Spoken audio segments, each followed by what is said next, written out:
106 miles to Chicago. We got a full tank of gas, half a pack of cigarettes. It's dark, and we're wearing sunglasses. Hit it. 5, 4, 3, 2, 1, 0. All engines running. Commit. Liftoff. We have liftoff. Atomic batteries to power. Turbines to speed. Roger. Ready to move out. So far, Warren Chung has won cash and prizes totaling $3,152. Today, one of our contestants will win a large screen TV, a Roswell lithograph, an emerald ring, or a trip to Puerto Rico, and continue a journey towards a fortune in cash and prizes, including just houses and $50,000 in cash. In total, over $100,000 on Drew and Mike in the morning. And now, here's the star of our show. Drew and Mike on 101 WRIF Detroit. Roger.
It's 5:58 at the Riff, and hey, nice 4-day week. We're getting started here now. Yeah, that's pretty nice, isn't it? It's like Tuesday. Well, it is Tuesday already. Yeah.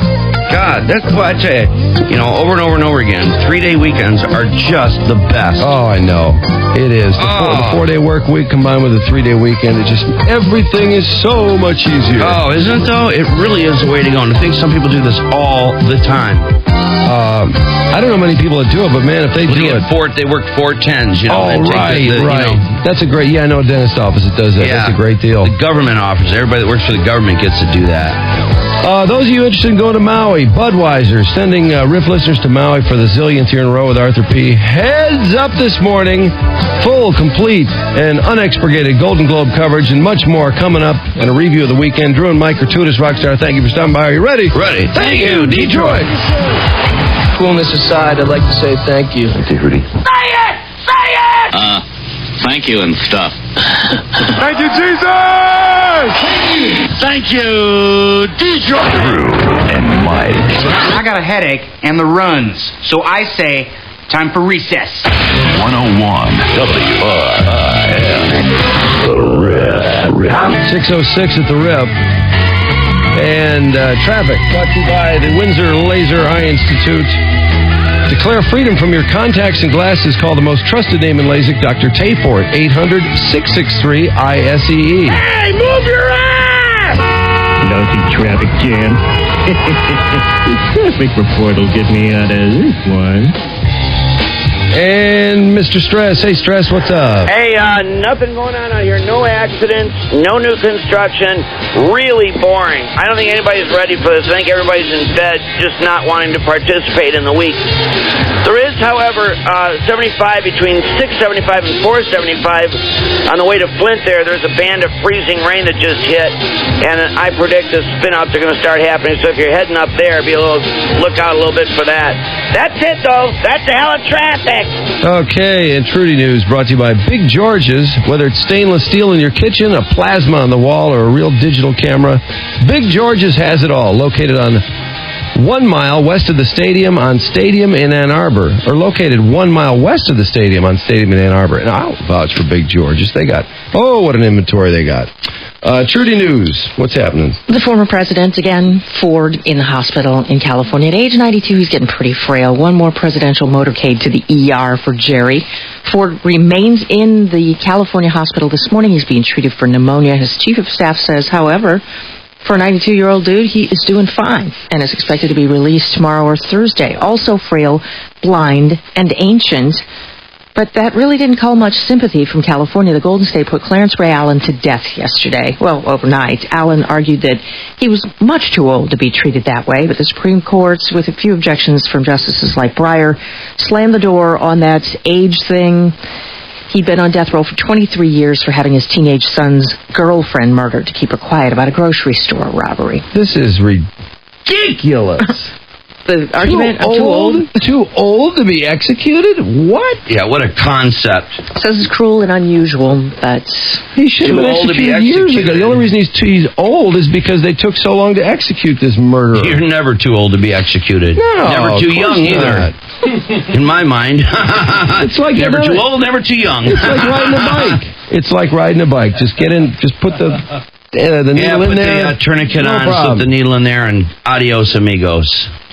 Yeah, well, that was the case last night. He didn't even get to watch the Golden Globes and see Brokeback Mountain win 4 different times, took top honors last wasn't night. that just so predictable? Best Motion Picture Drama along with 3 others. Best Director, Ang Lee, who I think will need to polish up that acceptance speech if he is the Best Director Oscar winner, but you be the judge. Thank you. Oh, this is Joaquin, actually, for Walk the Line. I never thought that I'd win in the comedy or musical category. Not expected. Reese Witherspoon, Best Actress in a Musical or Comedy for her role as June Carter Cash in Walk the Line. But Ang and a few, kind of giggles here and there and kind of feeling his way through the speech. This year, I have to say, I have seen and loved so many of my colleagues' films that make this award from Hollywood Foreign Press so much more special because I think this has been an amazing year for American cinemas.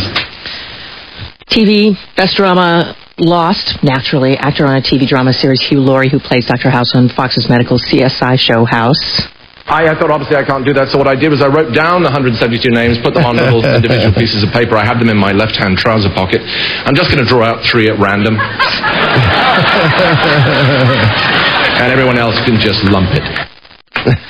That's pretty good. That among, the long, boring speeches. Best Actress, Gina Davis for Commander-in-Chief. For Comedy, Mary Louise Parker from that show Weeds.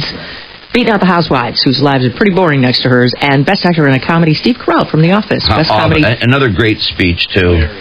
Desperate Housewives. Awesome twist with his wife. Al Gore wants a special counsel to look into this eavesdropping issue.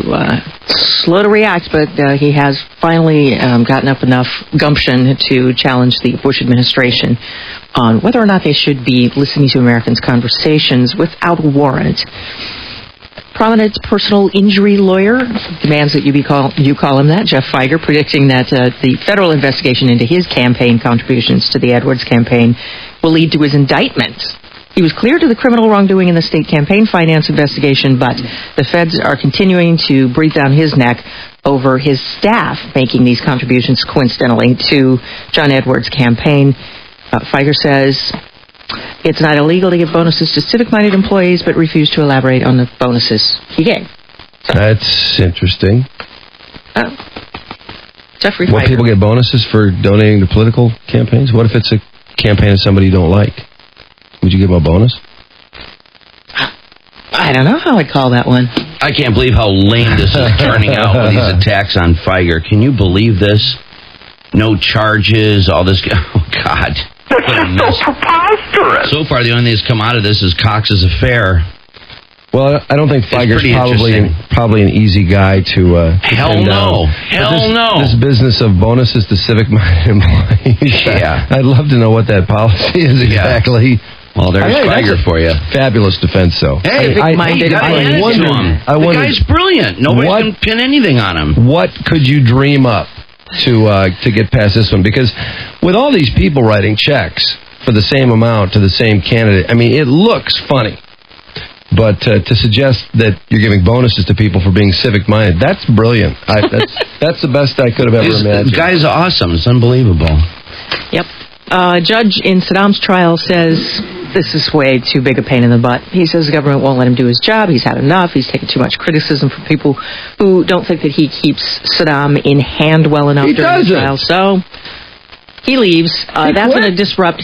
He's quitting now. I think it's got to be subject to the approval of. He should have been fired. Yeah. Well, finally they started talking to him. These people. And he didn't want any part of that. He doesn't want to stand in front of the world and he doesn't have the preside guts. over the He's case. scared to death of Might be. Oh, he is. I mean, Saddam has been running that courtroom from the beginning. And a lot of people thought that was giving major fuel to some of the insurgent activity in Iraq. No doubt. So we'll see what happens, though, with his... How can they find a replacement...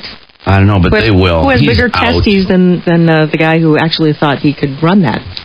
He's out. She accused him of electrifying her office chair. He accused her of being a lunatic. Apparently, the grudge that erupted in boilovers intermittently in Detroit between Sharon and Kwame resolved. Oh, yeah. What? Who didn't see this exactly coming? did it take Who didn't see this for the coming? two of them to make friends with each other, though? Her endorsement. Well, That's yeah, what.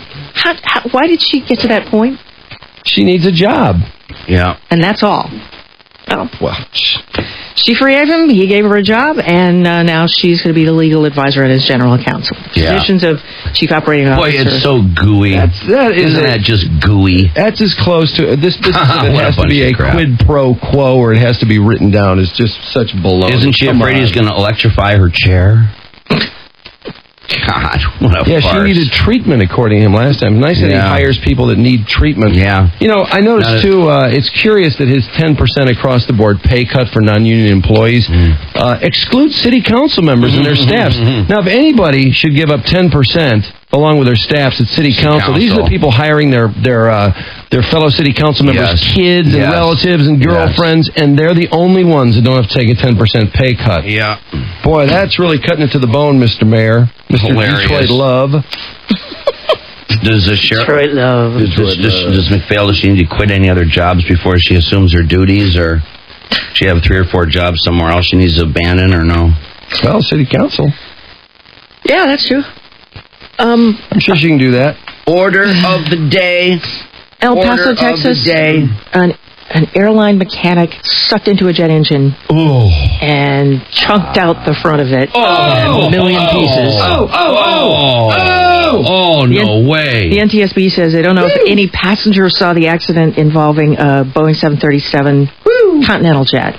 Oh, wow. Had some sort of problem with the engine. Its metal covering was open and it just went right. Oh, what a way to go. Wouldn't you love if Gary Glitter had been executed that way, but they're not going to execute him after all. They're not? He's going to go on trial for charges of committing obscene acts, not sexual assault with underage girls, beginning late next month in Vietnam. Apparently he was able to just persuade Vietnam to go easy. How are you able to do that? I thought they'd throw the book out. I thought he'd be in a dirt cell all the days of his life. No, they execute you if they find you guilty of that particular crime. How could they not find him guilty of that? I don't think they want to destroy the tourism. Wow. I think they like these big money people coming over there. On the sex tours? It's not until the media and some of these other people started badgering them that they did anything about this. They let it happen. They knew it was going on. Well, the court is going to have to decide if the trial will be open to the public, and if that's the case, will there be court TV at Gary Glitter's trial? Be kind of cool. He is really obscene looking, too. I know. He is creepy looking. He's got the painted-on eyebrows. Have you seen that? God almighty. And, Lan Lau, Caltech's Rubik's Cube Club, is a host of that Rubik's Cube Off over the weekend. And we talked to that dude. The winner. He was able to finish the puzzle. Lan Lau. Yeah, not Tyson. Tyson didn't win. His record-setting time on Saturday, 11.13 seconds. 11 minutes, 13 seconds. 11 seconds. Wow. 11 seconds? Yeah. 11 Yeah, because the... 13 seconds. 11 seconds. Yeah, because up till now the winner was this 15-year-old kid that was able to do it in 15 seconds. No, that is... Yeah, our guy the guy we talked to does it in 17 seconds. Blindfolded, though. 17 seconds blindfolded behind his back. Blindfolded? Yeah, I watched him do it on Geeks and Beauty and the Geek. Oh, yeah. How was that? That was a great show. Oh, I thought it was terrific. God, they had all these hot chicks, and one after another, these geeks came out introducing themselves. The one guy was shaking, just visibly shaking. And he was saying he was going to puke. He's never been around a woman before. I mean, the damn show is actually cute, actually. But, wow. But our man came out there and he set out to impress the chicks by giving them a Rubik's Cube and then having them twist it any which way and hand it to him, and he put it behind his back and solve it. And he did it in a split How do you solve that without looking at it, though? He looked at it, they handed it to him, and he looked at it. He felt it for maybe all of 5 seconds. He put his hands all around it, looked at it, and then he turned around, put it behind his back, and solved it in oh my God. Man, Tyson. 12 seconds, maybe. It was unbelievable. Wow. Just twist, done. How are they going to apply that skill now to some sort of genius public sector job? Maybe. I mean, could they? Is there something they can do with that? What you do with skill? Pretty intense. He told us there really isn't money to be made on the Rubik's Cube tour. You know, just per se, the pots aren't big enough for the contest to really make a living at it. Well, it beats rock, paper, scissors. It's pretty cool. Really pretty cool. Not necessarily. Those rock, paper, scissors championships are pretty tough. Yeah. True. Judy Daniels, Riff Rock and Roll Radio. And, I cannot get those people to admit, it does happen. Occasionally, you will have scissors beat rock. It does happen. But none of those guys will admit that there's a little more of that game than people realize. It has happened. It has? And it has happened that paper has not beaten rock, too, because rock doesn't always suffocate. It's tough to breathe under paper, but come on, think about yourself being under a piece of paper. Would you always suffocate? No. I never suffocate. What if it's wet? What if the paper's wet? No. It's against your nose and your mouth. But I'm a rock.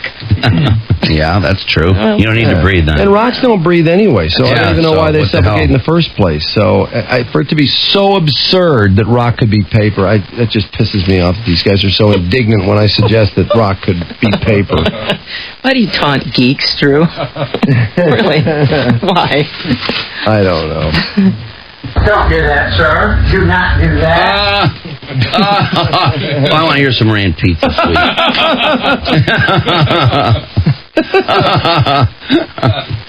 This is matinee yesterday, too, huh? What's that? Yeah. Did you go to the game? No, I didn't go. Oh, it was a great game. Sheed was hot, man, in the third quarter. On fire. Right after you left Walters, Sheed hit 2 threes in a row. Just boom, boom. Oh, I heard him. And that's that really put the game out of reach, or at least gave the Pistons a comfortable lead. Delfino had a nice game yesterday, too. Did he? Yeah, he hit a couple threes. He looked very good.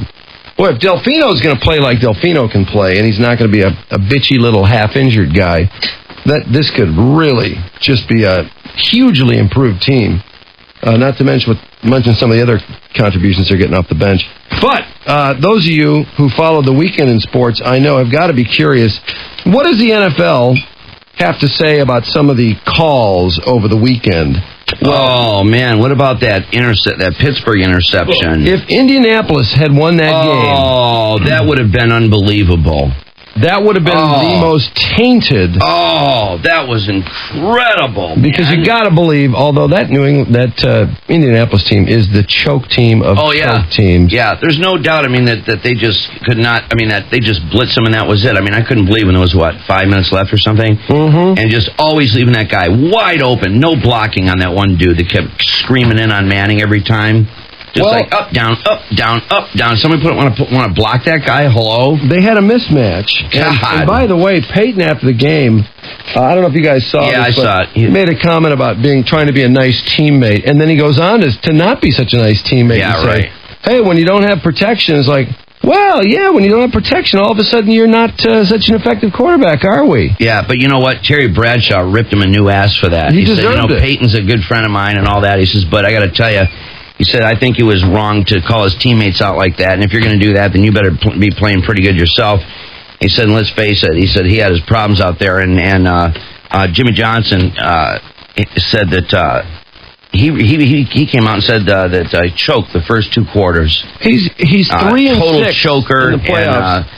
that they were thinking too much of the whole game and didn't relax until the very end. And look at the biggest 3 field goals in Vanderjack's career. The biggest 3 shots he's had, he's missed them all. The 2 Miami field goals in the playoffs. Yeah. He's a that choker, was too. brutal. That was the worst kick. I Brutal. laughed my ass off. Oh, my God, was that hilarious. Best field goal kicker in NFL history gets up there. And, Oh, did he choke? Oh, I mean, it wasn't even lined up for a second. And remember Vanderjack, the big mouth? All week before the Jets game, I'm like, 18, we're going to handle it. Me and you, we're going to win this game. Yeah, me and you. Yeah, okay. I'm like, Peyton, come on, show some enthusiasm. You're the quarterback. We need to win this game. And I just don't see it from him. Some guys have it, some guys don't, And Coach Dungy, he's just a mild-mannered guy. He doesn't get too excited. He doesn't get too down. And I don't think that works either. I think you need a motivator. I think you need a guy that's going to get in somebody's face when they're not performing well enough.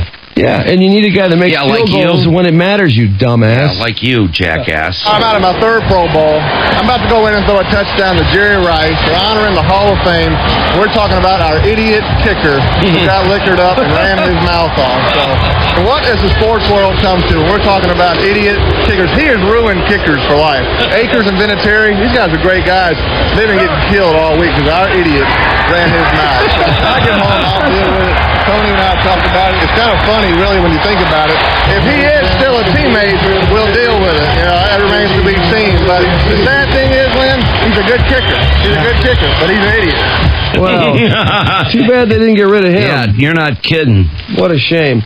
Yeah. Anyway, what does the NFL think of that call on that interception with 5 minutes left in that game, which could have cost Pittsburgh the game? Wow.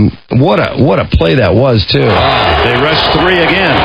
Quick hitter, intercepted by Polamalu, and then he fumbled and recovered his own fumble. Now, if you look at this replay, you see everyone near the play walks right off the field. No one is even remotely in doubt. No, not at all. Loose like that at the end. And even on the replays, it was like, that's a good call. That's right. What is wrong with a league where you can have 100% of the fan base sitting at home knowing what the correct call is, and the only people that blow it are the 3 guys in that booth? What I don't understand is they spent like 10 minutes reviewing that thing. I mean, we watched 15 replays while they kept looking at it, and every replay was like, he caught it, he's got it. He rolled over he's twice. And he's starting to get up. Picks it up. This concept of a football move just needs to go. Get out of the playbook.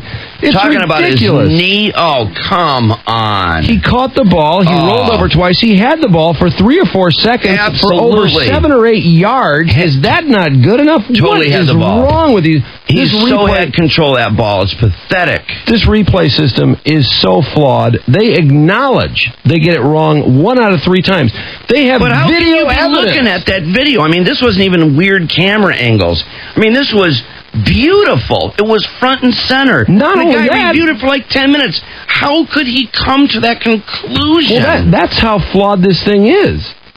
I mean, because you can be sitting at home. You can be sitting at home, watch the first replay, and that's all you need to see. You go, obviously it's an interception. Come on, let's go. Oh man! They spend all this time, and why they even bother to pay attention to the initial call? Why does it have to be conclusive evidence to overturn?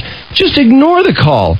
If you're going to pay attention to the official's original call, why don't you talk to him when you go over the replay? Why isn't he involved in the decision? Why does his call mean anything? You have video to look at. It's just the most pathetic thing. That was absolutely amazing. Has anybody since engaged that dude in conversation as to what were you looking at for 10 minutes? We will have details on that absolutely next with sports. And come 7 o'clock, we'll get to the Golden Globe. Drew and Mike. Now, this is serious business here, man. We've got a mission. Putting on a great show is the most important thing you can do. 101 WRIF. The Riff. All right, it's 6:34 at the Riff. Well, it's Maui time all month long. Be caller 34 at 313-298-WRIF when you hear It's Maui time, only from Arthur P. And you and a guest are on your way to Maui. We've had some winners already, and expect to have some more winners. In fact, we might have one very soon, so heads up on that one. How's your weekend, by the way? Yeah, it was great. Yeah? It was very nice. Exciting? Not too much. Flew a couple times. Oh, did you fly? Yeah, a little bit. Here and there. It was fantastic. Where'd you go? Nowhere in particular.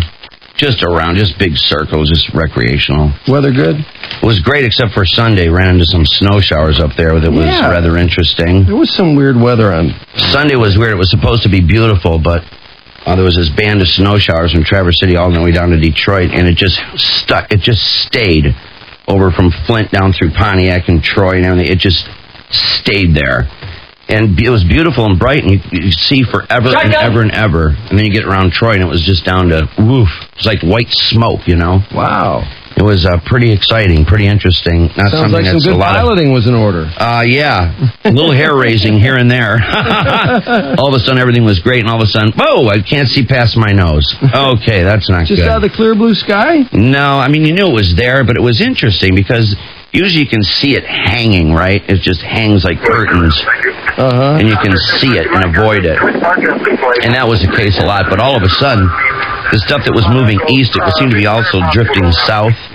Right. And it was just kind of, it was there 1 minute and then gone the next. You know what I mean? It almost like it just would just come out of nowhere. Whoa. And just envelop everything and reduce visibilities way down. And then 2 minutes later, gone. Yeah. So it was really a bummer because we wanted to go up north and it just screwed up our whole day.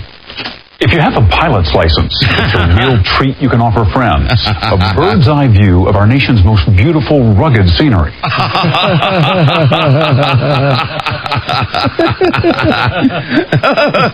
But Friday was nice. We had a great flight. Friday was terrific.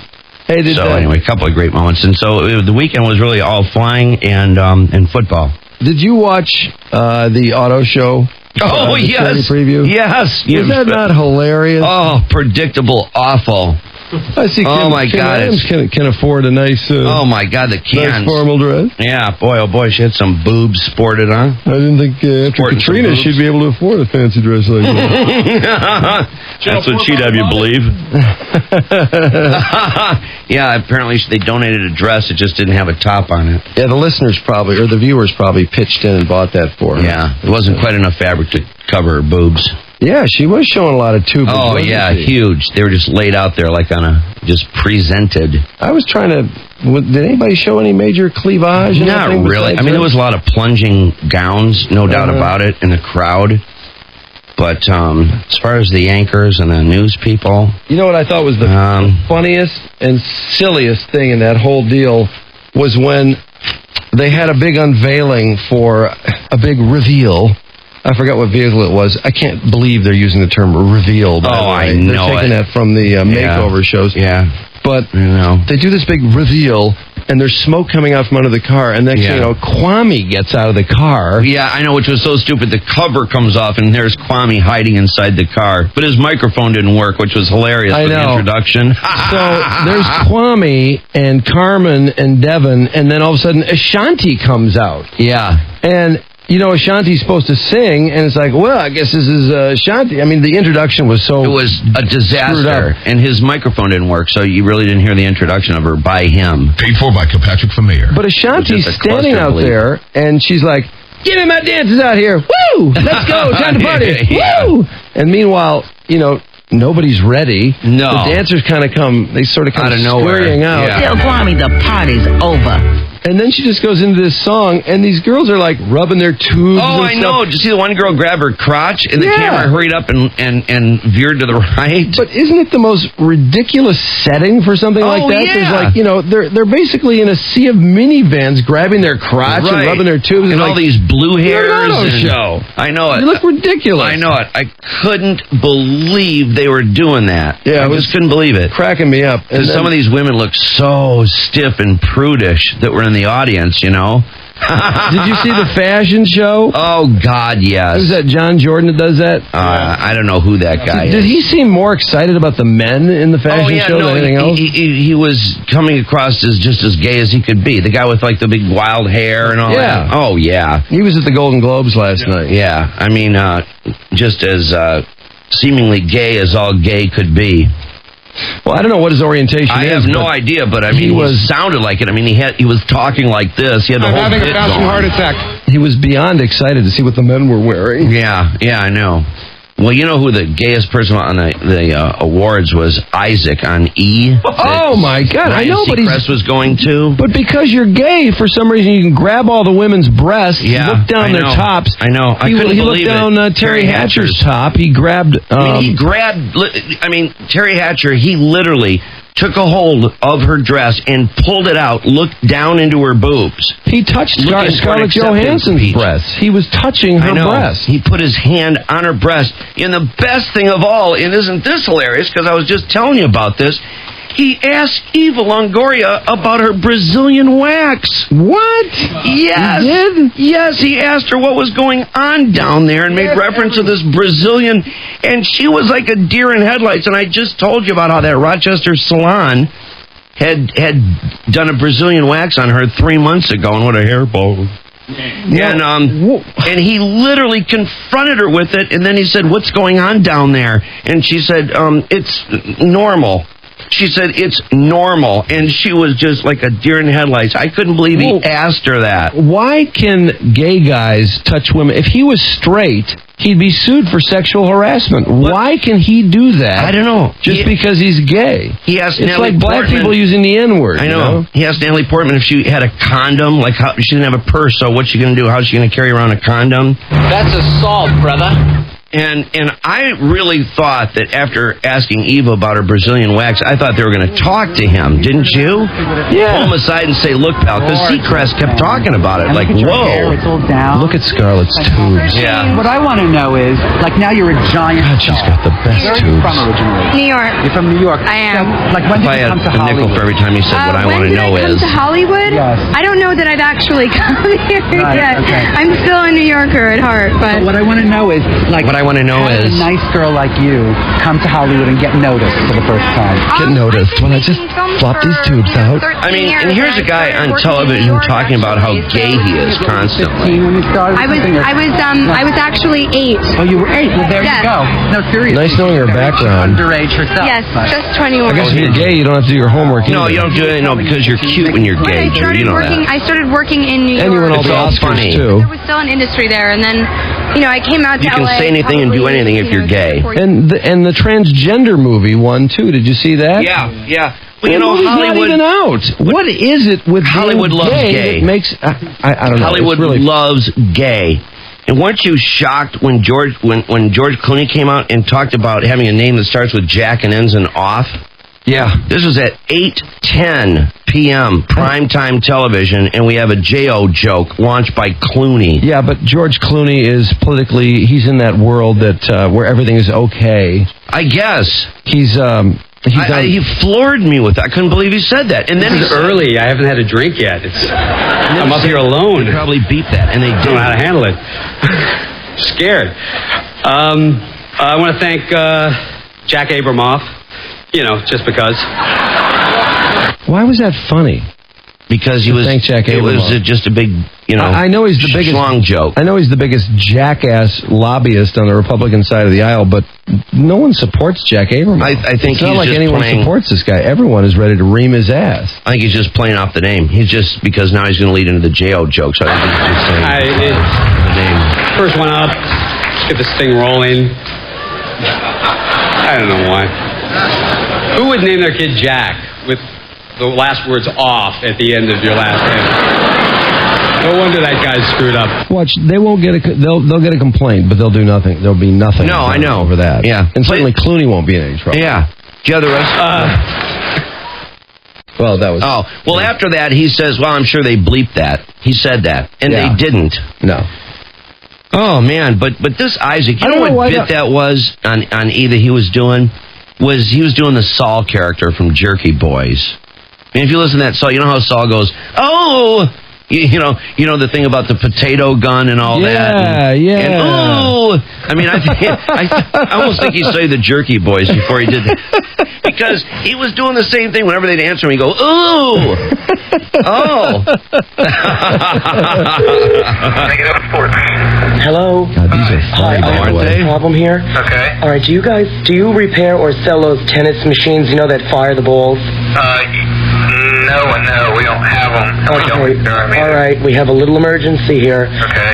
I rented one of these things, and what I did was me and my, Peter and another friend of ours, Right. and we boiled up some potatoes last night, and this is crazy, but we were shooting them at each other through the tennis machine. Yeah. Oh, and Peter's hurt, and I mean, we need to fix this machine or something.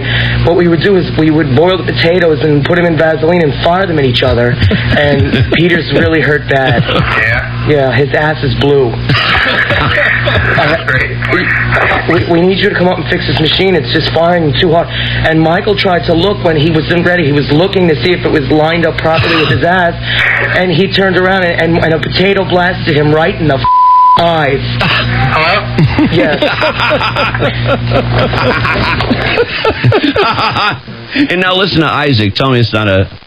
Oh, thank you. You are so beautiful, and all you do in those movies is make yourself look ugly. What are you thinking? That's not true. Oh, every single movie for the past 3 years, you look like a scary dyke with no teeth. I mean, what's going on with that? I'm sorry. Oh, my Look at God. me tonight. What's the dress, my dear? What is the dress? Officer John. You'll hear him say a lot of... He'll go, oh... And the foot is a major story, too. Thank Let's you. see. It's Dior as well. Gorgeous. And tell me the story about that little tattoo, Missy. Where'd that my come little from? flower. Hey, I don't mean to pick on tattoos, but did you see Melanie Griffith? Yeah, God. Oh, please. How ridiculous does that look, this giant tattoo when you're wearing a formal dress? Doesn't it look ridiculous? Yeah, and don't, Melanie Griffith, please, hon, don't ever wear a dress without sleeves again. No more sleeveless gowns for you. How, her arms were so flabby, and the skin was so old and wrinkly and just beat up. Hey, the makeup on the She daughter, looked like holy hell. Doesn't the daughter look slutty? Oh, hell yes. I mean, she's really got... God, she looks yes. like she's made up to be working the streets or something. Yeah, no, I think. absolutely. Well, when we know how wild Melanie is, I mean, she's, I wouldn't doubt what Is her that daughter DJ is. Qualls? Yeah, that was DJ. Look at Melanie's arms. Look at by the armpits. Look at the skin just hang. I know, but look at the tattoo. Too. Yeah. Giant tattoo. Oh, God. With a formal dress. Yeah. I mean, the only other person with something like that going on was Pam Anderson with her stupid barbed wire. Oh, is that the dumbest dress Wasn't that she had on, awful? too? And she looked Horrible. great, but her dress was Was horrible. so stupid. I know, she had the worst dress of the whole joint. It was This young awful. woman's grandmother, Tippy Hedgen, But look at is Melanie's arms and her boobs. They're so beat up. Johnson is a Golden Globe-winning actor, and her mother. By the way, okay, I'm throwing this out there. Anybody wants to respond, call 313-298-WRIF or email drewmike@WRIF.com. I think Melanie Griffith and her daughter is about as hot a mother-daughter three-way as I could imagine. Really? Yeah, because I think, first of all, Melanie's wild. I know. I mean, it'd be wild. But she's so beat up, Drew. Well, she's a little beat up. She's so beat up. The daughter. And that baby talk. How old is the daughter? Oh, hell, what, 20? 19, 20. 19, probably, yeah. The daughter... Goldie Hawn. Yeah, Goldie Hawn's really weathered, I don't even too. like Kate Hudson. Yeah, no, I got to think about that before I respond on my favorite combo. I got to put some work into that. I think if you think about it, you'll find these two will be up near the top anyway, just because I think the quality of the three-way would be really strong. Well, with Melanie, if she could keep a blouse on, that would help. Maybe if I could keep her dress from the waist she's got up. great tubes. I know, but she's so beat up. I think her boobs, Drew, I think if you pop that top, her boobs are going to fall past her because waist. she's had work done. You think so? Yeah, oh yeah. God, she's she had looks plenty of so work beat done. up. Absolutely. But she's wild. I mean, she'll rock your life. The daughter couldn't look sluttier. Oh, I mean, no, I know. The way they made her up. Anybody got a hotter mother-daughter three-way? Mother-daughter Hollywood three-way. It's got to be people we know. Yeah. 313-298-WRIF. Hey, I should get the sports done. Yeah, before you do, let me throw in this real quick before we leave the subject, and that is, what about Harrison Ford with a drink behind his back?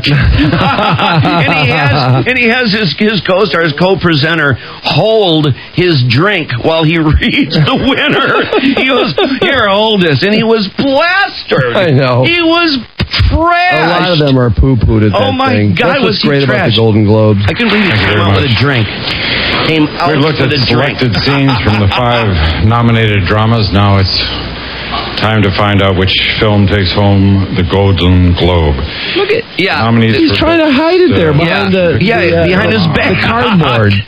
And listen to this speech. That is so important. Listen Virginia to this. Madsen, look at those tubes. Oh, I know on her. it. God, what a great rack. Yeah.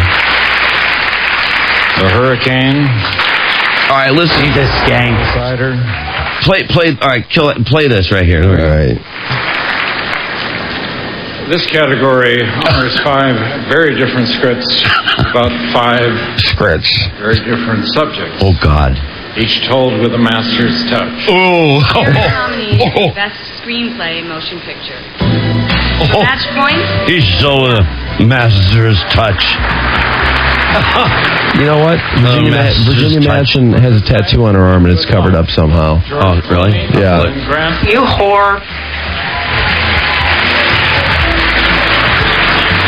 Cut it out, Clooney. You're not funny. Paul Haggis and Bobby Moresco. Master's touch. See Travolta make out with Joaquin Phoenix. Kissed him right on the neck. Kirshner and Eric Roth. Eric Roth. Whoa. For Brokeback Mountain, Larry McMurtry and Diana Osana. Why does everyone cheer louder every time Brokeback Mountain comes up? Because it's gay? Because they love it. Oh. No, seriously. Back that up, Mark. That's awesome. Okay, here we go. Watch this. Oh, you drunk. Thank you. He just... And the Golden Globe. He just handed his drink over to her and said, thank you. Larry McMurtry and Diana Osana. Brokeback Mountain. Is he drunk? Why does everyone go nuts every time they say Brokeback? Because it's gay? Because it's gay. Hollywood loves all things gay. Why is gay better? Why is it better than straight? Well, okay, I think not a problem with equality or being open-minded, but why is it better? I think because most of Hollywood is gay. I mean, there's so many gay producers, writers, directors, creators, actors. Well, if it's so great, then why don't they come out of the closet? And why are all these people hiding? Well, that's what they need to do. That's what they need to do so that the rest of us can understand. Because clearly that's we know why they're cheering louder. Yeah. And didn't you just know, the second you heard about the plot for Brokeback Mountain, didn't we all know it would just steal the night every night? And the Oscars will be no different. Hey, I got a 3-way challenge here. Is this scary? Yes. I declared Melanie Griffith and her daughter would probably be the best mother, assuming the daughter is of age, and I assume she's 19 or 20 years old. I call that the best Hollywood 3-way mother-daughter available. I didn't give it a lot of thought, but I just think the two of them would be wild. But you have a challenge? Yeah, I do. I think you'd be pretty impressed with this one. Okay. It's a grandmother-daughter. How about Priscilla Presley and her granddaughter? I haven't seen the granddaughter. How hot? Lisa Marie? No, the granddaughter. Oh, okay, the granddaughter. Okay. Is she really that hot? I don't know what she looks like. Very hot. Huh. You know what? I need to get a picture of her. I'm not going to declare anything without seeing the granddaughter. You do seem to have the support of Mark and Mike, however, just so you know. Okay. Priscilla's pretty hot. I haven't seen her in a couple of years, though. I'm thinking... She started to rot all of a sudden. I bet she's a stiff in the sack, though. Well, she might want to make up for the king. She did not like that Elvis cotton panty wrestling stuff. No. She did it, but it was because she was young, but she regretted it terribly. Yeah. And when there was talk about those tapes being out there, she was horrified. She was ready to sue everyone under the sun. Yeah. Well, you know what?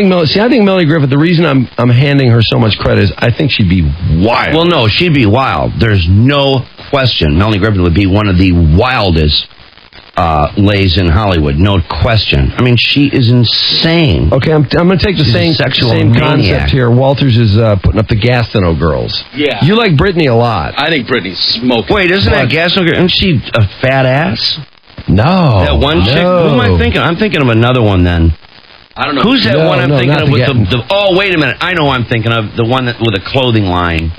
The daughter of the clothing line. Oh God! Well, I'll think of it. It's irrelevant. The Gastineau girls are knockouts. What about a Hilton 4-way? The Hilton mother is gross. Well, I think the Hilton mother is gross. I don't think she's so gross. I saw that show she had. She was gross. We've got a picture of her with a see-through top on. Kathy Hilton. No, I saw her when she had that lame-ass show, and she was gross. I think she looks like Paris. Grown up. You can see Paris's face in her face. There's no question Paris is her daughter, but she's gross. Think of how wild it would be, though. I mean, that's from a wildness standpoint. Well, it'd be wild to have Paris, but the mother is gross. Come on. No, I'm sorry, the mother's gross. I just saw the Priscilla granddaughter. No the Gastineau girls would probably be, in terms of looks, the hottest of the four we've discussed. The Gastineau mom, but the Gastineau girls are idiots. Now, Brittany would be an absolute... You can't factor in the personality. Yeah. Well, no, I mean, but that's part of how we wild... have to go on looks here. That's a part... Well, you can kind of at least try to get an idea what they'd be like in the sack. Melanie would drive you nuts. Oh, I think she'd be wild. No, I know, but I mean, her personality is... Well, it's not based on personality. We're just talking about a raw three-way. That's what I was just saying. Forget the personality. Paris Hilton would be wild, no question. Oh, yeah. Kathy, I don't know. She might surprise you. She is Paris's mom. Who? No, I was asking Mark what he thought about the Simpson mom. Oh, Tina Simpson and Jessica. And Tina Simpson is gross. I've never seen her. God. Oh, wait. Lindsay Lohan's mom is gorgeous, but I can't stand Lindsay Lohan. She's a freckle. God, no. She's a walking freckle. Gross. No, she's disqualified. Hey, bring out the horn! All right, let's check. I got to think about this before I throw my hat in. Well, I thought it was a good subject to get cooking anyway. Let me think about it. Sports brought to you by American Equity Mortgage. Holiday bills a little bigger than you expected. American Equity Mortgage can help. Call 888-229-7699 or visit AmericanEquity.com. And Sheed, 2 big three-pointers at the end of the third quarter, which wrapped up a fabulous quarter for him. He had 18 in the third quarter. I don't understand, why can't Sheed play like this a little more often? Because when he's on his game or when he seems to take it to the next level, he's absolutely unstoppable. It's just that he has these infrequent bouts where he seems to just go absolutely wild, and then he'll disappear for 2 quarters. I don't get it. But anyway, yesterday, great job in the third quarter. He put that game away single-handedly. 18 of his 23 in the third. Pistons beat the Celtics 94-84. Rip had 18. Chauncey had 16 assists for the Pistons yesterday. Detroit had a 19-4 run midway through the second quarter after trailing by 14, and that was Delfino, who knocked down a couple threes. And Carlos, I thought, looked great. Funny story over the weekend, Ben Wallace firing his agent. And this, this I thought, kind of tells you a little bit how naive Ben Wallace. At this point in his NBA career, this surprises me. He's trying to get his contract negotiated with an agent, and he wants him to bill him hourly. Now, it's been typical standard. I don't care if it's NBA, Hollywood, wherever. They take a percentage, whether it's 5%. In some cases, like in music, you'll find rates in the neighborhood of 10, 15, even 20. Well, the King paid 50. But 5% is typically the standard. This guy had been getting 4% of Big Ben's deal.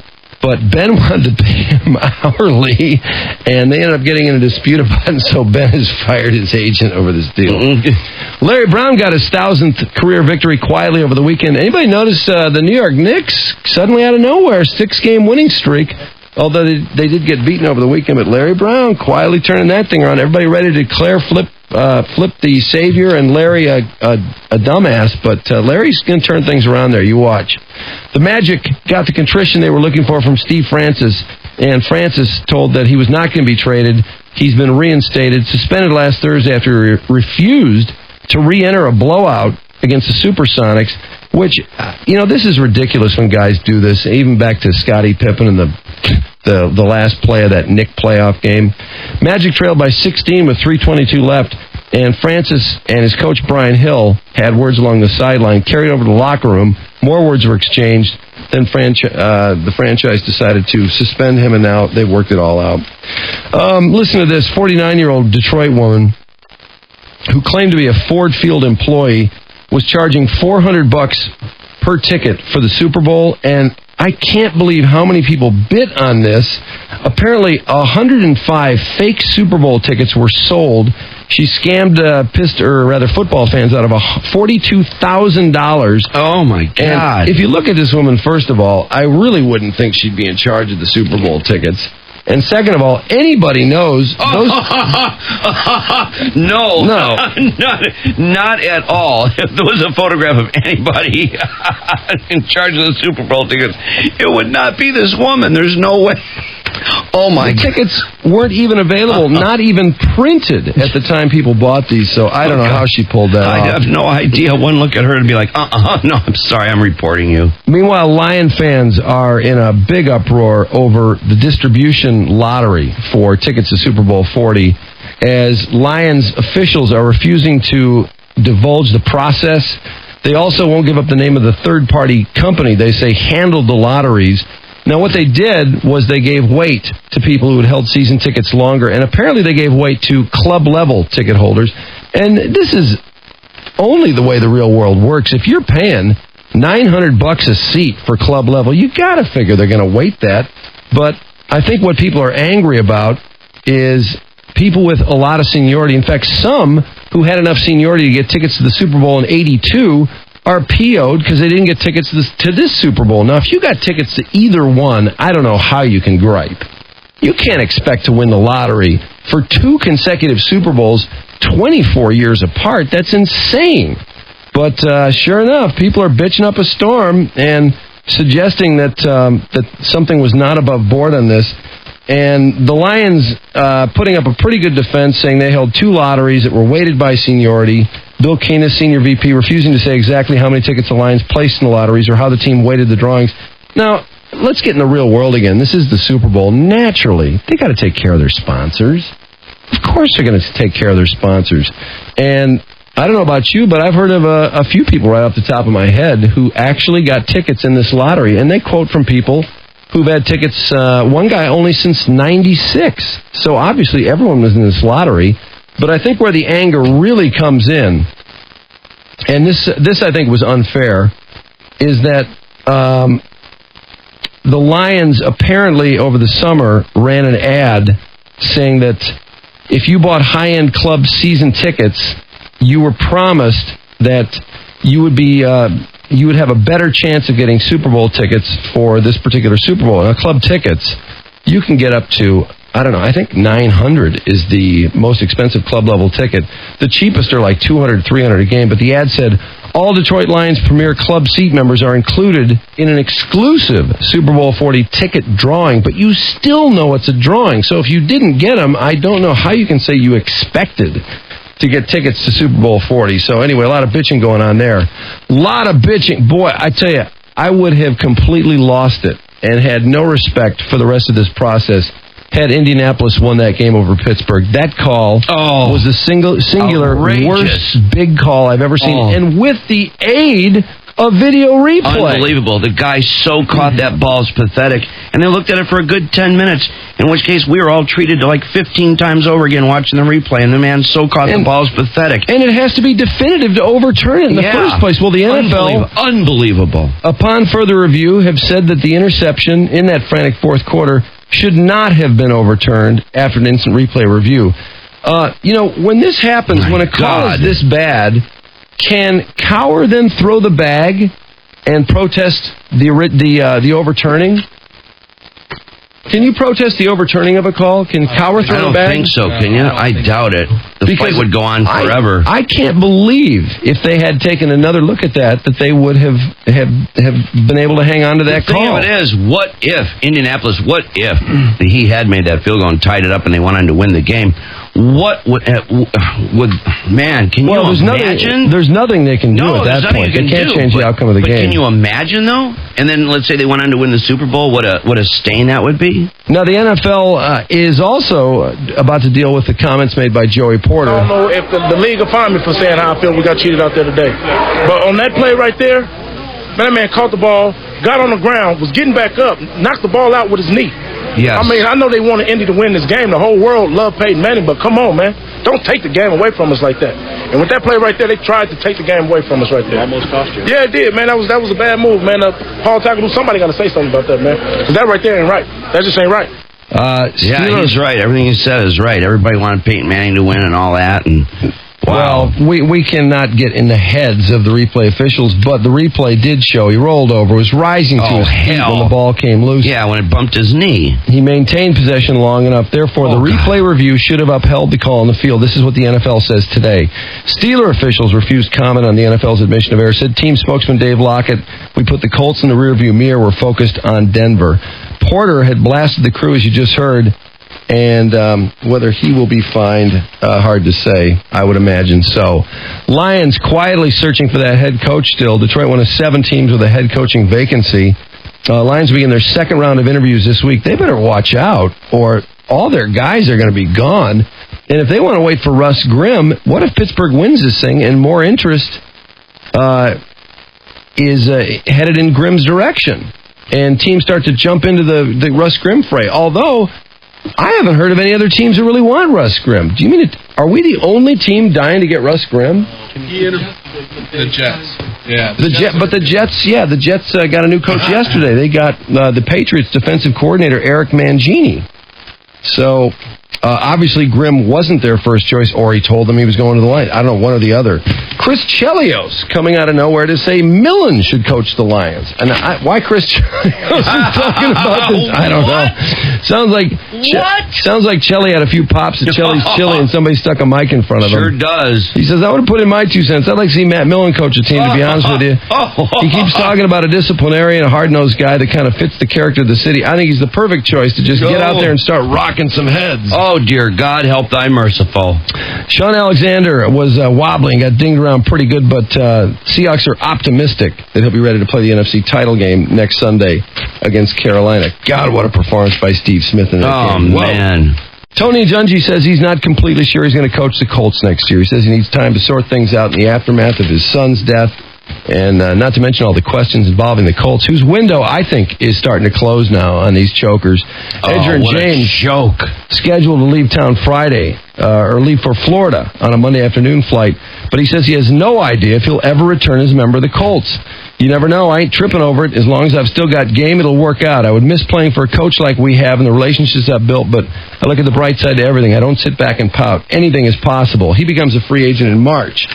They've got cap issues, too, that we'll see how severe that becomes. College basketball, Duke and Florida remain 1-2 in the weekly AP Top 25 men's poll. Blue Devils picked up all but one of the 72 first-place votes. Florida gets the other one. And then beyond that, we got Connecticut, Memphis, and Texas rounding out the top 5. Gonzaga, Illinois, Villanova, Pittsburgh, and Washington.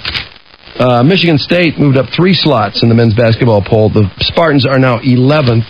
And by the way, Paul Davis was named Big Ten Player of the Week. He averaged 20.5 and 11 rebounds in the wins over Indiana and Ohio State.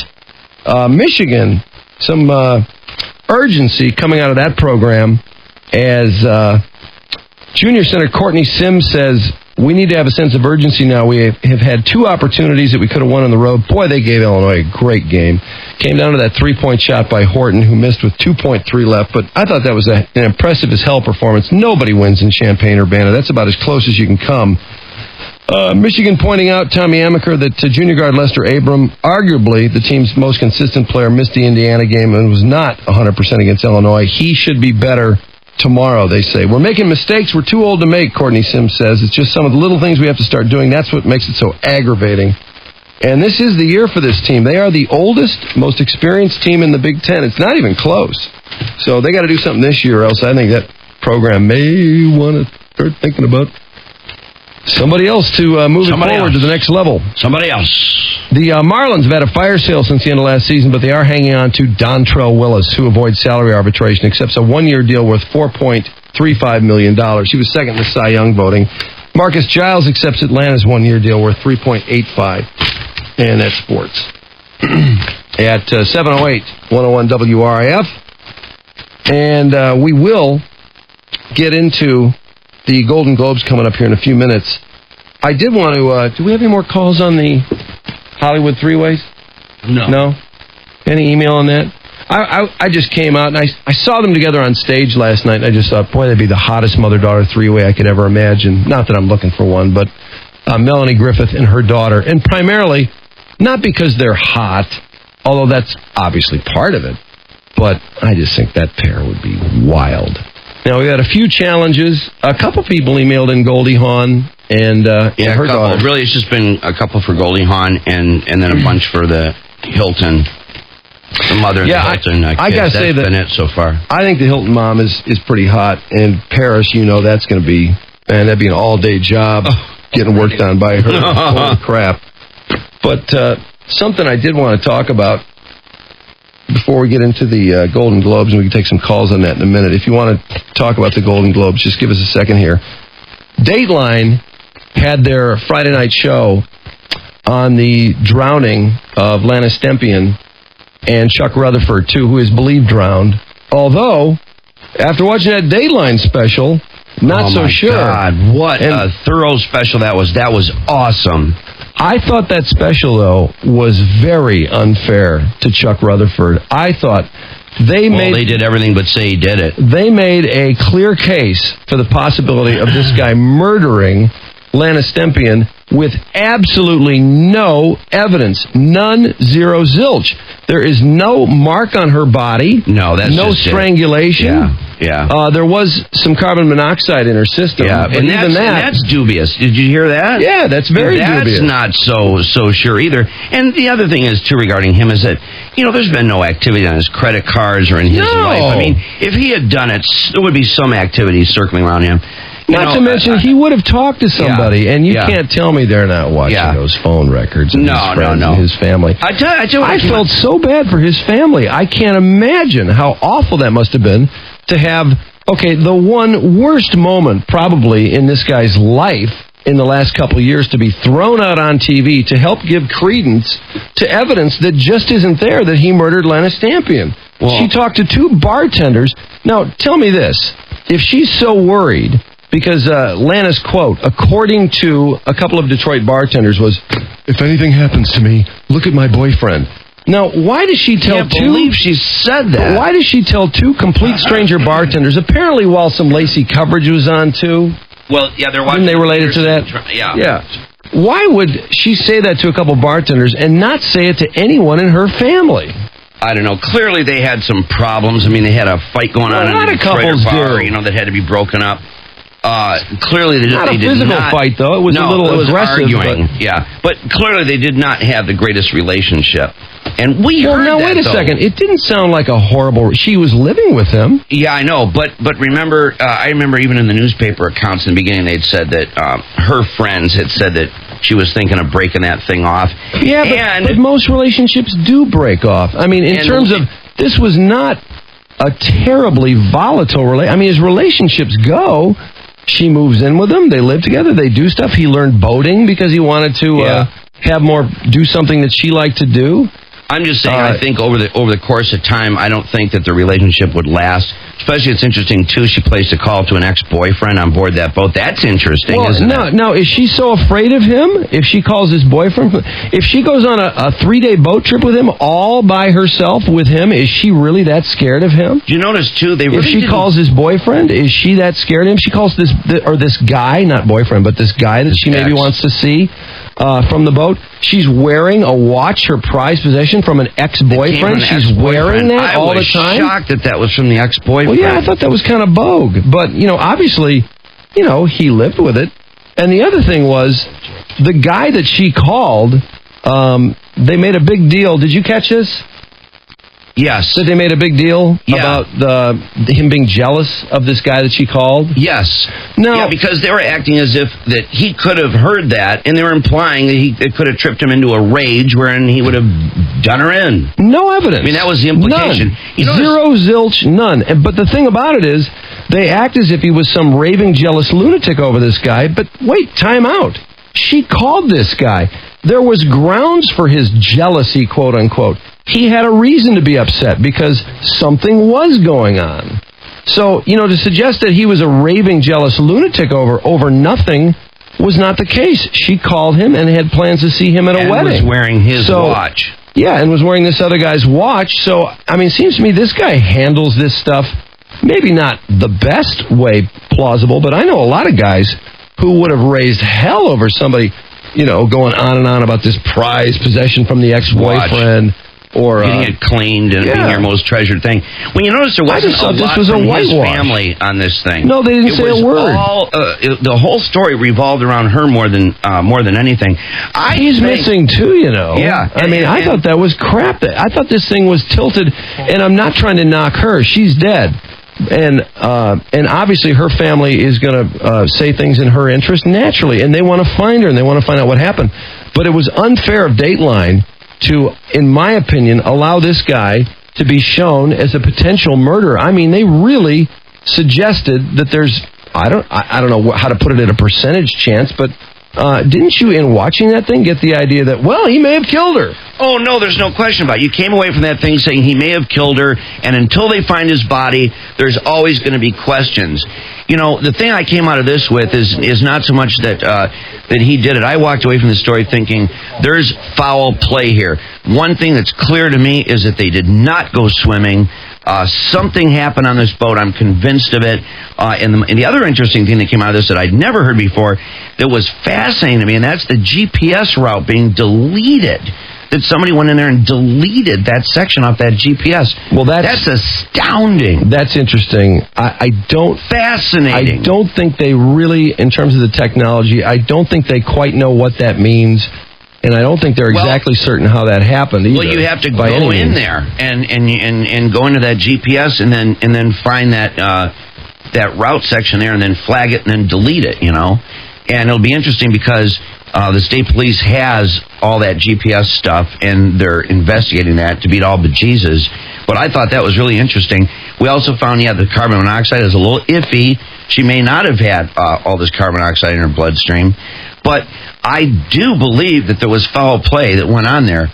I don't know what in the hell happened. This thing is the most amazing mystery. I think it's bizarre that knob stuck in her foot, in her shoe. That's the strangest thing of all, in my opinion. I cannot imagine. That force I can't even figure would have out. To be in her shoe. The force that would have to be applied to put that knob deep into the tread of that shoe is incredible. Did you wonder, though, if perhaps the GPS wasn't working properly and she was whacking it? No, absolutely not. No, how could that happen, though? I don't know. I can't explain it.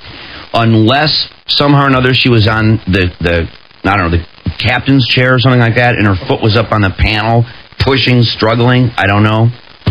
I can't imagine. I can't account for it. And that's the thing about this case, is that there's some of these things that are mind-blowing that we may never know. That's the intrigue on this. There are potential explanations for some of these things, though. I do not think it's out of the question that somehow they ended up in the water on their own power. Either somebody fell in. I don't think that happened. Well, it's got to be possible, though. I don't.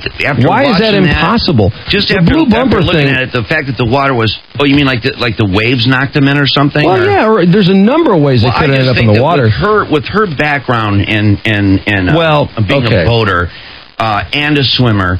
And the fact that the water was 65 degrees, it was choppy, the waves were up there. Wait a second, now hold on. 65 degrees is not that cold to go in the water. That is just... To go swimming? I don't think they went swimming at all. To just take a dunk? No, 65 I don't think so. degrees?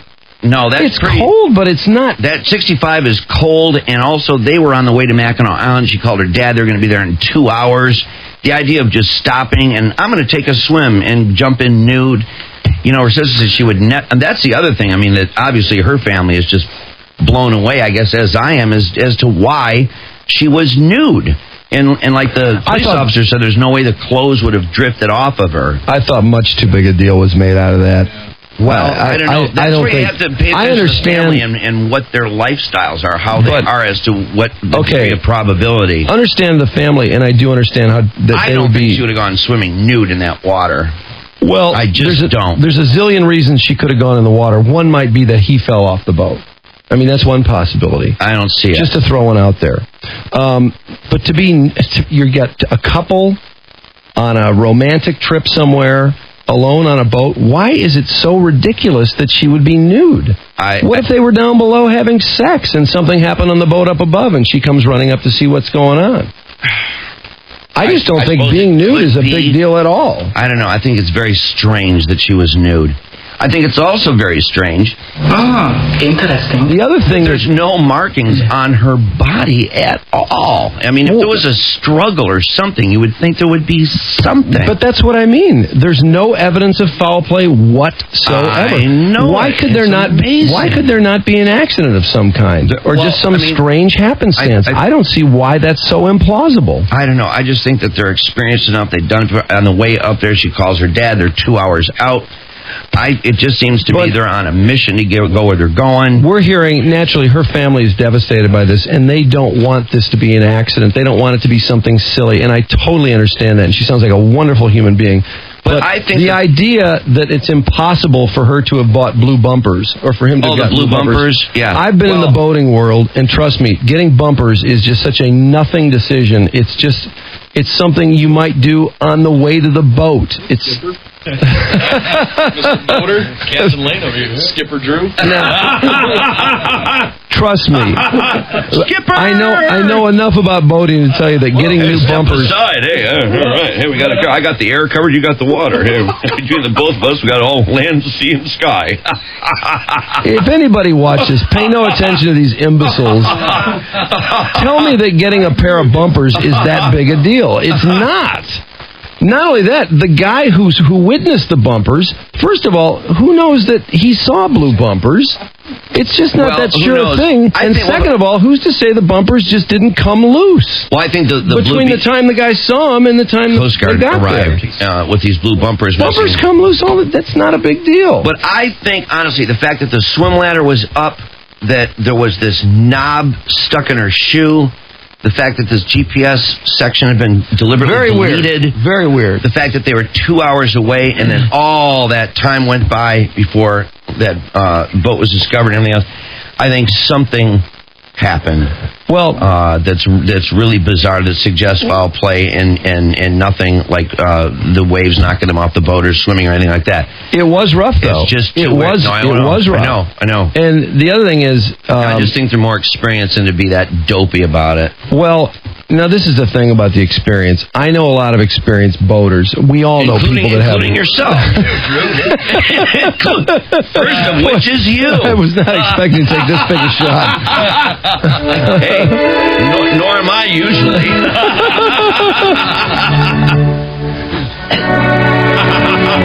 Trust me, I know a lot of serious boaters who proclaim themselves serious boaters, who follow all the rules of boating and understand everything about boating. As a skipper yourself, you run into a lot of captains. And you talk. You guys talk at the yacht club. I do not travel in circles with you boat hang captains. With a lot of that captains, was not what I was suggesting. You know it.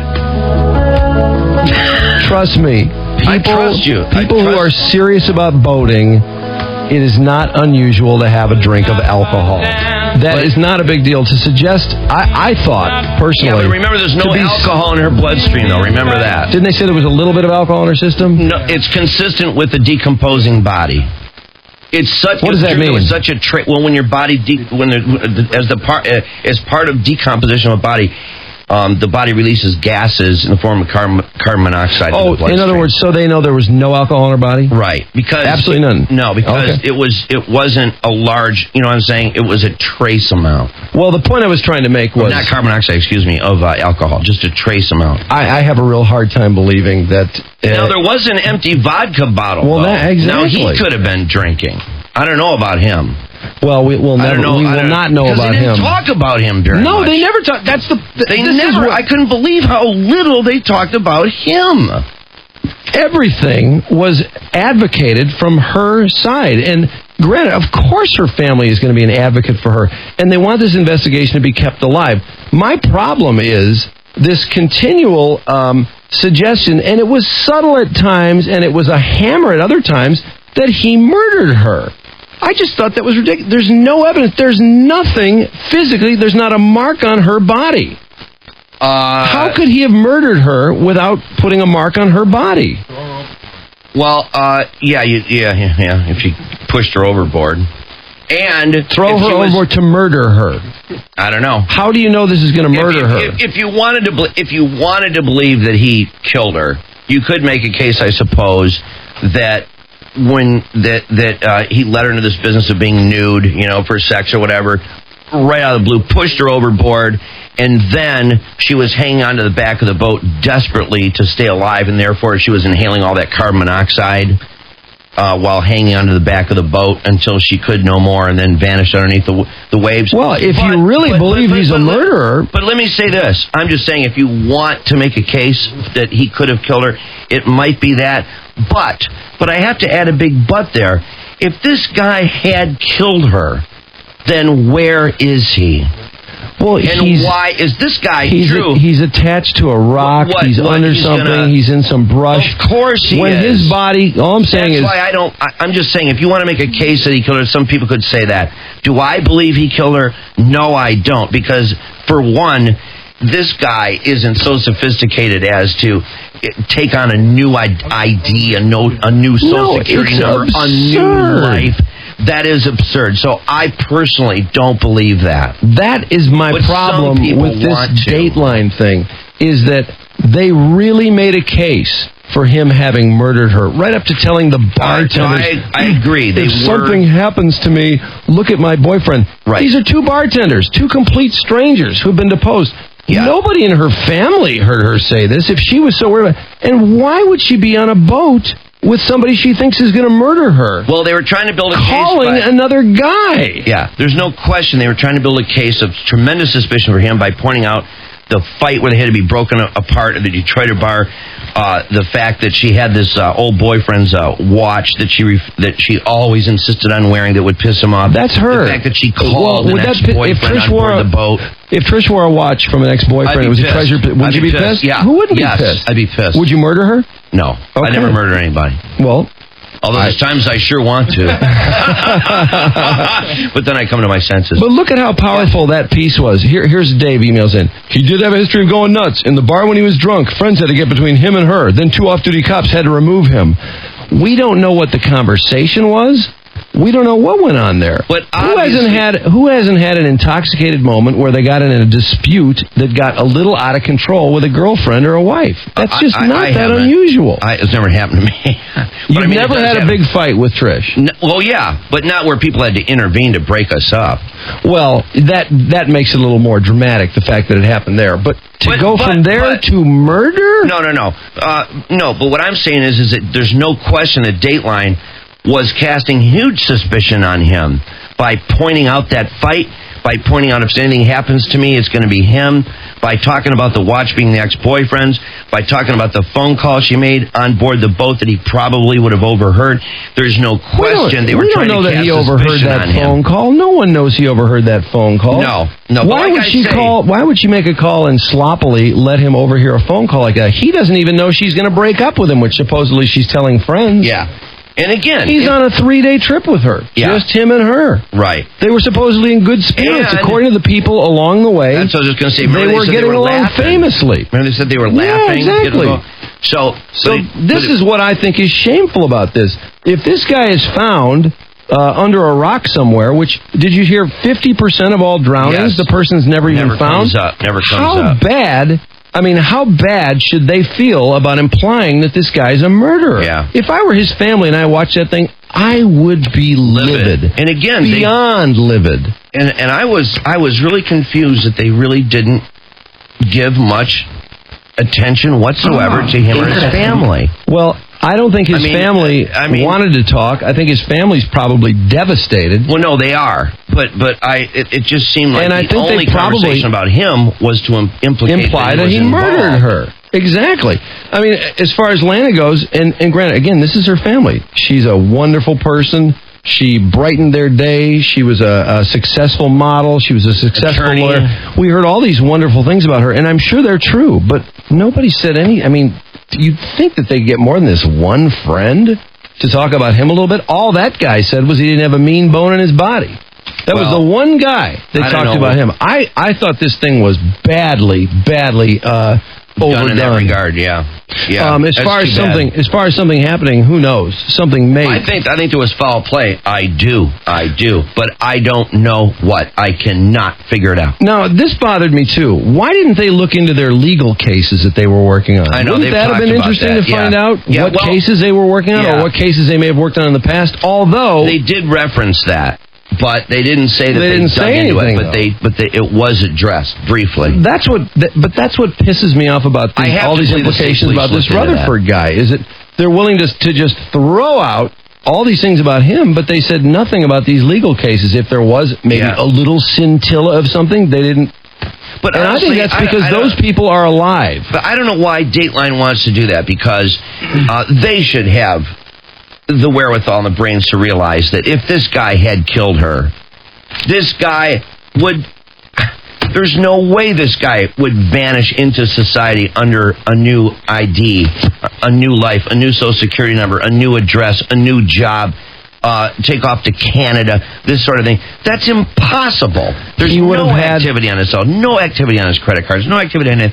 You can't just vanish and bob up somewhere under a new identity. This guy didn't have the wherewithal to do all that. If he took a lot of money out of his account, or had perhaps gathered up a bunch of cash before this trip, we would know that. They would have told us that. Yes. Obviously, he had no plans to do anything of the sort. Right, so I don't believe he did it at all. I don't see how either they can even suggest murder without a mark on her body. Well, I don't know. How can they do that? Yeah, I don't know. I don't know. If I were a member of his family, I'd be furious. That's well, I'll bet they are. Yeah. I'll bet they are. And I would imagine they will come forward and say something at some point soon. They should. I mean, for a guy who did as well as he did and seemed to be as successful, his friends seemed to like him, I'm surprised that we haven't heard anything yet about it, because that was a whitewash. Yeah. That was really rough. Yeah. And by the way, if he did murder her, I'm confused, because I sat there thinking after that, these are some serious cheap shots here. How did he murder her without putting a mark on her body? Well, the only way he would have done it was he would have to have shoved her overboard when she least suspected it. That's the only way. Shoving someone overboard to murder them? I know. Well, people have done that. How do you know? How do you know another boat isn't going to come along? On cruise ships. He knows he's in the middle of nowhere. Yeah, he's in the middle of nowhere. Absolutely. He's a lawyer. He knows there wouldn't be any marks on her. Yeah, no, he knows. I mean, I can understand how he could have done it. I don't know. I don't think you could be confident that she's not going to be found by another boat. You never can be confident. She's also a great swimmer. She's the best boater, the best swimmer. How do you know she's not enough out in Lake Huron? 65 degrees, you can survive a long time in 65-degree water. I don't think she could continue to swim and keep that up as far as where they were. I mean, up there, the way the currents are, the way the sea was. How do you know she's not going to find a flotation device of some kind? No, he takes that risk. I mean, that's a huge risk for a guy like him who's got all this going for him. He's a lawyer. He's got a career. He's got a nice house. He'd have to hold her down. There would be signs of a struggle. If he held her down, there'd be signs of a struggle. There'd be something under her fingernails. I don't know. No one came around. But if he did that, so why wouldn't he just? But remember, I don't think he did this. Let's be clear on that. I don't either. And I'm just trying to invent something. I mean, I can see how you could do it. Yeah. If he did shove her over, why wouldn't he wait until like a half hour, assume she's dead, and then call the Coast Guard? I mean, it's crazy. She fell overboard. Help me find her. Yeah, he wouldn't disappear like that. New identity. And then he could. Yeah, he would try to keep his life maintained. Yeah. This guy wants to be on the run for the rest of his life with no money. Yeah. It was an accident. Yeah. Because you know what? Even if people believed he did it, like, well, that's pretty strange that she would fall overboard, and that's pretty strange that she couldn't swim and you couldn't throw her a life preserver. Well, he could always say, I was below deck and she fell over. I don't know how long she was gone for, something like that. He wouldn't make a new They might be really suspicious, but even if they were, they could never prove it. I just couldn't prove it. Because what I gathered from that show is that someone, in the course of foul play, took her clothes off and killed her without putting a mark on her body. Because they seem to be implying that she would never be nude on her own. Right. So I don't know how you do that. How you do what? How you kill someone and take their clothes off without leaving a mark on their body. Not a mark on her at all, not a scratch. So in that regard, fascinating case. Drugs in her. Yeah, fascinating. Utterly fascinating. But I thought their direction was absurd.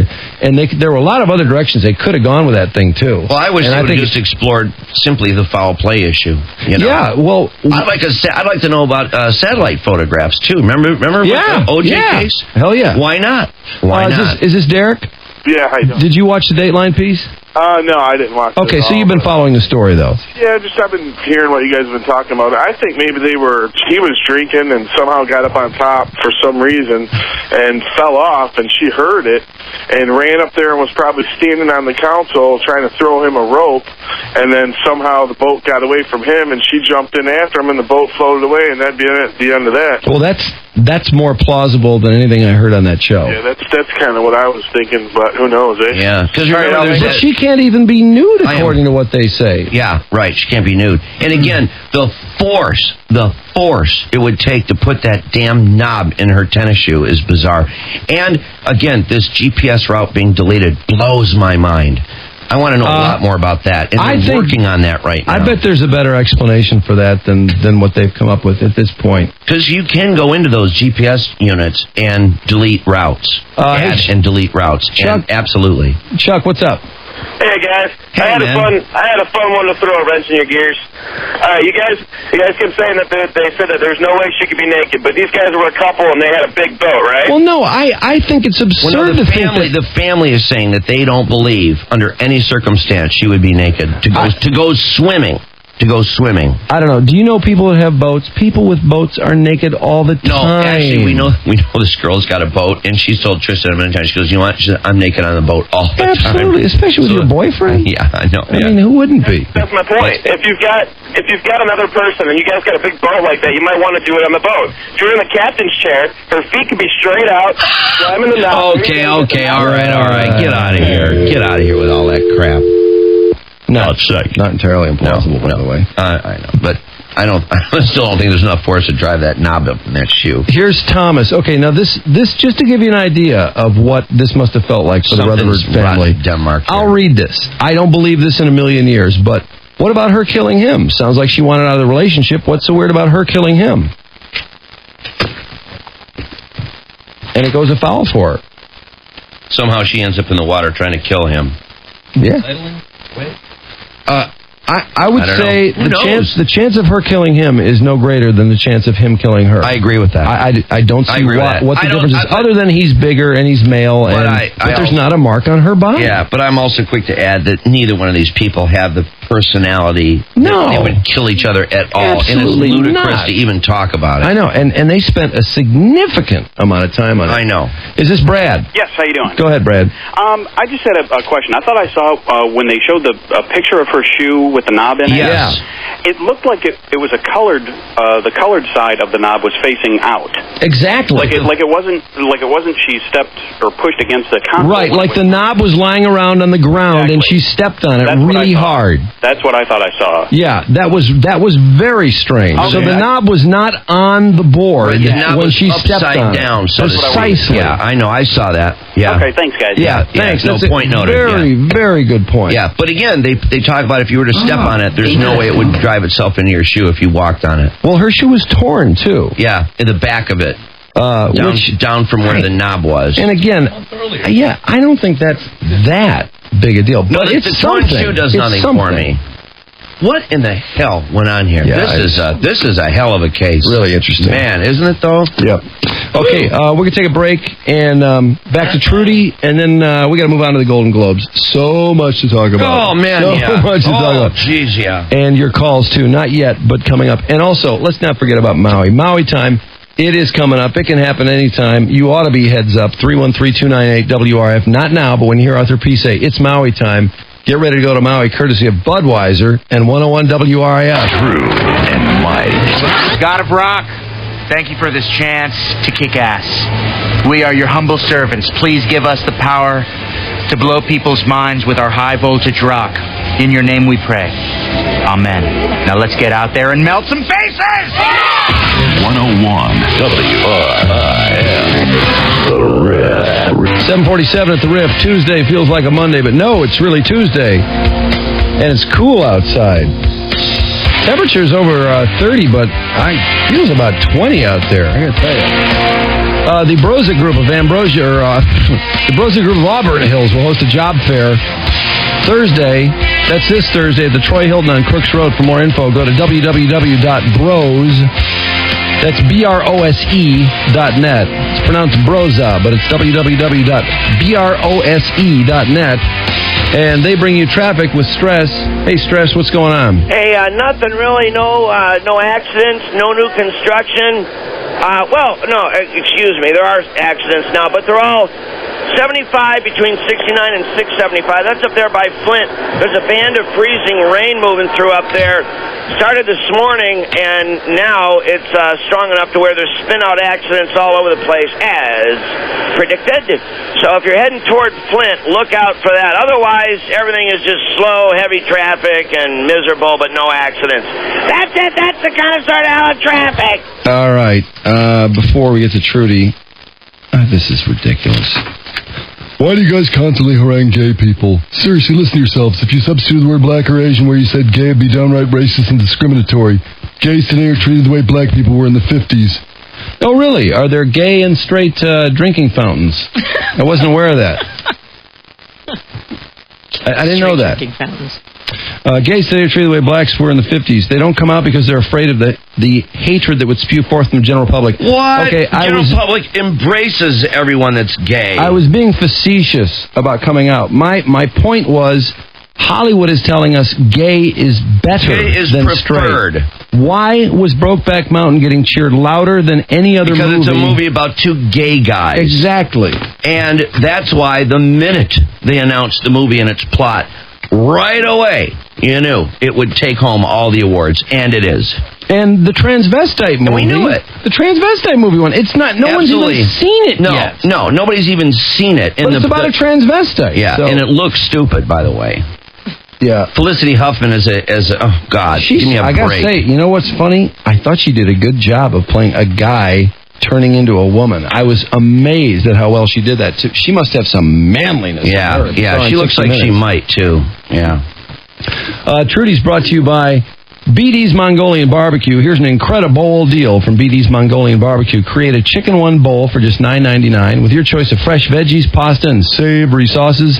This incredible deal won't last long, so stop into a Detroit area BD's today and ask for the $9.99 chicken one bowl. He's a tough old coot. They say Jerry Ford is okay. He's going to be out of the hospital within a couple of days after being admitted to the hospital again, a second time in a month or two. His spokespeople say this was not related, however, to the savage cold that put him in the hospital late last year. The New York Times has a story this morning about how well they're doing with that secret NSA spying. It bears mentioning that the sources, many of them are unnamed intelligence sources, people who will not step up in the light of day and reveal their names. They say that innocent Americans were spied upon, which is the very thing the president and vice president told us wasn't happening, and churned out tons of useless information with this NSA spying program, floods of tips that took hundreds of agents to sift through. Thousands a month. They were neck deep in them. As a matter of fact, the FBI started complaining that they just had mountains of unproductive things to check up on. The NSA then started ranking the importance of the tips they were bringing to the FBI from a 1 to a 3. FBI field agents supposedly were overheard to joke when a new raft of tips would come in that meant more calls to Pizza Hut. Even the FBI's boss, Robert Mueller, wondered if there was a legal rationale for the eavesdropping, that it kept his agents from other counterterrorism investigations that could be helpful, and one FBI agent actually alluding to the business of innocent Americans' privacy being invaded, saying we would chase down a number and find out it's a school teacher, with no indication that they'd ever been involved in international terrorism, for an example. It made them question it, and so, of course, does Congress. It's expected to be a Senate hearing in February. Civil liberties groups, of course, are armed and ready to file suits, and Al Gore chiming in that the Bush administration broke the law repeatedly by ordering the eavesdropping program. George Bush's MLK Day appearance at the Kennedy Center for Performing Arts found him intoning that Martin Luther King Jr. was one of the greatest Americans who ever lived, but that there's got to be more work on the dream. Yet, that's not the way Hillary sees the Bush administration. George Bush doesn't care about black people. That's kind of what she said. Some of the things yesterday that people said on MLK Day, Hillary blaring the Republicans have created a plantation mentality and called the Bush administration the worst ever to go. When you look at the way the House of Representatives has been run, oh my God, run like a plantation, and you know what I'm talking about. Sorry about that. Didn't mean for that to be shrill. God almighty. The Republicans say, interesting that she would use that analogy on Martin Luther King Jr.'s holiday in Harlem. Then there is the opportunity of MLK Day for Jeff Feiger to float his theory of what's going on, the vast right-wing conspiracy to nail him in this federal indictment of whether he pressured his office to make political contributions to counter Bush candidate John Edwards, as a matter of fact, says Jeff, using a nicely targeted jab at the Republican Party's alleged past, trying to interfere with the civil rights movement. And there'll never be a law in this country that prevents employees who care about our government and donate to get bonuses because of their civic involvement. That really misses the bigger point here, that we're living in a state appropriately during a day when we remember Dr. Martin Luther King, when there have been grave abuses by governmental officials against me. Prosecutor investigating the state's gripe with Figer over the campaign finances thing recommended no criminal charges be filed. And listen to Ray Nagin, mayor of New Orleans, marching yesterday in their MLK Day parade. And then during his topic of the day, how the hurricane revealed God is mad at the country for invading Iraq. Racism is rampant and was revealed by the hurricane. Come on, Nagin. He says, however, New Orleans... About? He says we'll overcome. It's time for us to rebuild a New Orleans, the one that should be a chocolate New Orleans. And I don't care what people are saying, uptown or wherever they are. This city will be chocolate at the end of the day. He explained that by what chocolate... if someone said this city was going to be vanilla at the end of the day and people started cheering wildly? That's a good question. In fact, there were a few staff behind him. Standing behind him when he said that, who are white, and I was trying to catch their expressions. They kept their faces very frozen, impassionate about the whole thing. That's a he later explained what he meant, that when you make chocolate, he says, by mixing... That sounds delicious. Dark chocolate with milk, and that makes a delicious drink. Oh! What a beautiful chocolate man! What a spin. Nagin is also the guy. Remember during the summer when contractors were hiring illegal aliens, and he made the comment that he was afraid the city was going to be, his words, overrun by Mexicans. Just a few moments. Third chopper crash in Iraq in 10 days yesterday. An Apache crashed in a swamp in the town of Taji. The insurgents say they did it. The military says reasons are unclear. But video that the insurgents are using to boast of it, the military says that's from another chopper crash. And they're lying about that.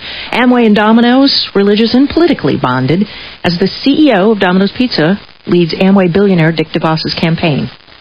Of course, DeVos has his eye on becoming the governor of the state of Michigan. Dennis Archer, by the way, was the point man for Granholm until December. He stepped down, and Jenny from the Block says she may not hire anybody to replace him as the campaign manager. A new job, though, for Sharon McPhail, who attempted to wrestle the gig away from Kwame but got rolled over by the machine in the primary. She's been intensely anti-Kilpatrick for years of political posturing. Now, suddenly, the two have changed their minds about each other, and after the eyebrow-arching move of lending her endorsement to his campaign last fall, she now becomes Kilpatrick's favorite general counsel. His go-to girl. Wow. She's just one of a dozen Isn't that members. interesting? Kwame should be appointing more shortly. Condemning the condemnation of Clarence Allen, the 76-year-old death row inmate executed yesterday, saying he was too feeble for execution. 200 people protested outside of San Quentin yesterday, led by actor Mike Farrell. But it fell on deaf ears. Supreme Court was not sympathetic. Mike Farrell is leading this thing over this death row guy who's too old to execute. Yeah.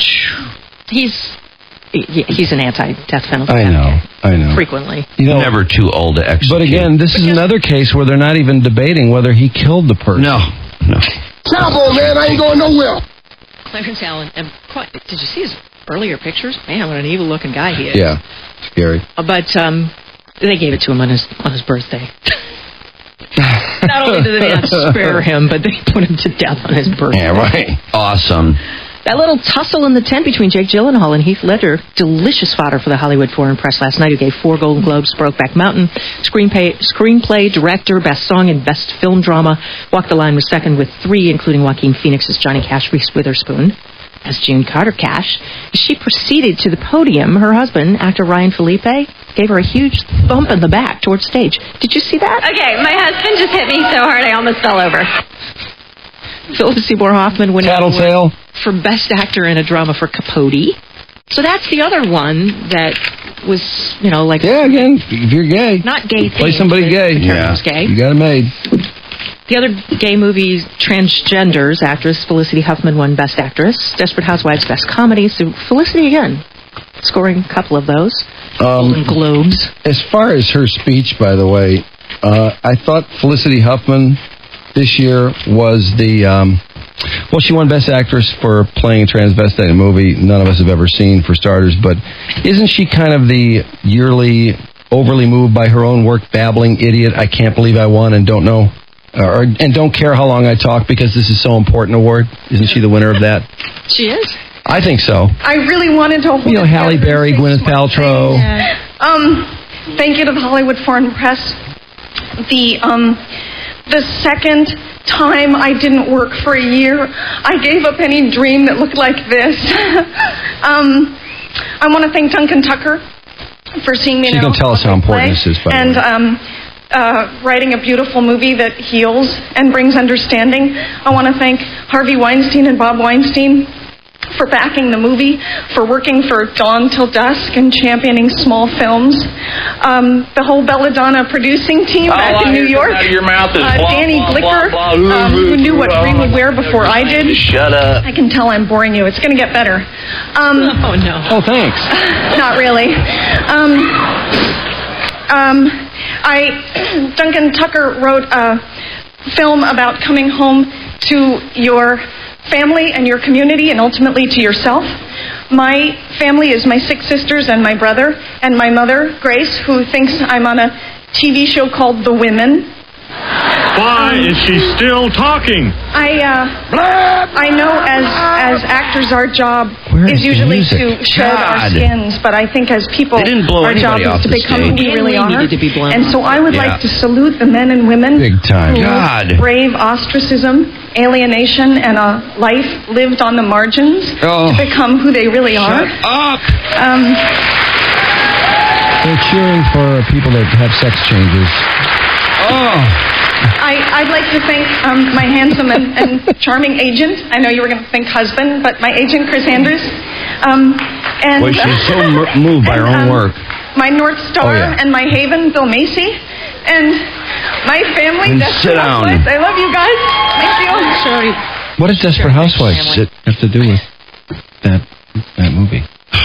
I thought second place for Best Actress. Let's see. Well, a second place in the overly moved by her own work, babbling idiot, I can't believe I won and don't care how long I talk because this is important award would be Sandra Oh. I feel like I set me on fire. God awful. Thank you so much. She had trouble getting to the stage. I was going to tell you, it's an hour for her to get to the of stage. Grey's Anatomy, thank you so much. And to the cast that I share this with, and the writers and the producers, and especially Shonda Rhimes. Is she ugly? Thank you for writing this. God, thank you for letting me act. It means so much to me. Thank you to my team who supported me for so many years. I'm so proud to thank you. Thank you. Oh God, I don't remember any of your names. Sit down. Sit down. Billy and Marsh and Tom. Sit down. This is fantastic. Sit down. People. Thank you to my family, to Claire Musa. Sit down. To my dearest friends, to Adam and Kristen, and to Andy and Beverly. And to my rock. Things go well, I might be showing her my O face. Oh. You know what I'm talking about. Oh. God, I saw that in the movie. It was the first time I'd seen it outside of the drop, hearing the drop. It was so funny. Oh, my God, I died. I love it when a drop comes up in a movie I haven't seen yet. Right. It's great. I know, it's always terrific. One last thing. Michael Jackson supposedly is trying to get a consultant's position in Bahrain at a major company over there. Oh, for God's sake. What could he possibly share with any business?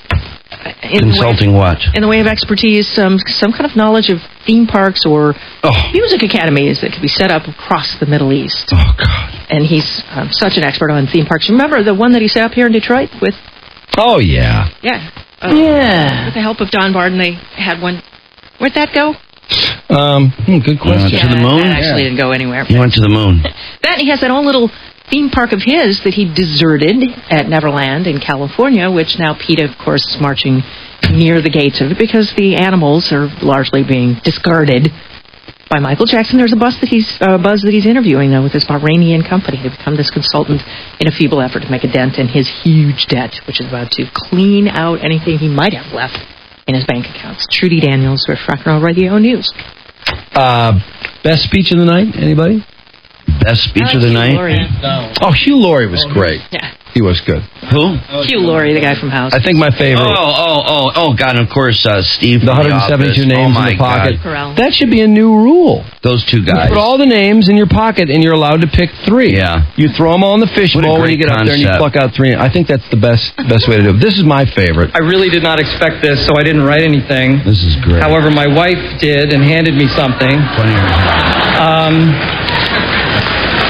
I'd like to thank the Hollywood Foreign Press for this great honor. I would also like to thank my wife, Nancy, for her constant support and for being so beautiful tonight. That's true. Don't you get the impression a lot of him comes out in his characters? Oh, yeah, absolutely. Every time I see an interview with him, creating he's like such a wonderful, groundbreaking piece. Well, I don't think he could possibly be that big a dick. But for his talent, courage, and sheer audacity. Very funny guy, just This naturally is good. funny. Thank you. Also to my wife for giving me 2 wonderful children, as painful as her labor might have been.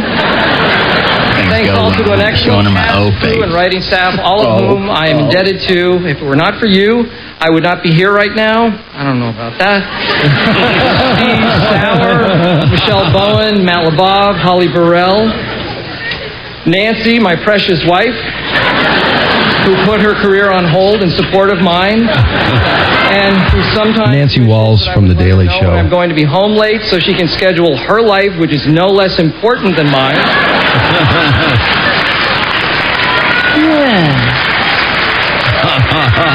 To my parents for not making me go to law school, and finally to the love of my life, my wife Nancy. Thank you very much. Great honor. Oh man. Do you guys get the feeling that Hugh Laurie loves himself quite a bit? No. No? Because I see it in his character, and then I kind of see it in him, too. I thought he gave a great speech, but, I was surprised he didn't have the cane with him. Yeah. Last night. I think he really thinks he's cool with that cane. No. I think he thinks he's really cool with that cane. What about Gwyneth Paltrow and her tribute to Oh, God. Anthony. Oh, I know it. All night. Anthony Hopkins. Anthony. Oh. She got all these raves about her stupid maternity dress. It's like, all right, she's having a baby. You don't have to act like she looks great. I know it. Didn't she just get pregnant? Yeah. She looks like she's like 9 months. She's carrying triplets. Wow. Eminem got married. Yeah. Again. At Meadowbrook. I cannot believe he remarried her. Can't either. I know. Isn't that incredible? Yeah, and he's got a tattoo on his chest that says Kim, rotten pieces, something like that. Well, not to mention a couple of songs that are rather derogatory. Yeah, just a tad.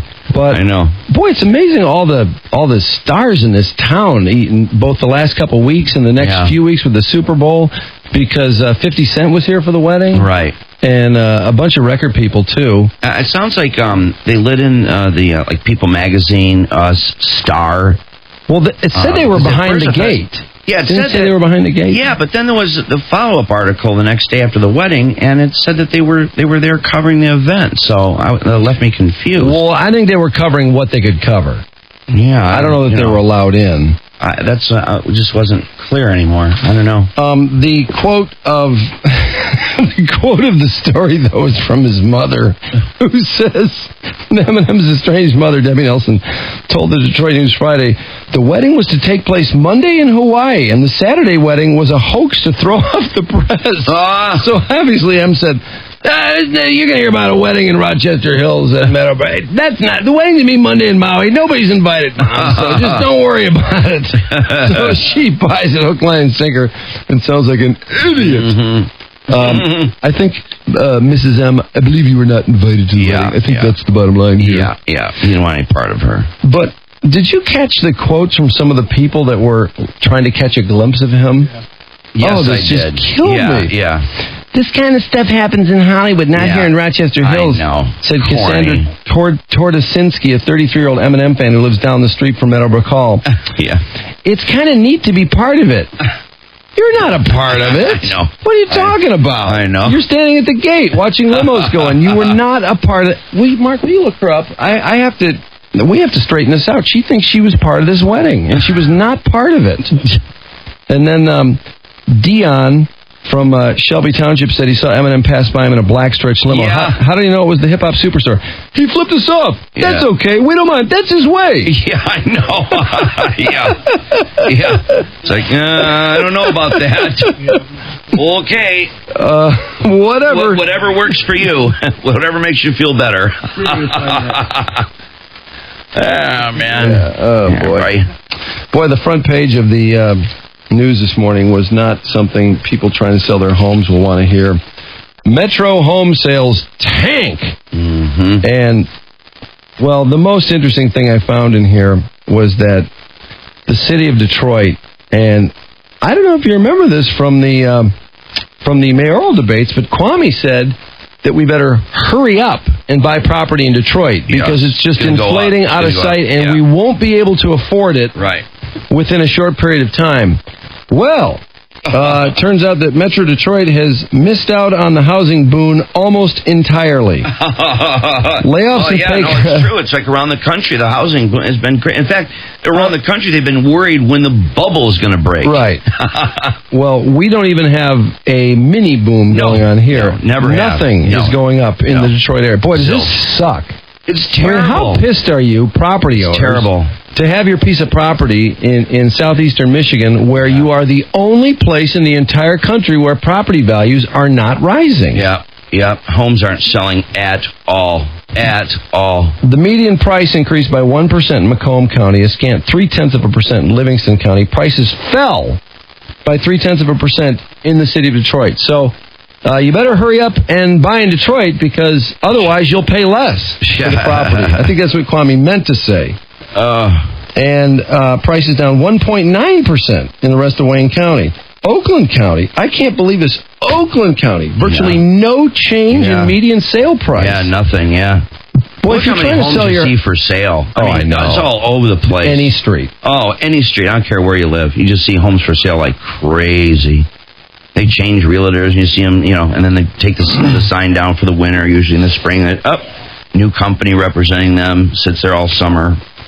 But home prices in other parts of the country soaring. Yeah. Median sale prices rose 40% in Phoenix in 2005, 20% in southern Florida. Even in Anchorage, Alaska, property values went up 10%. Oh, ouch. Oh, God, is that painful.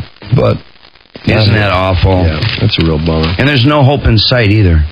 Not really. The Michigan economy, they don't see that thing turn around until way deep in 2007. Yeah. Is somebody gonna maybe get some creative is Jennifer bone Granholm, working? is she going to do something besides show up at the auto show? Or, is she going to work on this or anytime soon? No, she's more worried about kissing Kwame's ass so she can get reelected. Yeah, I know. Can you imagine that? A governor in the state of Michigan actually supporting a mayor who is stealing this city blind. Oh, yeah. Calling him a visionary. To get herself reelected. Yep. How embarrassing is that?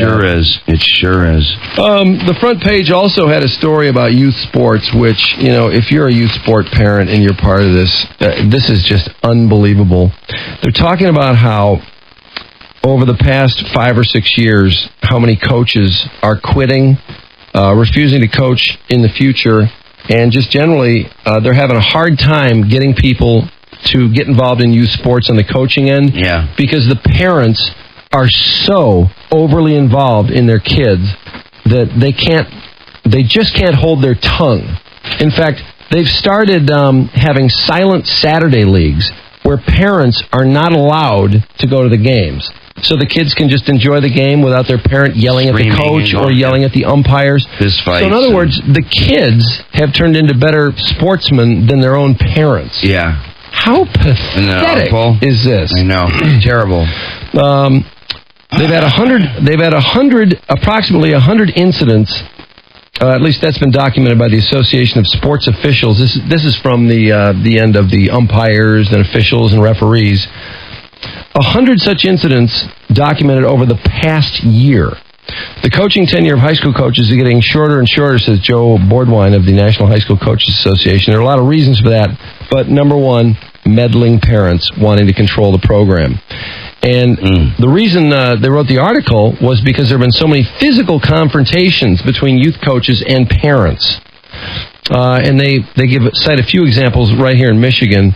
During a practice for the Grosse Pointe Red Barons Little League football programs in Grosse Pointe Farms, an assistant coach and a parent who differed over playing time.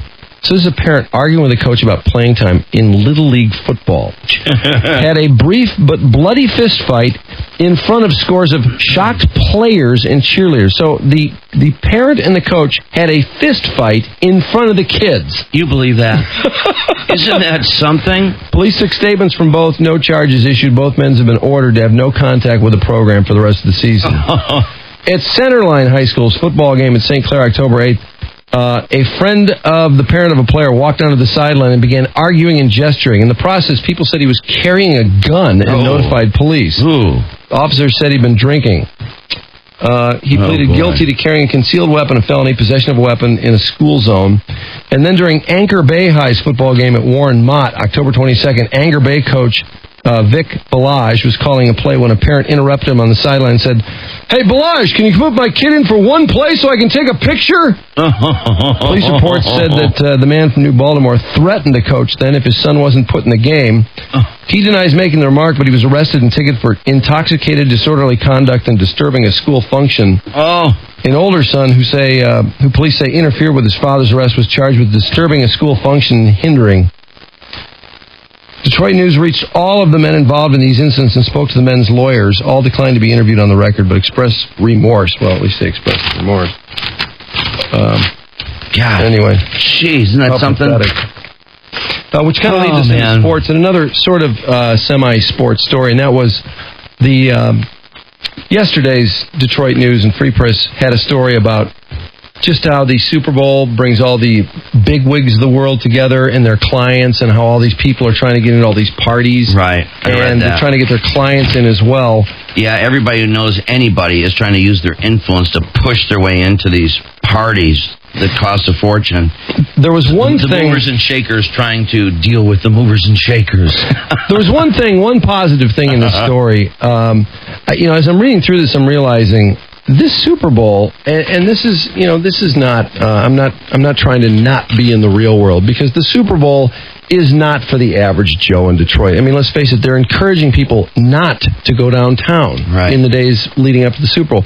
They don't want local people getting in the way of the national people who are here to have a perfect, unfettered time and not have to deal with idiots like the people who live here getting in their way and cluttering up traffic.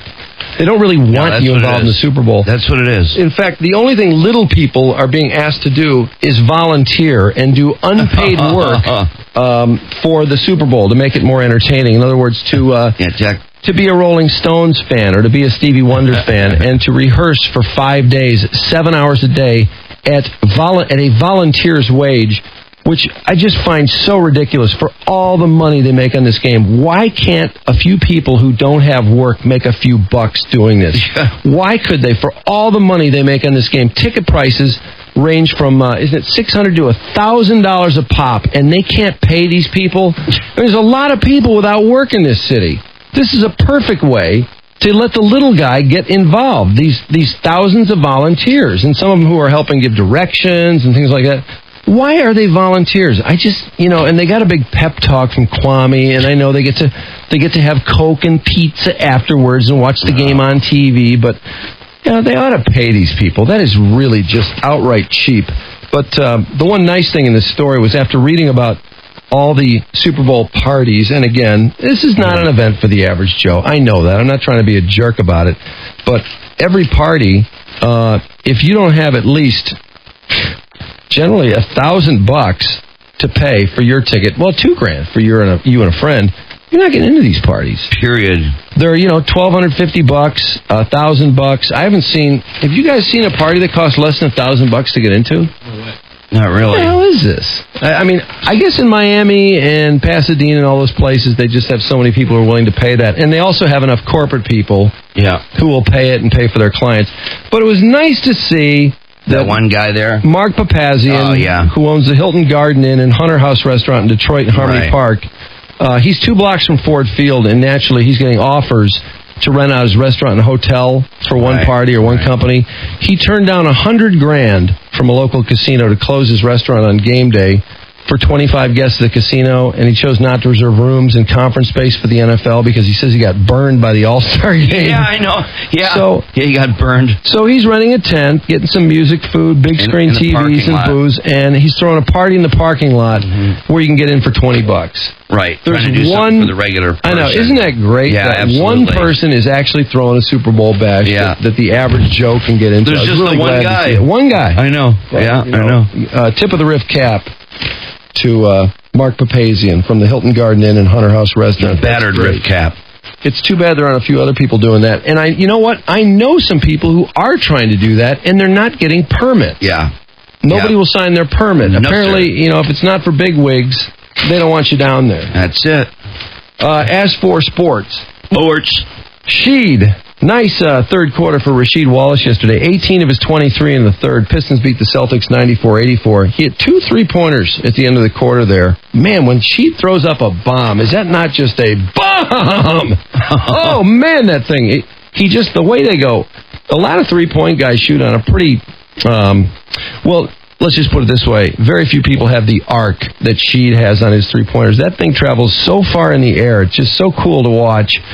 Hamilton had 18. Chauncey had 13 points, but 16 assists. I think he's going to end up, if he keeps going like he's been the last 14, 16 games in assists, he may end up leading the league in assists. Paul Pierce had 21. West had 20 for the Celtics. Pistons had a 19-4 run midway through the second quarter after trailing by 14 in this game, and that was Carlos Delfino that led that run. He had a couple pretty 3-pointers. Let's see. Larry Brown got his 1,000th win over the weekend. Everybody really writing Larry off with the Knicks. He's got a horrible roster situation there, but he did win 6 in a row before losing over the weekend, so don't count Larry out. Steve France has been reinstated to the Orlando Magic. He was suspended. He refused to go back into a blowout game. I don't know, up 16 with 3:22 left. I don't think, is that really that big a lead for a starter to go in? I didn't think that was that big a deal, but anyway, they say he's expressed enough contrition to allow him back in the roster. The NFL has come clean and said, yeah, the refs blew it in Indianapolis. And I'm really amazed they can't do this more often, just at least to make the rest of us feel better. For example, that Packer-Lion game. Did they ever make a statement on that forward pass that Gatto made? No, didn't they kind of just act like they'll address it in the offseason and make sure the rule is righted?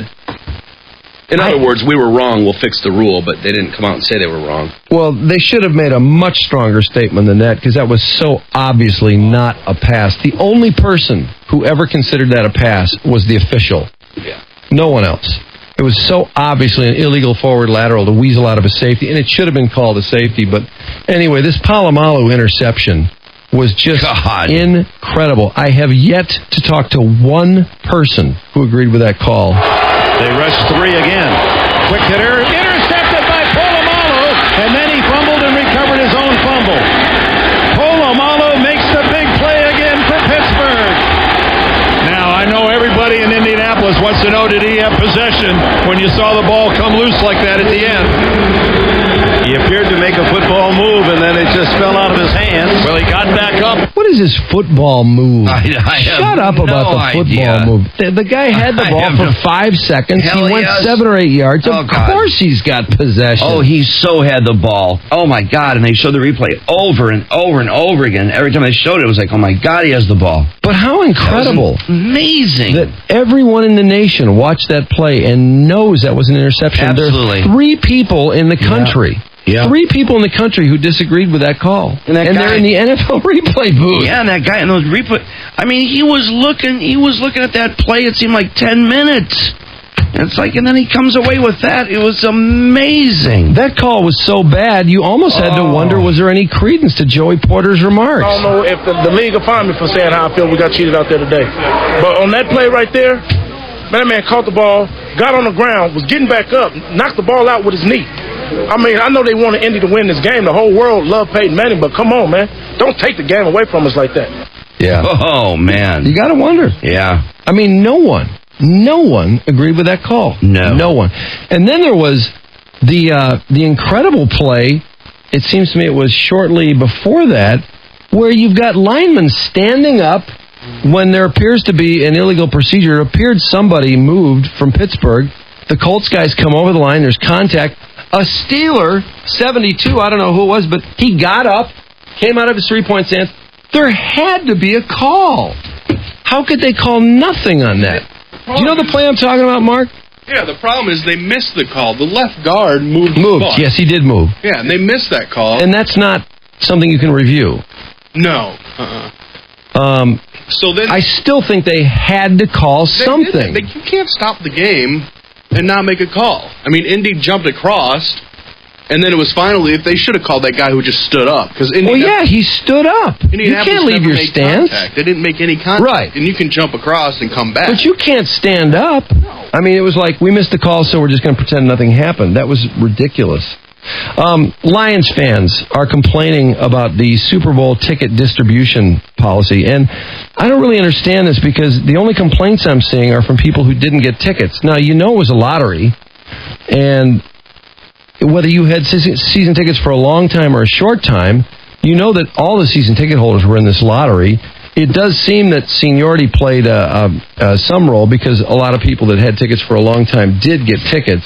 I'm done with tickets. After this, I don't give a about tickets. I don't even want to hear about tickets after this.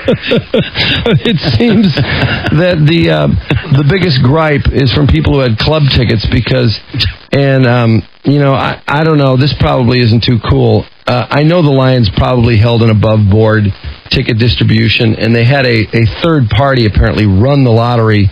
But I think the rub is the Lions ran an ad campaign over the summer, and they were trying to lure high-end club season ticket buyers by promising that a purchase could lead to a Super Bowl 40 ticket. And they proclaimed all Detroit Lions premium club seat members are included in an exclusive Super Bowl 40 ticket drawing. So I think that's where, they got a little greedy, want to get a few more season ticket holders, and I think that's where you get a lot of the rub is from the club level holders. This Lions coaching search, they better get moving because here's the Patriots hire Eric Mangini. Now, that's not a guy I heard the Lions were terribly interested in, but he was the Patriots defensive coordinator. Obviously got something on the ball. He took the New York Jets head coaching job. Sean Alexander will be back for the Seahawks this week. Colts coach Tony Dungy says he's not completely sure he's going to coach the Colts again. And meanwhile, and I don't know if this has anything to do with his decision, but Edgerrin James isn't sure he's coming back. Duke and Florida stay 1-2 in the AP Top 25 men's basketball poll, followed by Connecticut, Memphis, and Texas. The Spartans move up to number 11. And speaking of the Spartans, the Big Ten Player of the Week is Paul Davis, who averaged 20 points and 11 rebounds this week in the two victories over Indiana and Ohio State. Michigan, Courtney Sims trying to puff the team up, saying they need a sense of urgency. They got a big 4-game swing. They've got Northwestern at home tomorrow, then at Minnesota on Saturday, and then Michigan State and Wisconsin. And if Michigan doesn't come out of this with at least a split, this team could be in trouble. And how this team couldn't get an NCAA bid, I don't know. I mean, they're the oldest team in the Big Ten, the most experienced and the oldest. And Amaker, I think, is going to have himself a problem if he doesn't get in the big dance.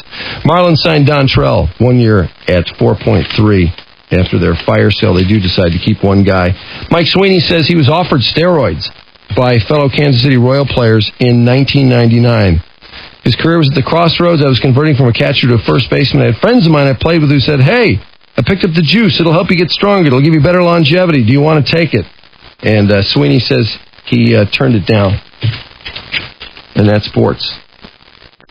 8:26 on the riff. Did you happen to catch The Bachelor last night, by the way? No, last night, The Bachelor? No. Yeah. God, it was funny. No, I didn't know that was on. I was watching those Golden Globes all night, and oh, that's right. It was Monday night. This show has my God. The biggest pile of bitches, the biggest pile of selfish bitches I've ever seen on that show. Oh, and that's saying something. Yeah. Those women, well, that's what they want. They want them to argue and carry on and scream at each other and, on tape. You know the big linebacker, Kristen? I mean, she looks like a linebacker. She's built like a linebacker, that big slob. Can you cue that? Did you cue that part up? I can cue it up, yeah. Yeah. I felt bad for this chick because I thought she was a nice girl. She was kind of a slob. She's a nut job. Well, she's the one that gave him a shot glass and wrote him a poem and all that, but I don't think she was a psycho. She's doing other things with the girls. Oh, that chick there, that blonde? What was she doing with the girls? I can't remember, but last night she was saying something. She's like, don't you guys ever? And they're like, No. Well, I don't know if those girls are a very good barometer, though. True. But she, well, you'll see what she does. She tries to make a joke with the orange peel by turning it into some hillbilly teeth. Okay. And he looks at her like, you are the biggest idiot. I mean, he should have given a courtesy laugh just to be nice, because I think he knew he was going to dump her. There was a rose sitting there, and basically if she didn't get a rose by the end of the date, she's out. Yeah. Great whip, by the way. Yeah, definitely. So watch how this date goes. Okay. And I know she's a slob. Don't get the wrong idea. Doctor trick. When you go back home, this would work great with your new patients that you meet for the first time. She started cutting up the orange, and when she started carving slits in it, my first reaction was, oh no. Goofy. All right. Oh no, what? What? Yeah, what does he mean by that? Oh, it's gonna work. Hey, Travis, how you doing? Does it look real? And then we can toast and be like, Pause that for a second. Be careful. How humiliated would you be? I mean, he looked at her like, you idiot. Does this guy have zero sense of humor? I mean, was that horrible? I know it wasn't funny, but I mean, I felt sorry for it. It was like, oh my God, did he send that thing flat? Yeah, courtesy laugh at least. Hey, what are they? That's great. I mean, are they filming that after the fact? Or, I mean, he couldn't. No, he couldn't let her know more that he's not. That he thinks she's a fool by the expression he's giving her. No, I know. That's what I mean, and that tells me this guy's kind of an a-hole. Well, really. you have to be on the show anyway. I think. You know what? Just by virtue of. I wondered that too. Like if they intersplice that. For because time. they do that. I don't think so. But you can hear the they audio do that. where she's like, "What? No, nothing." You know, kind of fishing for something. I mean, if he was laughing or just courtesy laugh, you'd at least hear him go. No, I think that was actually his reaction. Yeah, that was real time. Really stiff. I mean, he takes like 15 seconds of just deadpan looking at her like, you are such an idiot. You're so immature. This is so not funny. You are so out of the running. It's pathetic. You are disqualified. Oh, it's gonna work. Hey, Travis, how you doing? Does it look real? And then we can toast and be like, oh, how corny. Be careful. Look at the wine running down her chin now. He's afraid she's going to spill wine. Yeah. That's his biggest concern. on the first night? Did I just ruin the moment? Ouch. Oh, boy. I guess I'll get it. Oh, speed ahead to the... That's bad. What else Yeah, is a nice that chick is so out. A nice little different thing is because she has to go home right away. Yeah, her bags are packed into the door. When the porter comes to pick them up, and they're like, all the other girls are like, ooh, sorry. Yeah. Actually, go ahead and play that because they act like they're bummed. They're so happy because they know she's gone. Okay. Such a sweet person. You wear your heart on your sleeve.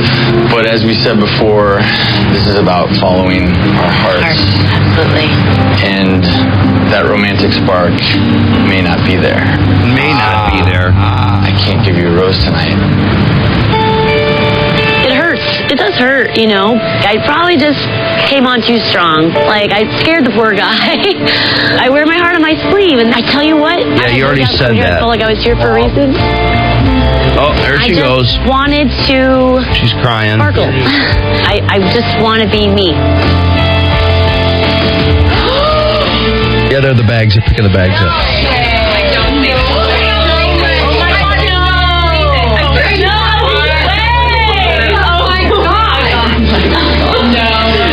I can't change who I am, and I think the person that I love is going to love that about me and will.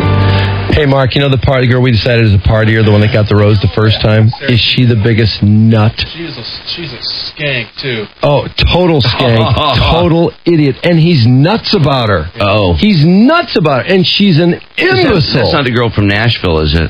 No. Canada? The one from Canada that got the rose. Camping? Yeah. She got the special rose. Yeah, I know who you mean. And the first time we talked, she wants to kiss him, and he won't kiss her because he doesn't want to kiss anybody. Yeah. And it's not like often you feel wow. I felt wow with you, and it was nice. I'm very excited that you're here. Good.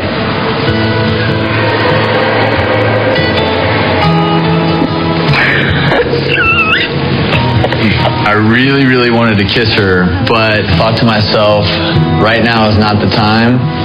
Give me a big hug. I'm just not the kind of guy who wants. The way she talks, the noises she makes are really weird. It's just not something I'm comfortable with. He looks like a germ freak. What it is. I feel like me and Travis had an amazing conversation. Amazing. She said amazing. So, amazing was said so many times. Oh, yeah, always. I'm glad we talked to you. I would love This conversation these people have I'm just are gonna be so really ridiculous. bewildered if he doesn't give me one. Go to the part where he they're arguing about the kiss every season. And then the other thing I wanted to see was the faces these girls are making when they're not getting roses at the end are just unbelievable. Here's a little amazing, something a little bit amazing for you. I've had an amazing time. You guys are all amazing. And so what I said before about this rose is that I really do want to split it up into 6 because you guys are amazing. That was not edited. You got that was no. That was unedited. I've had an amazing time. You guys are all and the amazing. use of the word amazing. What I said before about this rose is that I really do want to split it up into 6 because you guys are amazing.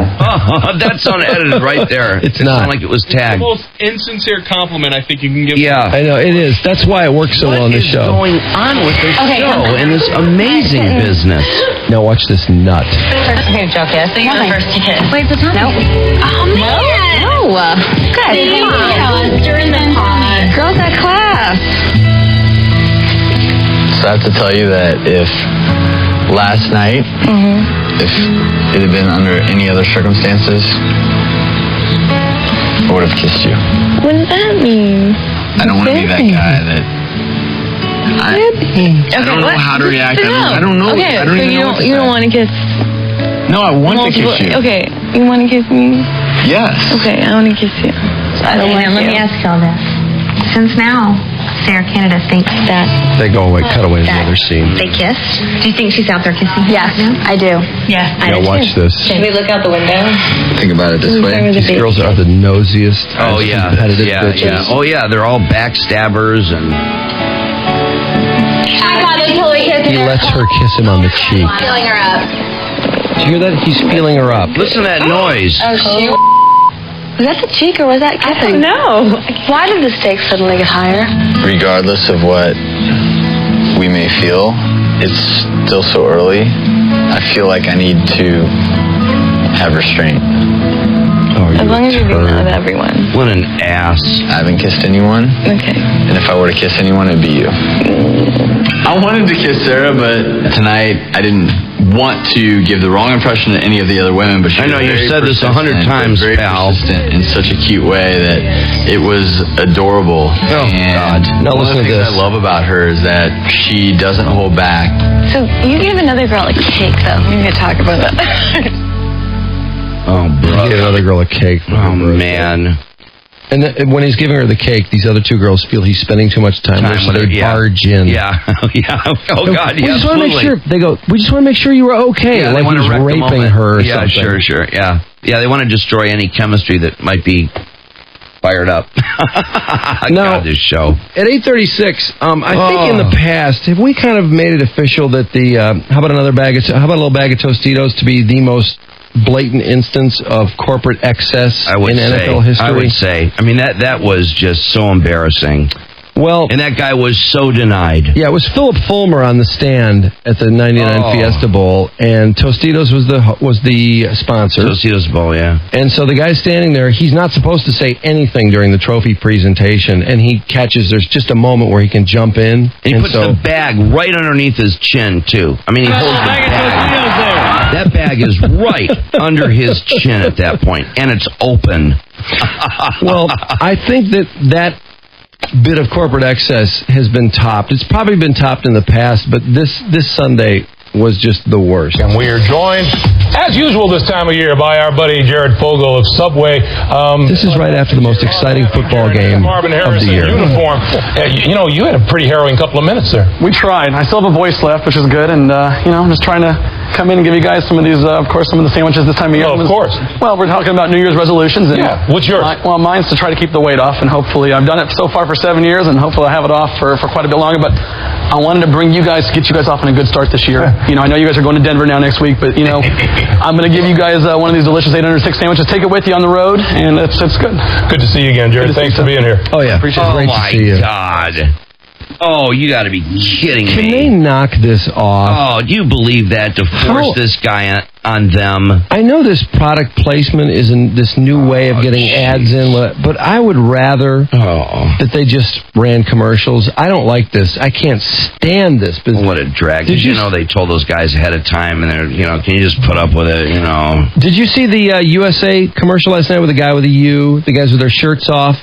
Oh, no, It ran during the USA ones. Yeah, the guy, they're like face painters, except they got their bodies painted.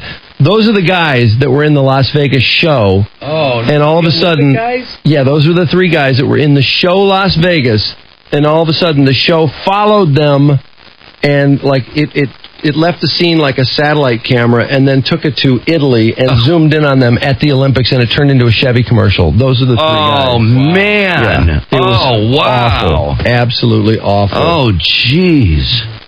Oh, that's out of hand. Oh, I almost forgot about Nokia. Nokia had a pretty, this was pretty excessively corporate. Well, Greg and Pat, not a bad way to start the Nokia New Year with $100,000. I know you got to be pleased with the folks at Nokia. Just giving you a shot. Nokia New Year. I appreciate Nokia for my family and Joe Theismann. Well, now let's bring in Pekka Vartinen from Nokia for the Czech presentation. Greg, on behalf of Nokia, I'm very glad that you participated to Nokia $1 Million Challenge, and tonight I'm also happy that Nokia paid off for you, and I'm glad to present this check of 100,000 US Nokia dollars for you tonight. Very happy Nokia New Year. Remember we called the guy too that made the Nokia kick? Oh yeah. And he had the Nokia phone, which well, let's see, it only took incoming calls. No, local calls. That's right. Calls. We only make local calls. Yeah, right. Exactly. And they cut it off after the bowl game. Yes. Yeah. And that guy was so excited to talk to us. We started just tearing him a new one. Yeah, he kept plugging Nokia on the phone to us. Oh my God, Drew said Nokia every 3 seconds. Okay, going back to Lana Stempian and Charles Rutherford, the Dateline story Friday night, which I think we kind of came to the agreement that it's a mystifying story. It's fascinating, and like the Stempian family, I would love to see them pursue this and find out what in the hell happened to these 2 people. And I'm of the assumption, I think we are here generally, that Charles Rutherford is somewhere in Lake Huron, tragically, caught on a branch or who knows where. He's underwater somewhere, probably. I don't think that he killed her. I do not. But I do agree. I do agree with you that that Dateline definitely implied that he's at the very least a huge suspect in this thing until they find his body. He'll always be a suspect. If I remember the Rutherford family, I'd be very upset because I thought they really overplayed that hand. Well, they did. More than overplayed it. Yeah, I mean, they literally pointed out about her telling the bartender that if anything happens to her, look to him. They pointed out about how she made a phone call to an ex-boyfriend. She never told her family, though. Right. Never said anything to her family. Went on a boat alone with him for a 3-day trip and called another guy from the boat. That's how scared she was of him. Yeah, but the way they painted it was that, look, she's still attached to this guy. Look, she's calling this ex-boyfriend on the boat. He may have overheard the call, and they were implying that then he would react and be angry and kill her. But there's not a mark on her. Not a mark on her, no. And then also, they pointed out about the watch that she so treasured and recently had cleaned. From the ex-boyfriend. Was from the ex. They also pointed out about the fight that they had, and they had to be separated at the Detroit bar. So there's no question that they were trying to lay out a case that he may have killed her. No question. They didn't give a lot of coverage either to his side of the situation. the story was primarily focused on. Oh, it's her family entirely. Yeah. So, and her family would not acknowledge that there was even an iota of a chance that any kind of boating mishap occurred because she's too good of a boater, and they also a swimmer. They also refused to acknowledge that she would be nude of her own volition, which I thought was even stranger, considering. And I'm not trying to put her family down. I know how upset they are and how hard this must be. And her death is tragic. There's no way around it. And this is a very successful young person, snuffed out in the prime of her life. But so was he. And his family is suffering equally. Well, to have to sit there and watch Dateline overplay that murder hand, I just was appalled. I don't know why they're doing that either, because I would think it would dawn on them that they would have considered the fact that, look, if he did kill her, then where is he? I mean, exactly. This guy, there's no question. Look at this background of this guy's life. He doesn't have the wherewithal to sit there and plan this thing and then disappear into society and emerge with a new ID, a new social security number, a new place to live. You know, to they don't sneak have over one, to Canada. Not one sort of sighting, not one tracking, no not one activity. credit card, no money taken out of the bank before the thing. Right. Anyway, all of that. There was some email on that. Sheila emailed in. They said she would not be swimming with her expensive watch on. Why would she be naked in the water with her watch on that she just fixed? She spent $300 to get that fixed. Also, they talked about the phone call to an ex-boyfriend while on the boat that night. What about that? Now, I don't know. I don't know that she's not. Well, what is Sheila implying? Is she implying that he killed her? I don't know what she's saying. I don't know. She starts off seeming to imply there's foul play, which I think there is some foul play here. But then the fact that she's pointing out about the boyfriend there, it sounds like she's leaning towards the idea that he may be up to no good. Well, that's how powerful those few things that they said were, which I thought were way over the top, considering there is not a mark on her. Not a mark. He has not been seen, heard from. No. And, Walter's pointing out, that was a cheap shot. Horrible cheap Yeah, they took a cheap shot at him, too, pointing out that she usually dates more athletic type of guys. Yeah, well, you know. He was kind of a slob for her to date. Yeah. I thought they even really, didn't they just come out and say she was too good for him? Yes. Yeah, no, there's no question. And they were describing his body in a weird way. They didn't say like roly-poly, but they were saying something like less athletic. Yeah. Compared to other people she had dated. Exactly. Yeah, no, Trish and I were talking about that. Yeah, that was rough. We and thought that was kinda weird. As far as this watch, that was her choice. She wore that watch and obviously made people aware of how important it was to her. Now, he never said she couldn't wear the watch, or they never said anything on the show about how he was nuts about her wearing the watch, although I sure don't think I would dig it too much. That would really bum me out. But obviously the watch was something that everybody really knew about. I mean, her family they were so acquainted with the watch. They kind of made it sound, too, like that he was let's see, what's the word I'm looking for?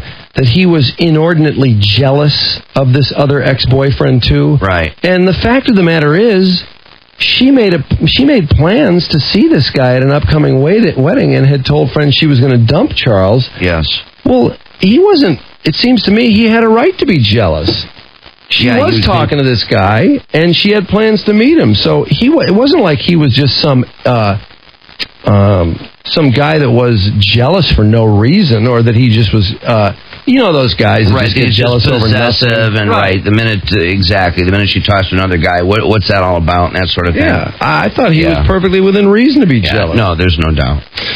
Let's see. I have always thought the boating episode was a murder-suicide. I think he killed her in a jealous moment, then jumped overboard to either save her or out of remorse, knowing he killed her without putting a mark on her body. Murder-suicide. Come on, Cheryl. How does he kill her without putting a mark on her body? Well, he shoves her overboard. He killed her in a jealous moment, then jumped overboard to either save her or out of remorse, knowing that his life was over. As far as being naked, she could have went to bed after an argument, then called her up top, saying there was some problem, and simply pushed her overboard, hence no struggle. The problem with that is that we are able to tell that this guy was pretty stable. He had a good career going, all that sort of thing. And remember, this couple had been seen laughing and having a ball on their fuel stops and such.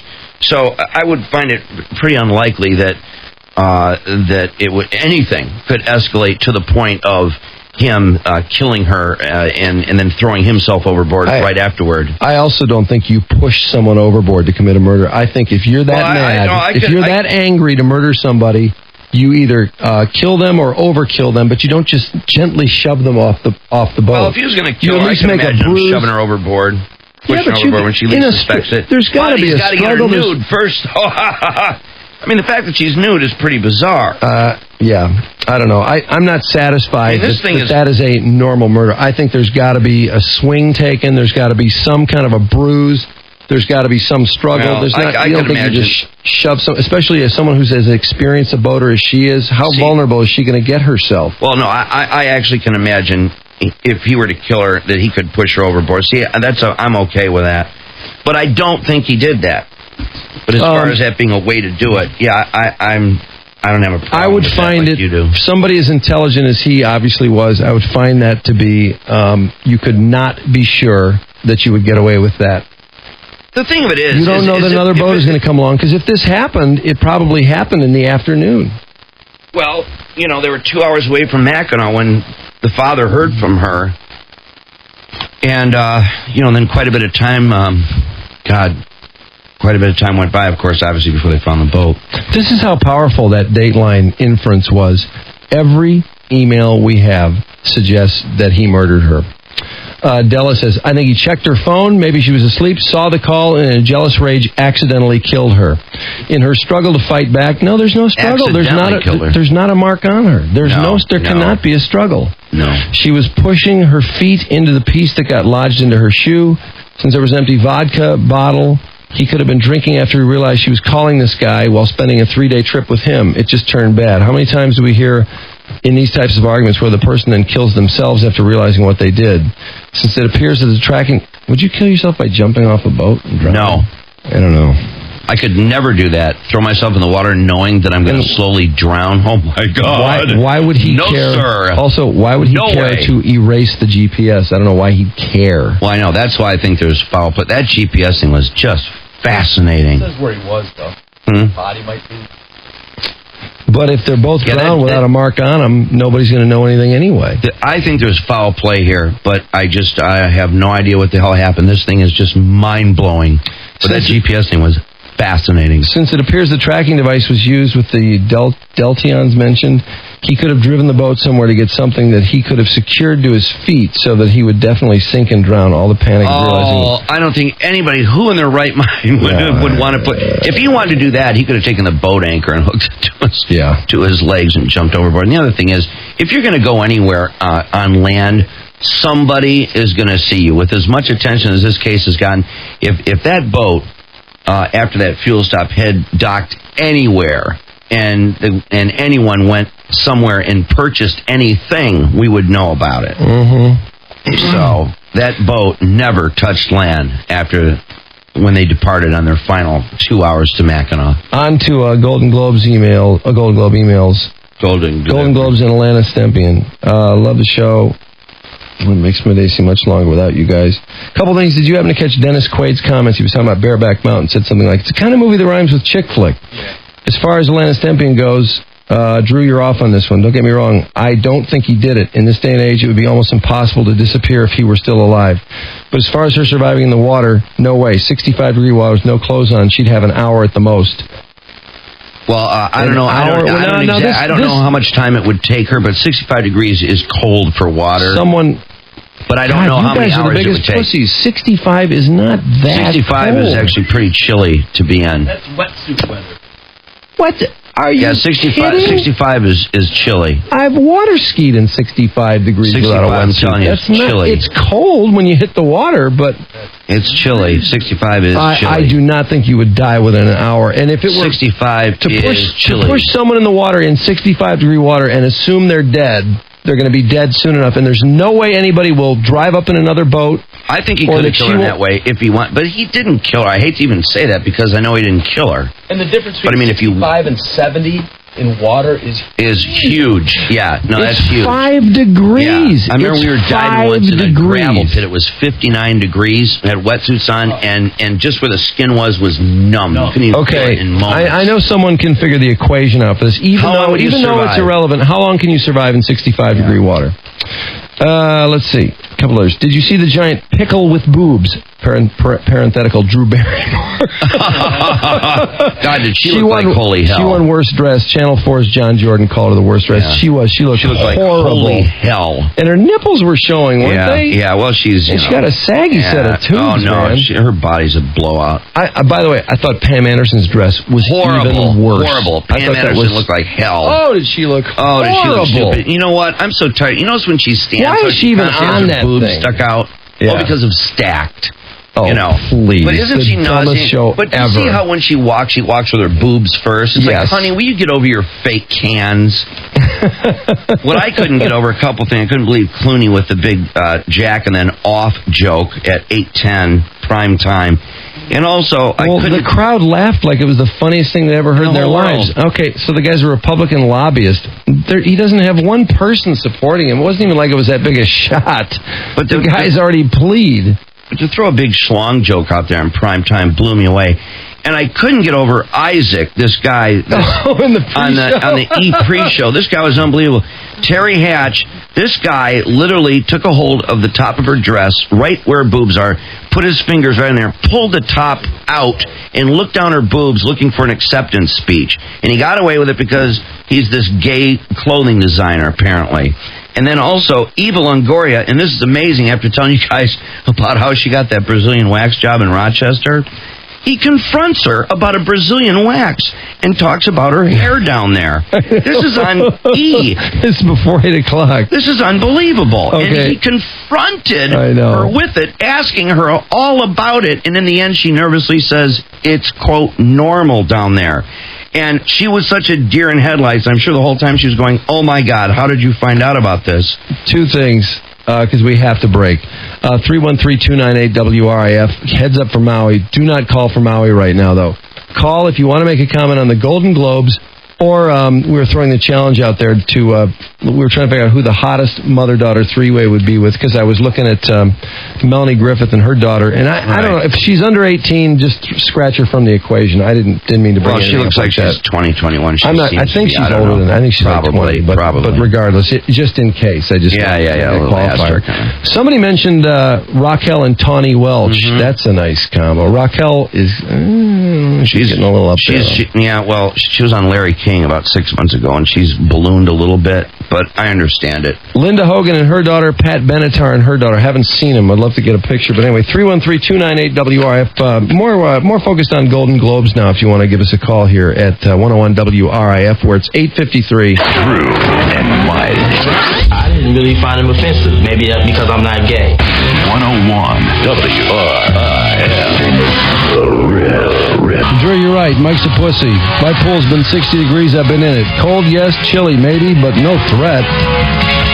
Did you see Mariah Carey last night? Good Lord. She should be taking over for Kirstie Alley and start a Fat Singer TV show. What was that outfit made of? Because that material was working overtime. Okay, here's a chart on water temperature. 60 to 70 degrees. Survival time ranges from 2 to 40 hours. Depending. Wait a minute, from what to what? You can survive 2 to 40 hours. That's quite a range. If the water temperature... Well, it has to do with... you might as well say you might survive, you might not. It has to do with age, physical condition, etc., etc. Let's see. Is this Jeff? Yeah, am I on? Yeah, you're on the air. Yeah, well, now that you said 2 to 40 hours, I'm like, what the hell? Heck's that? But when I was at Wayne State Medical School and actually physical therapy school there, we did a body mass index heat loss in water because the professor was a little bit of a geek on stuff. Okay. And he rated 72 degrees for a man, 2 hours, and it was 55 degrees you had a half hour. So We did a 72 degrees. You can only survive an hour in 72-degree water. Before a hypothermia set in, and then at the beginning of hypothermia, no longer can tread water. Wait. How long before you can no longer tread water? In 72 degrees, they had it as 2 hours, and then they repeated that in boater safety course. I'm going to prove that you can survive longer than 2 hours in 72-degree water. I will prove it. Now, she's a woman. Women lose heat faster and don't have the muscle mass or density of lean mass to maintain body heat, so they will die quicker. We did do an experiment on this, and it wasn't exactly to death, but I got 68-degree water in about 55 minutes. So, you got what? I was 21 years old. It was 68-degree water, and I lasted 50 minutes. And Wait, you lasted? You're still alive? No, I lasted before I said I'm getting the hell out. I was chattering my teeth like, so well, we're talking about somebody dying, not how long they last before they get cold. 55-degree water, she's going to have about an hour is what they had calculated at. Now, if you get somebody who's extreme survivalist, they might do a little better. 2 hours in 72-degree water. That is crazy. Anyone who dies for being in 72-degree water for 2 hours is the biggest pussy. They don't deserve to live. That's all I have to say about that. Let's see. God, is there ever a... Hey, Paul. Hey. How you doing? I was good. I was calling in about the Golden Globe. Did anybody see Clint Eastwood's face when he was presenting, I believe, Best Director and Brokeback Mountain won? Okay. I didn't see Clint. I missed that. It's like the one thing I missed in that whole show. Yeah, he just came out and presented the award, and then who was it? Oh, it was that Asian dude that said, I can't believe that I won and that I was given the award by a big gun like Clint Eastwood. Yeah, well, he wasn't happy at all. Clint wasn't? With that film. You think Clint was bummed out he had to award a homo movie, you mean? Right. Okay. Well, I just can't get over how nuts that crowd went for that movie. Why? It's an art house movie. Barely anyone has seen it. Hardly anybody has seen it. I think okay, that's Hollywood it's a gay for you. relationship. It's gay. That's all Hollywood needs to hear is gay. And they're going to react like that, no matter what. If it's a story about a gay couple, especially if there's a tragedy involved... By the way, forget about it. I know this guy won an award for a gay movie, and he's Asian, but why should he get to blab on forever without any... They should have cranked the music on this guy so bad. He had the worst, most boring speech. He was searching his brain for people to thank. Yeah, I know. He ran out of people, and he was desperately searching his brain for more people so he could stay on stage. Then he congratulates people on the Chinese New Year or something? Yes, It's like, wait a second. I thought this guy just won a Golden Globe. What the hell is this? I know, that was ridiculous. And Felicity Huffman, oh my God, did she talk. Oh, there was another one that could have shut up. Hey, Mary. Hey. How you doing? Good. What were you calling about? I was calling to just the mother... Daughter, hottest three-way? Yeah. Hot that you're calling. Goldie Hawn and Kate Hudson. Oh, is that right? You know, like that? We had a couple people mention them. So if you were going to be in a three-way with two chicks, that's who you would select? Oh, yeah. They'd be crazy. Now, are you a lesbian? No. No, you just have a feeling. I'm a big fan of Goldie Hawn. I've always been, and I just think that her daughter's cute too. I just think that they'd be fun. So does she ever smile exactly like her mother and talks like her mother? So, Mary, you're implying that you probably would end up getting turned on? Yeah. Yeah, I think you would. Wow, is that hot? That is just beyond hot. How hot are you, by the way? Oh, I'm not hot. I'm married, 3 kids. You can still be hot. I can just fantasize. Aw, don't say that about yourself. Mary, you're a MILF. Trust me. No, it can't be that bad. How old are you? 38. Yeah, you're in the MILF zone. You're in the MILF zone. Don't give up. How tall are you and how much do you weigh? I'm 5'2" and 130. Okay. Well, you could peel 10, though. Oh, yeah, 20. Yeah. No problem. Well, Mary, thanks for calling. It's a hot concept. Thanks. Don't you worry. Okay. All right. Hey, Andy, you're calling about the three-way. We're talking about the Hollywood three-way involving a mother-daughter combo. Yeah, I am. I'm with it, and I got 2. I don't think anyone's mentioned them yet. Ivana and Ivanka Trump. No way. Ooh, good call. You know what? That's very not good bad. call. That's not bad, man. I'm zoned in. I'm locked in on it. Yeah, I kind of like that, actually. Ivanka might be a little young. I'm not sure. But Ivana, I gotta say, she keeps herself in pretty damn good shape. She does keep herself in shape. Absolutely. She's perfect as a Richie and bitch. You know yeah. what I mean? Yeah, right. That could be a little, crazy Crazy. Yeah. And you know that Donald put her through her paces, so. Yeah, she knows her way around the kinky stuff. Oh, yes, she does. 313-298-WRIF. Oh, boy. Is this Todd? Yes. Hey, Todd, what's up? Hey, Todd. Yeah. A long time ago, when I took a life-saving course, they say if you fall in the water and you don't have anything to float with, if you take your pants off and you tie the ends, the ankles, and whip it over your head, it could be used as a flotation device. Oh, I remember hearing stuff like that. Sure, right.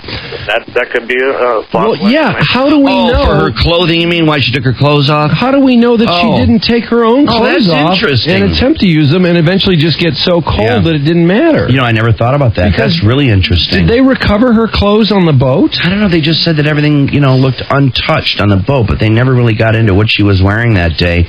That would have been interesting, actually. They said her clothes could not have just washed off her. Yeah, right, but they didn't say that her clothes were definitely on board. That's really interesting. The thing of it is, too, is that, back 2 hours, that day when they were at the fuel stop, I mean, I would think people, I don't know if people would remember what she was wearing or not, but if they did, I hope that the police interviewed those people, asked them, and then they checked to see if those clothes were on the boat or not. Because they never addressed that. Because they didn't know what they were wearing. Interesting. Mm-hmm. That would tell you a lot. Hey, wow, that's one of the most interesting things I've heard of in this thing. We're a little all over the map here, but just two basic subjects going. The tragic drowning of two fine people, and I think that's really one thing I wanted to emphasize, because there was a disturbing, in my opinion, amount of chatter about the possibility of Rutherford murdering Lana Stempian because he hasn't been found. And I thought it was overplayed. I think we all agree on that. But the bottom line is both these people strike me as two fine individuals who had a lot of friends and come from good families, and it was just a tragic thing, whether it involved foul play or not. Now, Mike, you seem really confident that something foul happened I feel like foul play happened. I really do. I do. I'm kind of in your corner. I'm just not sure. But I don't think that he killed her. I don't think that. Let's try. Let's see. Is this Mike? Oh, wait, hang on. Oh, did I lose you? Hello, Riff. Yeah, I got one for the three-way. Yeah. Okay. It would be... This is Harrison. Go ahead. It would be Demi Moore. And and her skank mom? And her skank mom. Oh, get out of here. Man. God, first of all, her mother just died. And second of all, she was in Vanity Fair with bruises all over her legs, reenacting the pottery scene. The most disgusting centerfold ever. Ever. With the bruises and scabs and everything else. Oh, my God. What's that? Did you say Vanity Fair? It wasn't Vanity Fair. Fair. You did say Vanity Fair. Vanity Fair. No, what was the magazine? High Society. High Society, that's right. That kind of put High Society on the map as far as we were concerned, didn't it? Yeah. Strangely enough. What a skank fest. That magazine was so misnamed. It was pathetic. That was so hard. That is the worst title for a magazine. Mike, you're on the riff. Hey, I was telling the other guy on the phone, I saw a picture of Gina Davis from the Macomb Daily. All right. Color, front page spread of her with her award. It looked like her tubes had been completely deflated, and I'm wondering if that's the way it was in real life. Completely deflated? Yeah, they just looked just like they were just hanging there, like somebody had left the valve caps off. Interesting. Valve caps. She looked like they were kind of craned up on the Golden Globes. Did you see her? Yeah, I saw her, Didn't her tubes look craned up? Yeah, but they always look like that to me. Yeah. But you know what? Do you remember, and this was up on your wall before you were asked to remove some of the things from your bulletin board in the old building? I remember. And do you remember the telephoto lens shots taken of Gina Davis frolicking in the Caribbean with her husband, Renee, whatever his name is. Yes. Do you remember how droopy and grotesque her tubes were? We were do. shocked. I do. I think she was about 33 at the time. We were in shock. They were like Tanya Harding tubes, droopy and saggy and stretchy marky and just gross. Gross. They were gross. I do. God, that's a hell of a memory, Drew. Yeah, I'll never forget it. Apparently. It'll live in infamy. Let's try, let's see, is this Karen? Yeah. Hey, what's up? I was just talking about Brokeback Mountain. Yeah, what about it? Have you either of you seen the movie? No. No, not yet. Well, it's a really, really great movie as far as a love story goes. I don't really like love stories that much. But if you take the gay part out of it, it was a really wonderful movie. Well, my problem with the reaction was I assume that the top 5 nominated Best Picture movies are all really good movies, and I don't understand why it drew more applause than any other movie. But you find that this is typically the case when you have a subject storyline like this. Maybe so, but if you just try to look at it without putting that into it and judge the movie on its own merits, gay or not gay, I thought it was great. It was well done. But did you notice that the crowd reacted more to Brokeback Mountain than any other movie? And if so, do you think there was a reason for that? I know that gay is a big thing in Hollywood. It sure is.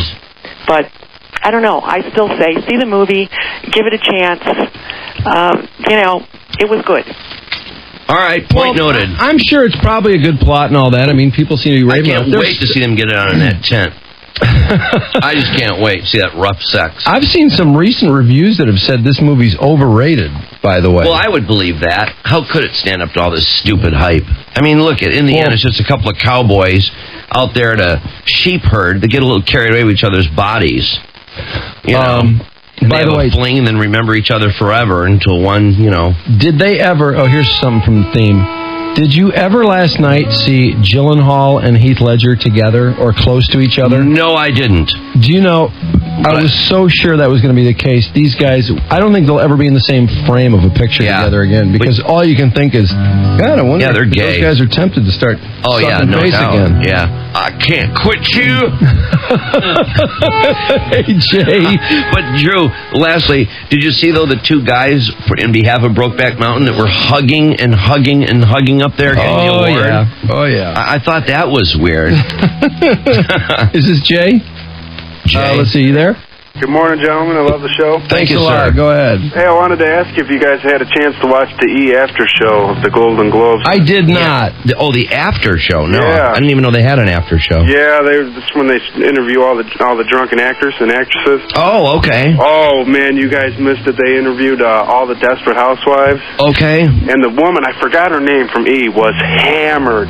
Oh, the blonde that was with Ryan No, not the blonde. Not the blonde in the beginning. Before it was. She's got brown hair. She's got a goofy-looking face. It's like, she's the one she's dating an actor, I think. Yeah, she's dating an actor. Well, she asked, what's the lady that won Transamerica? The award for Transamerica. Oh, Felicity Huffman. Well, they were going at it. Oh, really? Oh, yeah, they were going at it. They were sitting there, and she's like, oh, well, good thing you won the Golden Globe, and everything was on you, And she's like, well, back off, lady. I can give a rat's butt about, Really? Yeah, Desperate Housewives. Oh, they were going at it, man. It was great. Yeah, and then she would come up, and then they'd have another interview with Steve Carell, and you could tell she was hammered, man. She was everywhere. Legs halfway open during the interview. You can almost get a crotch shot, man. It was my God. Man, if anybody's got the audio or tape that and can either play it down the line to us or get a copy to us some way. Oh, yeah, I'd love to see that. MP3 or otherwise. Let's talk to Daryl. Hey, Daryl, you're on the riff. Yeah, I got a threesome. Yeah, go ahead. Tawny and Raquel Welch. Yeah, you know what? We've got a couple of emails on that. We were thinking about that. Okay. Yeah, Tawny and Raquel have been dropped in. I was just trying to look at some of my notes from the Golden Globes last night. You know who I thought looked absolutely brutally bad? Well, I had a few. Pam Anderson I thought looked horrible. Horrible. Mariah Carey is she's a few bites from her head exploding. Yeah, no, she is such a fat ass, it's pathetic. And nice spray-on tan. And I can't stand the way Natalie Portman looks with that short hair. Yeah, she just looks like a little boy, doesn't she? Yeah, absolutely. Isn't that awful? It's awful. Why these women, any woman wants to wear her... She always will be. Wants to wear her hair that short is beyond me. That little boy haircut has got to go. And also remember, too, that Isaac, the openly gay, I don't know if he's a designer or what, he seems to have some notoriety, but on the pre-show, was talking about, how come you don't have a purse? And she didn't have a purse. And he's, what are you going to do with a cell phone? Well, I've got friends. Well, what if you need a condom? Said that to Natalie Portman. Oh, boy. I'm sure that didn't go over well. Well, her, did like she get the really others that were uptight? confronted, she laughed. Oh, she did? She laughed, and she laughed uproariously. I'm surprised she'd be that cool. Yeah, but I could, again, just a fast review of this. She's a dime-store hooker, but she always will be. Who grabbed Terry Hatcher's dress, pulled it out, and looked down her boob, looking for an acceptance speech. He grabbed... what's-her-face's boob, Scarlett Johansson, grabbed her boob. He was touching her boob. And he also, point-blank, asked Eva Longoria about her Brazilian wax. And that's, of course, he's informed because, again, we heard that in Rochester. She had that done. And she was asking a deer in headlights. He was asking everybody about whether they're wearing underwear or not. And, of course, Terry Hatcher comes out and says that... she's a dime store hooker, and she always will be. That she had no underwear whatsoever on because she was walking out and her 8-year-old noticed that she had lines. Are you wearing panties? Right. And... let's see. What else I couldn't believe that this guy was getting away with what he was getting away with. I thought and every time he asked something or did something that outrageous, Seacrest would make a big issue of it. I thought for sure during commercials they'd be going up to him and saying, "Hey man, cool it, you're going to get slapped." How did you think Alanis Morissette looked with the blonde hair part in the middle? Did you see her? Oh man, She looks so different. I swear, I didn't even recognize her. What?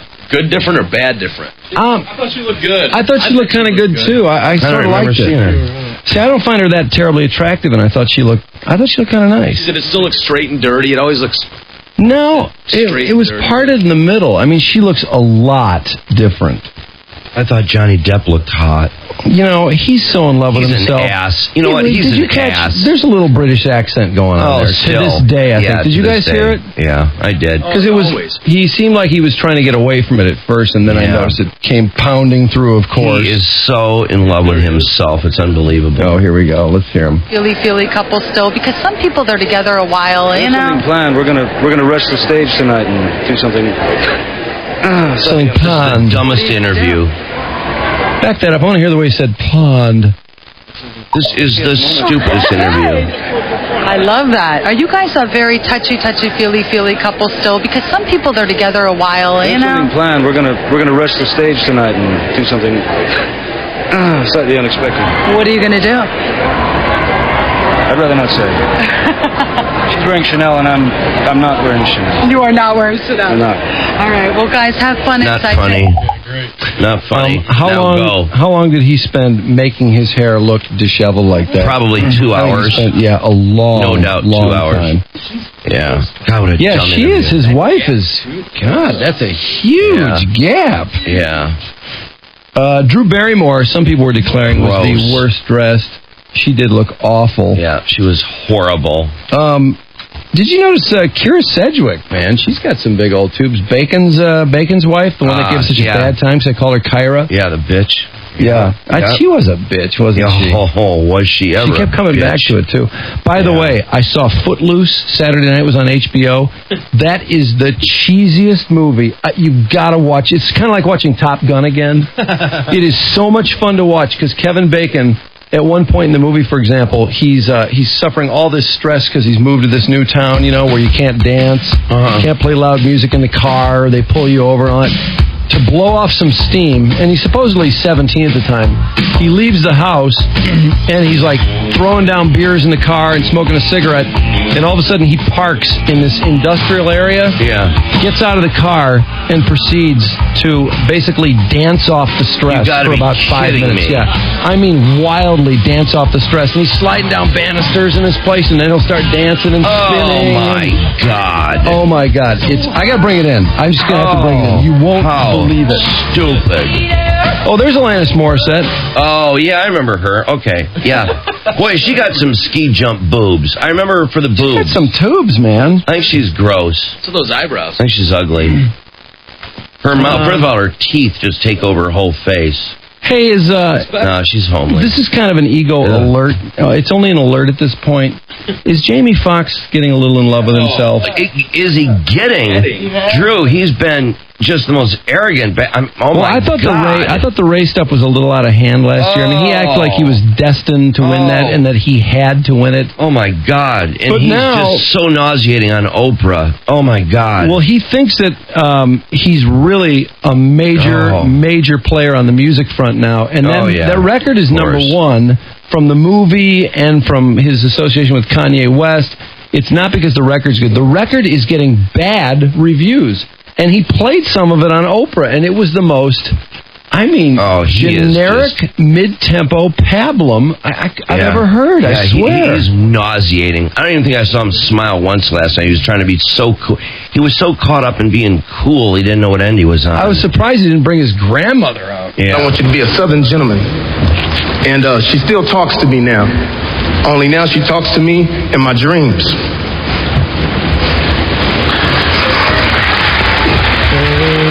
Hey, whatever you say. Whatever. Let's see. Mary Louise Parker had a funny... that was a pretty wild speech. She wants to make out with all those chicks. Yeah. Let's see what else. Oh, man. Match Point. I can't wait to see Match Point. I hate it when they have movies that are up for these awards, and they're not even out yet, but that looks like Judd. Looks like a great movie. Who's in that? That's Charlize... Oh, Scarlett Johansson, that's right. She has that scene where that guy is, he's using his hand on her, and she has her moment. Oh, really? Yeah. It's like they're... Johansson does? Yeah, oh yeah. And she's going away. Has she brought out the bag yet? Have we seen her you-know-what-y bag? No. There's a side shot in this movie. There is? That's all just a side shot? Yeah. She's got big boobs, but she could peel 10, though. Oh, come on. I'm sorry. Get off it. No. Sorry. No, she really could. She'd be perfect. I mean, she's got big boobs, but she can lose peel 10. I'm saying for perfection. Okay, if you don't agree with this, I'm going to be shocked. No, I'm just saying for perfection as a Hollywood starlet. Was Jessica Alba a drop-dead 10 last night? Yeah, she was hot. She was absolutely hot. Smoking hot. You see my collage behind you, Drew? I have an Alba collage from the tabloids. Oh, yeah. How hot is that? She is a knockout.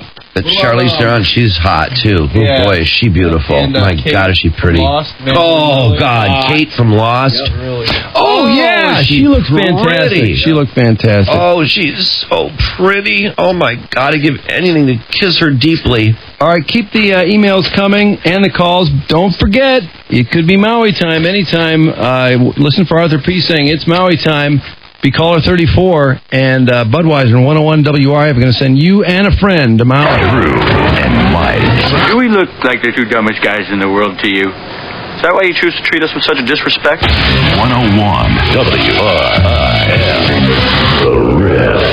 All right, traffic brought to you by Windsor Laser Eye Institute. Declare freedom from your contacts and glasses. Call the most trusted name in LASIK, Dr. Tay Ford, 800-663-ISEE. And stress with traffic. What's up? Well, the thing of it is up by Flint, and now it's actually reached Clarkson. There's a big band of freezing rain, so everything is all icy, and so there's spin-out accidents all over the place. But Blue Ribbon goes to this accident located 75 northbound between Dixie and East Holly Road. That's a monster. Then on M59 between I-75 and Mound, apparently that freezing rain has hit there too, because that is all icy. And they say there's so many spin-out accidents right there they can't even report them. There's so many. And let's see, and that's it. So look out there. Oh boy, heads up! That's a hell of traffic. All right, and Trudy News brought to you by Hardcore Fitness, yoga, Pilates, 30-minute lunchtime workouts, and personalized boot camp-style training, plus discounts for active military, police, firefighters, and more. Call Hardcore Fitness today, 586-203-8224, and keep your eye on the prize. It's Maui time. Oh. Yeah. Here Heads up. Heads up. Ooh. Did you watch The Desperate Housewives from Sunday? No, I didn't. Somebody said there was Eva Longoria. I'm not sure. I have to check my source was Joey. Oh. He may have thought he saw in the reflection of the window when she pulls her, has her top off and she turns to the neighborhood and goes, "Feast your eyes." Oh, really? He claimed that he saw a reflection of her front. Is that right? In the window. It was like a second and a half. I don't think we have an email on that. I'm surprised. No.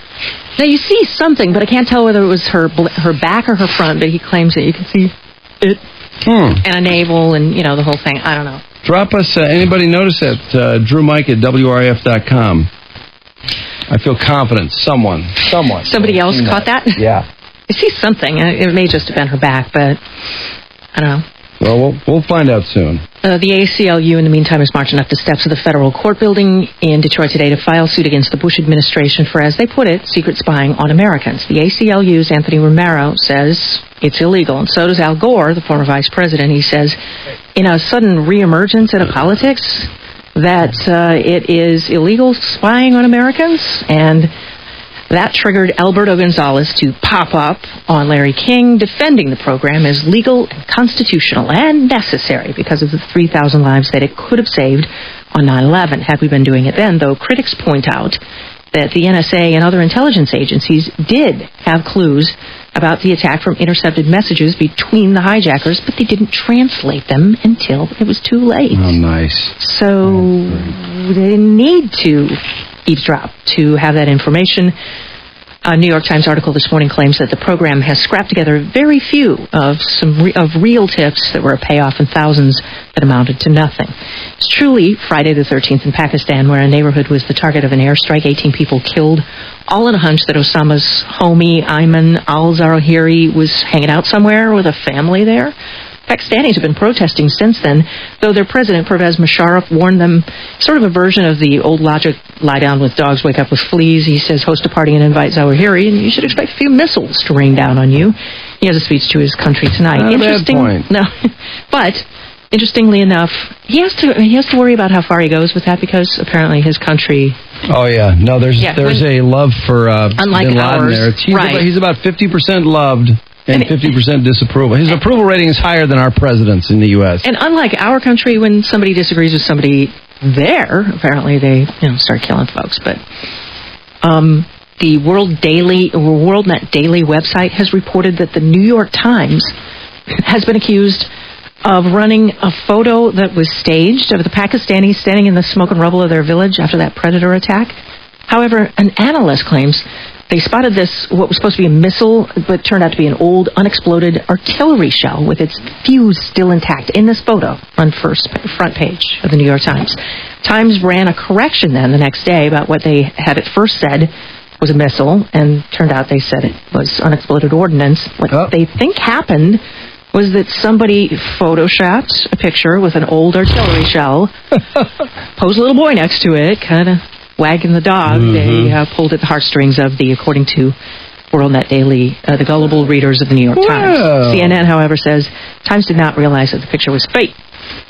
NASA, by the way, getting ready to launch the mission to Pluto this morning. Oh, brother. Ironically, that rocket is powered by a nuclear plutonium-powered engine.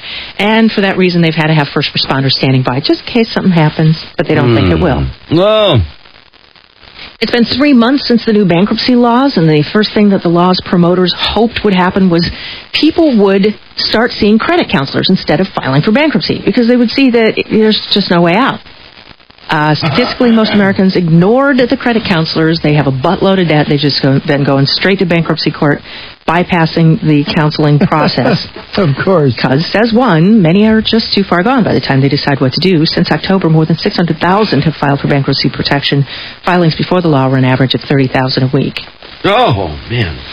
Aaron Neville and Dr. John joining the Super Bowl lineup of non-football festivities. Representative of New Orleans, they're going to collaborate on the national anthem, but most likely it'll be pre-recorded to prevent any Dr. John Aaron Neville snafus. So why not just run a video? Why even have them there? What's the really. point? It's so stupid.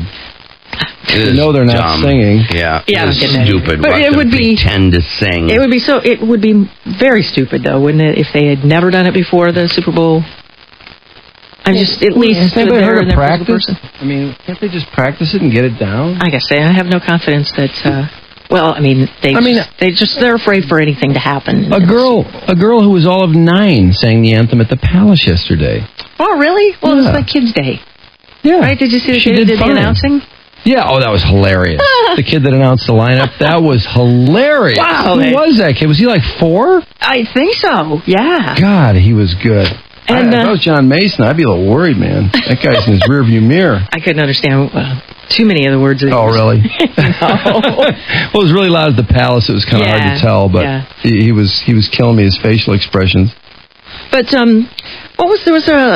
you happen to see on the news the sports report on Channel 7 what Rashid said about being picked by Doc Rivers, the Celtics, as one of the 5 people the 5 Pistons that he would nominate if it were up to him to go to the All-Star game? And Rashid said, You can vote for them 4. Don't vote for me. I don't want no All-Star votes for 2 reasons. 1, that's not my goal to become an All-Star. And 2, I'd rather win a championship. Plus, I want to be down on the beach somewhere having a couple cocktails with my wife at All-Star break. Yeah, that's number 1. Don't matter. The one that's warm. He wants a break. Sure. I don't know if I buy that. I bet if they pick him, he'll go and he'll play his ass off. Yeah, well, he didn't need it, though. But, we have 4 starters who really deserve to be part of the All-Star game, in my opinion. And who usually goes? Just Ben. Just Ben, past 2 years, right? Well, Chauncey's got to make it this year. Has to make it. I can't believe they haven't yet. It is hard to believe. But they're not stat guys. They don't throw up big numbers because Larry Brown's offense... Well, Larry Brown's team concept was really based on holding the team to less points than we scored, whereas Flip has opened up the offense, and all of a sudden you got Chauncey averaging close to 20, averaging 9 assists. He's actually in some stat leader categories, and Rip's averaging, I think, 21.5, so Rip's even in the top 15 Why would you want scorers. that as a coach? Well, because defense wins championships. Oh. And he practices. Some teams, they open the offense up during the regular season, then all of a sudden come playoffs, they play defense. But Larry Brown believes that you've got to do it all the time to learn that discipline. And as it turns out, he's pretty much on target. Yeah, okay. Michael Jackson has got to be so jealous of this family on FX TV. This series is going to run in March, in part produced by Ice Cube, called Black and White. 2 families trade races. The white family becomes black. The black family becomes white. And they're phenomenally changed. It's not like the Chappelle white guy that you see in some of the bits that he does where you could see through it. They had these great makeup artists come in, and they really, really made these people look like their racial counterpoints or parts. The point was to get a feel for what it's like to be each other. And they live together, they swap experiences. Cube says he wasn't convinced it would work at first. We all just kind of got in the room. And when I said, okay, let me see if the makeup works, I'm in. Because, the show is so juicy and there's so much to see. But looking the part wasn't all of it. And the series discovered that the white mom tries to, as what she thought was speaking black, and she uses the word bitch, and it made the black daughter and the other family feel really crappy. I think you guys are still trying to read something into it that wasn't there. I was in there trying to be black. But that's not being black. I didn't know that. As usual. She's the one who's crying. Might not be news, but an Italian researcher got paid to find out that people have much less sex if they have a TV in their bedroom. Couples with TVs have a dramatic half as much sex as those with no tube, who get twice a week. Over 50, the effect was even more pronounced. You might not want to think about that. Sex fell to barely more than once a month for people who were over 50 and had TVs in their rooms. Kate from Lost last night mentioned, and she lost me on this one. She didn't have a TV until she was on Lost, so put the X on her. If anything ever happened with Tess, you'll never find me with Evangeline Lilly, because she apparently doesn't believe you need to have a TV. But she does now. She's a convert. Because she's on a show. Well, you could turn her on to so much now that she has a TV. No, people that don't have TVs, I put the X on them. It would never work. TV's too important to me. Well, that narrows it down. And especially people without TVs that are snobby about it and act like you don't need TV. TV's bad for you. Those people, I can't even be around them. I can't even be friends with them. How do you relate to the world that way, though? That's what I don't understand. Well, you know, we frequently relate to the world through TV. We learn history through movies. I know. So if you don't have one, I don't know how you're... I don't know. I don't see how you can view the world properly either. Well, they'd never know if they didn't have a TV that you could knock up Halle Berry if you're close enough to her when she turns 40, because when that happens, she says she's just going to find somebody who's ready to impregnate her. Oh, great. She Good said for that her. sort of on Oprah. She says the guy who's closest at the time she turns 40, she's going to say, hey, would you like to have a baby? He's got a few dudes on the string lately, but nothing too serious. One is an actor, other is a Versace model. Tommy Lee... Not going to be that easy after that monster scene. Make me feel good! Make me feel good! There are a lot of people who are going to pass on that. Seeing that disaster. Who was Pam Anderson there last night with? Who was she with? Yeah, I don't know who she on was. her arm. I didn't see a guy with her, actually. I didn't either. No? Her dress sucked. She was with some chick. I don't know. Oh, really? I don't know. Broke up with Stephen Dorff, who apparently wasn't too bummed out about it because he's had his hands all over Lizzie Grubman's assistant. God almighty. And Tommy Lee. No, I can't. You're on your own. It feels good. Who could stay excited listening to that? I don't know. Poor Billy Boz working like a dog. If you go in the special room at your video store, you might find Stefani Morgan. She's a 20-year-old Vivid Video employee who is now going out with Tommy Lee. Vivid Video? Oh, geez. Yeah. Okay. Whitney and Bobby might be split up. There was talk around town from friends, and he was hitting on people at a casino that he was doing a performance for. Brittany Murphy is ready to be engaged to a guy who worked on one of her movies. Tonight is Idol Night. Gross. Oh, yeah, it kicks off. Were they starting with a 3-hour show? With the Stoops that they start out with, the auditions. The usual. Everybody biggest clods on earth. Yeah, and doing it deliberately so that they can get on TV and then become stars forever. Yeah, hoping that's going to happen again, like it did to. And it will. Hung. Yeah. Trudy Daniels. For Friday Radio News. It's 9:52. Business section has a cool little article about singers dropping names of products and songs, and these are not for mentions or for money. What do you think is the number one brand mention in music? Cristal. No. It's 8. It's tied for 8th with 35 mentions. Oh. I got the top 10 coming up right after the break. It's Maui time! You heard the man. Now listen carefully. The Motor City Caller 34 right now at 313-298-WRIF. You and a guest are jetting off for fun in the sun in Maui with Big Daddy Arthur P. This is going to make you feel better. Maui time 2006. Call now and win from Budweiser at 101 WRIF. Everything that rocks. Bring it, bring it. Drew and Mike. Oh, man, you guys are great. 101 WRIF. The Riff. Well, I'll tell you, especially during the morning show, do not make the mistake of hanging up the phone when we do the Maui time thing, because some of the breaks are long. We're at the end of the show. Get a little behind. And caller 34 is still ringing. In fact, I see the line that is caller 34 has been ringing for 3 minutes and 56 seconds and counting. So, which CD? 2?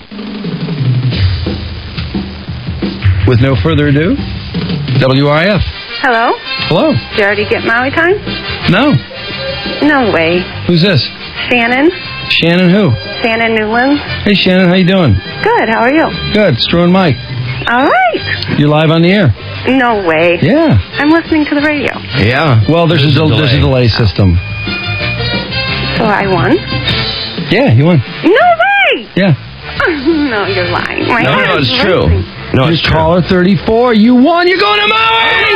Oh, yes! Yes! Oh, yes. Can you believe it? No, I cannot believe it. I know my husband's listening, and I know he's going to be shocked. Oh, husband. Oh, sorry. Sounded like a hot, crazy time with some hot babes, her and her hottest, skankiest girlfriend. But no. Husband. Oh, well. Where are you calling from, work or home? I'm calling from home. From home? Yes. I stayed home. I was supposed to go to the bank, and I stayed home. Oh, no way. perfect. Just to call in? Just to call in. It was meant to be. It was destiny. It was destiny. Yeah, Wow. that's right. How old are you? I'm 28. 28. Wow. Yep. Are you in bikini? Yeah, are you in bikini shape? That's the first question. I don't know. I might have to get on the treadmill for that. Oh, okay. I hear lots of kids. Are you in the child care business or something? Are you a nanny or No. what? No. No? What's up with the brats? Do they think they're going? No, they're not going. They're a little unruly, my God. Sounds like Nanny 911 over there. Well, hey, not to take your thunder away, congratulations. You must be so pumped. I am so pumped. Yeah. And what's your husband's name? Calvin. Calvin, is he at work right now? Yeah. Well, hang on. Call him on the phone. Let him know what's going on. But first, we got to get some information from you. Okay. All right. Congratulations, Shannon. Thank you. All right, hang girl. All right, it's that easy. It's that easy. Yes, indeed. Yeah. When you hear it's Maui time, be caller 34, just like Shannon.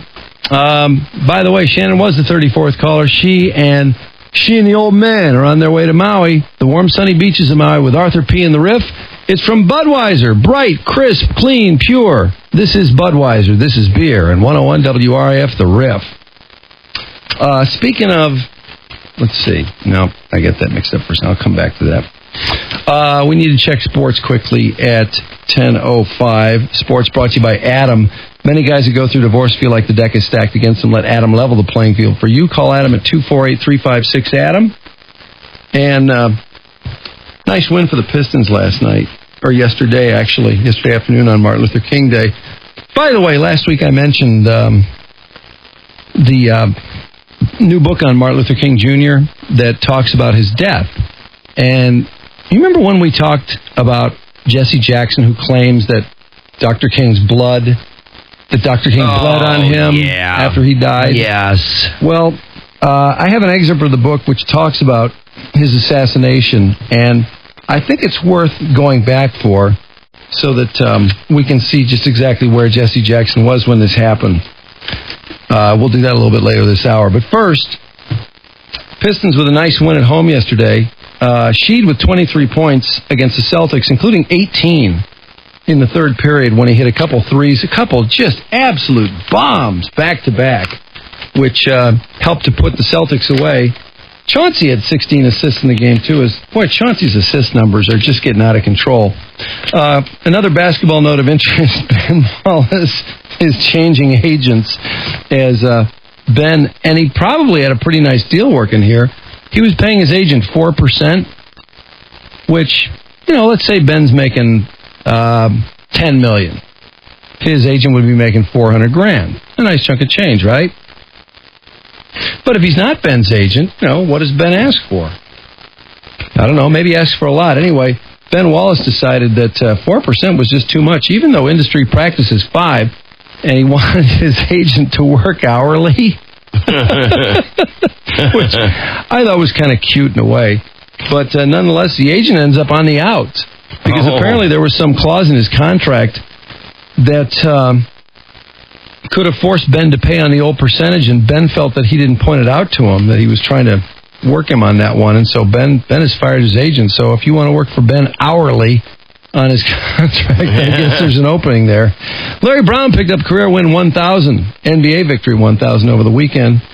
As his Knicks are starting to come on. They'd won 6 in a row. They finally lost their winning streak, but nonetheless, doing a lot better than they were a couple weeks ago. Steve Francis is back with the Magic.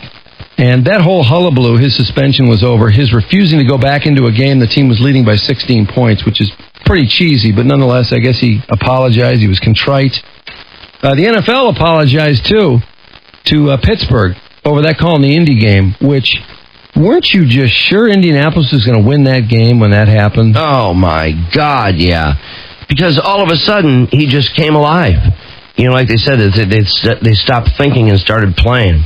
Well, he marched that ball down there in 1 minute, 29 seconds and scored. And I couldn't believe it came down to that field goal. And then, oh my God. Vanderjack, you asshole. What an show. Hey, can we have the Vander... was so far right, it was pathetic. We need our Vanderjack drops back. That was so bad. I mean, and then it was funny how they went to all the coaches and everybody, just you could lip read, and everybody going, oh my God. And he missed it. It wasn't even close. It wasn't even the ball was out of the picture. It was nowhere. I mean, the guy was like 40 degrees right. Unbelievable. That was the biggest choke. The biggest choke. Oh, what a choke. And now the pressure on Vanderjagt, the most accurate kicker in the history of the NFL, making 87.5%. But he doesn't have to kick a lot of them like this under this pressure. It's 46 yards to tie. And it's no good. He missed it. Not even close. Wide right. That is a shot. You know what's so funny about it? You hear the boot of the ball, and he says, no good. Yeah. As soon as that ball hits his foot, it's so obvious that's a bad kick. Yeah, it wasn't lined up, not even for a second. And this is a franchise that looked so close and so brought together almost by the death of the son of their coach, Tony Dungy. Yeah. But now we see some of the problems that existed beneath the surface. First of all, if you remember, 2 years ago, Vanderjagt was ripping on Manning, that he wasn't fired up enough to win in the playoffs. All week before the Jets game, I'm like, 18, we're going to handle it. Me and you, we're going to win this game. And he's like, oh, yeah, okay. I'm like, Peyton, come on, show some enthusiasm. You're the quarterback. We need to win this game. And I just don't see it from him. Some guys have it, some guys don't, And Coach Dungy, he's just a mild-mannered guy. He doesn't get too excited. He doesn't get too down. And I don't think that works either. I think you need a motivator. I think you need a guy that's going to get in somebody's face when they're not performing well enough. Yeah, you need a guy that's going to come close to the kick, too. I mean, at least come close. Yeah, really. But Vanderjagt, he should talk. He's now had 3 chances to win playoff games with his foot. He's 0 for 3. Because if you go back to the Miami game where he had a chance to beat the Dolphins in regulation and in overtime, miss. In fact, one of those was a close one. I think it was like 26 yards or something. So he's a choker, too. Wow, so we what really a choker. You got chokers in the 2 most important positions in terms of winning playoff games, the kicker and the quarterback. It doesn't get much more important than that. But here's Peyton in that same year's Pro Bowl responding. I'm out of my 3rd Pro Bowl. I'm about to go in and throw a touchdown to Jerry Rice for honoring the Hall of Fame. We're talking about our idiot kicker who got liquored up and ran his mouth off. So what has the sports world come to? We're talking about idiot kickers. He has ruined kickers for life. Akers and Vinatieri, these guys are great guys. They've been getting killed all week because our idiot ran his mouth. So when I get home, I'll deal with it. Tony and I talked about it. It's kind of funny, really, when you think about it. If he is still a teammate, we'll deal with it. Yeah. Wow. Yeah. And so by the way, for his power, because he was still a teammate. Yeah. I've had about enough of Peyton Manning, frankly. After the game, I thought for a guy who choked as bad as he did the first 3 quarters of that game. Did he choke? And Jimmy Johnson said that, too, by the way. He said that he choked the first half. For Peyton Manning to then say he was going to be a good teammate, and then he was anything but a good teammate. Yeah. He bitched about his protection, which has been nothing but perfect all year long, and he had enough protection to win that football game. Yeah. Give me a break. Yeah, no. It broke down a few times. Yeah, it broke did down on the blitz, and they didn't have that guy blocked at all. It many happens. times. But he had the whole game to take care of this. Absolutely. And Jimmy Johnson said he choked the whole thing, and Terry Bradshaw called him out, too, and said, look, he's a great friend of mine, but I got to tell you, Peyton, got to take this one on the chin. You don't start calling out your teammates when you have a bad performance like that. You need to stand strong and take it on the chin. Not only that, this was your game. I think for being the choker, the 3-6 quarterback he is in the playoffs, he is beyond arrogant. Sending the punt team off the field on 4th and 16? And what kind of stones does Dungy have? Dungy's like, my quarterback says no, so I guess we're going to go for it on 4th and 16 when there's a minute 27 left and you've got 3 timeouts. Yeah. 4th and 2. It was 4th and 2 when he sent off the team. No, he did it twice. He sent them off in 4th and 16 on their own 10-yard line. Yeah, I remember. Remember the final punt with 127 left? Right. I didn't know he sent him off. Yeah, he sent him off the field. He sure did. But Dungy lets him do that. Yeah, well, no, on the 4th and the 2, I don't know, maybe I could see it, but I don't like the idea of my quarterback deciding he's going to make those coaching decisions because who's going to take crap if they don't make that 4th and 2? Mm-hmm. Not Peyton Manning. So man, he's a little I don't know. Maybe that was good for him. We'll see. I doubt it, because it looks like that team's coming apart at the seams. Tony Dungy's not 100% sure he's coming back. Edgerrin James, I'm not sure he's coming back. I don't know what's left in the tank for Edgerrin James, to be honest. And I hear, is it Reggie Wayne they may not be able to sign? That would make sense.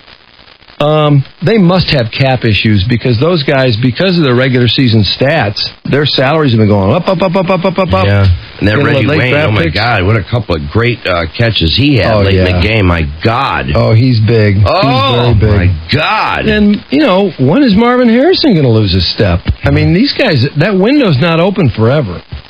That was just the most unbelievable loss. Yep, it really was. Holy smokes, man. Now, what about the Lions and their coaching search? Russ Grimm is not going to be available until the Steelers are done. Now, the Steelers certainly have as good a chance of beating the Broncos as I would think they have of losing. Well, maybe a little better chance of losing. I don't know what the line is so far. But nonetheless, I mean, this could be a nice wait. Meanwhile, people are signing coaches, and there's other teams that are losing coaches. With Malarkey going out in Buffalo, Buffalo's in the hunt now. Some of these teams must be talking to the same people. Does Matt Millen have something ready and done, but he's just not telling us? Because, man, I'd be a little concerned about that. If Russ Grimm isn't his guy and he's sitting here waiting for him, pretty tough position to be in. But, by the way, Chris Chelios, for no apparent reason, came out to say he thinks Matt Millen should come down and coach the Lions. Because he's the kind of personality that he's looking for. And I don't know. I think it sounds like Chelly had a few pops and just started running his mouth. Oh, boy. Oh, boy. Let's see. There was what's this, Tony? What is this... What's this Henson story about Dallas? Did Dallas let go of Drew Henson? NFL Europe. Oh, he's going to NFL Europe. Okay. Yeah, it's funny. I had the second half of the story there, and I was trying to figure it out based on that. Okay. Drew Henson going to NFL Europe. And a couple other sports notes here. Michigan State is number 11 in the AP men's basketball poll. A couple nice wins here to get things moving. Duke's still number 1. Florida did get a vote. Spartans Paul Davis, Big Ten Player of the Week, and Michigan getting a little fired up as they've started off 11-3. They've lost 2 games in the Big Ten. Now at 1-2, they've got a 4-game stretch that's just huge. As they got Northwestern at home, then they're at Minnesota Saturday, then they got Michigan State at home, and then they got Wisconsin January the 28th, and Courtney Sims says, we better have a sense of urgency. We need to have a sense of urgency now. We've had 2 opportunities. We should have won on the road. We were close, but no cigar. We definitely have to hold serve at home and start winning some road games, or we're not going to make the tournament. And Michigan has, I don't know if people are aware of this, they have the most experienced and the oldest rotation of players in the Big Ten. So all excuses, it seems to me, are done after this year. Dontrell Willis signs with Florida. And I guess that's about it for sports. Now, I have a question. Have you noticed, and I don't know, I think it's hard not to notice, have you noticed that all NFL kickers and punters are white? I've never paid attention to it, but now that you mention it, yeah, they're all white. I haven't seen a black kicker. Well, there's the infamous Reggie Roby with the Dolphins, who, man, he was a hell of a kicker, too. God, could he kick. Was there anybody else besides Reggie Roby? There's one right now. There is? Yeah. No kidding. Maybe it might be the Giants kicker that kicks off. So I remember seeing him in the playoffs, and I was like, He had a broken hand last year or something. Yeah, I'll find out. There is one right now. Okay, so there's one. Yeah, there's one. Just a little off. The league, though, 75% of the NFL is African American. Why are there no black kickers? Go Blacks! Now, I know it's not because black guys can't kick, but there's something, I don't know. It might be because it's a little more, might be because it's sort of a delicate job. What does that mean? Is it a boring job? Is it something nobody wants to do? I don't know. Is it the only job a white guy can win in the NFL? I don't know. It's sort of a Sort of a softer gig. See, there you go with your racist terms. What was that you said about black people? I'd like to talk to probably more white guys would tend to want to kick. I want to get some brothers on the phone. Brothers. Why are none of the brothers kicking? Why are there no black kickers or punters in the NFL? I'm dying to know. 313-298-WRF. If we only had Y for him, it seems like we can never get the get the word from Y for him. Yeah. But what made you think of this? Well, I was watching the game after Vanderjagt missed that kick. I started thinking about kickers, and I don't know, for some reason it just dawned on me, and I was asking Walters about it, and naturally, neither one of us could think of any good reason why black guys wouldn't kick. I mean, there's certainly no physical or mental reason why. No. Isn't it funny how every time that question's posed to, immediately everyone says Reggie Roby? First thing that pops in, anyone said, Reggie Roby did it. Absolutely. But, the other thing about the NFL is there are just no white receivers anymore. Is there a white receiver? Well, Tim Dwight. There's a few. Juravicius, there are a few white receivers. Yeah, But we're seeing more black quarterbacks now, more than ever. And head more coaches, than ever. too. Yeah. Isn't it interesting, too, that all the black head coaches are doing so well? I mean, I don't know what all this means. I would think there'd be a run on African-American head coaches. I really do. But I wonder if it isn't because the pool of African-American coaches has been so rarely selected from that the very few that have been picked are the very best guys. That's the only explanation I can think of. Why don't we have lots and lots of black hockey teams, too? Well, there are more black hockey players in the NHL, but somebody counted them. I forgot who it was, but I remember calling them racist for counting them. Yeah. Somebody said there were 28. That was wouldn't like it be a year amazing ago. to see, as black as the NFL is, let's say, or NBA, that there would be the same ratio in hockey? Wouldn't that be bizarre? Yeah, it'd be totally bizarre. I mean, we would be amazing. Well, that's the one sport really where Caucasians are still very dominant. Oh, absolutely. I mean, other than swimming or stuff like that, I tend to think the brothers just don't even care about swimming. Oh no, we've addressed that swimming issue. That swimming is a big problem. Let's get some brothers on the phone. I'm just curious, why are no brothers kicking? I think it's got to be something. There's got to be some decision that's almost been made. That be in there hitting and running and catching. I guess being more deeply involved in the game. I am kind of surprised too, and I don't think there's. I don't think there's racism at work here. But could it be the money? No, kickers make money. I mean, they make. God, who wouldn't want to make a kicker's salary?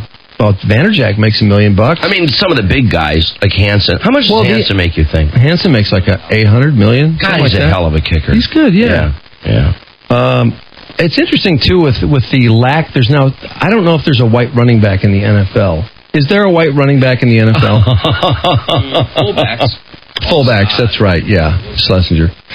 There's a few white wide receivers, but I don't know what Nick Goings is. Nick Goings. Not sure what he is. Oh, good question. That's the funny thing. I was watching Illinois play Michigan in basketball the other day. What is James Augustine? Is he African American? Is he mulatto? I think he's mulatto. Okay. We looked this up last year, remember? I know, and I couldn't remember the answer. Not that it mattered. I mean, I still was for Michigan either way.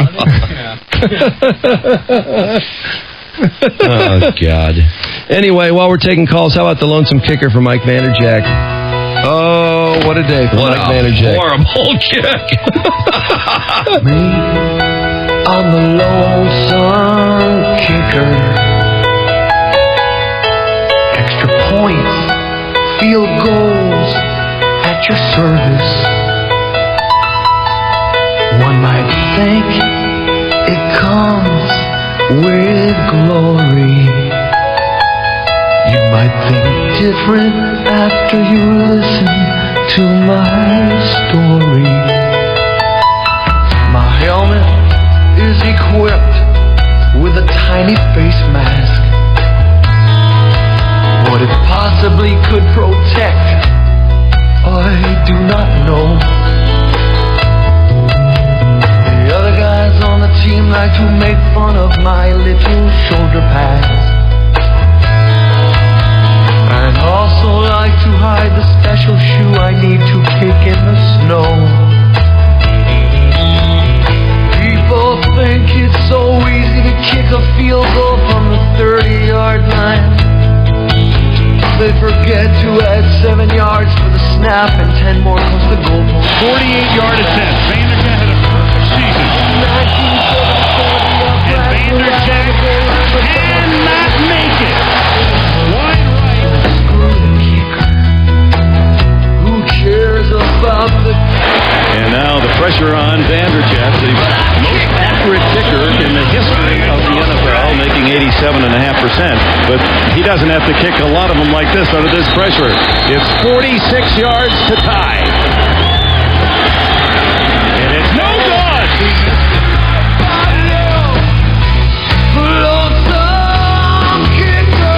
Goes back.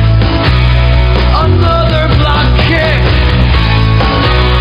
Everybody blames me, but it was the left guard who didn't pick up this man. Oh, why can't they see?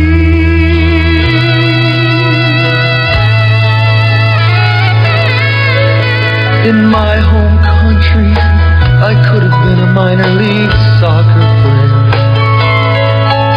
but I came to America seeking fortune and seeking fame. I didn't realize that if I shanked one and blew the point spread, some drunk guys would push me into their hibachi after the game.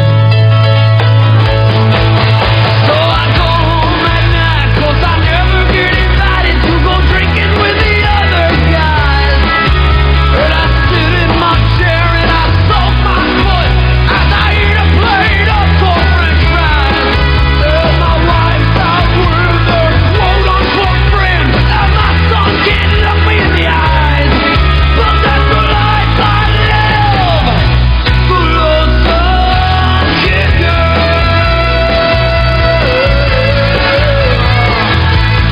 Kicking for you.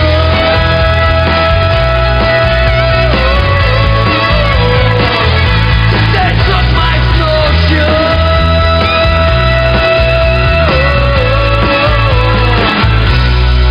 They're going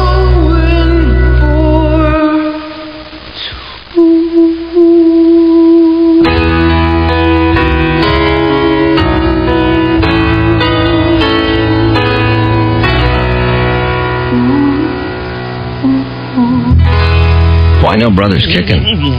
Why? Hey, Robert. Yeah, what's going on? How you doing, man? Why are no brothers kicking in the NFL or punting? First of all, Mike, can I get a bitch to General Motors? Hey, General Motors. Hey, bitch. All right, now here's the deal. You guys know, like you said, Drew, there's 75% of African Americans in the NFL now, so it's obvious that we're just not training to try and be kickers. Well, that's what I assume. But why? I mean, that's a nice chunk of change for kicking.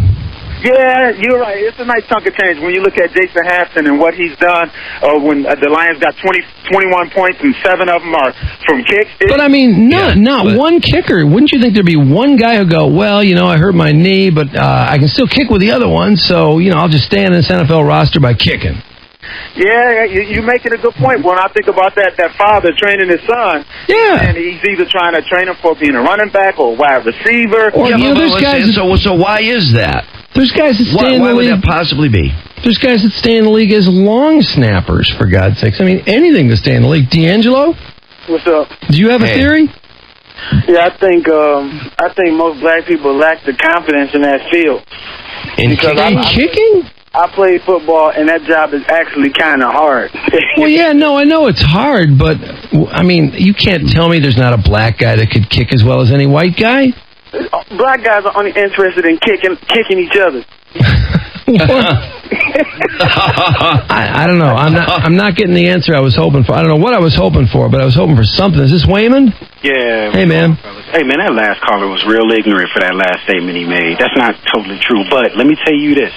As far as the kicking is concerned, we are raised up from childhood making ourselves athletes. We play at school. We play everywhere you go. That's why some of the best basketball players you'll ever see are black. So it's the athleticism that kicking doesn't have. The emphasis is placed from childhood on the best basketball player. We stand in front of the hoop and we say 3, 2, 1. So we think. Yeah, but come on now. There are white people that do that too. Why is there not one guy who says, I can make the league minimum kicking off of this team? About being a kicker, not since Reggie Roby have you seen him, but nobody thinks about being. But look, everybody knows Reggie Roby's name. He's in the Hall of Fame. Well, he isn't done bad for himself.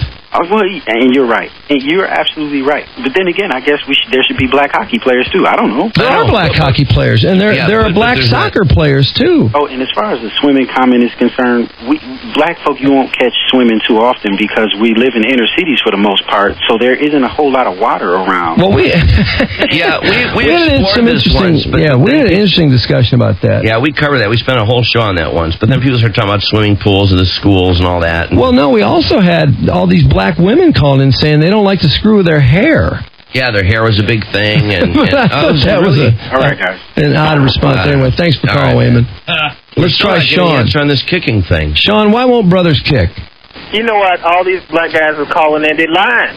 We don't kick because no women know the kick on the team. You ain't gonna get no women if you the kick on the team. You stand there, you kick the ball, nobody come your way. So you don't get to hit nobody, you don't get to do nothing after kicker. Yeah, but you make the winning field goal in the Super Bowl. That's not Adam Vinatieri. I guarantee you that guy's getting laid. But if you've been a Terry and you go outside of the Indianapolis area, nobody know who you are. I bet you Kevin Jones get more tail than Jason Hansen. Go to the bar over in Chicago and tell me who get more tail. Well, I know a lot of it's about getting laid when you get into it, but once you're in it, you'd think some of these guys would say, well, I'll be a kicker. I'll make the league minimum, or, I'll be the best kicker in the league. Or Mark Mosley was the MVP, wasn't he? With Washington? Yeah. Well, how much tail is he getting, man? Come on, man. Mark Mosley, he gets laid.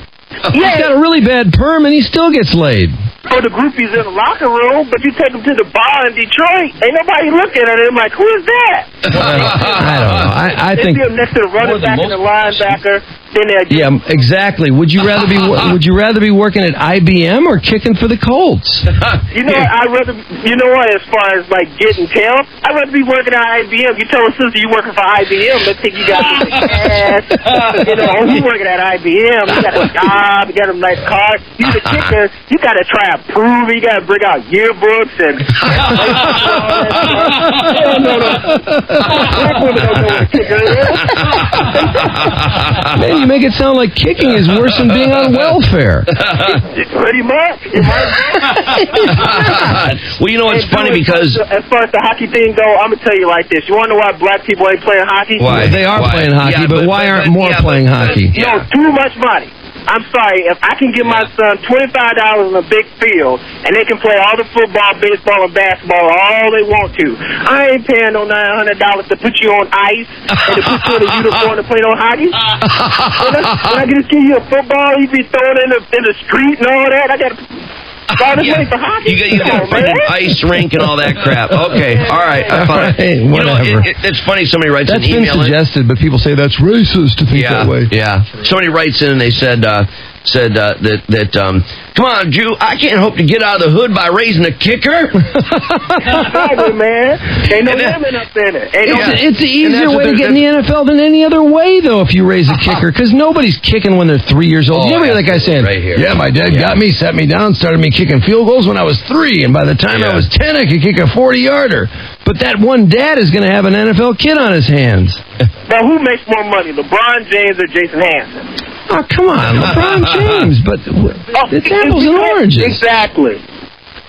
Okay. Well, yeah, exactly. Right, I'm right. Exactly. Put the women up in there some money, then black folk can start doing it. But no women, no money, no Why do you have to get... So it's like the other positions, they make more money. They're, It's either you get as much gash as LeBron James or it doesn't matter, according to this guy. I don't get it. That doesn't make sense to me. I see. Well. Yeah, well, there you go. You don't want to be the kicker. Yeah, high school football, the girls didn't know you. Yeah. Cheerleaders, maybe. All right, so it's the athleticism. It's you get more women at the other positions, and you make more money. Mark just handed me a picture of Garo Your Premium and the infamous kicking. What? Oh, it's Donald Igwe. Oh, is that Igwe Buke? From Minnesota and Tampa. I thought you were trying to show me why nobody wants to be the kicker, and it was your Premium's kicking to Mike Bass that got blocked and he tried to make that stupid pass. That would do it. that would keep a lot of people away from kicking. All right. Well, thanks for the call. All right, man. All right, I'm going Appreciate to it, Sean. listen now. Yeah, hang up and listen to the last 30 seconds of your remarks. We'll be back. In the morning. It's always fun to see the faces of the voices that you have heard for so long. Yeah, and they're great. And I listen to them for updates in the morning on my way to work to make sure I didn't miss anything overnight. On 101 WRIF Detroit. Attorney News brought to you by the Lake Laser Eye Center and Dr. Combati. With financing available for as low as $22 a month per eye with approved credit, there are no hidden charges. Yep, LASIK for $22 a month per eye with approved credit. Call 877-UC-MORE. That's 877, the letter U. SEEMORE. Trouble with my spelling there for a second. UC-MORE. Perhaps you need it. Or visit UCMore.com, maybe. What's up? Get your eyes a tune-up, Drew. Come on. Sorry. Turns out he wasn't too old, nor was he too feeble to be lethally injected after all the Supreme Court just didn't agree that Clarence Allen should be spared because he spent 25 years in prison and that he was blind, almost deaf, and in a wheelchair. Too bad. Got his lethal injection on his 76th birthday last night. Is there forgiveness for Ernie Johnson, though, who decided that the Vietnam War wasn't his cup of tea while he was stationed at Camp Lejeune? He just walked away from it all, drifted from North Carolina to California, Oregon, Arizona, Indiana, Michigan, and Texas. That's where they caught him 36 years later over the weekend on deserting. Now, if he's convicted, he could go to jail for 3 years. His complaint is he's too old with prostate cancer and knee and shoulder trouble. He says they should just grant him amnesty. He never did anything violent. Mrs. Bush goes to the bush, the First Lady in Africa today. Her mission is to lend sisterly support for the first female president of an African country, Ellen Johnson Sirleaf. She's an economist who studied at Harvard. She takes the dangerous job of president of Liberia. Chile also has a chick president. And you know her sights are on the job, even though she still denies it or won't fess up. But Hillary Clinton yesterday called George Bush's administration the worst ever to govern and compared it to the White South and slaves and look out because she is extremely shrill. When you look at the way the House of Representatives has been run, it has been run like a plantation, and you know what I'm talking about. What? No, you know what she's talking about, Drew. No, I don't. She's shit for the presidency. Condoleezza Rice, however, keeps shushing cheerleaders along her path who are pushing for her to run for the presidency in 2008. Commemorating Dr. King was the order of the day yesterday, but bringing him up to somehow morph his stand for civil rights into yours, that's quite fashionable, too. Invoking King's name in defense of himself against the federal investigation of campaign contributions was none other than Jeff Feiger, who says it is part of a Republican plot against him. And there'll never be a law in this country that prevents employees who care about our government and donate to get bonuses because of their civic involvement. That really misses the bigger point here, that we're living in a state appropriately during a day when we remember Dr. Martin Luther King, when there have been grave abuses by governmental officials against me. Me. Feiger. Is that what he's doing there, or am I way off base? That he's putting himself in the same sentence with Martin Luther King Jr.? Well, it's an interesting juxtaposition there. To illustrate his point that the government is against him. Yeah, kind of. Well, anyway, he says the federal investigation, he figures, will bring an indictment, but he says it is not illegal to give bonuses to employees just for being civic-minded, and the civic-mindedness was directed towards getting John Edwards elected. What if they're not donating to your candidate? Do they still get the bonus? That's a good question for Jeffrey. I'm sure they'll ask. Would that still be civic-minded? I think it is. Just asking. Jerry Ford in the hospital again, though, as people say the 92-year-old former president has pneumonia. However, they think he's going to be good to go home in just a couple of days. Oops. Medicare, more like Metascare.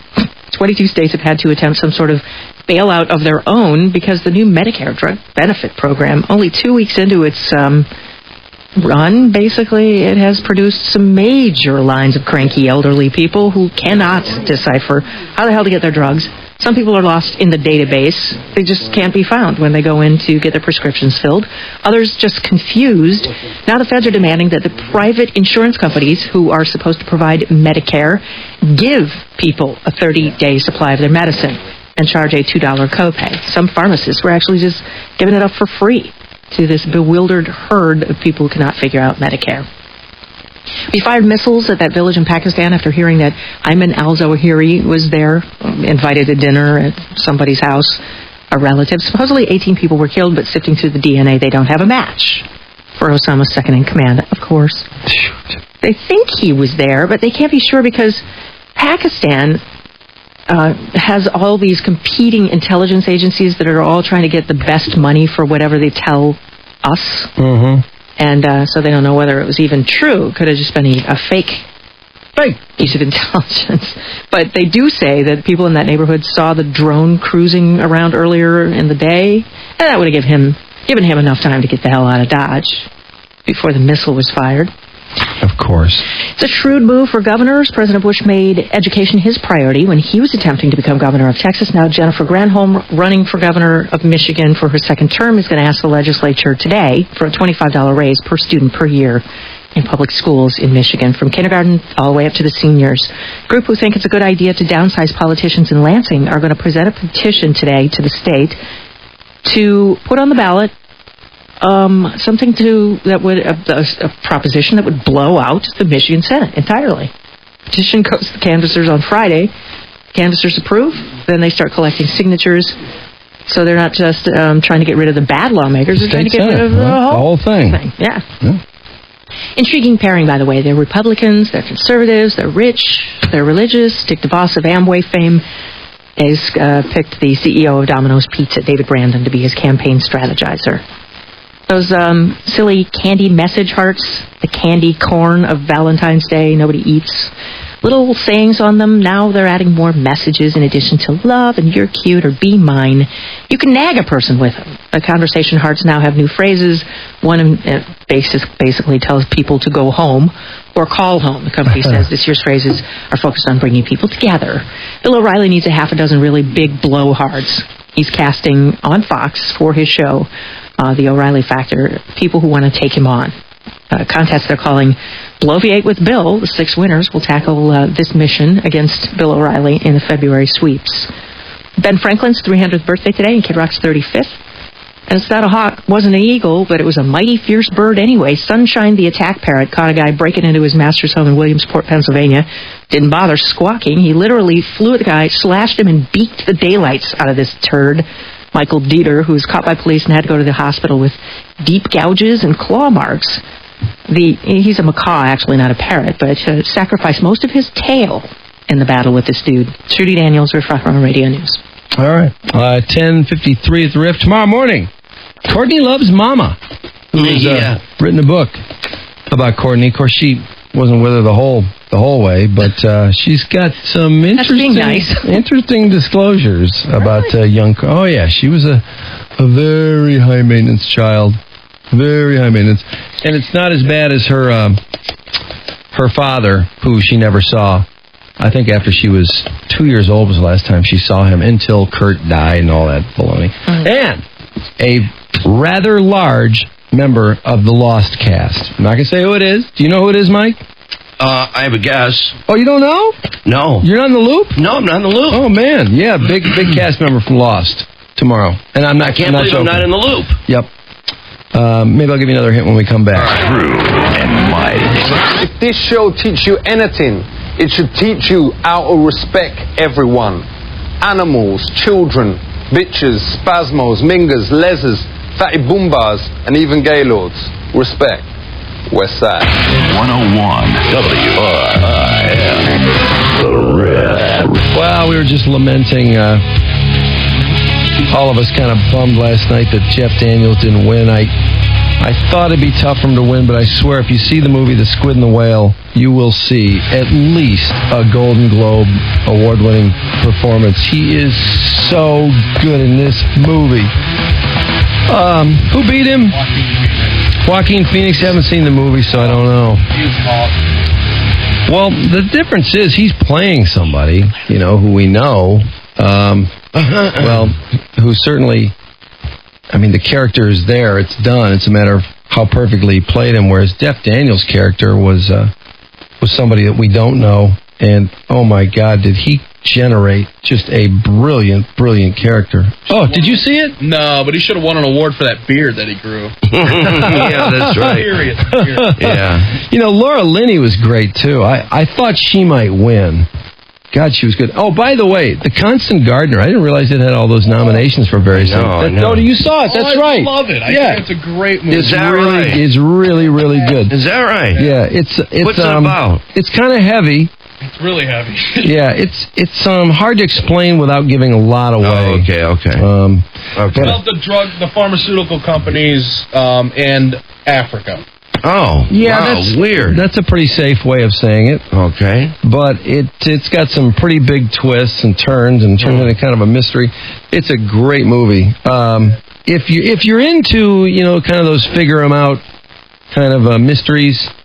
Oh, I love that. But I love those kinds of movies. It's got a lot of action, That's too. right up my alley.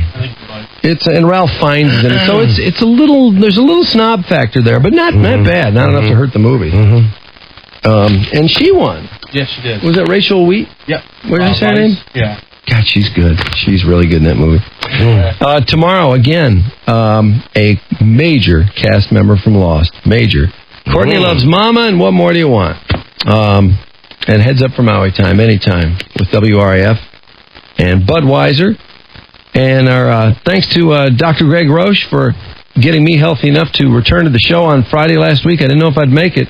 And I'm still recovering through the weekend. I'm still not 100%, but man, Dr. Roche's, his shot and his steroid treatment really made it possible to be back. Thanks to Greg. Make your New Year's resolution to always look and feel your best. Call Dr. Roche at 877-338-1110. Learn how a breast enhancement can improve your life. But that's not all they do over there. They got the lipo. Hey, if a tattoo's getting in the way of your success this year, or you got a formal event coming up and you wish you didn't have that tattoo on your arm like Melanie Griffith, who looked ridiculous last night with that giant tattoo with a formal gown. Oh, and her arms looked horrible. Oh, well, you know what, Roche? Skin just hang there. Greg could have fixed that, too, with a little lipo. He does that, too. Oh, man, you're not kidding. She needs an arm lift. He's even working stretch marks now. Nobody's come up with a perfect way to deal with stretch marks, but he makes them, I think he said, about 60 to 70% better, which is a lot if you don't like your stretch marks. And then there's the usual stuff, the collagen and the Botox, and they're busy over there, but they can help you make your New Year's resolution to always look and feel your best. Again, breast enhancement, they're busy. They're going through more boobs than anybody. Than anybody. I mean, they are killing.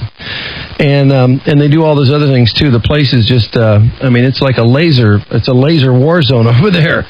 You can improve your life and get the look you've always wanted. Visit drroche.com. That's drroche.com.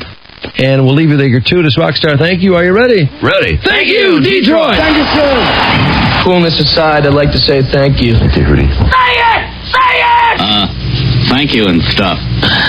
Thank you, Jesus! All right, show's over, folks. I was just saying thank you! Amen! Thank you.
6 miles to Chicago. We got a full tank of gas, half a pack of cigarettes. It's dark, and we're wearing sunglasses. Hit it. 5, 4, 3, 2, 1, 0. All engines running. Commit. Liftoff. We have liftoff. Atomic batteries to power. Turbines to speed. Roger. Ready to move out. So far, Warren Chung has won cash and prizes totaling $3,152.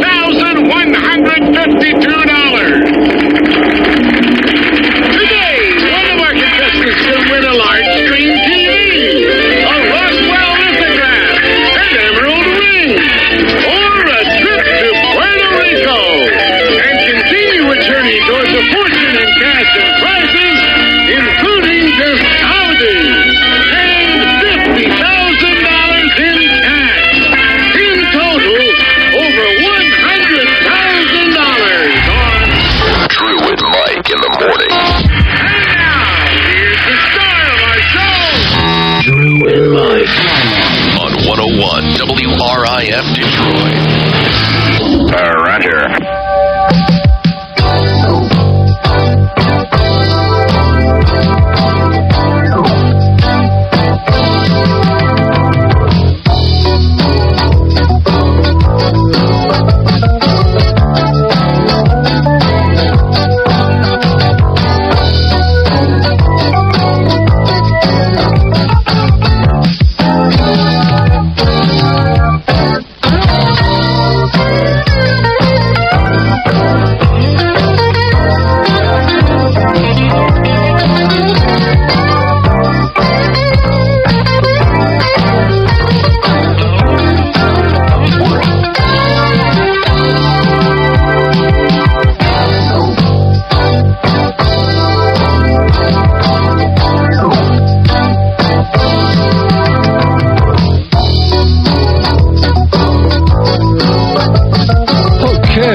It's 5:59 at the Riff on a 14-degree morning. It's 8 or 9 in some areas. In fact, I thought I heard it was like 3 in Flint. God, it's freezing. I swear the auto show, it just brings cold weather. It does. I don't know. You can have it in May and it'll be like this. Anyway, it'll be a high of freezing today, they say. Then tomorrow, 36, upper 20s on Friday. Let's see, what does that make tomorrow night's low? Only 27. 14 now. Hey, what's up, Mike? Hey, man, 14 degrees out. This sucks horrible coming through the foyer. Are you freezing your cojones? Yeah, my stones are frozen solid. Yeah, it took a long time for my car to warm up. Anyway, get your ass in here. We're about ready to go. It's Joe Mike, Gratuitous Rock. So thank you for stopping by. Are you ready? Right. Thank you, Detroit. Coolness aside, I'd like to say thank you. Thank you and stuff. 101 WRIF Detroit. It's the International House of Sausage. Drew and Mike in the morning. Rocks. All right. 6:07 at the Riff. That's my favorite song. Traffic's brought to you by Lufthansa. Go to Lufthansa.com for special online fares and make Europe more reachable than ever. Book by Wednesday, January 24th. Lufthansa. There's no better way to fly. And Lufthansa brings you traffic with Mr. Stress. Hey, move your ass! Lousy traffic jam. The traffic report will get me out of this one. Oh, I shudder to ask. Bring it, Stress. What's up? Hey, not too bad. One accident right out of the gate. I-75 stop on at Adams Road. And that's already backed up. That's on the left and the right side. So look out for that. And Hines Drive flooded. Gene Ann Arbor Trail and Outer Drive shut down actually, although that's got to be just pure ice. It's like 14 degrees out. Of course, this cold is going to go on through the 21st of January. We can predict that because that's when the auto show goes till. That's it. That's kind of sort of the hell of traffic. All right. Trudy's brought to you by State Farm. Switch to State Farm and your great driving record could help you get great discounts. Talk to an agent today. Get your reward here and now. Like a good neighbor, State Farm is there. Bitter, deadly cold, like you're not noticing it already. 13,000 DTE subscribers, that's how many still without power this morning, they say, reluctantly sticking a toe out from under the covers. Most of those people are in homes in Oakland County and Washtenaw County, and DTE says almost all of them should have their power back on sometime today. But one person wonders... The last update was like, okay, we'll get the next 16 hours, then it was 11 hours. If other people have lights, what's wrong with them not fixing this area right here? It does seem like that. You always get that electricity jealousy when somebody's block comes on quicker than yours. Trudy, I swear, every time our electricity's gone out, it's on across the street. But they're on different lines. For like 3 days. But that's the thing, they're on different lines. I don't care. They're across the street. Same way with me every time. It's always our side, no matter where I live. Move into a neighborhood where the lines are Put us on their line. We're across the street. Put us on their goddamn line. It never goes out. The last 3 houses we've had, it's been the same. Whenever the power goes out, it's our side and not the other. Swear to God. Let's have a knack for it. Move into a neighborhood with no trees. I used to. As flat as a board, except for the little stupid tree I had out up front. Same deal. Really?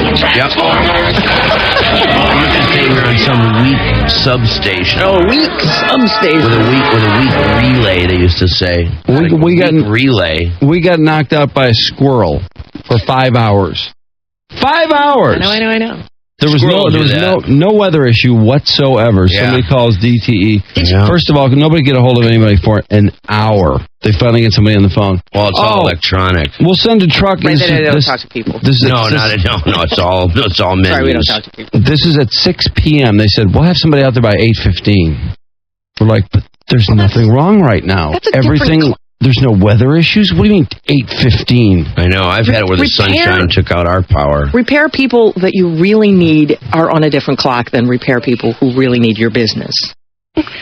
It's a different time frame. Seriously. You'll notice that. I mean, because cable people, you really want that. You don't necessarily need it, and you wait all day for them. Thanks for wrecking everyone's credit, by the way, DTE, while you're at it. While you're not fixing people's electricity, thanks for acting like you're perfect and ruining everyone's credit who's a little late with their bill. The guys who are rewiring... You're a little late with your electricity sometimes. I woke up this morning and I a squirrel.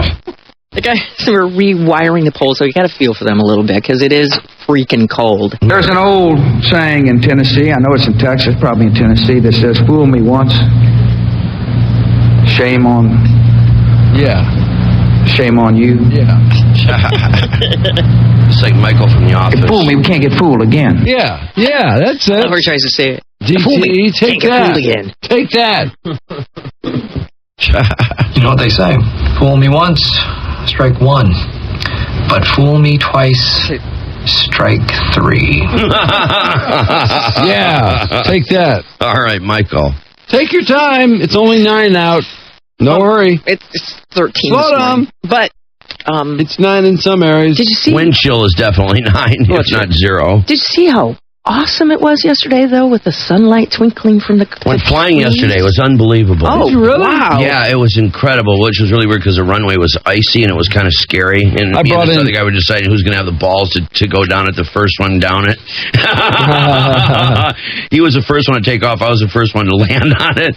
I think I had the tougher job, but anyway. I brought in snakes on a plane for you. Oh, you did? Yes, I did. But I'm telling you, the minute you left the ground, you're starting to climb out. Oh, my God, it was just this, all the trees were just silver. I couldn't believe it. It was like I was in a fantasy world. It was. Far away from, it was the coolest thing in the whole wide world. I never wanted to come down. It was a wonderland. It was a wonderland. When you listen, you can hear the trees are kind of going, Well, that's the scary part. You hear the part. cracking sound and the rattling of the icy branches up there. But wait till the ice comes down off that tower out there, by the way. Oh, God. Oh, is that going to be bad? It's not coming down today. The engineers are predicting tomorrow. Tomorrow? Yeah. Let's see. Tomorrow, it's supposed to be 36 tomorrow. Oh, park on the street. Right. Park on the street. Oh, man, this is going to be Get a the first bad parking one, space too. in the street. We were looking at it yesterday. There's heavy ice up there. All interns on board tomorrow. Yeah. But this is the day to bring in all the hard helmets and all that. I mean, we've seen... That's true. All interns on board tomorrow. You're not kidding. Yeah, remember... Take the bus to work. Yeah. Remember when Millward had to squire us out to our cars? Yeah, poor Millward. Yeah. The hard hat. We were talking about that, Mike and I yesterday were talking about that cop that came zooming in just totally confident, only to be struck by a giant let me take ice care bomb. of this. Boom! Yeah, exploded on his hood. Threw in reverse got out of there so fast. Yeah. I mean, people's windshields blown out, rear windows blown out. That's right. You lost your rear window, It is really hard to get a rear windshield, too. Another guy came in to cook us some pizza. By the time he left, his car looked like a golf ball. Yeah. It got hit by so much ice. Remember he lost his left mirror on his pickup truck? Mike, his car knocked looked his like mirror clean off. His car looked like a golf ball. It had so many giant dents in it. I saw it. Yeah, he had that truck. It was people don't realize it it's incredible. Remember we were seeing too, like this weird phenomenon, like the icicles that were actually embedded in frozen earth, where the icicle literally penetrated like a spear. You know, in case you don't know what we're talking about, we have this giant antenna here, naturally, which I think Channel 7's on. Who else is on? No, this antenna is different. The Channel 7 antennas. But this one, I think CSX is on. But it's like 1,500 feet high. Yeah, it's way up there. Oh, it's way up there on the guide wires. And there's some guy wires, and when it gets cold, and it's a little colder up there than it is down here, and it freezes on the wires, and then all of a sudden it gets to be 40, and all the ice drops. Right in our parking lot. Yeah. And it drops, and the wind But it always carries catches us by surprise. The first time it happens, everybody's like, is there ice dropping in the parking lot? Yeah. Next thing you know, the parking everybody's... lot, it was on the roof of the old building. You could hear it was like bombs. Oh, yeah, that was amazing that time we got bombarded. I felt like we were in Britain during the bombing of Britain. It sounded like, to be honest with you, it's a terrible analogy, I guess, but it sounded like the 9/11 bodies, to be serious about it. Yeah, it really did that. It's that loud. And, everybody, of course, wants to get their car to get the hell out, but it's like getting to your car when this stuff strikes the ground. It's just like, oh, whoa, ooh, that you would have been dead. Right, because it's random. I think someone will be killed before we're done here. It could happen. Someone will die going to their car. Wouldn't surprise me. Because a lot of people take a chance because, it's that get-home-itis thing, right? It's like, oh, man, I'm not going to stay here all day. Well, I got to get to my car. Everybody says, well, I got to move my car. You don't want to get hit by it because you don't want to be without your car for 3 days. Yeah, it's almost like... Yeah, there it is. It's like before you go to your car, it's almost like, cover me. Yeah. Then you go out there, it's like, the bombs are going off all around you. Bombs over Baghdad yesterday, by contrast, between 100 to 200 in a bad year die on the streets of the city of Detroit. About 100 a day in Baghdad, at least yesterday. They set a new record, mostly civilians killed.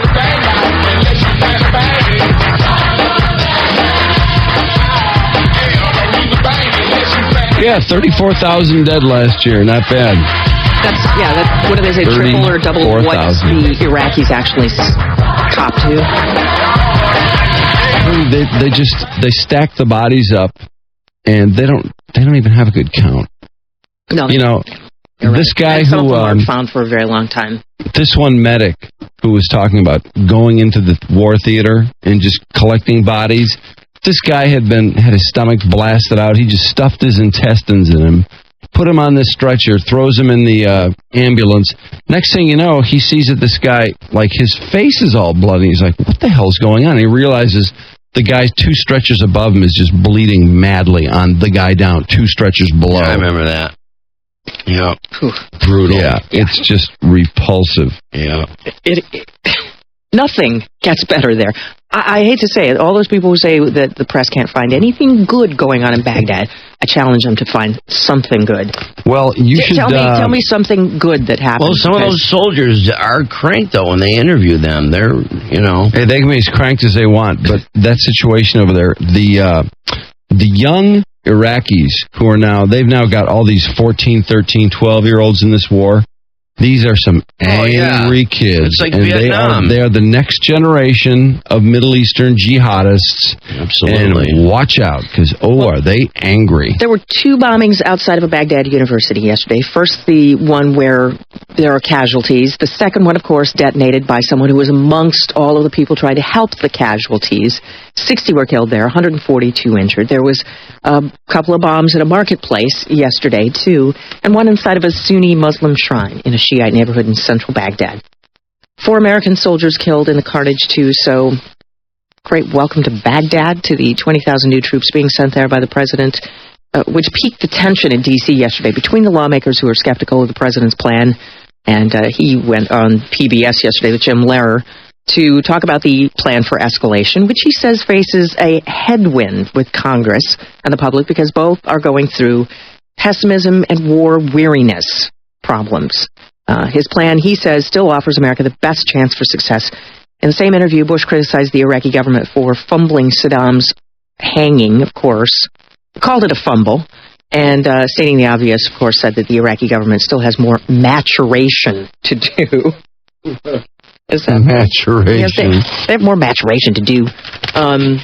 It's not a matter of maturation. These people joined the Army because they couldn't find a job. Right. So all of a sudden they're put into active duty and they go, this really isn't what I had in mind for $60 a month. I think I'll just go back to not having a job. Yeah. And these are the people that we have put in charge of this next new offensive. Metro Detroit Muslims threatening to boycott Northwest Airlines after a group of 40 of them were kept from boarding a flight in Germany on their way home from Mecca for the Hajj in Saudi Arabia. Northwest officials claim the group arrived only 20 minutes before their connecting flight was to depart. Regulations are that you have to check your luggage for an international flight at least an hour beforehand and be on board at least 30 minutes before departure. But Muslim passengers say that was crap. They were on time. It wasn't fair. We were in line before everybody else was. We got there quite a bit early. And according to one other group of passengers who got behind them, a group of passengers, there were people who were allowed to board who were behind them who were not. I would not fly with him at all, in anything, ever. It is an airline that showed it is discrimination against Muslims. So there's, obviously, they're going to be a little introspective there today to decide what the truth of the matter is, what happened there. 2 Hooters, always better than one. At least in Troy, the restaurant plans to open its second location. They already have one, and they've got the other ready to open, but of course City Council is denying their liquor license, but they say they'll open it despite that. Second location on Big Beaver at exit 69, but some of the citizens beefed, or they didn't think Hooters was an appropriate family entrance. Oh, shut up. I know.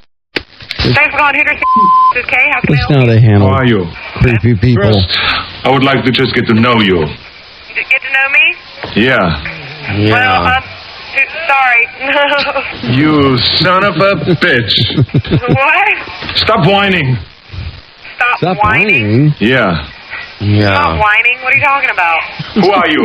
I'm someone that works at this restaurant. You lack discipline. What? You lack discipline. Do I like discipline? Yes. You need to call a different line. This is Hooters. You don't call here talking like that, all right? Bye. No, Yeah. Oh, man. Talk about your classic lame-o. Oranges, limes, and lemons going to cost you a buttload more, probably in about a week or so, because 75% of... What's a buttload equal exactly? A buttload is, I think it's a little more than a bushel. Uh-huh. Depends who. Oh, I thought you said it was going to cost a buttload more. Oh, yeah, that's right. I think it's like 50 cents more. Oh, okay. Per Aretha Franklin's more like $10. I got a much bigger buttload than that. Really? Yeah. So your buttload's bigger than my buttload? Well, 50. I can get more than 50 cents. If I had to create a buttload. Aretha's bigger than both your butts combined. But yeah, yeah, it's not the butt, for it's the Aretha. load. That's you're talking about a brokerage fund, for Christ's sake. The cold out there wiped out about $1 billion of California citrus. So they're saying you could expect to pay about triple. I guess that's what a buttload is. Triple what you're paying now for oranges at the market, and lemons and limes as well. Not like you can stock up on that stuff either. In Sacramento, radio station had a little contest, and somebody died of drinking too much. Water, that is.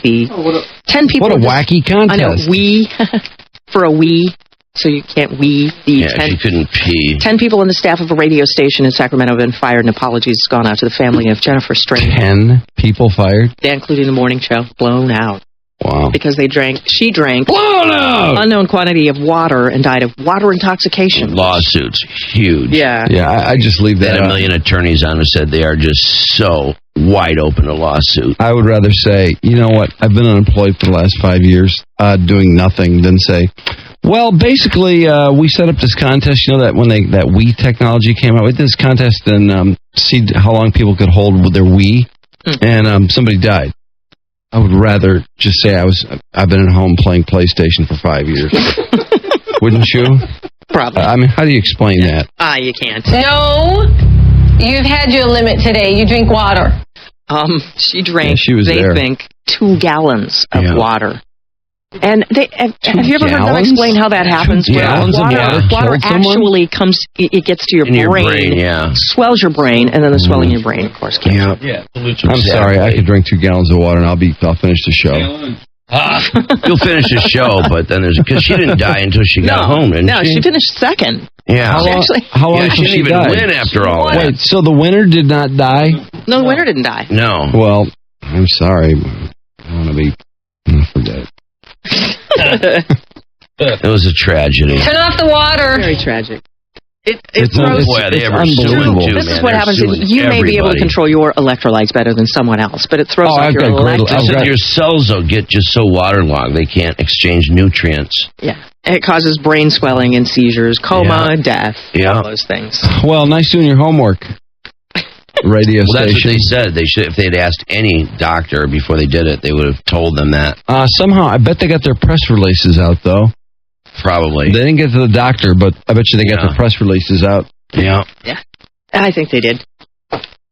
They hawked it for a week on the show. They did. Diana Ross, her head is all swelled up over the Dreamgirls movie. She doesn't quite get like over yourself. She doesn't like the inference that That she's fat? Barry Gordy. She's played by... Oh, no, Jennifer Hudson plays... She plays the one that Mary died. Wilson. She plays Florence Ballard. Or Florence Ballard, okay. Have you seen the movie? No, but I've read so much about it, I feel like I have. But Florence Ballard was really, they thought, the best singer in the band. But they thought Diana would attract more white record buyers. Right, and Diana did not like the inference that Berry Gordy picked her over Florence Ballard because she didn't have so much of a great voice as she had better looks. Well, she also was nailing Berry Gordy. That didn't hurt her any. It was very frightening to me. True. I wanted to come home to my kids. Speaking of singers, hey, American Idol. Never hurts to nail the boss. Don't let anybody kid you.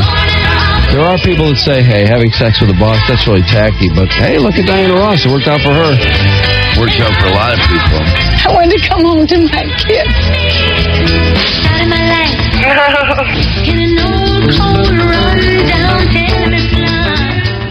God, has she become just an insufferable person? I used to like her voice the other day. She's got a great voice. I thought she was awesome. She's a diva mentor on American Idol. But of course, she was on last night. God, I thought that kid, maybe he's still going to kill himself, the kid in the red. Oh, my God, they came out just crying and sobbing and swearing. And the one that sang everything like this? No, that guy was hilarious. The guy before, no matter what song it was, he thought he was such a rocker, too. This guy right here. Watch this guy when he comes out. I mean, I'm just waiting. One of these times, somebody's going to blow their head off when they get home, I think. When will it be? Well, I think they're unnecessarily critical, and these people have been... they wipe them out. They've been practicing for a year to get on this show. They go on national TV. And make a fool. All their friends are going to see them. Yeah. Jewel was cringing all night. You have just summed up Minneapolis, mate. That just sums up the day. Useless at everything. I mean, even the juggling was pathetic. No, I can actually juggle really well if you want me to. All right, let's see the real juggling. Whoops, it drops down. Woo! Goofball. Cool. That is good. You need a drummer with you for drum roll. All right, Jason. All right. Okay. Why is Jewel there? Here. I mean, because a career boost. I kind of feel Jason. They've been doing that. They've been adding a person Jewel does on the front nothing. end. No, but they do that because they want, people Jewel fans might watch. Add somebody with some personality. Like they need another inspiration. She has for great anybody to person. I saw watch. her at the Emerald. Okay, watch this. Listen to Your this. boy's hand, who's never sung for you Bam! Cut me off! They said I couldn't sing. They said I was perfect for juggling, could dance. Paula, oh my gosh, she was just so rude. In her face for me. I could tell they hated me. Take him out. Take him out. Listen. Take him out. Never been so insulted in my life. They said I suck in Minneapolis. They say Minneapolis has no talent because of me. No way. No. Shut up. I don't know how you are a troublemaker. Just get out of here. He reversed all of what Prince did. Yeah, back this up. Listen to this. His mom's like, you'll be famous, honey. Yeah. It's okay. They were on the guy tried to fight back and everything. Never been so insulted in my life. They said I sum up Minneapolis. They say Minneapolis has no talent because of me. No, I didn't say that. No way. No. I think he took that in good spirit. Don't even worry about it. Hug your fat mom. Jason, you're 60. You got a lot. 16 years old. I wanted to start out famous. They blew me off. You'll be famous. You're going to be famous. No, you won't. No, you won't. You'll be famous? Is that all he wants? To be famous? Well, you know what? You notice how many people said things like that? He's famous. He's the biggest crybaby in American Idol. The one girl said, like, I can't wait to get my autograph. That's the whole point. Everybody wants to be Well, maybe you should, And on that. There. Shut up, you believe boy. the personality of that guy from just ranting, swearing to sobbing uncontrollably?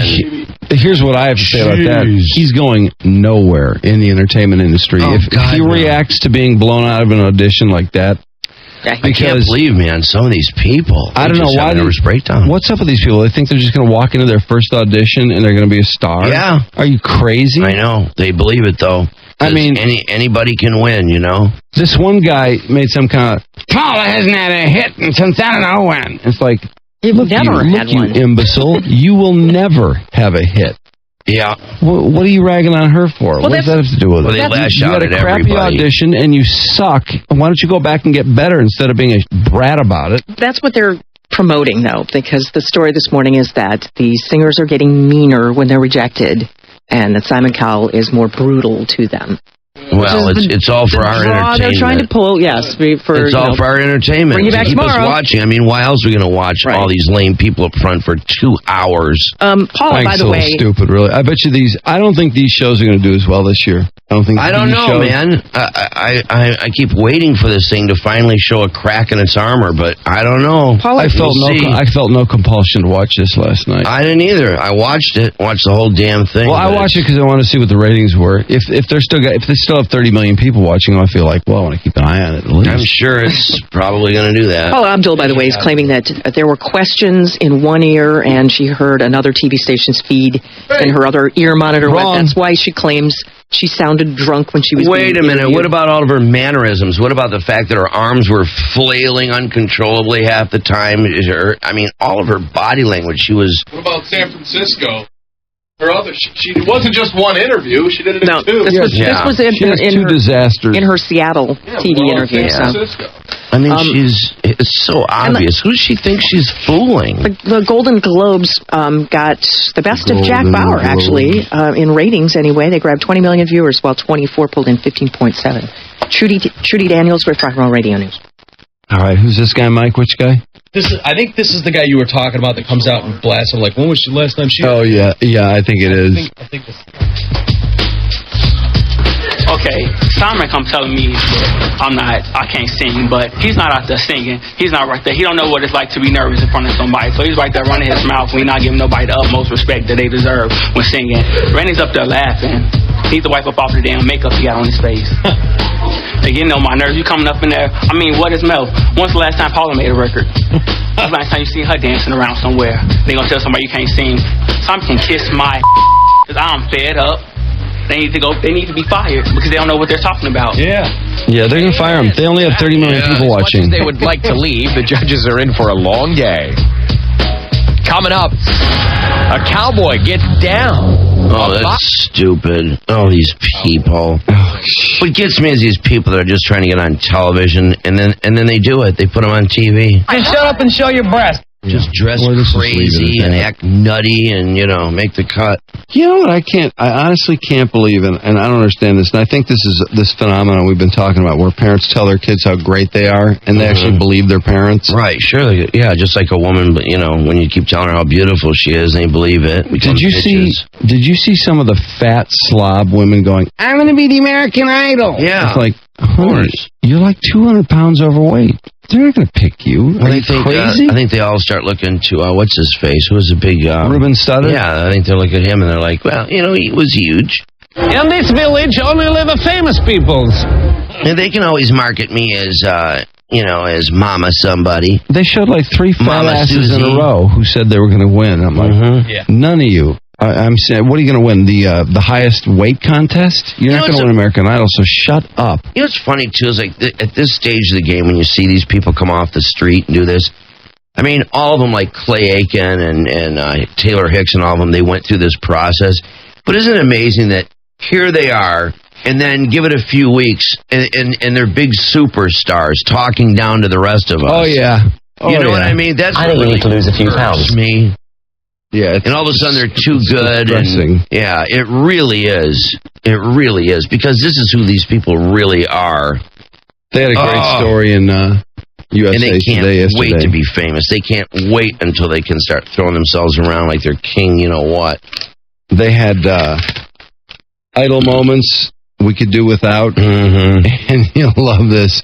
Number one, those stupid Ford commercials, just because they're supposed to be cheesy doesn't make them any less cheesy. When they take the Final 7 or whatever and they drive around in a Focus, and it's hard to watch. And we always complain about that, but they always get off on them. They're always like, that was great. We're on national TV. Yeah, when they come back from running the commercial, they always, the camera always pans them, and they're all just giddy. And then they say, from Justin to Kelly, number 2. Idle memories we could do without, that movie, which bombed. Yeah. Number 3 today. Number 3 idle memories we could do without. Bad Singers, take 250. I couldn't agree more. I mean, let's just move on. Just get the better people. Yeah. And get going with it. And don't generate these William Hungs. 3 weeks doing this. That's the other thing is out of this stuff is always the possibility that you're going to get another hung, and then you got to suffer through all that before they finally expire. Then they had judge-host infighting, these quote unquote battles between Simon and Paula, which are so tiresome. So tired. Oh, I'm so tired of that, of Paula against Simon. Oh, you are fat, and you better do something about it. And then the last thing they mention is contestants mimicking singers well outside their range, and then they talk about, who are these people that think they should sing Mariah and Whitney, and that think they can do it note for note. Yeah, don't even think about it. All right, got some sports. Interesting press conference yesterday with Chris Webber, and I almost got to hand it to Mitch Albom. He actually he referred to it as the elephant in the room, and that was the whole Ed Martin thing and the grand jury testimony and blah blah blah. And, it was supposed to be this real friendly, nice press conference, and Mitch says, you want to revisit this or put some closure on this Ed Martin thing? And he asked for a timeout. No, close. He didn't really want to revisit that area. But I don't blame him. But then 2 questions later, Wojo says, Chris, kind of a follow-up, do you want to reconnect with some of your fans, that have left you or you've alienated over the years? And I thought Weber did a really good job of saying, there are going to be people who love me. There are going to be people who hate me. Absolutely, I want to reconnect with my fans. And I love the University of Michigan. I love Detroit. I've got this Detroit tattoo on my arm. Whenever the Tigers are playing the World Series, people call from all over the country and say, hey, Chris, want to make a bet on the game? And, I thought he did a good job of handling that because he needed to deal with that in some way. But I think he was a little... I don't know, maybe confused or a little misdirected because he got a standing ovation at the game, the Timberwolves game, when they introduced him. When he showed up in the front row and sat down, the crowd realized it was Chris Webber, and they're like, oh my God, Chris Webber's coming back to the Pistons, and people were so excited. He got a standing ovation, and he made a big to-do over, what a meaningful moment in that career it was. And then I really thought that we saw a somewhat humbled Chris Webber yesterday, even though he didn't answer Mitch's question. I don't think he owes, he could, I think it would do him some good to apologize, but in his own way, he kind of did apologize when I answered Wojo's question and said, yeah, I do want to reconnect with my fans from the past, and I love Michigan. That was his way of saying that. He doesn't, it's not really in his makeup to be a big apologizer. Mm-hmm. I don't think that's him. But I think it's coming eventually. I bet he'll write a book in about another 10 years or so. And he said he wants to explain the whole thing, but, I don't think he can do that right now. It was his day to join the Pistons, and it was just not really... revisit all that. It wasn't a place where he could explain it the way he wants to explain it. I know he wants to... it's probably a pretty lengthy thing where I'm sure he wants us to know that, you don't know what it's like to be in 9th grade and have somebody handing you $5,000 a week, or... it's different. It's a different world. It's very hard to relate to. And by the time he left Michigan, I think Ed Martin was into him to the tune of something like $250,000. Now, he could have paid the guy back. That would have been nice. I think he paid him back. Didn't he pay him back like $60,000 or something? Mm-hmm. Yeah, it was some paltry amount. And then Ed Martin died. But it's hard to put yourself in Chris Webber's shoes. When you're that young and somebody starts throwing money at you, I don't know what to make of that. It's just so stupid. I don't know where these Ed Martins come from, honestly. I don't know what they're thinking about. Webber's going to wear number 84, by the way, tonight as he opens up with the Pistons. So a little explanation on why he'll wear jersey 84 and a little more from the press conference yesterday in sports. Absolutely next. Drew and Mike in the morning. It really is my favorite station. 101 The Riff. Makes the time fly by at work. I'm tapping my feet underneath my desk. It's fresh. It's upbeat. They play today's hits. They play songs you haven't heard in a while. I know all these songs and I can sing along. The Riff, 101.1. It's just my style. 101 WRIF Detroit. Riff rocks. All right, sports at 6:48 at WRIF. Letterman had a good top 10 list last night. I think, I don't know if Barack Obama's going to run, but it sure is going to be close. Barack Obama. People vote for him just because of his name. They love that name. It's like Kwame Kilpatrick. He's got Barack Obama. He's in. He's got a good top 10 list, though. Yeah, I heard that. Sports, did you hear it on the way? Yeah, I heard it on the way. Yeah. Sports brought to you by Dr. Roche. So here's the deal, ladies. Are you unhappy with the size of your breasts? Well, if it's affecting your self-confidence, call Dr. Roche today. Learn how some new big breasts can boost your confidence and give you the look you've always dreamed of. Or get some medium breasts. That's what I do. But they say that the girls always want to be big. So, hey, go big. Be my guest. That doesn't bother me a bit. Or get a tattoo removed. Get some lipo. Do something. Go over there. But God almighty, make yourself better for us to look at. Just kidding. So we'll want to copulate. Well, I'm kidding, but I'm not kidding. If you want to do it for yourself, do it.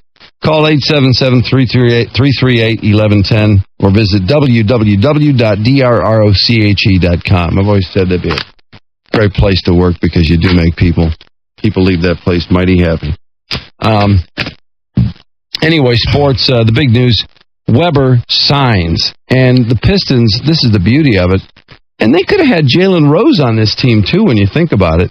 They only have to pay Webber $650,000, and he's going to have a big role. It sounds like he's going to be a starter. Although he'll play in reserve tonight, it sounds to me like he's going to start. This team doesn't need a savior. I'm just a part of the team, so I'm going to do everything I can do to be myself, to be a player, and just to help this team win. Mitch Albom brought up the white elephant in the room, which is, of course, the fact that basically he and a few other guys got his alma mater put on probation, set the program back about 10 years. And Chris didn't really want to address that, although he talked a little bit about the naysayers and the fact that he's hoping to reconnect with his fans. And then there was this strange bit of data on the fact that he's going to wear number 84. Now, number 84, I don't know. I'm really tired of this in sports. Who was that jackass on the Cardinals who was number 99? Yeah, that's right. But there's a few others. Well, Fisk started it, I think, when he wore 72 at the White Sox because that was his rookie year and his first kid was born and blah, blah, blah. It's like, come on, would you wear a normal number in your sport? But Weber's got a problem, that namely being that Joe Dumars' number 4 is retired. Now, the nice thing is, at least he didn't ask Joe to pull number 4 down from the rafters, so I give him credit for that. But why is he wearing number 84? I called my 6-year-old nephew and I told him I might be coming home to Detroit, and I had to explain everything to him. He said, well, what jersey are you going to wear? I said, I can't wear number 4. I said, Joe Dumars is the man. You can't wear number 4. Smart player. Who would want to wear 4 and follow in those footsteps? So he said, get 84. And I said, what? He said, get a pencil, write it down. 84 is your jersey. And his mother got on the phone and she said that he had a dream that I was wearing 84. And I'm going to wear 84 because I won the game he had a dream about. Wow, that is a long story, but quite well told. So anyway, Weber in reserve tonight against Utah. That place is going to go bonkers tonight when Weber comes off the bench. And, good for him. He's coming home. I think he's grown up a lot in the last few years. This is going to mean a lot to the Pistons, and for a couple of reasons. One, he is pretty much a 20-10 guy. He always has been. He was hurt some last year and still managed to put up, I think, 11.8 a game and 8 rebounds.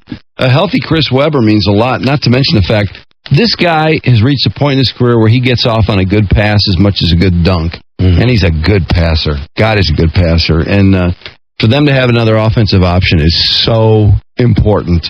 This is almost, I think the Pistons with Chris Webber at center are almost better than the Pistons with Ben Wallace at center. I think they could be. We'll see. Joe Reese had 26. Western beat Central 86-76 last night.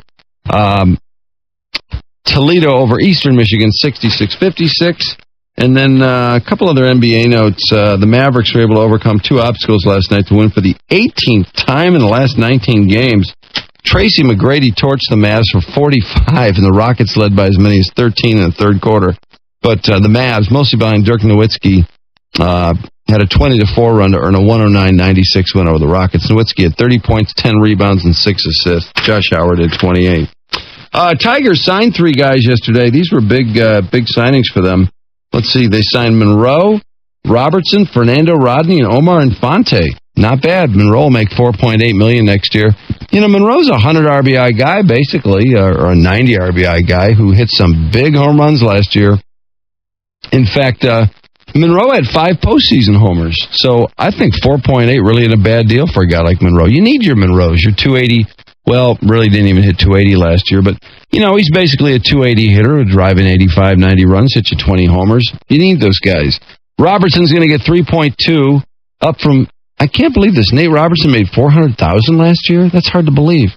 Anyway, he was 13-13, and he's up to 3.2. For Fernando Rodney, will make just over $1 million this year, and Infante gets 1.3, up from 385. Oh, I like money. So they didn't really spend a lot of money, but they re-signed 4 pretty key guys. And that wasn't all the signing in baseball yesterday. 3 major league teams were able to lock their closers into 1-year contracts. Francisco Rodriguez in L.A., he signs a $7 million deal. He led the majors with 47 saves. Brad Lidge signs with the Astros. He had 32 saves. He got, 5.35. And Akinori Atsuka, is that his name? He signs a $3 million deal with Texas. Whatever his name is, who cares? Yeah, it doesn't matter. Sammy Sosa is talking about a comeback with the Rangers. Are you Cut kidding? out Sosa. Unless you've got some... Shut up, Sosa. Unless he's got some new undetectable steroid, just forget about it. The Golden Gophers signed Broncos tight end coach Tom Brewster to replace Glenn Mason. That's interesting. I heard they wanted Tony Dungy, but I guess the Colts are just doing too well. Meanwhile, AP has learned that... let's see, who was it? There's another signing. I can't figure out who it is, though. I'll tell you in a minute. Cardinals and Giants held news conferences yesterday. Cards introduced Ken Weisenhunt, who'd served as Pittsburgh's offensive coordinator. He takes over a team that's had one winning season in 19 years. And Jerry Reese introduces the Giants' new GM. He succeeds Ernie Accorsi, who's retiring after 9 years with the team. And Benny Parsons dead. Was he 65? I thought he was older than that. He had a long battle with lung cancer. That's a sad story. Benny Parsons, popular driver. And got another problem with Muslims and prayer space in a very public place. You would not expect it. I'll tell you more about that. And also, Newsweek's cover story this week is about the new jihadists in Iraq. The 14-year-old jihadists. And if you're not a little worried about what's going on over there now, Just wait. Anyway, back with that. And also Christopher Kennedy Lawford, who's written a book called Symptoms of Withdrawal, which is about his life as a Kennedy. It's a really fascinating story. Hang on. Drew and Mike. Welcome to the program. Probably the best show ever made by anybody. So stick around. 101 WRIF Detroit. Rip Rock. Well, looks like no Britney Spears for the Super Bowl. She just showed her vagina too many times. Yeah, well. And the NFL went, nobody wants to see it. We can't see her vagina at the Super Bowl. It's too much of a family event. I think that's funny that she goes and shows her wide open vagina instead of everybody being turned on beyond all belief. Everybody's like, God, will you put that thing away? I know, it's just repulsive. I mean, what a insult to her. It's like her most prized possession, the most secret of her treasures, and everyone rejects it. Time out. As inferior. Prince, by the way, I guess Prince is doing the Super Bowl entertainment. Did you say K-Fed has a Super Bowl ad? Both K-Fed and Paris are going to be in separate Super Bowl ads. Why would K-Fed be in a Super Bowl ad? Well, remember the Fabio one we just talked about? Yeah. The Nationwide Insurance, they've hired K-Fed for their new ad. So they're hiring like these to make fun offbeat type people. To make fun of himself. Oh, man. Talk about your classic lame dash. Nobody wants to see K-Fed. Well, remember, did I hear he's in a McDonald's annoying. commercial, too? Oh, I don't know about K-Fed? Because I thought I'd ask you about it. Yeah, there was a story about him that he's got some deal with McDonald's, and I thought, no, that can't be Oh, right. my God. Well, McDonald's is not they're not the most liberal organization in the world, and I thought, why would they want K-Fed? Because people find him annoying. I mean, Fabio is amusing. K-Fed is annoying. He has some deals going. going. Yeah, well, it doesn't surprise me. Now that he's a nobody, before he just falls into obscurity, he needs to somehow generate some. I mean, whatever he's going to become, he needs to do it now. But he refuses to be a nobody. He's got staying in a 7,000 square foot house with all this garbage, and he was stereo shopping the other day, and I guess he spent about $40,000 on stereo stuff. Now, where's all that money coming from? I don't know. I have no idea. I think Britney has to pay him temporarily at least something every month to keep him accustomed to the lifestyle. Yep. He returned a bunch of clothes that she had bought him, but he didn't have receipts. He wanted cash, so they're not going to give him cash. They gave him store credit. So he's got $15,000 of store credit at this boutique he's trying to sell. Oh, brother. For like $5,000. What a joke. Oh, God, what an idiot. All right. Well, he'll probably be around another 5 years. God, I can't find this Newsweek. People just don't go away anymore. It's the Newsweek with the real controversial O.J. Simpson story in it. But it's also got a great story about the kids growing up in Iraq right now, which is just frightening. I mean, beyond frightening. It's like... Why you keep trying to read that word? You a fag? Little idiocracy drop there. Idiocracy's got such a great concept. I know we're going to go off the wheels here for a little bit, but... There's that fag talk we talked about. Idiocracy. Luke Wilson is basically frozen. He's supposed to be frozen for a year in an army experiment. Okay. He's frozen for 500 years. And the world is so dumbed down by the time he wakes up after 500 years. Yeah. He's the smartest man in the world. Oh, man. But he also talks so differently because everyone talks like this. Everyone talks like an idiot, and they think he's gay. Oh, that's hilarious. What a concept. I know, it's really funny. The number one movie in the country was called Ass. And it was just some guy's ass. And that That's was all it was. Well, that's all it was. how it's starting to become. I mean, you know. The number one TV show. We're on the way to that. Ow, my balls. Yes. Guy getting hit in the nuts repeatedly. Have you seen it now? God. Yeah, I bought it. Yeah, it's great. I love God, what an amazing concept. How stoned were these writers? That's just terrific. It's Mike Judge. Is it? Yeah, well, say no Beavis and more. Butthead guy. Yeah, it's Say no beyond more. funny. But Fox shelved this movie for some reason. I still don't understand this story. What were they trying to keep it Dax away was from? trying Maybe to explain it to us. Borat, keep it away from there. I mean, what are they trying to- It's been done for like a year and a half. Oh, a year and a half. I think, isn't it Mike Judge's the end of his deal or something with Fox? And Yeah, so they had to fulfill the deal, and it got pretty good reviews, but what they said is they could not come up with a trailer or commercial that showed what the movie was about.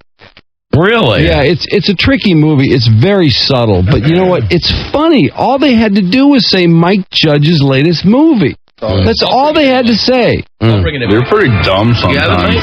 Oh, I got to see it. It sounds terrific. I like And having it sounds sex like with it should chicks. be the truth, too, the way things are going. I mean, look at American Idol. People are watching American Idol. 30 million people watching this stupidity every night. Look at a karaoke contest. Look at YouTube. Look at the stupid stuff everybody looks at there for hours on end. About MTV, all their shows. Yeah. That's one of the reasons. We all watch that, you know. One of the reasons I think the movie has so much credibility is American students are getting their ass kicked by students across the world. Yeah, it's believable. According to, there is a dumbing down. That last survey, you know, America used to be number one in mathematics in 1984. American 7th graders were number one in the world. We're now like number 24. Yeah, I know. Everything is coming unglued. We are dumbing down. And I don't see Why come you don't have a tattoo? Why come you don't have a tattoo? Why come? Everyone in the country has a tattoo, and he doesn't. And so that becomes a big deal. There's that fag talk we talked about. Now there are plenty of tards out there living really kick-ass lives. My first wife was tarded. She's a pilot now. That guy's just doctor.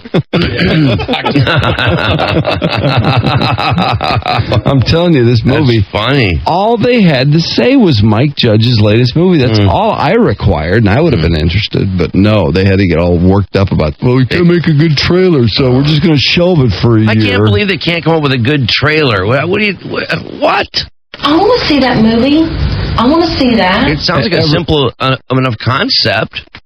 Well, I guess a guy goes out for 500, wakes up, everybody's dumbed down. I mean, the guy at the video store the other day when I bought it told me, he's like, God, I can't believe how many people are buying this movie. He's like, he has no publicity. They spent no money on it. Yeah, and it's one of those word of mouth things that's traveling. Well, plus you walk in there and you see what the new movies are, and you see one with Luke Wilson, and you know it's got something to it. Plus Dax is in it. I went into FYE the other day to buy it. Yeah. It was the last copy, the last widescreen. Oh, was it really? There were no full frames really? in the store. Wow. Last copy. That's great. And the guy said that, he's like, I don't know what's going on. He's like, I've never even heard of this new release. Yeah. And it's flying off the shelves. Word of mouth. It's becoming a cult favorite. Well, you guys talked to him about it forever, so I imagine a lot That's of probably tripped it, yeah. Crap out of it. Yeah, we do cause that to happen. I remember when we were talking about with rippling muscles, and everybody came running in for Return of the Dragon. They're like, "What does anybody want an old Bruce Lee movie for?" No, you know, we gave it we spent 2 hours talking about it last Friday. There you go. You know, there was a lot. I'm sure there was interest in it anyway, though. Whenever you see a new movie come out with Luke Wilson, I don't care if you're a Luke Wilson fan, you're gonna be interested. But no. Oh, what's rippling muscle? Mike, you got to bring it in tomorrow. Yeah, I'll bring it in tomorrow. Oh, God. Can I hear that once more time? Yeah, sure. Oh, what's rippling muscle? There's that fag talk we talked about. That's one of the things about the movie that really cracks me up is that they laugh every time he talks because they think he's gay. Because he talks like a 2005 intelligent person. Yeah. And that sounds so gay to them. Now, see, I would have thought that once they determined he was gay, they would really celebrate that, make him king. Well, they kind of do. They kind of do laugh at him. Yeah, but they wouldn't laugh because it would be politically incorrect. You know what I mean? They're so stupid, though. Because the way the gay thing is going, everybody's gay almost, you know, and to be gay is great, and you can't say anything bad about it. Believe me, there's nothing wrong with that. Political correctness is so far left behind. They're so stupid. Yeah. And you won't believe how dumb society is in 500 years, according to this movie. Well, we're amazed. You keep trying to read that word. How bad it is right now. It's like they're from the South. They're white trash. Terrific. There's that fag talk we talked about. I'm stoked. Yeah, you'll love it. Yeah, I think you'll like it. I really do. Yeah, it's not very long either. Sure. Great. Well, why don't we take a look at this? We heard a terrible story last night about one of our friends, from Question Mark and the Mysterians. In fact, we were telling Dax because Dax was telling us that he wanted to buy a couple songs for his mockumentary, and that led to the story about Can't You Hear Me Knocking by the Stones, how they bought it for Without a Paddle, and they had to pay the Stones $300,000 for one play. And if they played it twice, they had to pay him $600,000. And they could never stop the song because of that. So Right. they had to just like lower it in the mix. Yeah, but keep it running steady, and otherwise they'd have to pay twice. Because they wanted it up in the mix twice. So they had to use two parts of the songs and then just leave it in there, playing Leave it low running below the low, dialogue. And it was the scene where they're in the fields and the pot plants are burning. Yeah. Which, what a perfect song for that. Witness the beginning of Blow. By the way, I was wondering, what do you suppose 24 paid for Gimme Shelter? You seen the promos of the Gimme Shelter? God, are those good. Anything with Gimme Shelter Probably underneath it is good. $300,000. I wonder. Yeah, probably. It sounds like everything is $300,000. But anyway, we were telling Dax, you probably get 96 Tears pretty cheap. I don't know what question mark's up to these days, but he seems like he'll do anything for $1. Yeah. But anyway, bad news on the question mark front. Check it out. Explains he lost more. It's hard to imagine that a rock star lived here. Now he has spent the last week going through some of this debris, trying to salvage everything from gold records to old pictures. This is the original sheet music for 96 Tears. Oh, man. And I was so surprised. Found this yesterday. The man simply known as Question Mark is searching for anything and everything from his past. A 1960 star seen here in black and white singing his well-known hit 96 Tears is now left with nothing.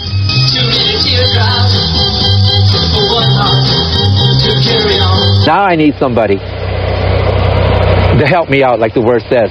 Last Tuesday, a fire in his Clio home had him running to save his life, and of his 7 dogs, only 3 of them made it out. 7 He described dogs. running out of the house as the front door, which was in flames, came crashing down. The door fell on me, and my hair, it was burning. I could hear it. I go, is that right? He says he's lucky he survived and is now trying to plan ahead. He has no homeowner's insurance and is living in an RV. For now, though, he continues to look for the things that for so many years meant so much. And although he never writes personal songs, he says his 1960s hit is fitting. So that one part says that when the sun comes up, I'll be on top. But I ain't going to be on the bottom for long.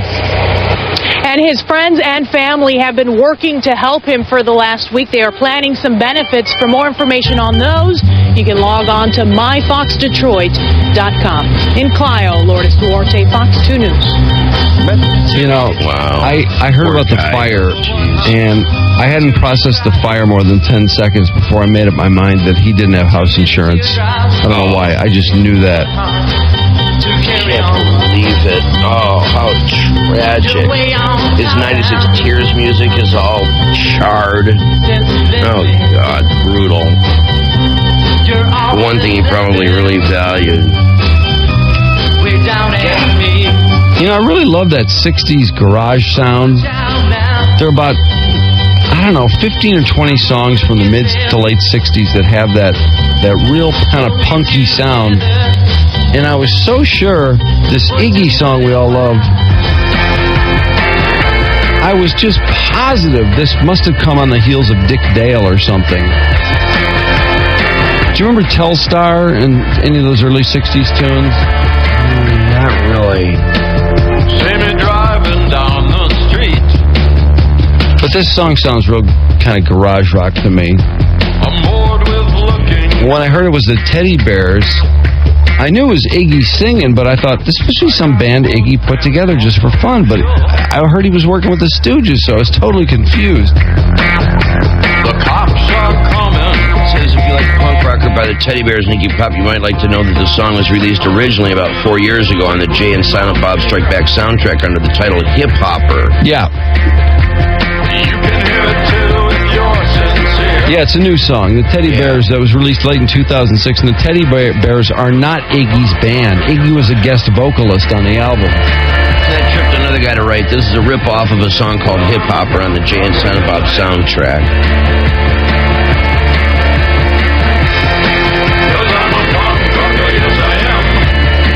Well, Cadillac fell in love with the song and used it. It's the perfect song for that commercial, I got to tell you. Have you seen the commercial? Yeah, I saw it. God, I love that commercial. I see you stagger in the streets.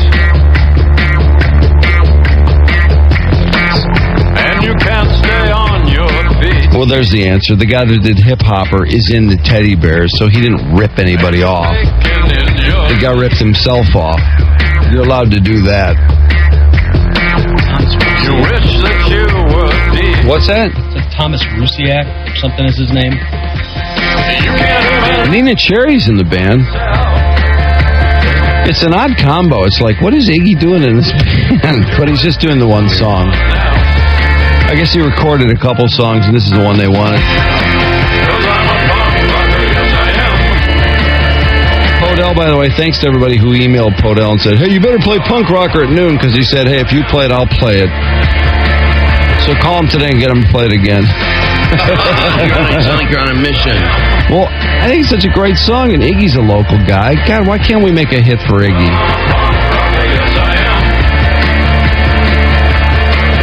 Oh, Nina's another guest vocalist? Oh, okay.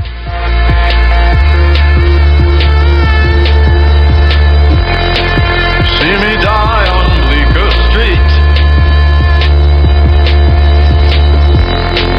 I'm bored with being But I always love that garage sound. I'm trying to think, who's the band? This was Small Faces, Itchy Coo Park. Remember Itchy Coo Park? Or Psychotic Reaction? Remember the song Psychotic Reaction? Sounds familiar to me. I'd have to hear it. Do we have Psychotic Reaction? That sounds familiar, but... You can hear it too if you're sincere. We're going to talk to one of the wildest Kennedys of all in a minute.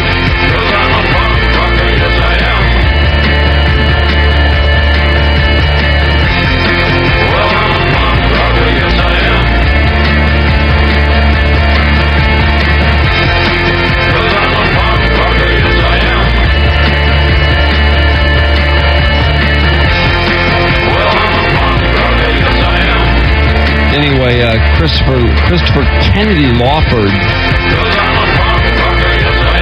his mother is Bobby and John's sister. And his father is Peter Lawford, and Peter Lawford, of course, was in the Rat Pack.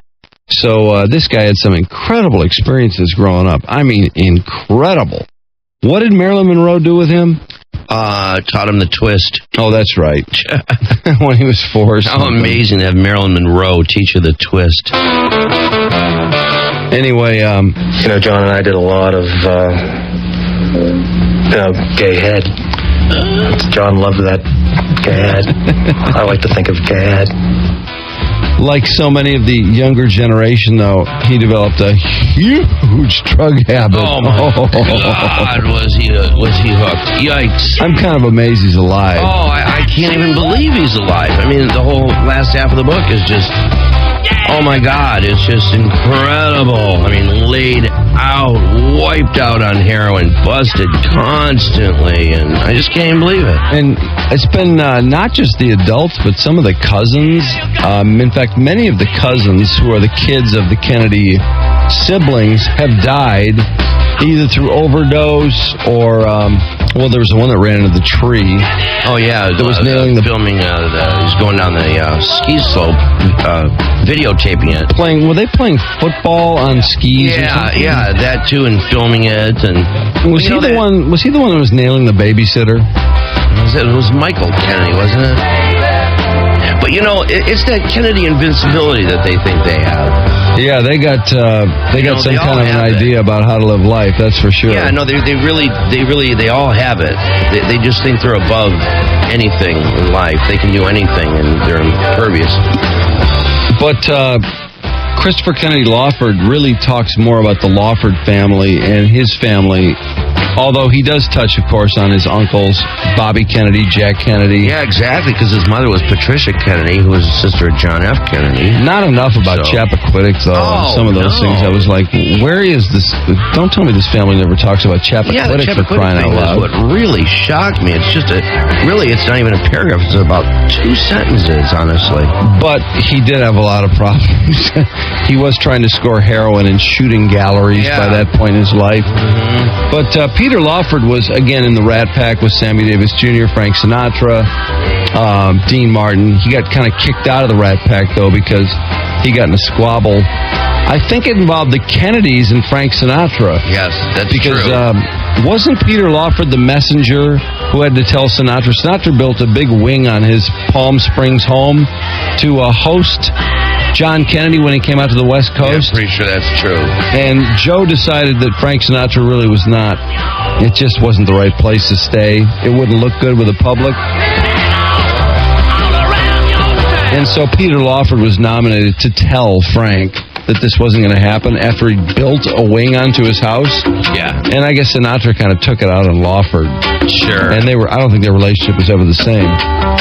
But Lawford had his problems with women, drink, mostly... Yeah, he was a huge alcoholic, huge. Yeah, he died of cirrhosis. Liver, yeah. But boy, did he have some women along the way. Wow. Oh, God. Oh, jeez. And Peter Lawford, perhaps best known on this show for going to rehab and having cocaine delivered via helicopter. Yeah. These people. God. Hey, when you get up this morning, get ready, because you are going to freeze like you won't believe. It took my car 5 minutes to get warm this morning. I couldn't believe it. I got heated seats. Are your seats heated? Yeah. How long does it usually take your heated seats? About 5 minutes. It takes about 5 minutes to come up to... I'm usually warm within 2 or 3, and it was slow going. Well, it's 14 out, but with the wind chill, they say it's 0. They say it's going to get up to freezing. That seems hard to believe. I want to go to that Pistons game tonight and see Weber, but boy, it's so damn cold. I was just hanging over that Palace parking lot tonight while I was getting in the car this morning. Yeah, it's like a frozen block of ice. 36 for the high tomorrow, and then Friday they say just upper 20s. Upper 20s on Saturday and low 30s Sunday. 14 degrees now at the Riff. I'm glad we don't have to pay $300,000 every time we play this. Yeah, really. Christopher Kennedy Lawford, how you doing? Hey guys, how are you? Good. How you doing? I'm doing okay. Where are you, in Detroit? Yep. We're actually in Royal Oak Township. We're right outside Detroit. You know, it's funny, in your book, the very first thing I was confronted with, as a Catholic myself, we always had the St. Christopher medals, and I had no idea he'd been decanonized because... I know. You pointed out... It was very traumatic for me when I was young. It was traumatic when I read your book. I know. It was like... But I think he was somehow reinstated because there was such an outcry from everybody, because he was really the only saint that I knew anything... I mean, my name was Christopher, but he definitely had a real, populist following, I think, out there, so... Yeah, right. Well, everybody had the St. Christopher medals on their mirror when I was a kid. Yeah. And, of course, for you... huge uproar over it, as I recall. Yeah, and it's of course, comical. Yeah, because, as you say, you were named after him, and then to find out at age 14 that he was all legendary and I know. No more. They're gone. What a bummer. Hey, I wanted to say something about your book, because you seem to have, I read your Larry King interview after reading a lot of the book, and you seem to have a lot of trepidation about writing it. Should I be writing this book? And, and you are a good writer. The writing is good, and I have to tell you, it's the kind of thing that people like me, just an average American guy, I love reading stuff like this, and as somebody that learns Las Vegas and how to be a high roller from Frank Sinatra, I want to hear what that guy has to say. So I think you did the right thing. Oh man, I appreciate that. Yeah, I just wish I'd been a little older, because I think I could have really learned a lot more from those guys if I had been, more older than 6 at the time. Yeah. Although if you'd been older, you would have seen your Aunt Jackie's pizza slice down there. There you go. Yeah, that was. That's so funny. Terrible story there. Well, but everybody sees somebody naked in their family at some point, and it's a traumatic kind of thing. And the idea that Christopher saw Jackie Onassis naked, and what were the circumstances surrounding that? Well, it was interesting because I didn't know whether to write about. When you write a book about your life, you kind of want to be honest, I think, on some level, and you also want to write about stuff that provokes you in some way. I mean, so any young guy, any young man growing up, their orientation towards the opposite sex is a huge part of their upbringing. Right. And the first person you see naked is obviously a big deal. It's usually your mother. Fortunately, in my case, it wasn't my mother. Yeah, but you know maybe I actually saw my mother naked and just kind of blocked it out of my conscience. Probably. But the thing... in any event, I didn't have that whole edible thing going. So, I did write about that, and I had a lot of trepidation about doing it because I knew that I would get a lot, that it was a little salacious and all that. I don't think I wrote it that way. It's not salacious. No, you just wrote it. Yeah. Yeah, you wrote it as a childhood experience. The thing that crossed my mind when I read it was that I'll never forget the day when I opened up the Hustler magazine and saw the photographs of her nude and how big her area was below. How well, let's just face how huge her bush was. I never saw any of those pictures. I got sort of this little secret, which was huge, right. and I don't think I told anybody about that maybe until the day I wrote about it, until I told the world about it. And I start wondering if you spent the next 10 years thinking all women had areas bush like that.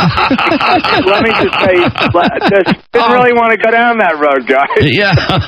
That is a traumatic experience, or it's certainly a powerful experience, though, and I didn't take it any other way. I didn't take it as, this is something salacious about the First Lady. And in fact, it's only a paragraph or so. I got to tell you, as far as your family's concerned, what a famous family, probably the most famous family in American modern history. It's interesting that you talk about how family members go right to the index and look themselves up, because they want to know what the hell's been written about them again. And I can't imagine being in a family like that, how strange that must be to know that, so much is going to be written about you. William F. Buckley sent Norman Mailer a book of his where he actually did that, where he actually went to the M's and said in the index and under Mailer went, "Hi, Norman," because he knew that Norman would immediately go to that thing.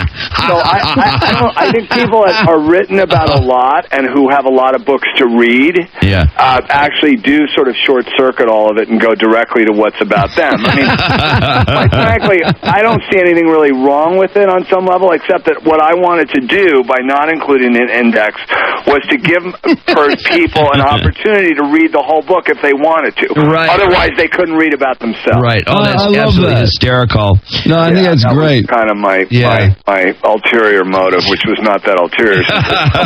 But to want to tell your story, I mean, you've been written about a lot, and to want to tell your story as you know it, I think it's perfectly reasonable. And because, I was interested too as to, now when you're Kennedy or you're, whether you're married in or whatever, you are Kennedy. Mm-hmm, your mother. It is interesting that you tell people that. Despite what Larry King said.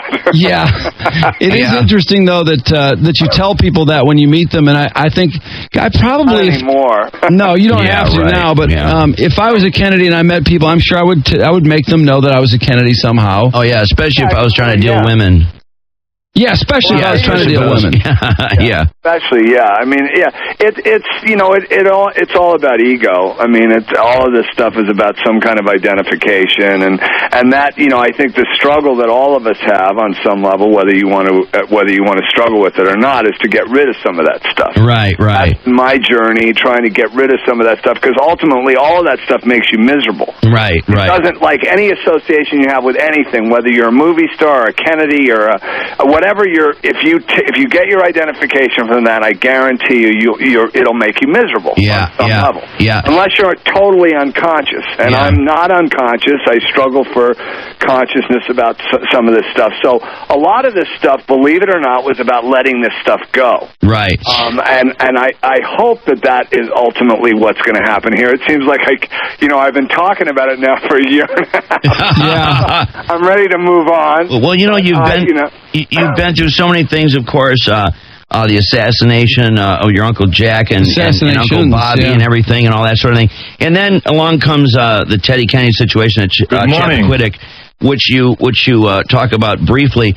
What was going on in the family when that happened? Of course, a lot of people now feel that the truth about what happened. And how does the family deal with that when that whole thing went down? I was on the beach in Malibu, California when that happened, and the only thing I knew about it was my mom was getting on a plane back east to deal with some kind of a tragedy that was happening in my family that was on TV. And that's about as much as I know about it. Nobody talks about that stuff.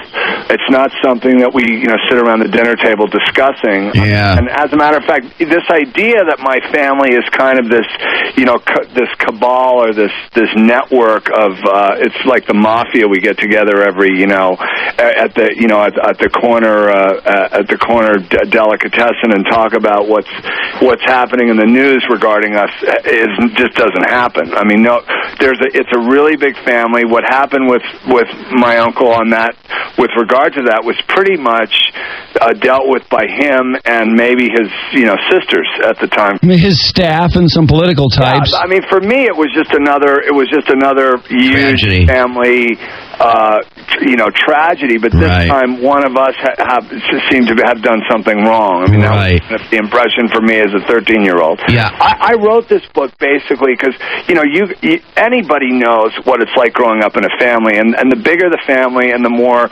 prominence they have in whatever area, the more difficult it is to claim your space in that or to extricate yourself from it. And this book was because you just get lumped in with all these people. It's hard to make, to distinguish yourself and to create your own life. And this was just my attempt to do that with regard to where I came from. No, I have to admit, I think of you guys as like the kids of the dead former attorney general, the kids of the former president. You guys, I don't know how old you are, but most people don't even know that. Yeah, I'm in my 40s, so I've read a lot about your cousins and that throughout the years, and I've always thought of you as one group of kind of troubled kids who had so much to bear, and I always wondered too. As time went on, and Jack and Bobby, their reputations have really been dragged through the mud the last 10 years in particular. Oh, yeah. How hard is that for you, or is that something that's just kind of a chunk of history that's almost separated from yourself, or do you really take that personally? Well, I wouldn't agree. First of all, I would disagree with that. I mean, I don't think they've been dragged through the mud. I think certain things have come up, personal things, that the sort of rumor and innuendo about what they did or didn't do that had an impact, as it does with all over our culture. It seems that we're obsessed with that kind of pernicious kind of investigation of people's character, but their public life has been nothing but exemplary in terms of the way that world has viewed it. I mean, if you look at what we're dealing with right now, with what we had was a young president coming in, faced with exactly the same circumstances that Jack Kennedy had with regard to Cuba, and what he didn't do and what we did do with this president, you see, I mean, literally, it was exactly the same circumstances. Yeah, it's very similar. But the missiles actually were in Cuba. No, I know. The weapons of mass destruction, which were not in Iraq. Right. So, and what this guy's done is completely obliterated that country and potentially that region and potentially the world, by the way. Well, the Cuban Missile Crisis, 13 Days, by the way, a fascinating movie. I was in 13 Days and actually brought that movie to Cuba and sat next to Fidel Castro and watched the movie. I was so good as an actor, you didn't even... I was actually a Navy pilot in that movie. But I don't think people even really think about that event and how scary that was and how close we were to having a real debacle internationally. It's like, I don't know, people think much in the present. I sat in Cuba with Robert McNamara and Arthur Schlesinger and Fidel Castro and some of the generals, some of the Americans, some of the Cuban Russian generals, and Castro had told the Russians that they should fire the missiles if we attacked. There is very little doubt that if the United States had done what we did in Iraq, we would have had a nuclear exchange with the Soviet Union. Very little doubt about that.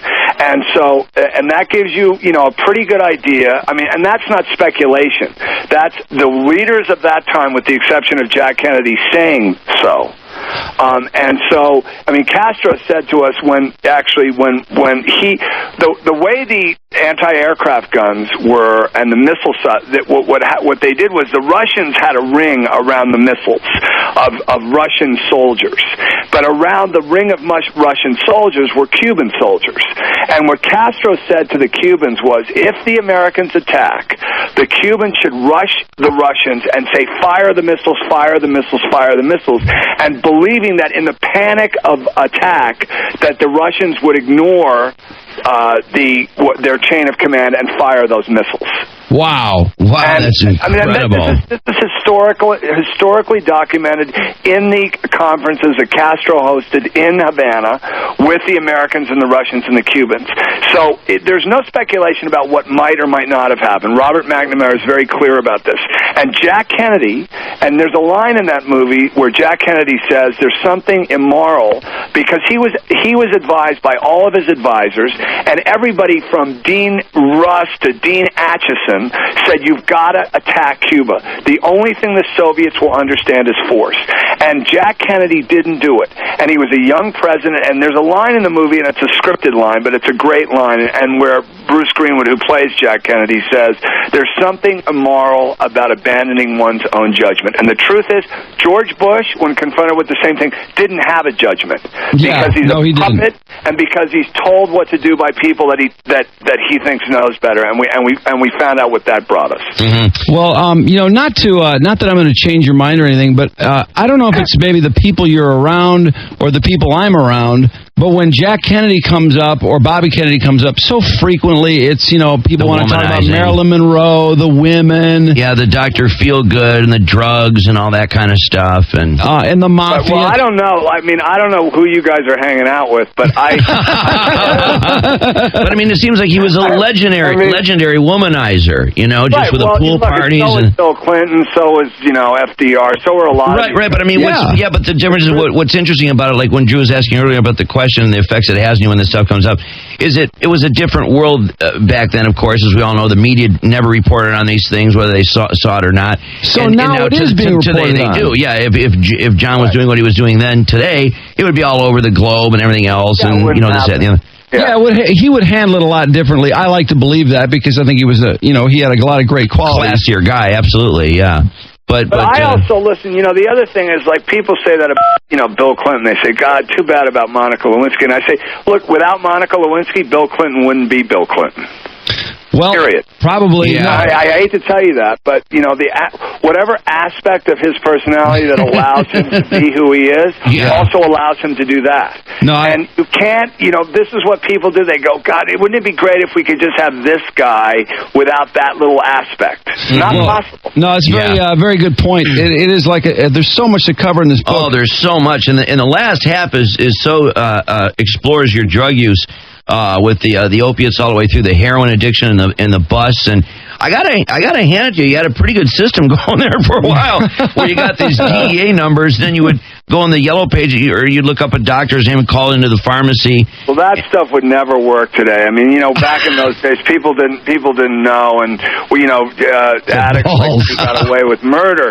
But the truth is, today we have a lot more sophistication. And one of the great things about writing Symptoms of Withdrawal was, I didn't write this book to become a recovery advocate at all. I mean, I wrote this book to establish a writing career, and I'm struggling with 2 books right now. But one of the great things that have come back is this ability to go out there now and be public about this stuff and really try to make a difference on a public policy level. I've done it privately for 20 years in my own recovery, but now I get to go out and work with people, like my cousin Patrick, who's been working for 15 years on Capitol Hill, trying to struggling with his own issues, but also struggling with the public policy issues of parity and all those kinds of things. The book has been a huge blessing in terms of my ability to go out there and talk about things, because now I have a little bit of a profile because I was on Larry King and on your radio show, so people want to talk to me, and I get to go out and talk about stuff that I know something about. I didn't read about this shit in books. I know about it because watch the language there, Lawford. Oh, no, did I say a bad word? Yeah, you did. Oh, guys. That's is the FCC going to come down? No. We got it. We got it. Yeah. Better No problem. watch out. They're going to throw you in Guantanamo or something. I know, it's unbelievable. Hey, I was dying to know, and I didn't really feel like I got this. When you were getting in trouble and you were getting busted, was in the back of your mind, were you thinking my political career is screwed? I'll never be president. No, I figured. I listen. All addicts think they're going to get over. That's the thing, is you always think you're going to figure a way out of it, because we're weasels. Mm-hmm. We figure no matter what we're gonna, we'll figure a way out. We'll figure it out, and of course, that's insane. But at some point, I figured, maybe politics isn't really where I'm meant to be anyway. Well, that's how I dealt with that one. Yeah, I kind of figured that, but I figured before you got busted that you must have thought at some point, surely, I'll have to decide, am I going to be an entertainer like my father? Am I going to be a politician like my uncles? Where am I going? And as you get in more and more trouble, it's like, obviously that's being shot to hell, or, because particularly at that time, a couple of drug busts are the end of a politician, period. Oh, yeah. Yeah, oh, yeah, absolutely. And in your family, the expectations are so high that, I just didn't get a feeling of that necessarily. The truth is, at this point, is that I would think the great thing about having all of your secrets out there is that if I were to run for something, if I were ever to think that I could make a difference that way, and quite frankly, I think that's not my path right now. But you could now. Now you could, but at that time, I would have thought. At that time, it was, at that time, I was just trying to stay alive, though. Right. And the truth is, it's not like, and the other thing is, so much of that was the thinking is so crazy, because none of that, going into a political world or going into a movie world had nothing to do with me. It had to do with where I came from and where I thought I was going to get what I needed to feel good about myself, which is never the reason to go anywhere. Naturally, I tried to think like as you would think, and so naturally that was my thought was, God, I wonder if this guy was thinking, oh, I'm screwed, my political career is over, blah, blah, blah. But the other thing, and we touched on it briefly, was Chappaquiddick. I'm surprised because in my family, I know we talk about screw-ups and, oh, I remember when so-and-so did such and such. And I'm kind of surprised that you guys don't sit down and go, God, what was Uncle Teddy doing that night? Or what the hell happened? Or, I wonder if he really swam across, that sort of stuff. I'm surprised that you guys never sit down and do that, just because we do in our family. We talk about screwed up things that have happened in the past. Well, I have to say you're in the minority as far as my experience goes, because most families that I know, dealing with anything that creates that amount, any kind of angst or nervousness or embarrassment or difficulty or emotional difficulty, people don't talk about. I think it's just like morbid curiosity. It's almost like a lot of us in the family read true crime books, so there's like a detective impulse there. Right. But, and plus he's your uncle. He's not like it's your father. I know you think a lot of Ted, but it's just something. It seems like it'd be natural to do. But also in a lot of families like yours that are so wealthy and so powerful, a lot of those things you just bury them. This isn't my issue. It's his issue. It's got very little to do with me. Except that's why I would think you would talk about it. Yeah. I wouldn't. But I got enough to deal with in my life, and dredging up somebody else's stuff. Yeah. No. I'm a big believer in keeping my side of the street clean, and I have enough trouble doing that, man. I see where you're coming from. It's just it's interesting to imagine though being in a family like this and how you would react to things of that nature.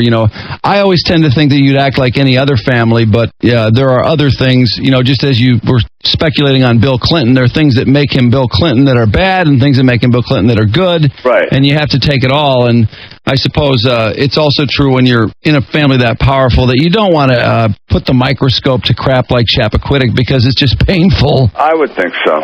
But I just know if I was around, my cousins and I were hanging out one night having a few beers, there's no question we would, and something like that happened to our uncle, there's no way we wouldn't discuss it at some point. Oh, man, yeah. Right. But that's really a small. I mean, that's just such a footnote in this book because you had a terrible, terrible time for a long stretch of road, and you came out of it, and it's which really is amazing. It's amazing you came out of what you did, and that you're alive and everything else. I almost didn't think you were going to make it reading the book. I thought it just kept going and going and going and going and going and going and going and going. Well, I'm a little different than James Frey, who wrote A Million Little Pieces, in that I left a huge majority of stuff out. I did not embellish. As a matter of fact, my story was far worse than what I wrote about. Oh, you're kidding me. No, my God. No.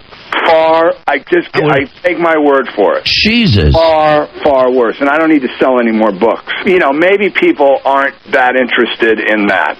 They're more interested in, the Rat Pack and Marilyn Monroe and the Descent into Darkness. Marilyn Monroe, who taught you the twist, by the way, when you were a little kid. Yeah, pretty good, huh? Yeah, very cool. I had some pretty elevated benchmarks when it came to females, I have to say. Oh, God, yes. And your father, too. Yeah. Yes, he did, too. No, your father was an amazing guy, and I've read a lot about your father, and I always had kind of an affinity for him. I just thought he was a neat guy, and he struggled with certain things, but God, he seemed like a hell of a lot of fun, and I can't imagine being in the Rat Pack. What a ball those guys must have had. Jeez. Yeah, they had a good time, but my dad was a great guy, and he was a guy who got stuck between Joe Kennedy and Frank Sinatra, which is not an easy place to get stuck. No, oh hell no, boy. Yeah. Again, the book Symptoms of Withdrawal. Christopher Kennedy Lawford. I know we're actually a minute past our time. I want to thank you for your time, though. It's really. The book's described repeatedly as being a very honest book, and I would certainly, it certainly seems like it. You say you left a lot out, or it was worse than what we read. Oh man, seems hard to believe. Yeah, it sure does. But it's a great book, man. But it's a great story. Yeah, listen, I appreciate talking to you. Thanks for the time, Christopher. Thanks, guys. Take it easy. Take care. Bye-bye. All right. Very good. Well, I got to tell you, I just can't believe, I'm amazed the way this family's able to bury things. Oh, yeah. They're nobody better at it than they are. And, it almost seems Kennedys, like... Wow. That's why I thought Chappaquiddick, I'm like, I can't believe there isn't more to say about this than there is in this book. In his book, there's 2 paragraphs about it. Granted, he's young, and I understand that. But, he is an older guy now writing about it, and I would have thought that it would have been repercussions all over the place within the family. It would have been huge. Well, he's a writer, too, and there's like 50 books on it. And I've read like 4 books on Chappaquiddick. I think it's one of the most fascinating crimes and public scandals of the modern age. There's no question it is. Yeah. And for a guy who writes and is in the family and it's your uncle, I just can't believe, especially because, he's got some cousins that he was fairly close to, and they're the generation down below. Granted, he mentioned Patrick, for example, who's Ted's kid. Yeah. Obviously, Patrick probably wouldn't want to talk about it. He's a guy in Rhode Island who drove his Mustang into the that thing in front of the House of Representatives, and then turns out he was taking sleeping pills, or I don't know. I can't remember. But he had alcohol on his breath. I mean, the family, there's no end to it. Yeah, Michael under the tree with a viewfinder and the camera, and doing on the skiing and everything. I mean, the tragedies are endless in the family. I would want to know what he thinks of the whole cover story that was given. Exactly. And it looks like he doesn't want to go there. Versus the reality. No, and he doesn't obviously want to go there. He obviously doesn't. He ducked that all the way. So I think that's a matter of, people like him, who in the end, he is sort of loyal to his family, in their memory. Yeah. It's just like, he brought up the Cuban Missile Crisis, which I thought he handled that incredibly eloquently. It's really true. President Kennedy was involved in something that was so perilously close to, an international nuclear war or incident or whatever. And kids that grew up in the 50s, which is before my time, were literally taught in school what to do in the event of a nuclear attack. Yeah, absolutely. It was a real issue then. Oh, absolutely. And to realize that while this is going down, we would later find he was stoned out of his mind on amphetamines while making these decisions. Holy smokes! Oh, you know what? That's really funny. Because I never looked at the Cuban Missile Crisis quite that way. Yeah. Because I got the impression Jack Kennedy and Dr. Feelgood that thing was going on for so long that he probably just needed the shots to stay human or stay alive. Right. Or just to function. To feel normal. Yeah, I don't think he really was like that zoned out. No. I don't think he was zoned out at all. I think it just brought him in. It probably brought him into a moment of clarity, actually. Yeah. He probably was, quick about things. Yeah, I don't think he was stuporous at all. Well, far from it. When Jack Kennedy was screwing up and when he was nailing Marilyn Monroe and stuff like that, he was either A, sober, or B, drunk. Yeah. He wasn't, I don't think he was like stoned out of his mind. No, or speeding up a storm or anything like that. But when he and Bobby put alcohol into the mix, those guys could get pretty wild. Oh, yeah. Even at the White House, I mean, swimming around with frickin' frack in the White House pool and a lot of those stories. Oh, I know. He said somewhere in this book, he says him and his buddies at one point, they were just, these guys in and out of cocaine and heroin and alcohol and pain pills and pot, and somewhere along the line they got into night scuba diving drunk. Can you imagine? It's just incredible that these people live. Of course, a lot of the Kennedys don't live through it. No, but it's amazing. No, they don't. They are adventurous. I'll give them that. They're all very dangerous. They all live on the edge. They feel invincible, obviously. I know. It's funny how that trait exists, even when you start mixing the family, because, his mother was a Kennedy, his father was Peter Lawford. Exactly. Which is a really bizarre genetic combination when you think about it. Yeah. Because Peter Lawford was a wild guy, but he was a very talented guy, too. Yeah. And the Kennedy side, you figure there's got to be a lot of intelligence over there. Got to be, yeah. And talking to him, you can tell he's a very bright guy. Oh, yeah, absolutely. Because, like you say, his mother was Patricia Kennedy, John F. Kennedy's sister, Jesus Christ. Yeah. I mean, he's right there, brother. He's a Kennedy all the way, baby. He mentions, except when you're talking to Larry King. Larry King obviously said something about him being a Kennedy by marriage. Yeah, I have to. I didn't read the whole transcript of the Larry King interview. And I'm not determined to win this argument or anything, but I think for him to think that Jack and Bobby haven't been dragged through the mud a little bit in the last 10 years. Oh, I don't know what he's talking about. I don't know what planet he's on. Oh, yeah. He's obviously completely disconnected from the stuff that all of us are very aware of. And it's interesting, too, that, being a dyed-in-the-wool Democrat, that, he would see this Monica Lewinsky thing as just part of the total quality that makes up Bill Clinton.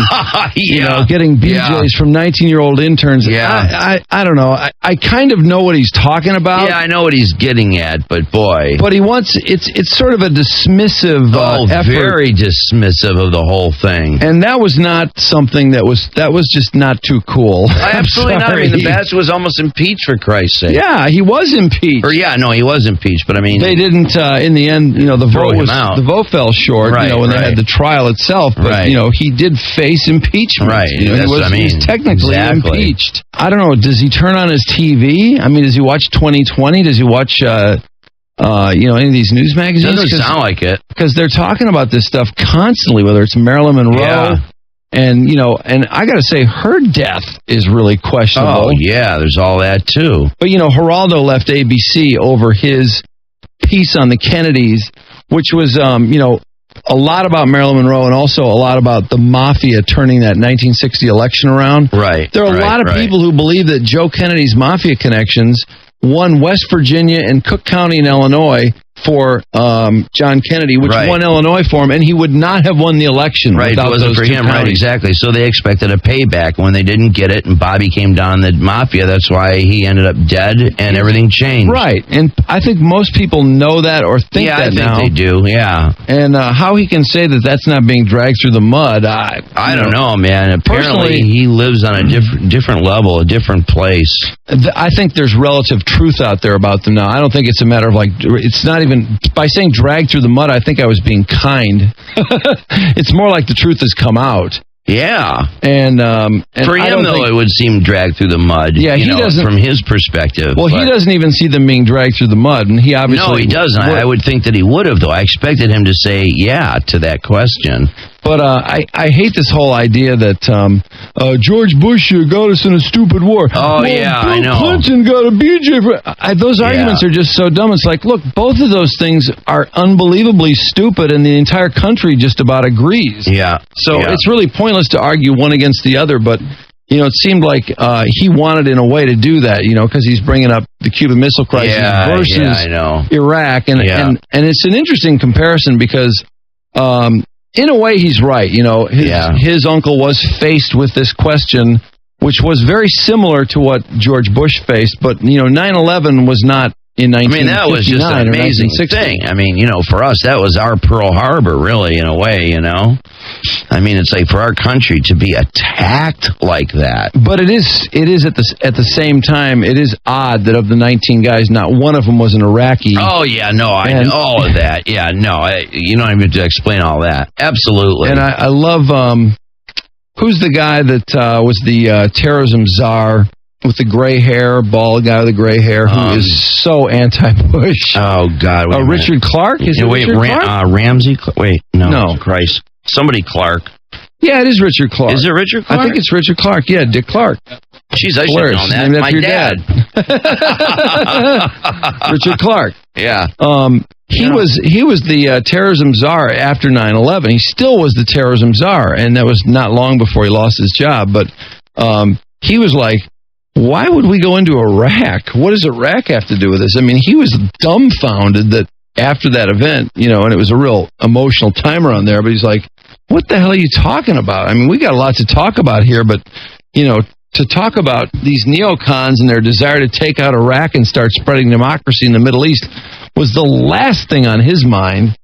It was like, look, it's Bin Laden. We should just went after him. That's that. And Al-Qaeda. And, look at all the money we could have spent protecting this country instead of getting it pissed That's what off. should have happened. We just went after who did it and kicked their effing ass and then shored up our country and protected ourselves to the hilt from that day forward. And I think that's why people are so angry now, is because we still could actually say, hey, look, we need to get out of this country. You guys need to settle this amongst yourselves. We've deposed Saddam Hussein. We got the tyrant out. Yeah. Now you've got a chance at something. We're done helping you. You've got to help yourself. We can't do it anymore. Right, exactly. We're moving on to trying to protect ourselves from the rest of the world. Exactly. But that will never happen. Nope. That's so. I love his story about the index, by the way. I thought that was brilliant. Yeah, terrific. Very Again, Christopher Kennedy Lawford. Symptoms of Withdrawal is the book, and it's really primarily about growing up a Kennedy and then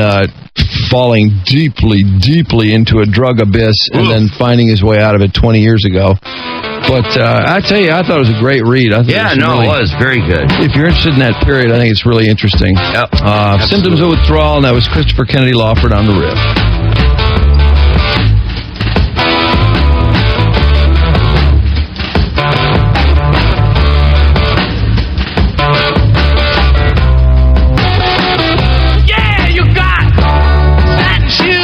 Just a minute in front of 8 o'clock on a freezing Wednesday morning, excuse me. It's a Wednesday, feels like a Tuesday, actually, but it's 14 outside. Yikes. I won't even walk through the courtyard this morning. I refuse. Well, it's like being in your freezer, your refrigerator. About the same temperature. God almighty. I just noticed a couple of people are saying, what's this Muslim story you were talking about? I'll get to that in a second, but first, somebody emails us. There was a story last night in the news about question mark and the Mysterians, 96 Tears. Everybody knows 96 Tears, don't they? No, I think Is that so. song, or are we just old, or does everyone know that song? Younger people might not, I guess, but do they? It's 20-year-old. Any station that plays classics or oldies plays this. If you've ever listened to an oldie station, you had to have heard this a million times. 2 minutes you drive. There have been a million covers of it, too. It was a great song. It's one of the all-time one-hit wonders. Yeah. Because you got to wonder, how could a guy do a song this cool and never do a decent follow-up? Again, yeah. But if you're talking to Question Mark, he's a very different kind of guy. Oh, yeah. Ooh, is he trippy. Wow. Anyway, Michael dropped us an email. See if you can pull up yesterday's Flint Journal. Question Mark was in there, and he was saying how they should hold a benefit concert for him at the Palace, and get this, get Bob Seger to take a break from his tour to perform along with Kid Rock, Eminem, Uncle Kracker, and an A-list of Michigan entertainers. Does he have that kind of pull, or does he just think he does? He just thinks he does. Trust me on that one. That will not happen. No. That's funny. He's telling the Flint Journal, here's what needs to happen. They need to hold a fundraiser for me. Get Ted Nugent and Bob Seger out there at the Palace, okay? Well, first of all, his place, I don't know. It was not a mansion or anything. It looked like kind of a dump to me. Yeah, it was a dump to begin with. And I can't believe he didn't have any home insurance. Yeah, he's got no home insurance, which is nobody's fault but his own. Of course. How can you have no home insurance? Does that mean the home was paid for? Could be. Because if you don't pay your home insurance, can't they evict you essentially? I thought you had can't they hold up your mortgage, or can't they basically get the bank to put pressure on you? You had to have It's escrowed. Yeah. If you don't escrow it, though, who's to stop you from not paying it? You need it to get a loan. I think the bank becomes very interested when you no longer pay your home insurance when you've got a big mortgage. Sure. Because they know they're on the outs if you don't pay your home insurance. So he does have benefits coming up for anyone that's interested. Did you get that paper? He's got. Well, I saw benefit concert discussed for ? This thing out of the Flint Journal. No, it's something else. He's got 2 of his own performances coming up where you can. Oh, he does. Oh, where's he playing? January 19th at the Magic Stick, and the Detroit Winter Blast on February 9th. So, if you want to help him. Well, this Flint Journal story, I do too. I don't wish this on anybody, but again, not insuring your home is just insidious. Yeah. And then for him to suggest that Bob Seger should take a break from his tour to do a fundraiser for a guy who doesn't pay for his home insurance bill. Yeah, right. Why don't we have a fundraiser at the Palace so people can see our group? Maybe we get Bob to take a break and have Mark Farner come in. Now he adds Mark Farner to the puzzle. Yeah. A representative of Mark Farner, a Flint native, contacted the Flint Journal on Monday suggesting the former Grand Funk Railroad singer-guitarist might be willing to appear at a benefit if his schedule allowed. So I guess there's a leg to this. Yeah.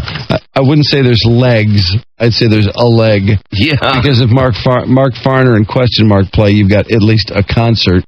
Right. Then, the guy that is on the oldie station in Saginaw says, let's see, one here Monday, talking with him, our audience trying to come up with some ideas. Nobody stepped forward to try and help him in any meaningful kind of way.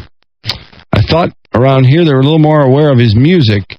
Plus, our station has done over the years quite a bit to promote ? The eccentric ? is a frequent caller to the show, appeared frequently last year to discuss one of his favorite TV shows, American Idol.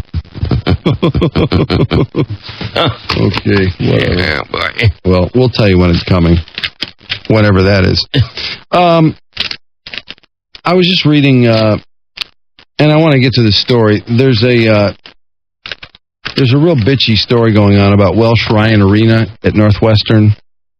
Amid all the cheering Northwestern football fans make at Ryan Field, all Ashar Wasi wants was a quiet place to pray. The only place he could find was a spot of less than clean floor and a public walkway. We had to pray in front of the concession stand, in front of all the people, the McCormick Jr. said. Perhaps someone noticed at last Wednesday's meeting, the Muslim Cultural Students Association proposed a bill establishing a designated prayer area at Welsh Ryan Arena for Muslim students during football and basketball games.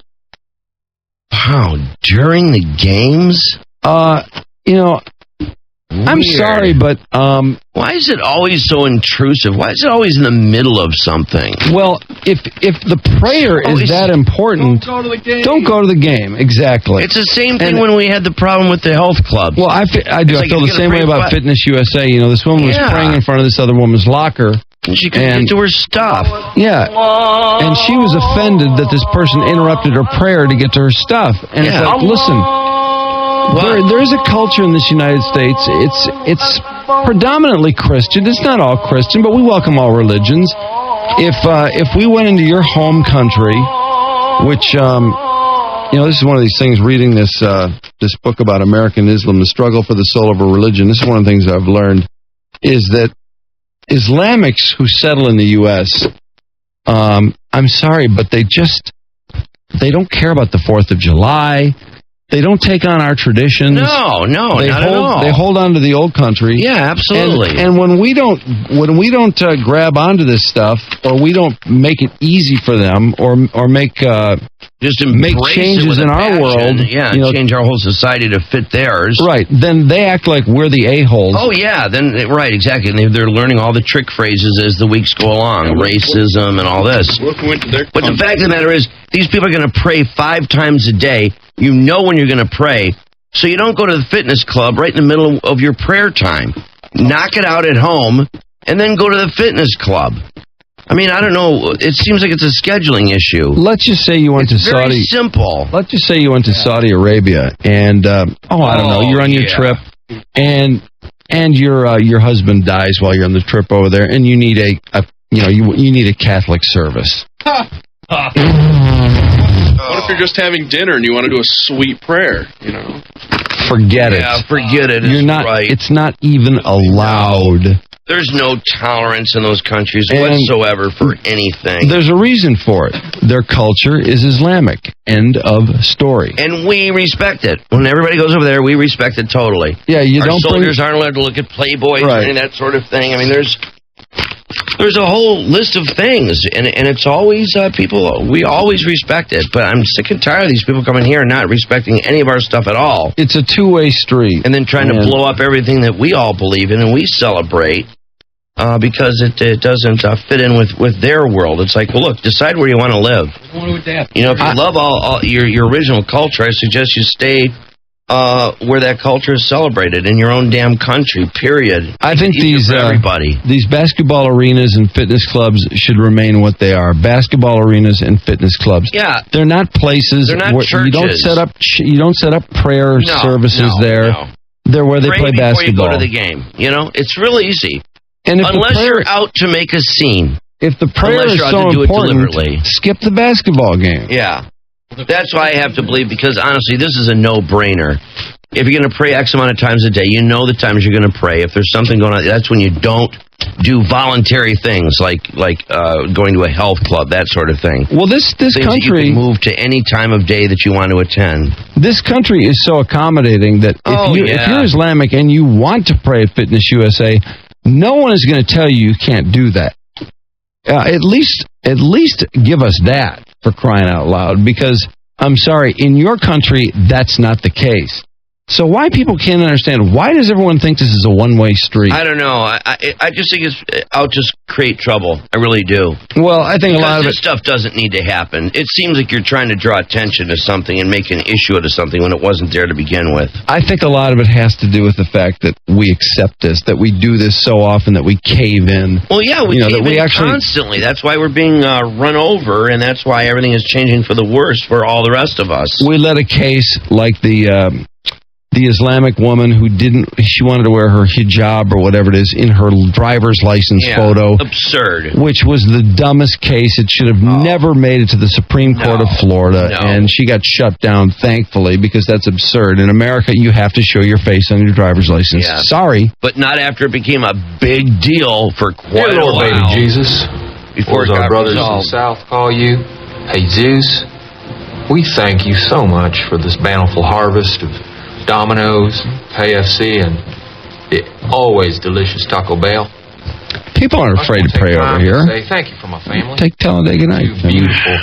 Beautiful, handsome, striking sons. Notice they're not conducting this prayer at Fitness USA, though. They're doing it at home. We are, as we call. And, of course, my red-hot smoking wife, Carly, who's a stone-cold fox. Who, if you were to rate her ass on 100, it would easily be a 94. I love Cal's. Best friend. Yeah. Every time I hear that now, I think of him. Got my back no matter what.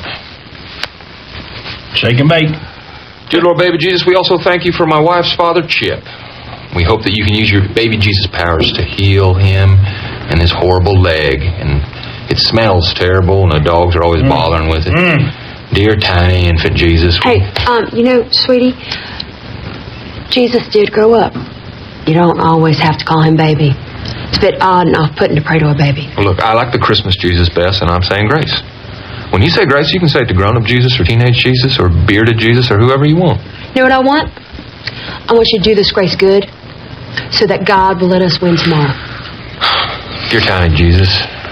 Your golden fleece diapers with your tiny little fat balled up fist pawing. He was a man. He had a beard. Shut up, Look, Chip. I like the baby version the best. Do you hear me? I win the races and I get the money. Ricky, finish the damn grace.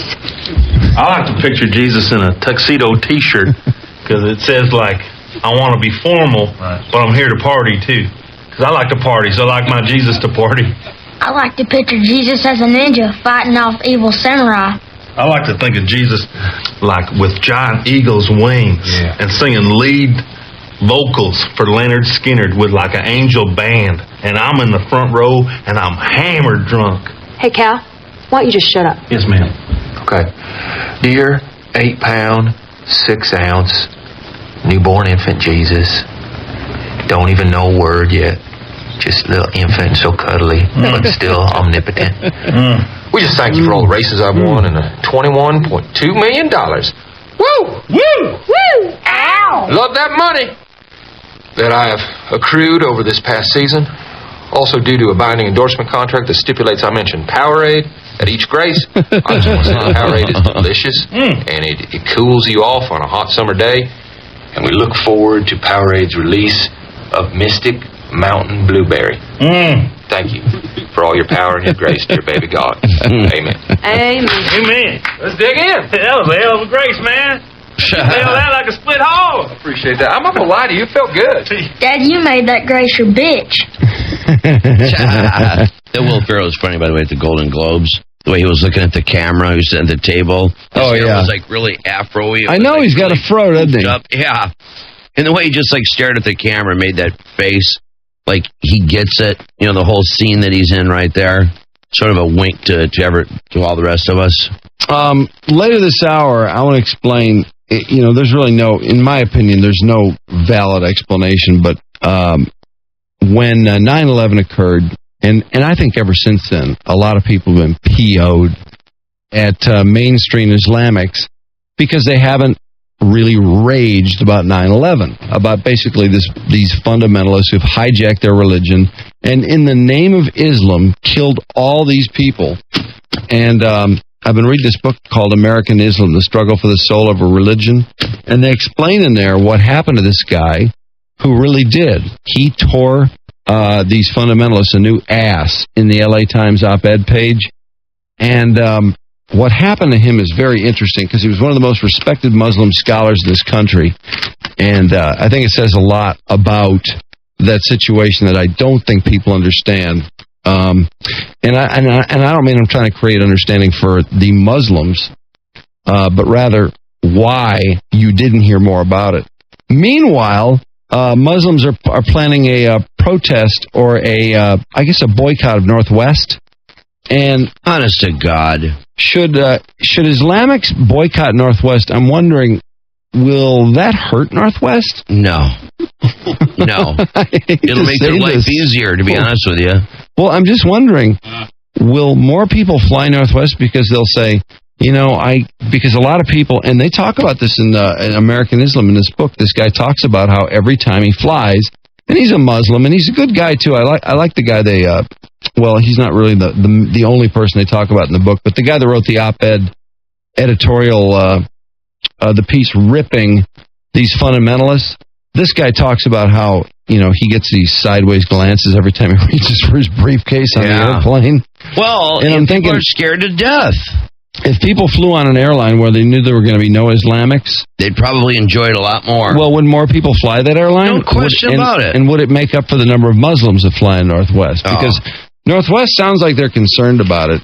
And well, they have to act concerned about it. What do you mean, concerned that they're going to lose passengers? Yeah, they're going to lose passengers, right. Well, I think they're trying to, once again, be politically correct. They don't want to stand there and say, hey, you just made our life easier, less people to profile, less people to search. Well, they're not going to stop searching. No, they're not going to. I mean, they're not going to say that. Probably behind closed doors. I don't know, just a wild guess. Or probably saying big, BFD. But these people were. It was a group of 40 Islamics they were prevented from boarding a connecting flight in Germany to Detroit January the 7th while returning from a trip to the holy cities in Saudi Arabia. The Muslim group, most of whom were Lebanese American Shiites, held a news conference Tuesday at the Dearborn Mosque to describe what they say happened to them. They called for Northwest to apologize, compensate them, and discipline the employees. They say profiled them. They're learning real quick, aren't they? Boy, all of a sudden all these groups are calling for money at every turn. Otherwise, if Northwest will not do that, then probably we'll have to call all Muslim organizations to encourage Muslims from not flying on Northwest. With tens of thousands of Muslim customers, Northwest could be hurt financially by such a boycott. But I wonder... I don't believe that. I don't believe that at all. Some other people would make up for that. I would not fly with him at all, in anything, ever. Northwest Airlines requires passengers to check in for international flights at least 60 minutes prior to departure. And I know that firsthand because I got booted off a flight. And this, oh boy, was I pissed. Actually, this wasn't Northwest. But I got to the check-in like an hour and 20 minutes before. And she dicked around with my frequent flyer miles and then disappeared. She comes back and she goes, yeah, here's your flight. And it's the next flight instead of the one I was supposed to be on to, where's the big party capital of Europe? Not London, but I was on my way to London and I was going to... French Riviera? No, Amsterdam. I was going to Amsterdam. And they ran flights like every 2 hours, so they put me in the next flight. But I was pissed. I'm like, wait, why am I on the next flight? And she goes, well, she looks at her watch. She goes, it's 58 minutes till flight time. You're supposed to be here an hour before. And I said, I was here an hour before. You've been screwing around with my frequent flyer miles. And she goes, you want to talk to my supervisor? And her supervisor was the biggest dick. I couldn't believe it. It was such a screw job. Anyway, but see, if you're one of these groups, you could always claim racism right there, you see. You can turn the tables on the whole thing. See, experiences like this happen to people. No, but I mean, there's people that would take advantage of that, and they would turn that into a racial thing. They would say that you're denying me this flight because, Because they were oversold. That's why it was. Yeah. They were oversold. Well, yeah, but that's all just it was. And that's what I'm saying. There's a lot of examples like this where that's exactly what's happened. It's oversold. It happens to everybody. But you get some of these groups, and they use that as an opportunity to scream racism and a triple lawsuit and turn the whole thing into a windfall of cash for themselves. Well, I don't understand this business of overselling the flight, first of all. It's like, if you would just set up a system where you say, okay, if you buy a flight on our plane and you don't show up, screw you. You lose your money. Well, but why do they have all these little things where, well, you can change your flight and it's $50 if you do it this way. It's funny. Why don't they just say, look, you're either on a flight or you're off the flight? And that way they wouldn't have to worry about these people who have bought a ticket 3 months in advance, and because they're 20 minutes later than some guy that just booked the flight, they get screwed. Well, the whole concept of overbooking a flight, just based on the idea that, God forbid, there be one empty seat. Right. God forbid everybody isn't just jammed in like sardines. This is happening all the time, too, now. This is getting really... They're so overbooking flights now. Yeah, they're overbooking these flights, and then sure enough, everybody shows up. Sure enough, and then now it's a big mess, and somebody's got to take the hit. Well, this guy says he and... try to compensate you or whatever they do to try to, put you at ease and make it something you can deal with. He and the other Muslims said they were at the gate an hour and a half before departure. We were treated badly, really badly, according to him and others. Some of the Muslims in the group were allowed on the plane, but about 40 were not. Some of the travelers said they had to spend the night at the airport. Others had to pay $77 in penalty fees and more in hotel costs without reimbursement. But again, I say this happens to regular people, too. And a lot of people are treated badly. But I just think you were treated badly. Yeah, we were. We were treated like crap. And I'll never forget that bitch's name. But that's what I say. When you have these groups, they can turn around and say that they're treated badly because... It's not important. Her name is so common that if I say it, people will know who it is. No, it's so unusual but memorable that people know who I'm talking about at the airport. I just want to make sure we never deal with it. All right, here's who you don't want to deal with at... Wait, I'm trying to remember what the airline was. It wasn't Lufthansa. That was her name. That's an easy one. I know. Serious? Yeah, that was her name. You'll never forget that. Whoa. I can tell she was trouble just by the name. I know. I should have known.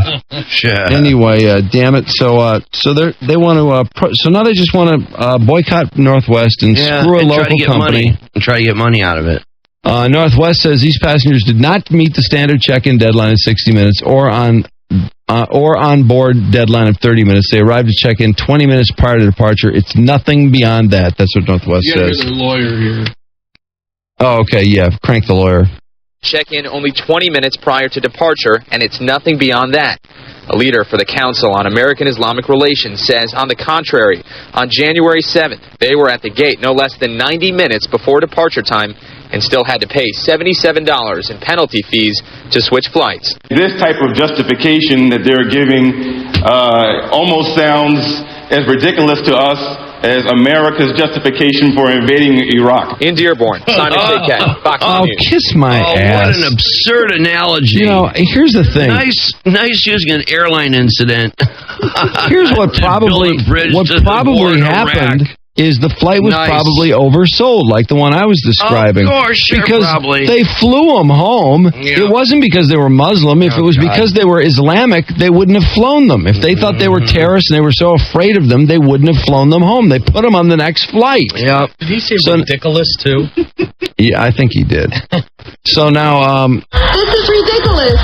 So now, because 40 people were inconvenienced, they want to boycott an entire airline. You know, isn't that a little bit... try to sue and everything else. Isn't that a little much? Of course, isn't it's it a little something much. that we all go through? It's tiresome. I'm sick of it. Wow, that is a long story, but quite well told. Hey, move your ass! Lousy traffic jam. The traffic report will get me out of this one. All right, moving along here. At Jack Demmer, Lincoln Mercury just signed and drive away in a new 07 Mercury Milan with nothing down. Jack Demmer, Lincoln Mercury on Michigan Avenue, just west of the Southfield Freeway in Dearborn. Discover the Demmer difference. Is it Demmer? Demmer? Demmer difference. Discover the Demmer difference at Jack Demmer, Lincoln Mercury. And get that concept car. Get that MKR out there, please. I want to know what it costs. Hey, Stress, what's going on? Hey, here's some accidents finally. Let's see, 96 westbound at US 23, big old smash up there. That baby is backed up past Pleasant Valley Road. Only one lane is open. And US 23 North is just stopped all the way back to Lee Road because of that goof up. 96 express lanes eastbound at M39, another big pile up there. That's backed up bumper to bumper past Outer Drive. 696 westbound before Mount, a big accident has the left lane blocked. That's wiped out past Gratiot, and they say there's really icy there, debris all over the road. And then 75 northbound after Sashabaw, you got a big smash up there, a rollover into the left side ditch. Only the right lane is open. That's backed up a couple of miles. And then Telegraph stop on at Corton, traffic lights are out. And that's, that's all the way back to Square Lake because of that. And then, when people were crawling along there because of the traffic lights, some idiot got in an accident. So now that's all screwed up. That's all traffic! All right, Trudy, you going to the game tonight? The Pistons game? I don't think I want to go out in this. I know, I kind of was thinking the same thing when I woke up, but... That walk from the parking lot, it's a bitch. I still, when it comes to that, Chris Webber's debut. Yeah. Oh, I know. Are you excited about that? Or I'm really excited about that. I think this is really akin to the acquisition of Rashid 3 years ago. Really? I think this team might be going places now, and I didn't think they were going anywhere until they picked him up. Because I think he's got a lot left in the tank, frankly. I think he's got enough left in the tank to make a big difference on this team. And he wasn't really... Did he get booed at the games when he came here with another team?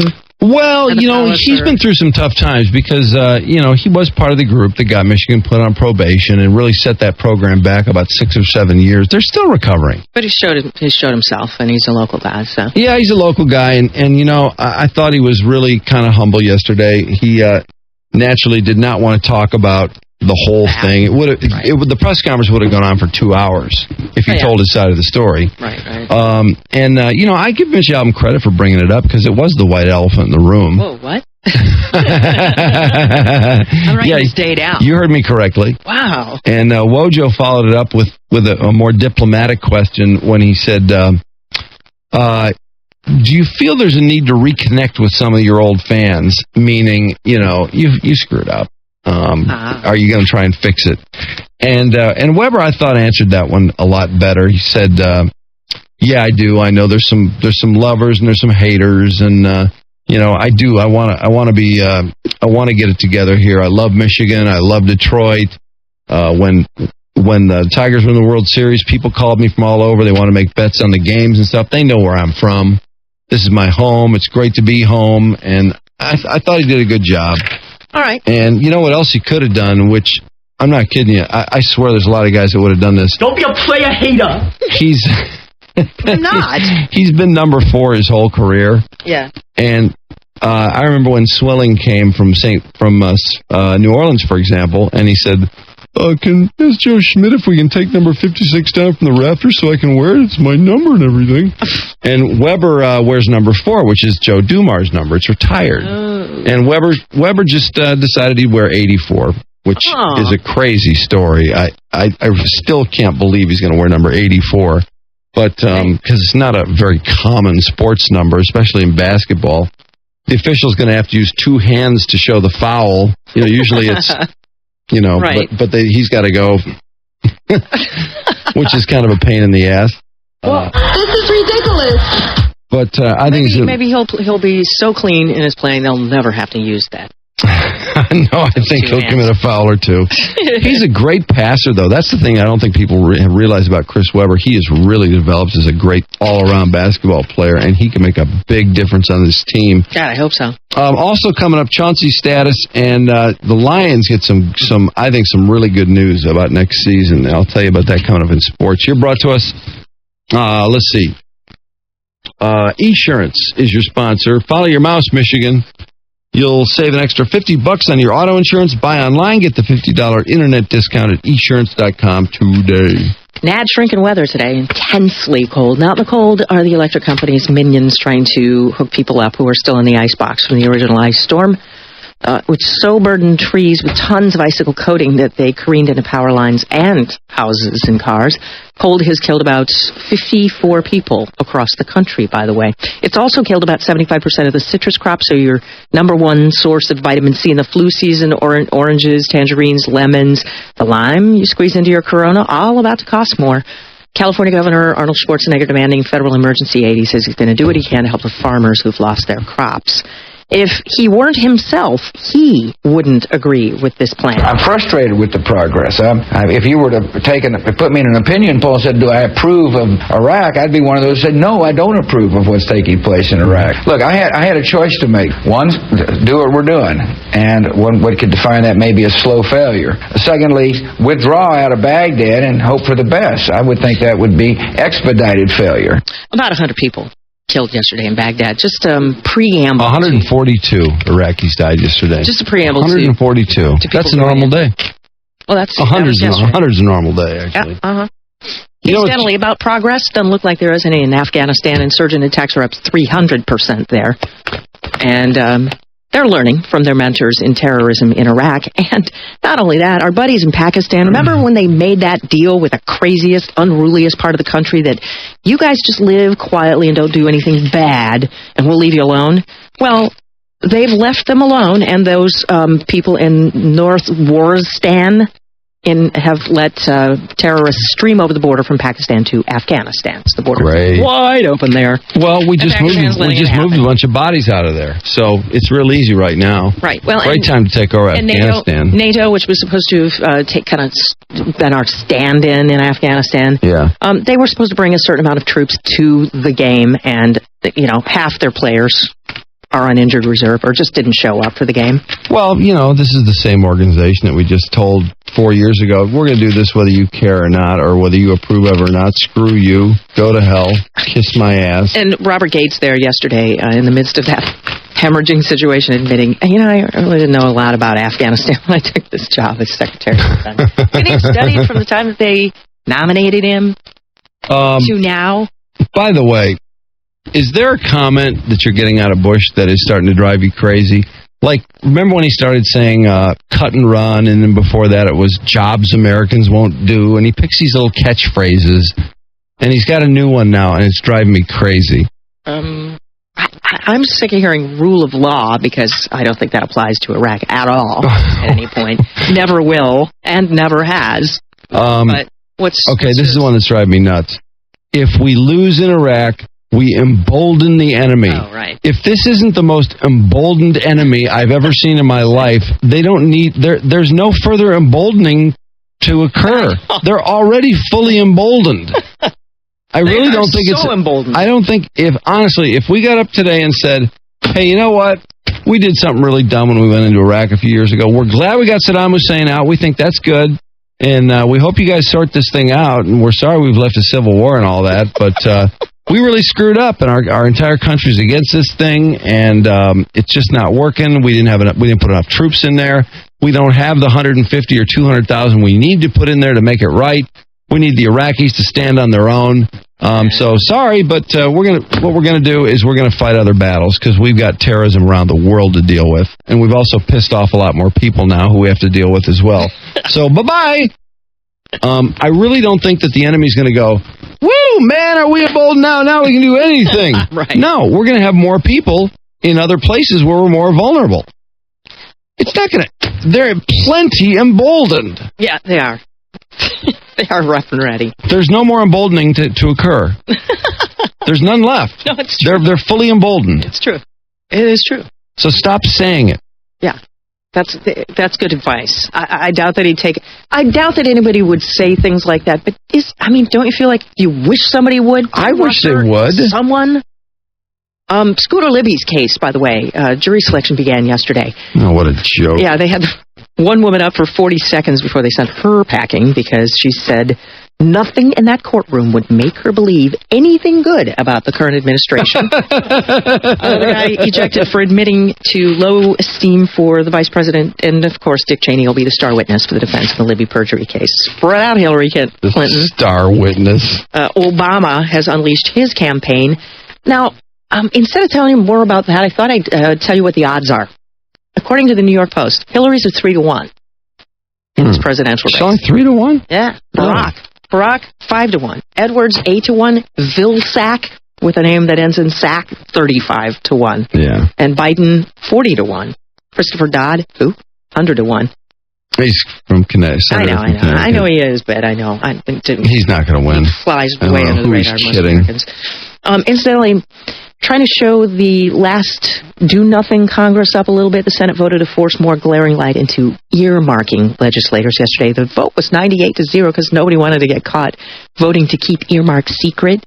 However, they did vote to keep the little matter of having husbands and wives and family members on the payroll. They're not going to be out in the open about that, or at least yet. It's also crazy. The oil companies were supposed to pay us. Remember the royalties that they were supposed to pay us for drilling in waters that belong to the public? It's expected that if we ever get to the end of this debacle, that they will have owed the American people billions of dollars. But they were able to evade it because somebody in one of those departments made a mistake. And that somebody was put on the hot seat yesterday when they asked her, so, what happened? How did you not realize that we made this mistake and failed to collect $800 million worth of royalties? And she says, I didn't know anything about this when I took over 6 years ago. And so they waved email in front of her face verifying that someone had, in fact, told her. She goes, oh, gosh, I didn't even think about that. She didn't think about billions of dollars that the taxpayers are going to save because of this error that she let go by, but that's our government. This is a federal thing? This is those royalties on oil that's drilled on land that the public owns. And so they're supposed to pay us royalties. Oil companies are. Who is this slut? She's nobody you really know, but she's in charge of the U.S. Department of Minerals and Management. Oh, God, is she blown out? Why isn't her picture on the front of my USA Today? Why isn't her big fat head on the cover of my USA saying, here's the idiot? I know. Because there are too many. She's a dime store hooker, and she always will be.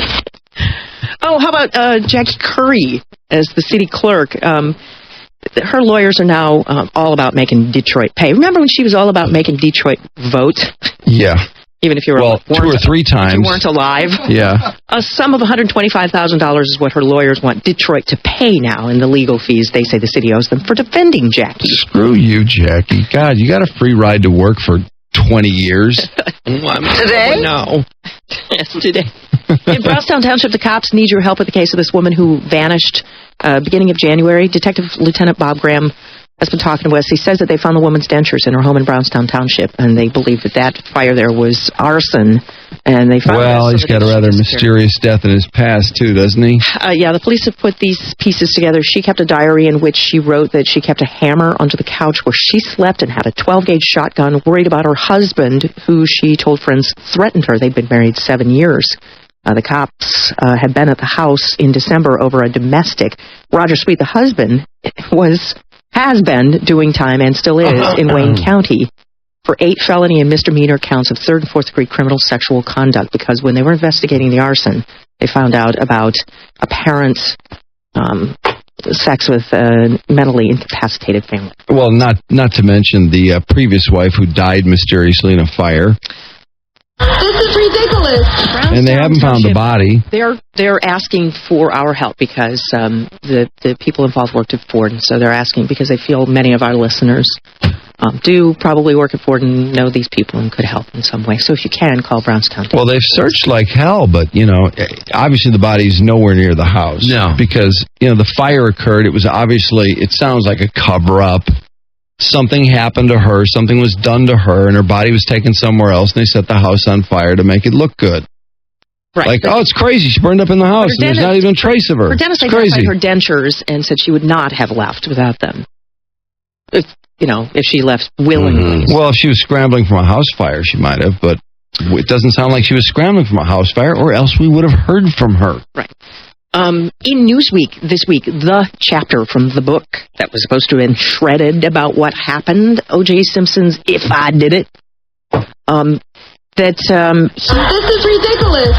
He supposedly, in this Newsweek article, they've got this whole thing, the crucial chapter where O.J. claimed in it that she taunted him with affairs and that he was going to her house to scare her with a knife and a mask that night.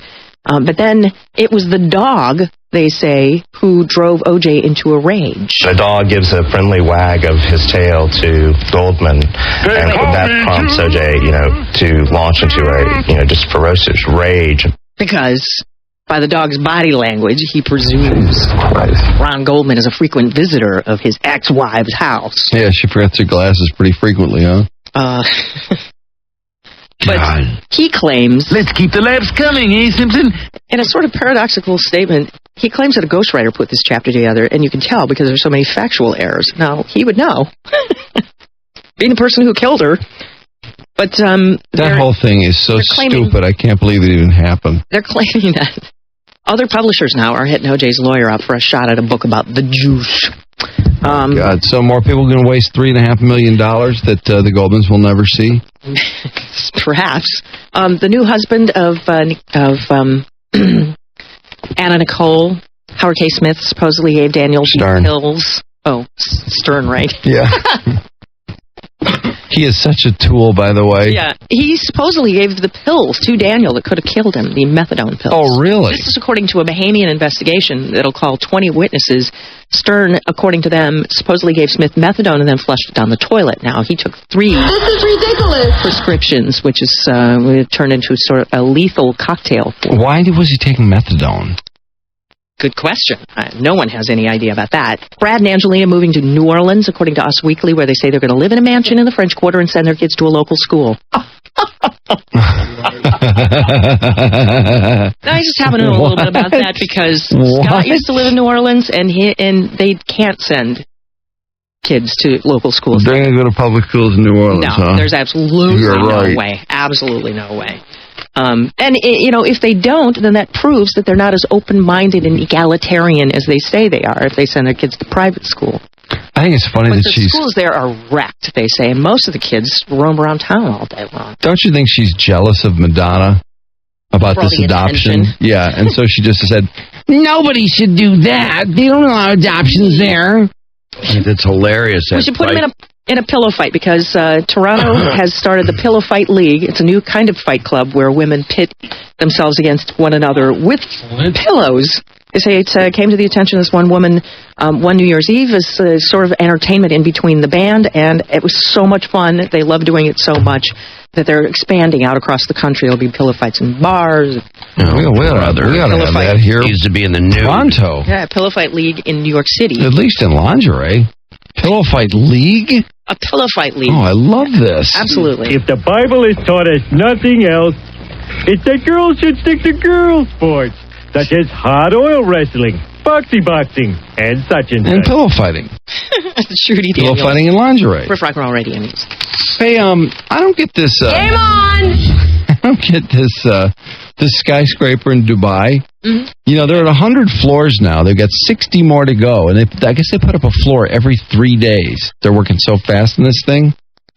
Sounds like great engineering. I guess if you're in Dubai, you don't really have to worry about a terrorist, do you? Not at all. Is that the issue? Yeah, no, not in the least. Because of course, you've hired all those people. We saw all those workers, you know. Those people are making literally nothing, living like animals. Mm-hmm. You know, and then they got those people working. It looks like they're building pyramids, for Christ's sake. There's so many people working on all those projects. Well, it's going to be not only the world's tallest building, it's going to be the world's tallest freestanding structure. It's going to top CN Tower. Oh, man, that guy's those a are nut actual job Those out are there. floors up there. Yeah. Isn't that incredible, given those palm tree things that they're building, and then those islands that they're building right out of the water? Well, they'll probably have a tennis court on the top floor. Probably. I mean, I just can't get over what's going on in that area. And the whole thing is under construction. You look at it on Google from the air. I mean, it's just nothing but wall-to-wall bulldozers all over town with all these construction projects. There's no end to the money. What's up with these countries, though, like Dubai, where there's all this oil money? I mean, just gobs and gobs of oil money. Endless. And they pay these people dog crap. Their economy sucks. I mean, the bottom end of it sucks. Same thing with Saudi Arabia. Saudi Arabia's got like 25% unemployment. It's like, the people on the top. Guys, you're sitting on the world's biggest supply of oil. How can you not have a humming economy? Mm-hmm. Well, part of the reason is that the royal family takes like a quarter of the oil revenue. Well, that's just it. They have the most lavish palaces. Yeah, it's like these groups, these people that take control of these countries over there, and then they're just, you know, they become kings and they just live like it. The terrain is dotted with all their palaces, like we saw in Iraq with Saddam Hussein. Well, you should see this. It's like all palaces. It's like a palace row in Saudi Arabia. They have just blocks and blocks of just the most palatial piece of land you could ever imagine. And then you got 25% of the population's unemployed. Yeah, just barely getting by. It's like England too, with all the heavy taxes and all that, and you got the royal family just living it up, doing absolutely nothing. Well, I don't understand. That whole thing is so idiotic. That's just mind-blowing, and everybody is delighted to keep that farce going. Everybody's all worked up about Prince, what's his name? Prince William? Prince William's girlfriend. Yeah, I know. We got a break, but you know what? We'll be back with sports and more coming up, including, hopefully, we'll get to talk to this guy about... What he is he's a former drug interdiction cop, and he's trying to help people not get busted now. He's kind of turned the other cheek because he felt so bad about all these little pot busts that he was part of. Right. And all these people who he put in prison for basically, you know, a couple of joints, a nickel bag of pot or something. And so now he's trying to help people. It's called nevergetbusted.com. That's the site. And so he's giving all these little tips. But anyway, we'll talk to him, too. All right, sports at 8:54, brought to you by DMC, Detroit Medical Center. Finally, a medical website that makes sense, dmc.org, with the latest medical news and info, including real surgery videos featuring Emery King. Get inside healthcare with Emery at dmc.org. And C-Web, it looks like... is Mike on the phone? In Hollywood. He'll call them back. Hollywood. Yeah. Everything all right? Take your time. The guys are putting on a new roof, and they did that. Now they're working doing some interior work. Well, just make sure they call during the show. Okay. Well, they get there in the morning, and they pass the tardy sauce. We had to make some decisions on moving a light there. Care to join us, finally? Thank you. I mean, he'd be a super friend if there was a super friend whose superpower was always being late. Oh, come on. This isn't even fair. Hey. At least have a good attendance record.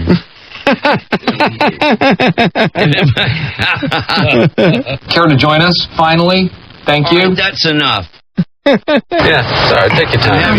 Take your time. Nobody's waiting for you. Take a call. Have a cup of coffee. Have a nice bagel. Take a little nap. It's fine. I'm too weak to handle this today. Really? What? The roof's really bringing you down? No. Take your time. There's no hurry. Kinds of swirling problems in my life right now. Well, I didn't know you wanted to get involved with the discussion, Mr. Helper. And Mark. Look at 3 against 1. I'm way over here. I haven't hit a button in 2 minutes. 3 against 1. I haven't hit a button in 2 minutes. No one in here touched it. Yeah, right. Chauncey Billups looks like is not going to be available for tonight's game, but I thought he was going to play. Well, they were talking about it. He went through an entire practice Tuesday for the first time since that right calf muscle injury, and they say it doesn't make him a shoo-in to play tonight. He's listed as questionable. And, they got to work Weber in there, too. So they got now's their chance. They got a lot going on. Yeah, I think they will play Weber some tonight, no doubt. What if Care to join us, finally? Thank you. What will happen if Weber calls a bad timeout? Can you imagine? Wouldn't that be unbelievable? Well, I don't think Weber's going to be in charge of timeouts. No. I think somebody else will handle that. So you think, what if he blows it? Well, it'll take over the media for 2 or 3 days.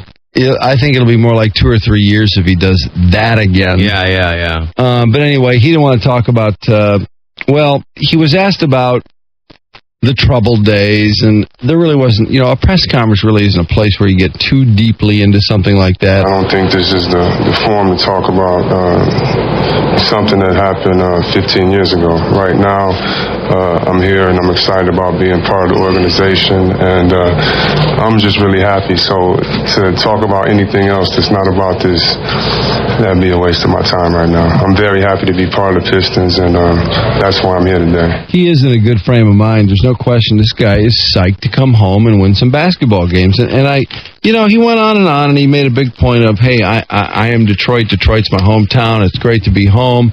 I love Michigan. I love the Pistons. This is a great opportunity. I love Sheed. This is kind of funny. When Sheed was a rookie, he was kind of made Weber's water boy. Because, what they do with the rookies is, they make them do stupid things for the veterans. They make them carry the equipment and stuff like that.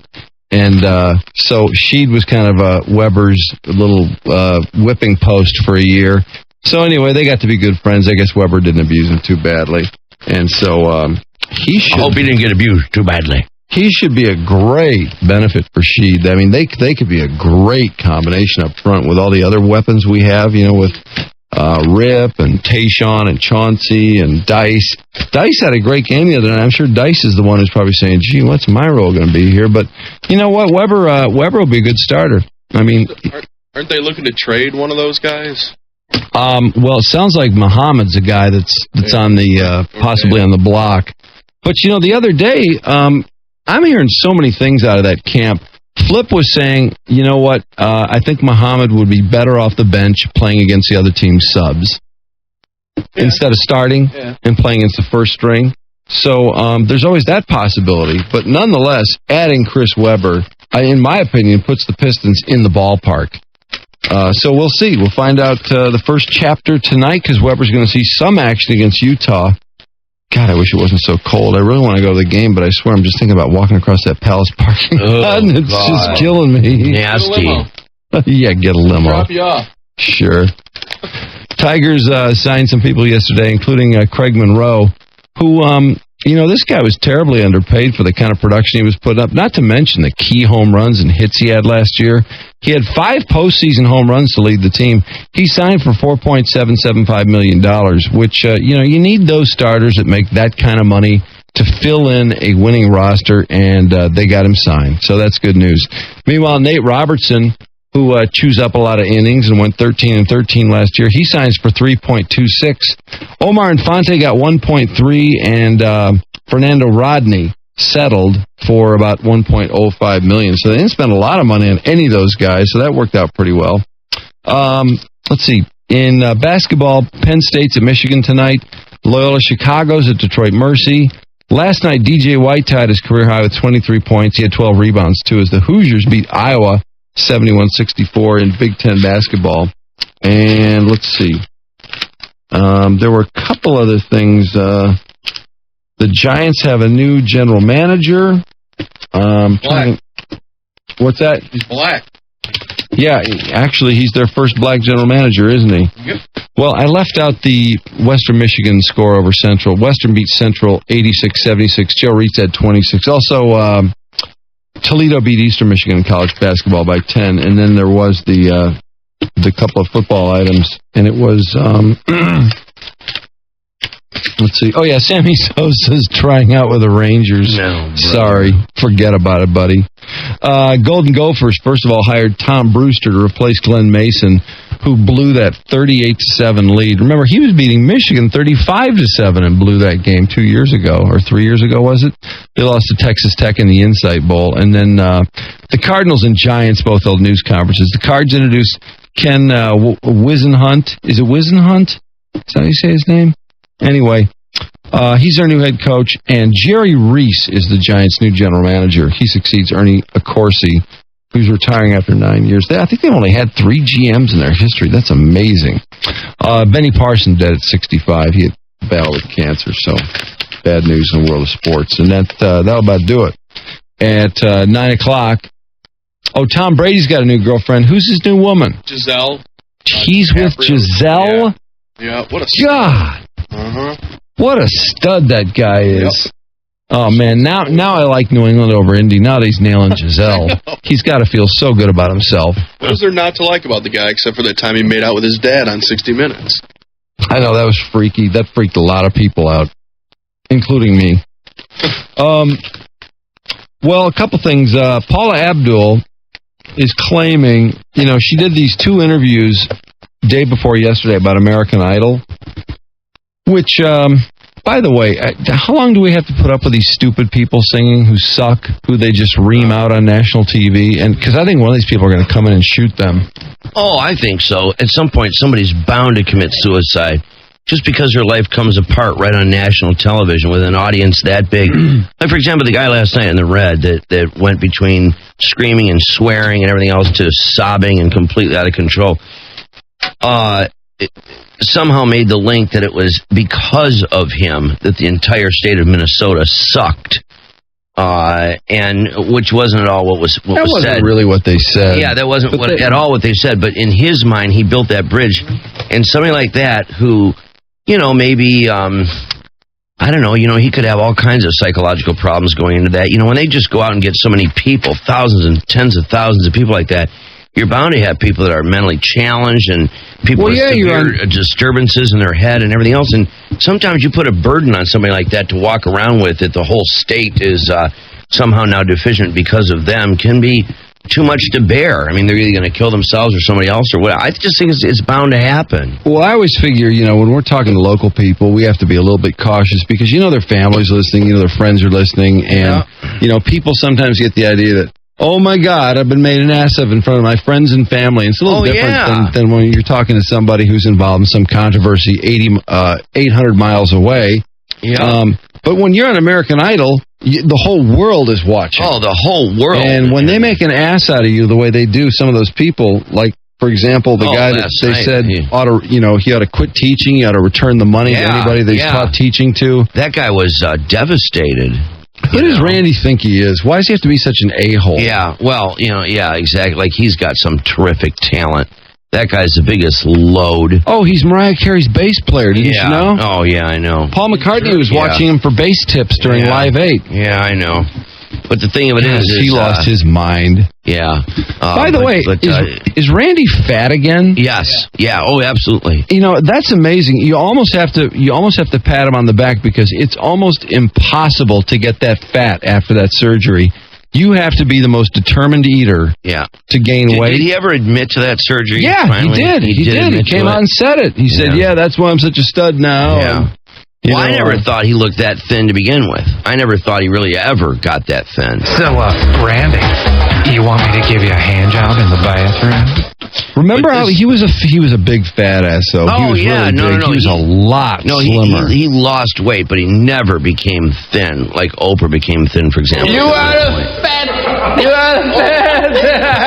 He's a fat. Yeah, I guess he's not as fat as he used to be, is he? Not quite as fat, but he's big. He's fat. He's bigger than Dr. Phil. It's almost amazing how these guys put on weight after this kind of surgery. Their stomach is like this big. Yeah, I know. And yet it's the size somehow, of a golf ball after that surgery. You know, the guy just goes, his brain says, no, I know how much I eat, and my stomach size isn't going to tell me how much I can eat. I don't care how many times I throw up, I'm having that cookie. Well, that's just it. They have to work So, it. how'd you lose all that weight? Like that retard from Subway? And they do puke, and they do make themselves terribly sick. Jared. You know, I forgot to mention the good Lions news. The good Lions news is that Kevin Jones thinks he's back for next year. Yeah. He says he's set to begin rehabilitating his left foot, and he says it'll be 2 weeks, and there's at least a possibility he will be back in time for training camp. What did he do to his left foot again? He broke a bone, but it was a real funky break, or they thought it was. But they say he is an amazing recoverer, typically, and a hard worker, and they thought he'd be back more quickly than they thought. But anyway, you know, we're going to take another quick break. We got a little behind here, and I want to bring up, first of all, you know, maybe we'll give another listen to Paula's interview, because she's claiming now that she had an earpiece in her ear, that some people were talking to her, and she couldn't understand what was going on. What a joke. Why she was dancing her way off the screen. I mean, you could barely see her head in the corner of the screen because she was moving so much. Yeah. Her arms were flailing all over the place inappropriately. You know, it had nothing to do with that. When you see the video of her, I mean, we were just listening to the audio, which doesn't do it justice at all. Once you see the moving picture of her, it's clear she is annihilated. I know. Do we have? I mean, it's not even an issue. We've got the video up on the web, don't we? Yeah. Yeah, okay. Yeah, I mean, she is gone, man. Hi, this is Paula Abdul. Sorry. And I just farted really loud. You got to see the video, though. You really need to see it to appreciate it. La Palma, California. Hello. Hi, my question is for Ryan. Yes, I know you say you haven't gone in for the Botox shots, but I wanted to find out if it's true that you enjoy the Buttox injection. yeah. Yeah, he does. Of course he does. Drew and Mike. Their male parts can get pretty gigantic. 101 WRIF Detroit. Rip Rock. Good morning, Paula Abdul, live in New York City. Good morning, everybody. She can hear us. So tell us, what are you looking forward to this season? How about a lot of you coming in? It's a wild party where you are. Yeah, that's what we hear. We hear that Simon has actually said that this had some of the worst singers that he's ever heard. What did you think of the singers in Seattle? Well, I have to agree with Simon. Oh, no. Paula? Hey, you know what? It is what it is. And it was brilliant. Okay, that's interesting. You are going to love that. You're going to see what we're talking about. Okay, you know what? This show has turned into a flat-out star maker. 7 or 8 of last season's alums pulling record deals. How do you think Idol has changed the face of pop music? Well, let's put you this way. When the show started, the record industry said, this show is going to ruin the music industry. And the record industry... Ruin, R-U-N-E. Right down. But or now... R-O-O-N-E, like Rune We're Arledge. legitimate, and we're churning out mega stars, and it's a show that actually you see great things happen to these kids, and I love it, and I think that it's going to be around for a while. Yeah, and speaking of great things happening... I don't hear anything in her an old buddy earpiece. of yours, William Hung, he's coming on our show tomorrow morning.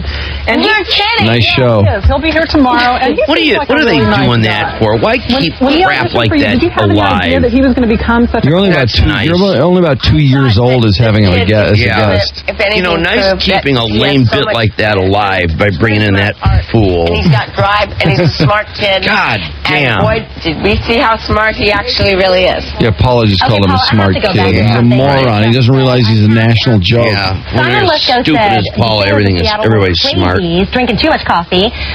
Simon Cowell said these were the worst miserable singers he's ever seen. Why do you think we're so bad here? That's not true. You know what?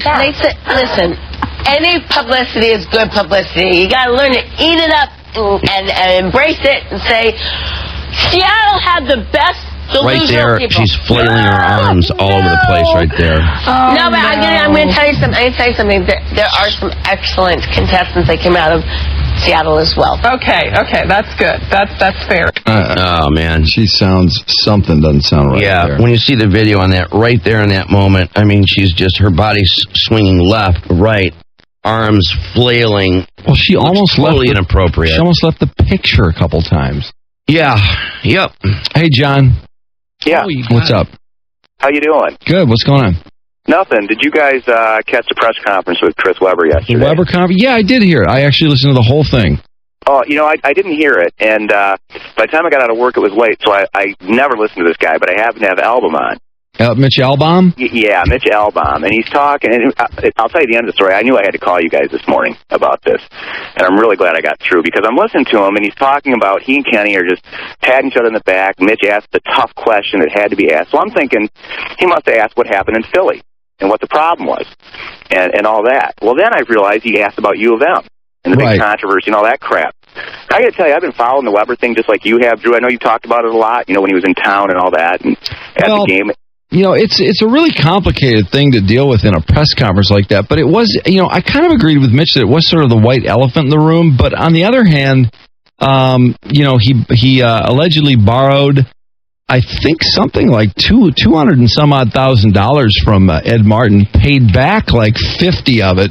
So there's an IRS issue. There's a grand jury testimony where he did not tell the truth. I mean, it's a very complicated thing, and I don't know without an attorney standing there, I don't know that it would have been a good idea for him to really get into that. No, but, you know, they had calls yesterday. And I mean, Mitch just goes, whether you think it was the right thing to do or not, I just didn't think it was the right place to do it. And I called, and I thought about lying to the screener, but that's just not the way I operate. Because I didn't think he put me on. It probably wasn't a great... I think it was something that kind of needed to be... I thought what he should have been asked is, you know, do you want to apologize to Michigan fans who have really suffered through some miserable years of basketball? And I think that's kind of what he was getting at. But what I didn't like was he started, with his background, he started ripping on the other journalists there for not doing it. Like he's so superior. And I thought to myself, what? You should have heard him. He was. You know, all these other guys. Wojo asked about it 2 questions later. He just sort of asked it a little differently, a little more diplomatically, to be honest. Well, what I said to Mitch, I said, look, you know, with all due respect, when the screener put me through, I couldn't believe it, because everybody else was bending over for, you know, Mitch, just saying how great he was, way to go. And I just didn't agree with it. And I said, you know, with all due respect, Mitch, I just think it was the wrong place, the wrong time, the wrong venue. The guy's going to be here for at least a season or more. There'd be plenty of opportunities. This just wasn't the time and the place to do it. And then I thought to myself, and I said... Well, it was sort of a celebratory event, too, because he's come home. The team needs him. The Pistons need this guy. I mean, he really could be the key to this team possibly competing for a championship. Well, and I said to him, Mitch, I said, it'd be kind of like, Mitch, if you're out on a book signing or at a lecture on Tuesdays with Maury, and you're taking questions about that, and I come up to the podium, and I ask you, you know, Mitch, how do you feel about, and I knew he knew it was coming, you know, and he cut me off. Listen, you know, because I was he cut you off? He cut me off. I was the only one to get caught off, and I hear him on the phone saying, "Oh, we just lost John." Oh, I'm not kidding you. I wish. Wait, and the line was open? The line was open, and I turned up the radio. oh my God, because of the delay, I turn up the radio and I hear the last point. I said, Mitch, it'd be like if I walked up to the microphone and I said, what do you feel about the fact you got caught lying in an article about facts to embellish a story? And did it ever happen before? And do you feel that you were adequately penalized by the paper? Or do you think, how do your peers feel about it? Because people just want to know this. They really didn't get the full story. Did this get out on the air? No. Not that. No, he cut me off. Okay. He sensed it coming. Yeah, he felt it coming. Well, what do you guys think? I think he did. I think he felt it coming. We just lost John. Oh, well, yeah, obviously. the fact that he jumped at that point, obviously. I knew what you were going to say. You see, you knew, so he certainly knew. Of course he knew. And well, that's Mitch for you. Well, that hit a little too close to home. He's right there to put issues like that in front of his face, but when it comes to you putting an issue in front of his face, he can't handle it. Right. Well, if people want to know, I still have an interest in what happened with that story, and I'm sure it wasn't the first time he made up facts to make a story a little more interesting and juicy. Well, people want to know. He stands on some really high moral ground, and I think that whole thing is really difficult for him because I don't know what other liberties he was taking. Honestly, they claimed they did this exhaustive investigation. But I'll tell you what, there was a lot of bitching in-house. There were a lot of unhappy journalists at that paper over the way that thing was handled. But isn't it funny when I'm just going to give an imaginary example, something that didn't happen, not really ask him about the fact, but just use it as an analogy. He can't even put up with the fact that I'm about to use it as an analogy. Can you? I'm going to his next Q&A on his book. Well, it was a good analogy. I got to tell you, I don't think you really were too far off on that one. Well, no. I mean, if he has this thing, because I can remember when he went on Nightline with Tuesdays with Maury, and he did all these seminars on how to handle when your loved ones are dying, and he would take Q&As and go to the universities. What's the difference? Totally improper venue for me to get up and say, I want to ask you about your relationship with your former professor, but first I want to know, Mitch, I'm going to ask the elephant in the room, because we all wonder, do you make up other facts or other stories? Yeah. It's just a personal aspect. And, was the penalty really enough? Because it doesn't seem like you really paid a price. Well, I didn't care if the Weber thing was secondary. When he started this big moral thing about he has no right to criticize, and then he started lecturing about what journalism is really all about. Give me a break, Mitch. You're a sports writer that wrote some simplistic books. Yeah, you're not kidding. Simplistic is right. Well, I don't know. Every book is like 3/4 of an inch thick. I would be so far off the mountain, the moral mountain at this point. I mean, you would think he'd wait at least a couple years before he rejoined this kind of moral high ground he's been on for all these years. Yeah, it's Mitch Albom, though. Over the top, you guys. You get a clip. He was ridiculing the press. And he was actually giving examples. I'm there, and they're asking these silly questions like, how do you feel to be home? What number are you going to wear?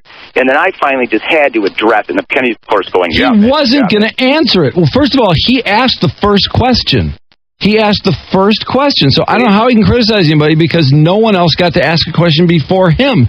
He asked the first question. Weber shut it down, and it was obvious. I thought Wojo actually did a good job in saying something about reconnecting with his roots or with his fans, meaning because Weber kind of referred to the fact that there's haters and there's people that love him, there's people that hate him. And Wojo asked him, how about reconnecting with the people that, feel kind of lost in this whole thing or, who you've lost? And Weber did a good job of answering it. He kind of said, I do want to reconnect with these people, and I love Michigan. I love the school. I love the Pistons. I'm glad to be here, blah, blah, blah. And so that's a nice tie-in. The Wojo's a lot smarter than Mitch, because I really believe, after the way he cut me off in these calls he took, that he asked that so that he could make an issue of it later on his show and say, look at me, look at me. Well, I'm just kind of stunned that he made such a big deal about the other journalists because he asked the first question. Weber shut it down. It was obvious you could have asked it 50 times. He was not going to get into Ed Martin. No, and really it was when he started ripping on all the other sports writers, I just snapped. I thought, what are you talking about, you liar? I mean, how in the world can you sit there and say, I had to ask the tough question. Nobody else was asking it. I had to stand up as Mitch Albom and do it. Only I could do it. Well, right on the heel, he's not, it hasn't been that long since that thing happened. And granted, it wasn't that big a deal. It was, it was sort of stupid. I thought the whole thing was kind of dumb. First of all, I couldn't believe he made that mistake. And second of all, it just when you look at it on balance, it's like these guys were at the game cheering them on in their Spartan green or whatever. It was like, I don't know, the whole thing was kind of pointless. It meant nothing to the game. It wasn't like it was that big a deal, but I was surprised that he would get caught up in something so dumb. And I ended up finding out that there have been some other instances of the same ilk involving, oh, God, how shall I put this? I guess people who claimed they attended concerts and they went through set lists and the set list changed and they weren't at the show. And I can't even remember who I'm referring to, but it was some entertainment writers who kind of implied that they were at a concert they weren't at, and they just took the set list from the previous night or something, and they actually got descriptive about the concert. Wow. And, yeah, that's some pretty grim journalism right there. But then you don't expect them to go out and rip on other critics for their critique or their, you know what I mean? Not if you got busted, especially. But, he was up on a mountain before this happened, and I thought he'd be on a much smaller mountain now, but... leave it to Mitch.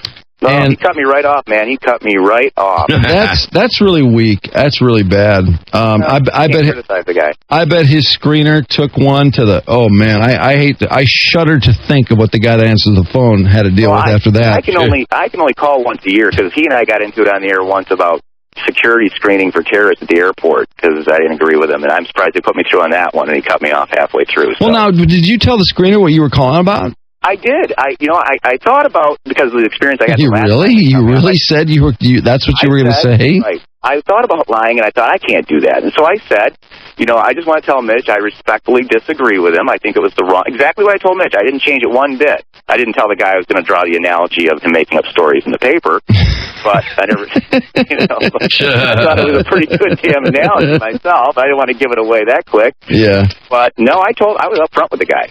Yeah. I was up front with the guy. I bet the screener. I bet the screener had a tough commercial break. Well, all right. I appreciate the call. I did hear the press conference, and I'm kind of blown away that he hammered these guys so bad because he was not going to answer those questions. It would have been a waste of everyone's time, and actually the press conference would have turned ugly. Well, I'll tell you what. If those guys heard him on the air later on, those other writers, I'd be ticked. Mr. Holier than thou. Well, I'd be ticked too because first of all, a lot of those guys are ticked at him to start with over what happened before, and some of them claim there were some other things that were going on that, he was on the air during Tigers games, and he claims he was calling for quotes during commercial breaks. Oh my God! Yeah. And that was I don't know. I don't know what to think. I mean, I'll take him at his word, but I got to tell you that's a pretty strange arrangement. Well, you talked to a killer or one of the guys that might have heard his comments on his show yesterday, and I'm telling you, if I were a sports writer, I'm thinking, who the hell are you judging? Yeah. I really appreciate you guys putting me on. That's a little much. Ticked me off. It really ticked me off. I appreciate the call. Thanks, guys. All right. Yeah, he got. He was on his high horse in the paper on Sunday about the Duke prosecutor, but that was such an easy one. I mean, anybody can rip that guy in the ass. Oh God, yeah. Absolutely. That guy, I can't believe that Duke case is still going on. I cannot believe those guys are still charged. I can't either. I just can't get over it. And now to take himself off the case only because he's facing these charges from the bar and his conflict of interest, but to ruin these lives and everybody knowing for so long that this prosecutor was just completely out of control. And it's amazing to me, really, how tough it is to remove a prosecutor when you've got somebody out of control like that, a DA run amok. How tough it is to deal with that, the way the laws are built. And but this guy clearly just wanted to get elected, and that was it. And I hope they throw the book at him. I hope he goes to jail. I hope they sue the hell out of him.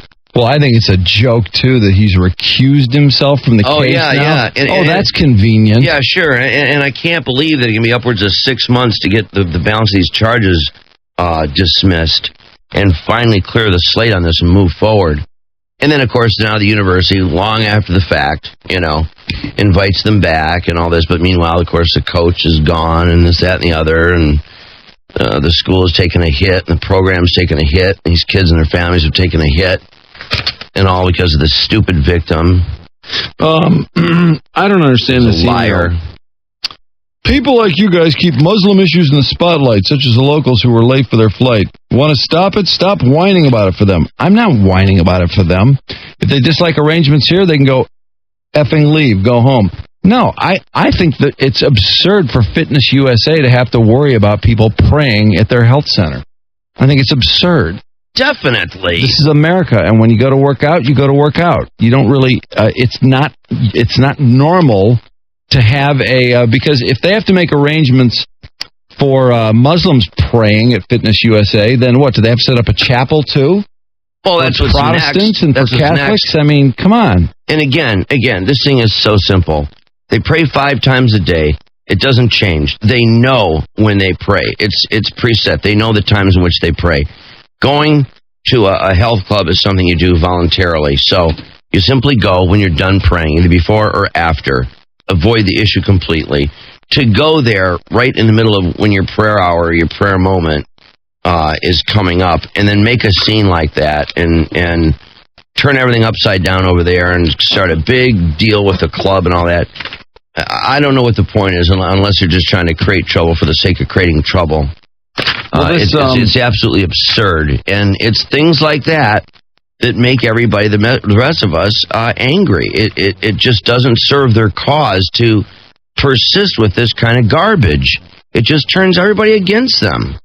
People are sick of it. I mentioned about the guy who is kind of a spokesperson for Islam in the U.S. wrote a pretty stinging editorial about the 9/11 hijackers and about really how they had kind of hijacked Islam, that this is not Islam and they don't stand for normal Islamics. And absolutely, this guy wanted to set up a giant, and I mean giant, like thousands and thousands of people, a prayer service at the site with Muslims, with mainstream Muslims, showing how awful they felt that these people who purported to be in their religion had done this.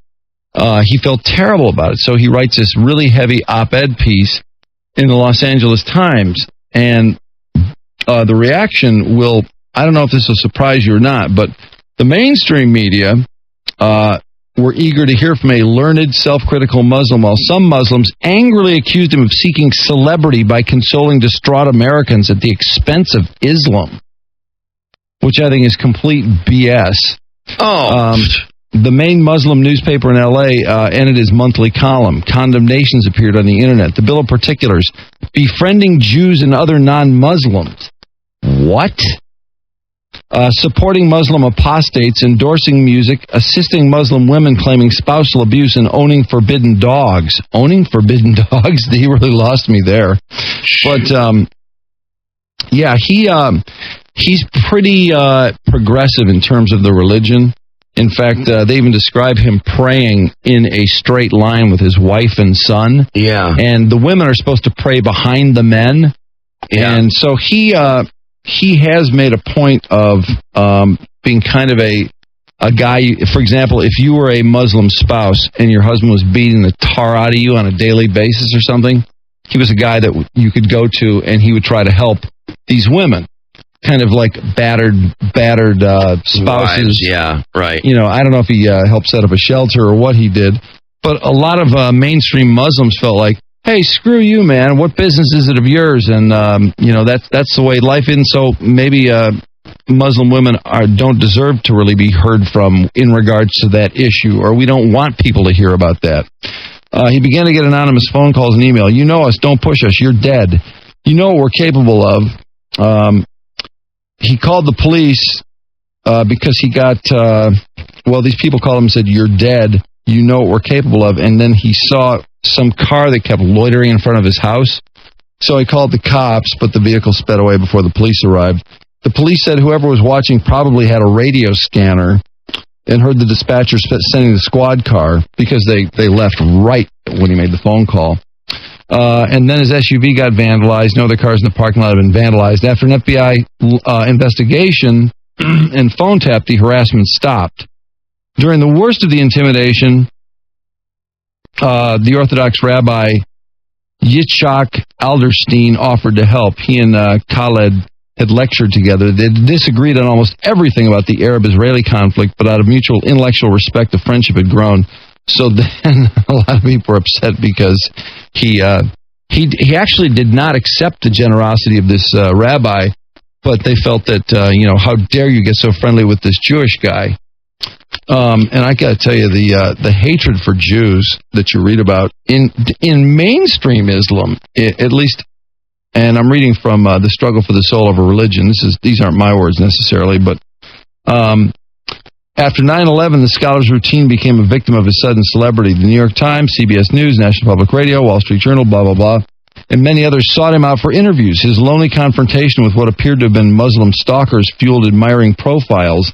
Battling Islamic Puritans, the LA Times headlined his page one portrait. This other guy, who was kind of in the same position, he was sort of a spokesperson for the religion, but he completely disagreed that there was anything to apologize about. Abu al-Fadl is his name. He saw 9/11 as grim confirmation of what he had been saying about the poverty of contemporary Muslim thought and the growing influence of a twisted fundamentalism. As appalled as he was by the violence, he couldn't help feeling vindicated. This gave me a lot of confidence, a sense of, I saw it, I called it, I knew it, even though I told you so. It was an I told you so that gave no pleasure. He used his newfound access to the national media to emphasize the restrictions that the Quran and the Prophet's teaching placed on stealth attacks, rebellion, and harm to non-combatants. He told CBS News, you cannot kill a woman, you cannot kill a child, you cannot kill a senior individual, you cannot kill a hermit, you cannot kill a member of the clergy. You cannot even kill peasants who are not fighters. That translated in modern terms into a ban on all terrorism. I'm sorry, that was the same guy. That was not the guy that opposed him. Some Muslim leaders viewed al-Fadl's sudden mainstream prominence as a betrayal. Maher Hathout, a retired cardiologist from Egypt, had been a close friend of his father. I watched with excitement his progress and his success, but after 9/11, a fissure opened. Hathout felt a young man he had encouraged returned the favor by turning on his own people. First, there was the LA Times piece linking terrorism to intellectual and moral decay within Islam, because that was part of his editorial, was that he felt there was decay within the religion that had led to this. And I don't know. I don't disagree with that at all. I would say the same thing if it was my religion. Then there were the media appearances. The criticism went off like a bomb within Muslim circles. When you find a statement like that from an insider, it creates anger, Hathout told me, still seething 2 years later. Boy. He said he reviled the 9/11 hijackers. If those people claim to be Muslims, this is against every fiber in Islam, he said. But American Muslims had done enough after the attacks. We spoke very loudly against this. We made a quilt with all the names of the victims. Some of them, I think, were Muslims. You know, that kind of pisses me off that he said that. Yeah. What do you mean some of the victims were Muslims? Does that make them more important than the other victims? You know, you get into stuff like this and, you see the way people think and you kind of say, you scratch your head. How many victims were Muslims or Jews or... Trying to break it up by, Yeah. Hathout takes particular offense over Abu al-Fadl's challenge because the older man sees himself as having devoted much of his life to promoting Muslim integration into American society. I don't know about the integration part, but his adult children are successful professionals. The Islamic Center he helps lead flies the American flag and discourages harangues against Christians and Jews. But notice that Hathout lashes out at the hijackers. He suggests that they weren't Muslims at all. In his circular reasoning, real Muslims can have no connection to terrorism carried out in the name of Islam because Islam forbids terrorism. So, in other words, he's saying, these guys aren't Muslims anyway, so there's no reason to suggest that there's anything wrong with our religion. And I don't know how you feel about that, but personally, I think it's kind of an easy way out. And, I agree with the term circular reasoning.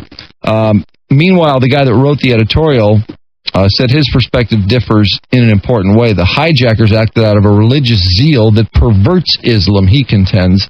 But that twisted view of Islam can't be neatly isolated from the religion. As much as they were repelled by the carnage, he asserts, American Muslims needed to take a certain degree of responsibility for the ideological corrosion eating away at Islam.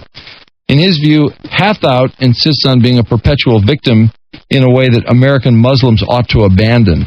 Al-Fadl asks whether Hathout and other Muslim leaders have infused their public statements about a mass death in America with the same fervor that animates their frequent denunciations of killings of Muslims in Palestine, Chechnya, and Kashmir. Pretty good point. After 9/11, Al-Fadl maintains Muslims were still playing the political game of, on the one hand, don't blame us, but on the other hand, not being passionate about their anger because the victims were not predominantly Muslim. Now, again, he says, well, let me repeat that. After 9/11, Al Fidel maintains Muslims were still playing the political game of, on the one hand, saying, don't blame us, but on the other, not being passionate enough about their anger because the victims were not predominantly Muslim.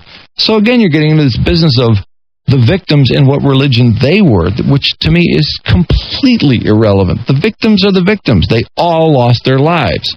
None of their lives were more important than any other lives, in my view, and I think in most people's views. They were all victims of the worst terrorist event ever to occur on our soil. This tendency diluted Muslim condemnations of 9/11. The insular voices of Muslim America overwhelmingly sided with Hathout against his former protege, the guy that actually lashed out at the hijackers. But among rank-and-file Muslims, Al Fidel lost fans. And actually, he lost a lot of his position as sort of a spokesperson for the religion. I thought that was just... I thought all the guy was trying to do really was comfort Americans and make it easier for us to kind of move ahead. But instead, he gets himself in this horrible position with his fellow Muslims. It's interesting, though, the book goes on to talk about, they sort of divide up the American Muslims and where they come from, and I think I told you this yesterday about how so many of the African-American Muslims come from the prison system where they're really, there's a really heavy radicalization because they talk so much about, different ways of dealing with different things, including violence, and it's a pretty radical brand, quote unquote, of Muslim. But even it's interesting too. They get into some of the issues such as adultery and how that's handled within the Muslim religion. And this one Ayman talks about how he wishes in America they could treat adultery the same way they do in some of the Middle Eastern countries, like by stoning the people to death. Which, a lot of the fellow Muslim scholars say, look, we're not going to stone people to death in America over adultery. That's just not going to fly. Well, see, once again, coming here and wanting to drag all their culture with them. Mm-hmm. Even things as old-fashioned and barbaric and Stone Age as that. Well, and it's the same thing where I got really pissed when, they talked about a lot of things like holidays, the 4th of July, things like that to a lot of the American Islamics really, well, and this is not, and I don't want to speak for everyone because I know there are a lot of people who are proud Americans and even some that serve in the armed services. But, to suggest that you're living in America for 15 or 20 years and the 4th of July means nothing to you, I don't know. I feel like you're not really fully integrated here. You're not, you don't even think like an American. They don't want to. They don't want to think like an American. But anyway, then they talk about adultery and how you convict someone for adultery in the Quran. The Quran requires 4 eyewitnesses to the offending act. Now, how often are you banging somebody outside your marriage and 4 people see you? Yeah, really. It seems like kind of a tough way to convict somebody. For a conviction, the Quran again requires 4 eyewitnesses to the offending act, not just circumstantial evidence, but the sex itself. Wait a minute, there's got to be 4 people who have to see the sex. Right, they have to see it. How often would that occur? You have to be a peeping Tom. Moreover, the Quran warns potential accusers that if they don't have 4 witnesses, they are subject to being lashed 80 times, 24.4. Once you eliminated all forms of pornography, removed sexual images from movies and television, and mandated that women cover their curves more diligently, all of which would happen in an Islamic society, he said fewer men would think to sleep with women other than their wives. So, the idea of covering up, which they get into in this book too, about how many, particularly they refer to the New York, it's more about Muslims in New York. A lot of the women do not cover up when they go to work or when they ride the subway or whatever, and they run into people from their mosques and they call them out. They'll go to the mosque on whatever day and they'll say, I saw Sister so-and-so and she was not covered up, and boy, they'll just ream her a new ass. And then they also have a really heavy. Even in America, if you marry a Christian, it's considered a pretty deep offense. And I don't know, they don't really. I didn't get as far as the punishment, because they do talk about a lot of the punishments for these various activities. But then they go on to say that this same guy who's talking about wanting to punish the adulterers and the Muslim adulterers in America, and he wants polygamy to catch on. Oh, and he says that Muslim men should be able to marry 4 Muslim women if they want to. Oh, man. Go out to Utah and start hooking up with some of those people out there. Yeah. But, they did do some really pretty incredible things. Like I told you, they went after these drug houses in New York because they bought some property and they were near crack houses. And so they just went up to the house and knocked on the door and said, "The Muslims are here." And they knocked out these crack houses in about a week. It was pretty impressive, really. In fact, they won a bunch of awards. We got to take a break at 9:46 on the Riff, and Trudy's next. Drew and Mike. In the words of AC/DC, we roll tonight to the guitar bite. And for those about to rock, I salute you. 101 WRIF Detroit. Riff Rock. Back with more Drew and Mike on 101 WRIF Detroit.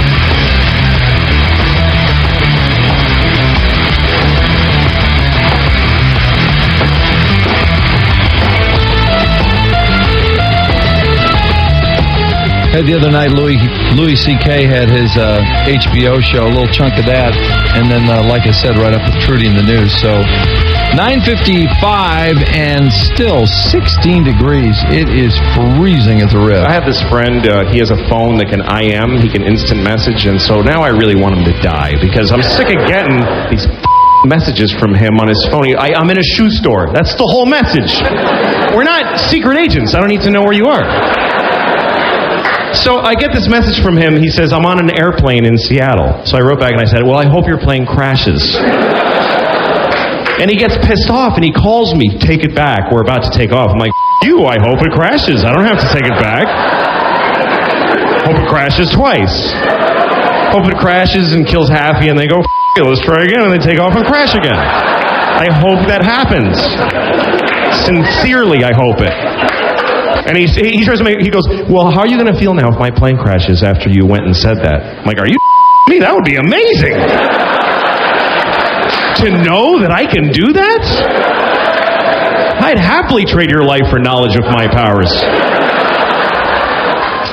Drew and Mike. Now sit back, relax, enjoy your brandy, and tell me your life story. 101 WRIF Detroit. Riff Rock. Oh, boy. Trump went on Kimmel last night. I thought the whole Rosie Trump thing was over. Yeah, I thought so too. It's getting a little quiet now. Well, here's the thing. I think the View sort of declared it over, but that was after Rosie and Barbara Walters got in the last word. Mm-hmm. So, I'm sorry. Trump usually doesn't let them get in the last word. No, he doesn't let anyone get in the last word. Parting remark, yeah. So, Trump on Kimmel last night. Kimmel, of course, is more than happy to get into it.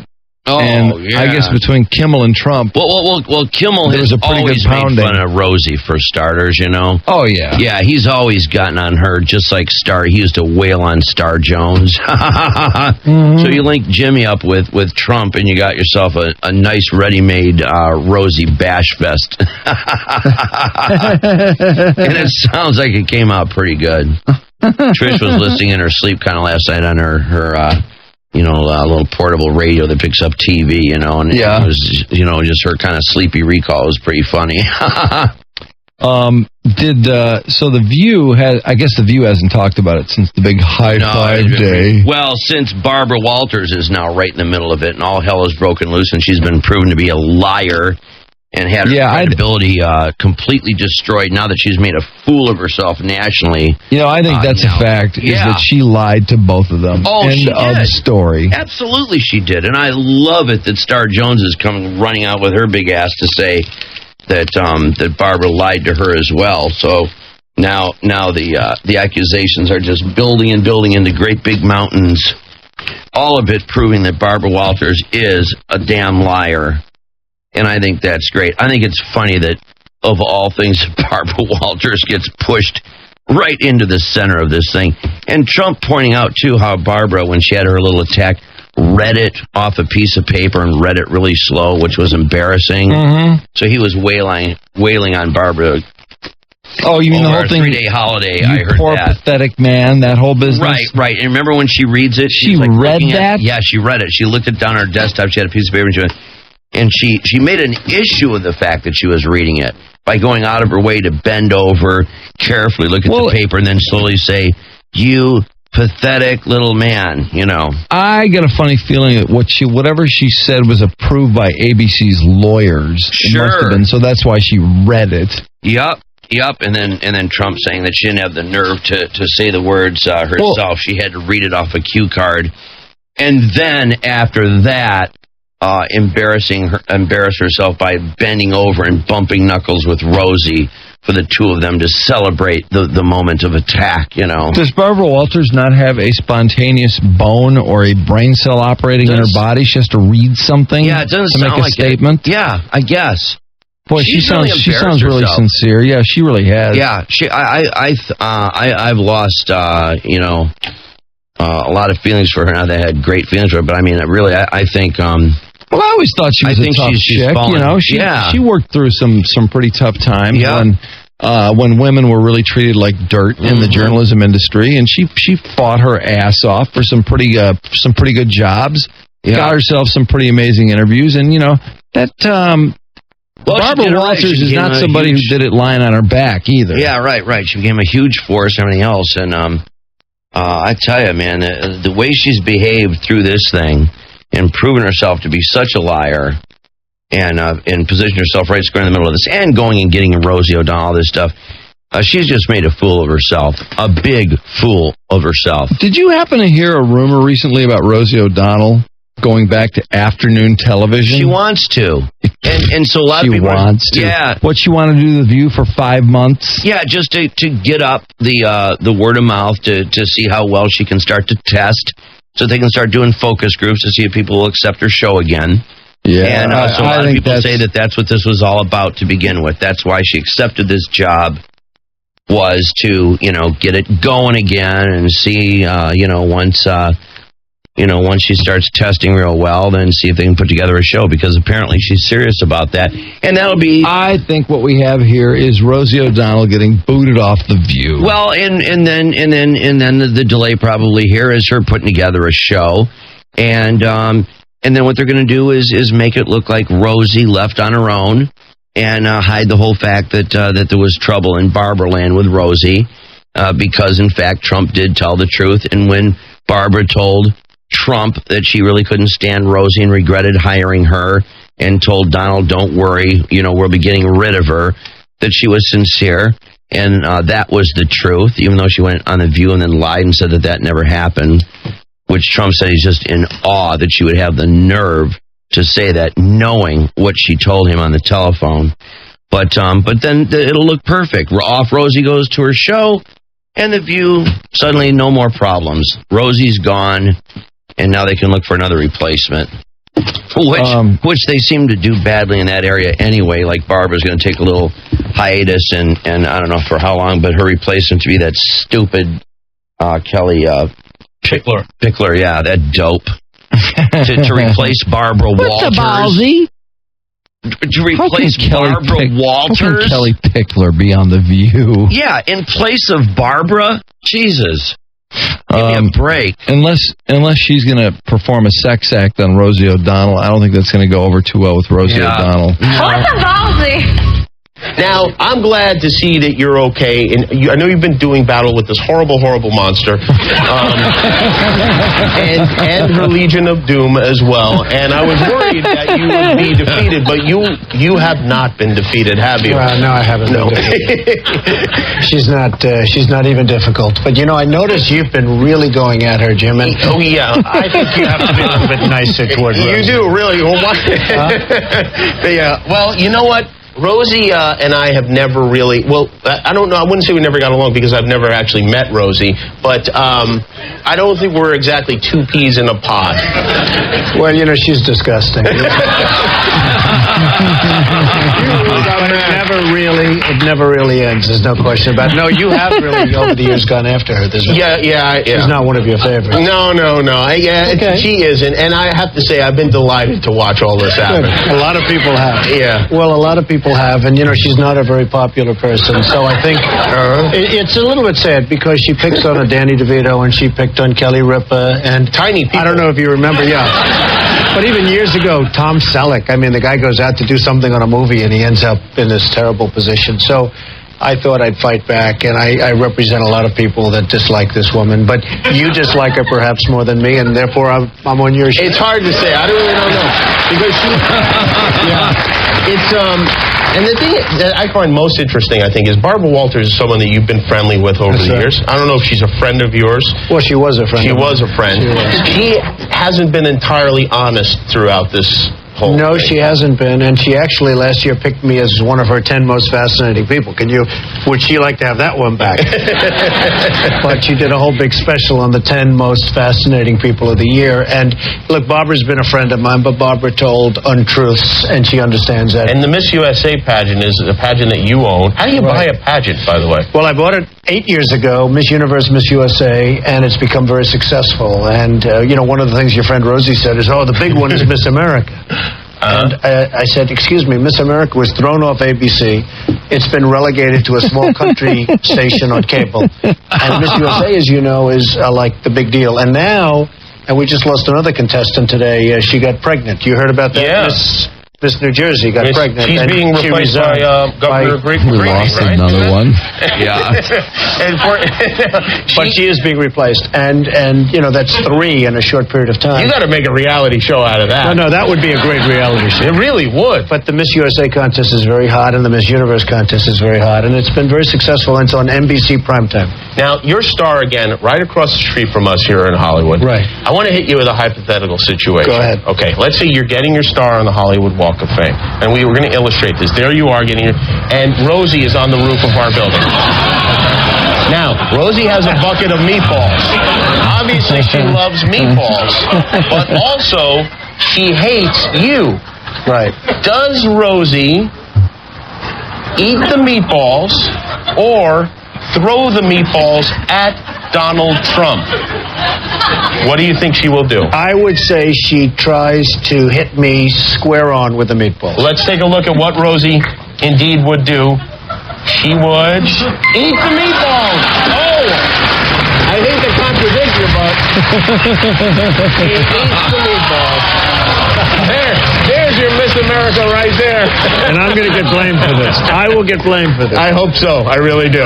Donald Trump, everybody. The apprentice. Oh, boy. Somebody emailed us to say that Rosie, in fact, took a shot at Jimmy Kimmel. I don't know. Oh, I think she has taken. I think she's taken shots at Jimmy Kimmel over time. Probably. 14 after 10 o'clock at WRIF, and Trudy News brought to you by Cherry Hill Dental Center. Stop hiding your smile behind your hand. Call Cherry Hill Dental, 734-427-2880, or visit cherryhilldental.com. Get the smile, get the confidence. They'll help you get it all. And after Trudy, I don't know if you saw Entertainment Weekly, but they ran a big piece on American Idol, and it's interesting. Simon, for one, is really, really popping off about the way the show has gone over the years and some of the things that he's liked and not liked. Yeah. And I guess he's having his crankiest year yet so far, because there's now that show, is that live every night? No, I don't know if it's live every night or not. Because right now it's not live at all. But once they get down to the final 32 or whatever, when it's down to the final people, then it becomes live every night, I think. Well, actually, no. I don't think it's live until they get down to the final 12. I don't know. Come to think of it. I have no idea. Because final 12? Yeah, because they show you so much that's happened, in the last week. Yeah, and they have a mix of, and there's so many produced things, too, that they start doing, all that garbage stuff. Yeah, when do those bad Ford commercials Yeah, start those up? stupid things, those dumb little sing-along things. And then, of course, all the tape stuff of them working with that week's big shot. You know, like week 7, as we learned last night, will be ABBA. Well, you know, they ran they did some research and found out that everyone wants Paul McCartney on there. And they want the Beatles songbook like all hell. No. Yeah, they do. And why are we letting this? Ew. Well, apparently he's been fighting it. I would too. I wouldn't want those idiots singing my songs. No. Well, the only problem is doing such a terrible disservice to such terrific music. This is the amazing thing. It may not end up being up to him as to whether or not they can sing the song. Well, could it be up to Michael Jackson? Yes. Well, then it's as good as on the show. Michael Jackson and Sony. Well, hang it up, because they're going to go for the money aspect of it. And you know that with that show and all their money, that's going to be no problem. But, the cash will talk. But they don't want to do it without McCartney there. In other words, they don't want... That's trouble now, isn't it? Yeah, they don't want Michael Jackson sitting there. They don't want somebody from Sony Music sitting there. Yeah, they want him. Yeah. Well, that could be tough. And they don't want Ringo Starr either. Well, because, I can't imagine Paul allowing that to happen to his music. Well, there was some... On the other hand, I never thought he would have married that stupid idiot either. So. Yeah, I guess what he's grappling with is, well, if it's going to happen anyway, I might as well go on there and, you know, at least talk about the songs and, you know, bear witness to this horrifying event. Yeah, but on the other hand, if they don't want to do it without him, and that in fact may stop it, then he should hold his ground and dig in and try to stop it. That's what he's been doing the last 3 years. They've been trying to get him on for 3 years now. Well, and I'm sure they don't want to piss him off either, because there's always next year too. Well, and they do want the songbook. Yeah, so if I were him, I would stay my ground. But if you notice, the only Beatles song or song of any note that they've used is Imagine. Mm-hmm. And I guess somebody sang My Love on there once, but they have not. I don't know. You know what? What's his name? Soul Patrol sang a Beatles song last year. Taylor Hicks. He sang something. Oh. And I forgot how they made that arrangement. They did describe it in here. But Prince said never, and he was on. Yeah, he was on the final that's show. true. That's true. I remember that when Prince was like never, never, never, never. Well, they say that they were really happy with the finale last year with Prince, Mary J. Blige, and that painfully awkward Claymate. Remember the guy that almost fainted on TV? Oh, yeah, that goofball. And all sources agree that was the high point of the show's history, was that final show last year. But all the brilliance came to an ear-bleeding halt. I love the way this is written. An ear-bleeding halt when Hicks was forced to sing the dreadfully sappy Do I Make You Proud? Sure, his winning version debuted at #1 on the Billboard Hot 100 chart a month later, but as Cowell gleefully admits, the song was horrific. Producers agreed. This year they're planning a national songwriting contest to determine a winning single.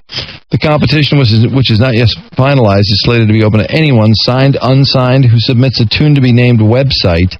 That is, if the show's executives can work out the specifics. The short list of songs will be chosen by 3 judges and the producers, but they say the judges should have nothing to do with the final choice. His solution, I would love to do 2 or 3 songs with past Idol contestants singing the songs, and then have America judge the songs, but that's not confirmed with Fox yet. And I guess Simon is kind of peeved because Simon got them... Remember the first song, A Moment Like This, that Kelly Clarkson sang? Mm-hmm. Well, Simon commissioned that song. And so Simon thinks, hey, why don't you just let me handle this? I'll get you a good song already, because he's got connections. Mm-hmm. Simon, actually, they say, is the most, in terms of the music industry, for all of Randy's blathering, right. Simon is the most connected of all those people to the music industry. Definitely. And he says, why don't you just let me take care of this? And I guess there's a lot of big-headed people behind that show who want to take the credit for getting the song. And I don't know if there's a lot of money involved in it or what, but it's funny. They keep wanting to kind of keep Simon down, and he keeps threatening to leave the show. And they don't want him leaving. To lose him would be catastrophic. Yeah, so they're kind of they're sort of negotiating with him over all these things. But Paula he usually gets it right, really. Yeah, he usually does. Paula and Simon and Randy all say that this year's auditions were the worst ever. Not even close. So apparently we've got 3 weeks of just sheer garbage coming out of that show. And more tantrums. Oh my God, were there tantrums last night? Can you chew up some of these crying weasels? Yeah, but that's not unusual, the tantrums we saw last night. Not really. It's very typical, as a matter of fact. I'm just amazed. Sob and scream and swear and, Paul, when's the last time you had a hit? And Randy, you can't sing. And can you find that fat blonde that brought the sign and asked them if they wanted the sign after she left? The stupid idiot lion thing. Yeah, the dumb lion. I couldn't get over that imbecile. Do you want my sign? So childish. Oh, yeah, right. And we're done. Yeah, we really want your sign, idiot. Yeah, but remember, that's the whole thing with this thing. We got tens of thousands of people, going through. You're going to get these people that are challenged mentally. You know what I mean? that really are just not all there. Oh, we can watch that guy first. That's the fat one I was talking about. The guy before hers we're seeing too. Yeah, but the lion is a different one than that guy you just saw. You know that, right? Yeah, yeah. I want to see that fat blonde though too. Yeah. Oh. Got talent. It's a no. Sorry, your future involves not singing. But there are other shows out there for you. And I can also dance too. Really? Really? Just so happens. What's funny too is that guy in the end in a band, and every song he sang was the same. Oh yeah, sounded the same. Take a gander. That was hilarious. Do it all. Can you do it all? Do it all at once. She sounds wasted. She does sound kind of buzzed, doesn't she? Buzzed. When isn't she? That chick will never take a half. Okay. Thank you, Jason. Is there a golden ticket in your boy's hand who's never sung for you before? Them. Those son of a cut me off. They said I couldn't sing. They said I was perfect for juggling, could dance. Paula, oh my gosh, she was just so rude. In her face for me. I could tell they hated me. They were on the... I hate you. I tried to fight back and everything. They're just so insulted in my life. Is this guy like 20? Isn't he like 20 years old? They say Minneapolis How old is he? Because of me. 16. He's a baby. Here's my question. These people think they're going to make it in the entertainment industry? And what, they don't ever expect anyone to say, you know what, sorry, you didn't make it.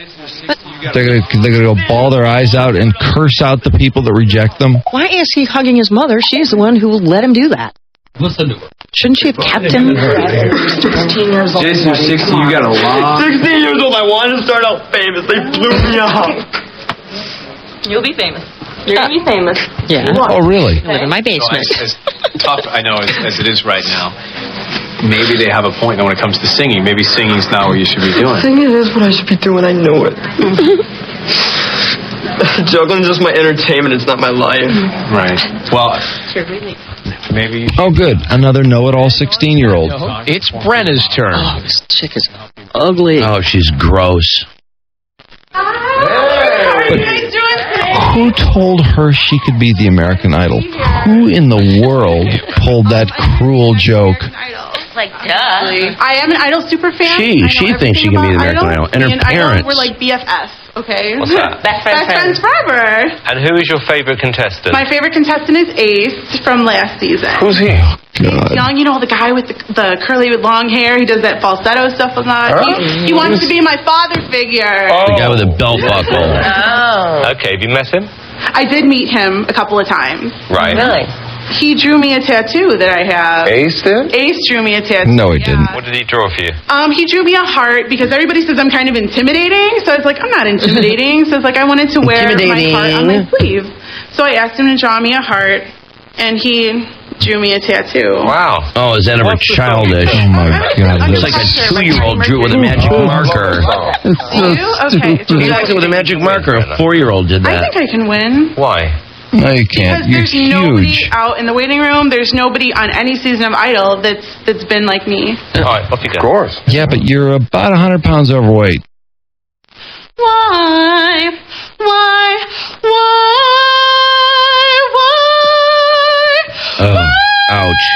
Oh, God.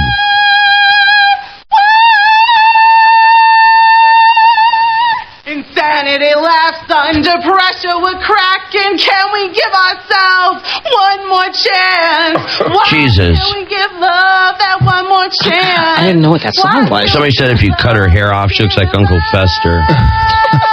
Not a bad call. Should have done the light bulb then. Yeah, that would have been better. You don't look too pleased, Simon. It was almost as bad as it can possibly get, Brenna. I mean, the intro in particular, that whine nonsense. Do you want me to sing something else? Brenna, I don't want to hear anything more from you because I just hated the audition. Why? Because it's pointless. You're not going to go through to the next round. I don't understand why you won't give me a chance. I'll tell you why, because I just heard you sing. Okay, but I have 10 years of training, so I thought you weren't intimidating. I thought you weren't pushy. So that I wasn't good. Because I'll tell you why. How many chins does she have? 3 or 4? I'm sorry, but hey, it's really cool. You get to audition on a show, and you get to be on TV on your favorite show. That's good news, isn't it, Brenna? Jill tries to sugarcoat it. No, it didn't work, sweetheart. I have a degree in vocal performance. So what, you moron? You just sucked, and everyone knows it. Anything that I can do to improve? Leave.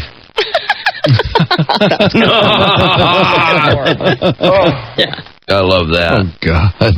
Minneapolis, come on, Minneapolis. Hopeless, come on. Do you think we're going to find the next American Idol here? No, because you just cut me.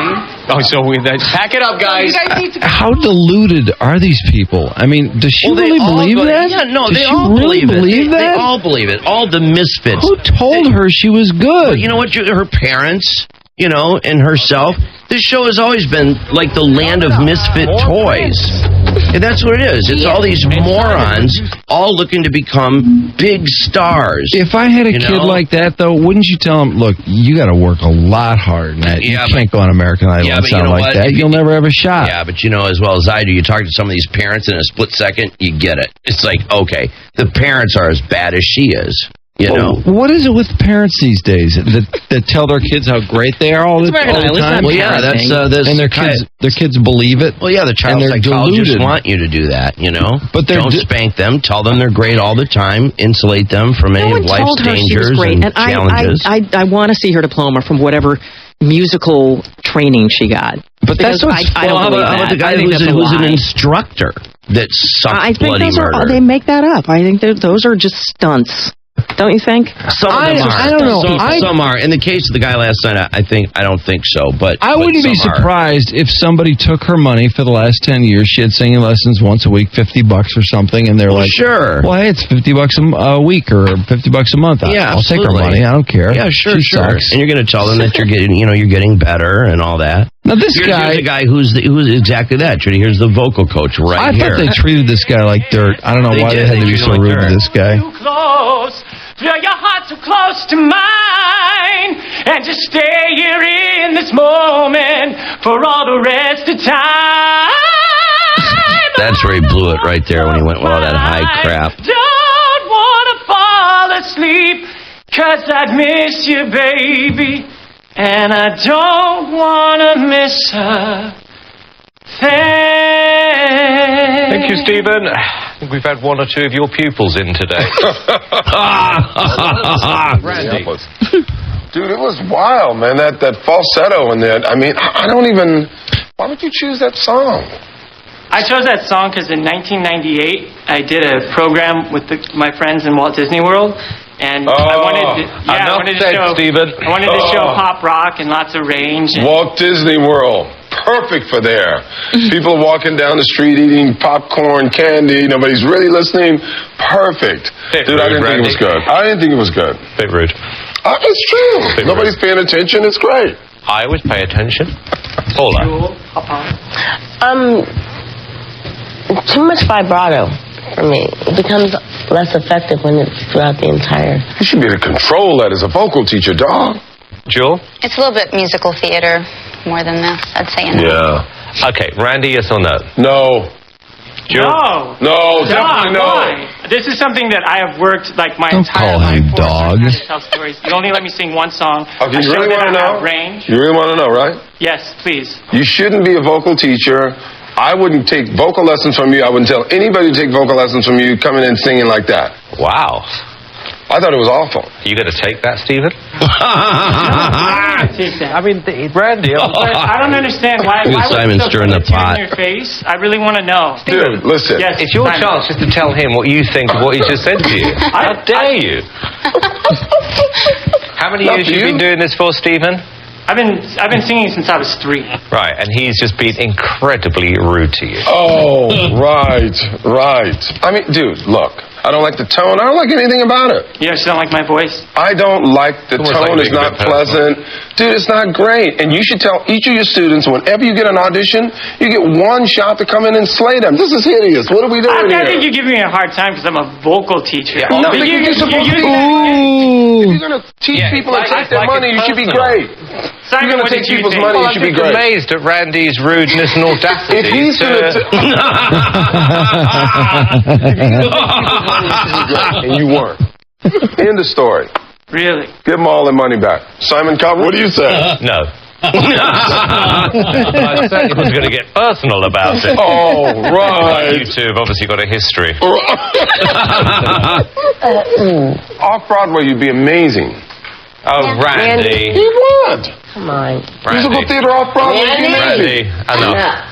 I gotta get up to my next pint. All right. Thank you. Thank you.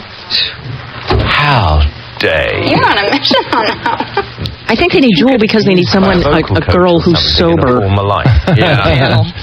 Well, Jewel just spent the whole night cringing. I think that's one of the reasons Paula gets cranky is because she wants, whatever it is she's taking, she wants more, and she's been in that room too long. Yeah. She needs to go out and do some whatever it is. The other thing, after about the 15th person opened the wrong door, why don't they just unlock the other door instead of embarrassing everybody all night by having to go, wrong door. There we go.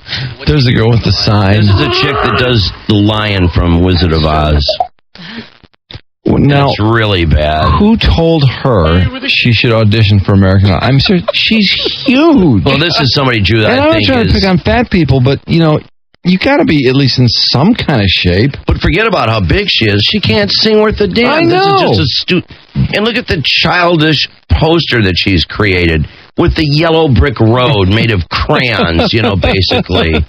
I mean, the stupid. She's drawn the Wizard of Oz scene on a piece of poster board. Jesus. They do let pigs through. I mean, remember Mandisa or whatever? Oh, yeah, absolutely. There's a few hogs. All of them. Frenchie. Yeah, there's always a load of hogs. There's a few hogs that can sing. Mama Cass, you know, and all that kind of crap. just preface it with Mama whatever. Mama Mary. You know? Mama Jennifer. Mama Jenny. Listen to this idiot. Not Duke, not Prince, on my regal robes of the forest. With the satin, not cotton, not chintz. I command everything, be a fish or fowl with By the way, her poster board says something like Randy, Simon, and Paula. Oh my! Simon, any comments? But what am I supposed to say? I'm unique. I am like. I bet when she tries to be sexy, I bet she goes. Can you picture it in bed? It was one of the strangest auditions I've ever heard in my life. That's a yes or no? No. Paula? No. Jewel? No. I snowed Hollywood. Thank you. Why is she confused? Not really. No. Do you guys want the poster? No. I'm going to wait for the Tin Man. I'm going to call the Tin Man right now. Why would they want the poster? Maybe what Tristan needed was a vocal teacher, like Stephen Horst. What if... Oh, God. You know what's so funny about this? This reminds me of the whole. They're trying to study the whole business of spare the rod. You know, was this really a good idea to stop spanking kids? And, I've never thought so. They got into the whole business of how you know, spanking was, well, first of all, they don't believe, psychiatrists don't believe in hitting people or dogs. Yeah. And, you know, tell your kids how great they are. Give them some self-esteem, for crying out loud. There's so many people running around with low self-esteem. And I wouldn't hit a dog. I would spank a kid. But what a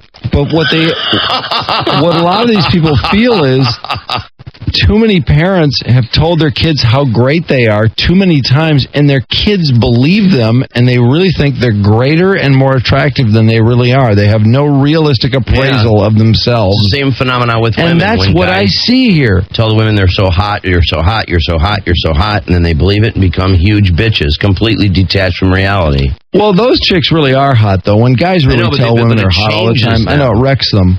Yeah. But, it changes people. I mean, if there's a steady diet of you're great, people eventually believe it. It's probably human nature. But parents love their kids, so they're going to tell them how great they are all the time. Of course. But they never. We had there was a relative who was a little bit on the heavy side, and so her mother went to the psychiatrist and was like, "How do I get her to lose weight?" And she was told, "Well, you can't tell her she's overweight." Like, what do you mean I can't tell her she's overweight? How am I supposed to convey to her that she needs to lose weight? And she's like, well, get her in some tennis lessons, or do this, or get her to do something. And it's like, well, it just seems absurd that somebody who's like 12 or 13 years old would be overweight and you wouldn't tell them.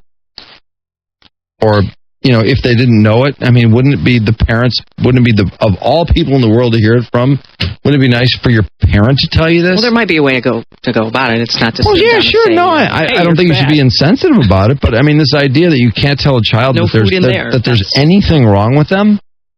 No. You can only tell them how great and beautiful and wonderful they are, and they get to be 20 and they weigh like 400 pounds and they still think they're hot.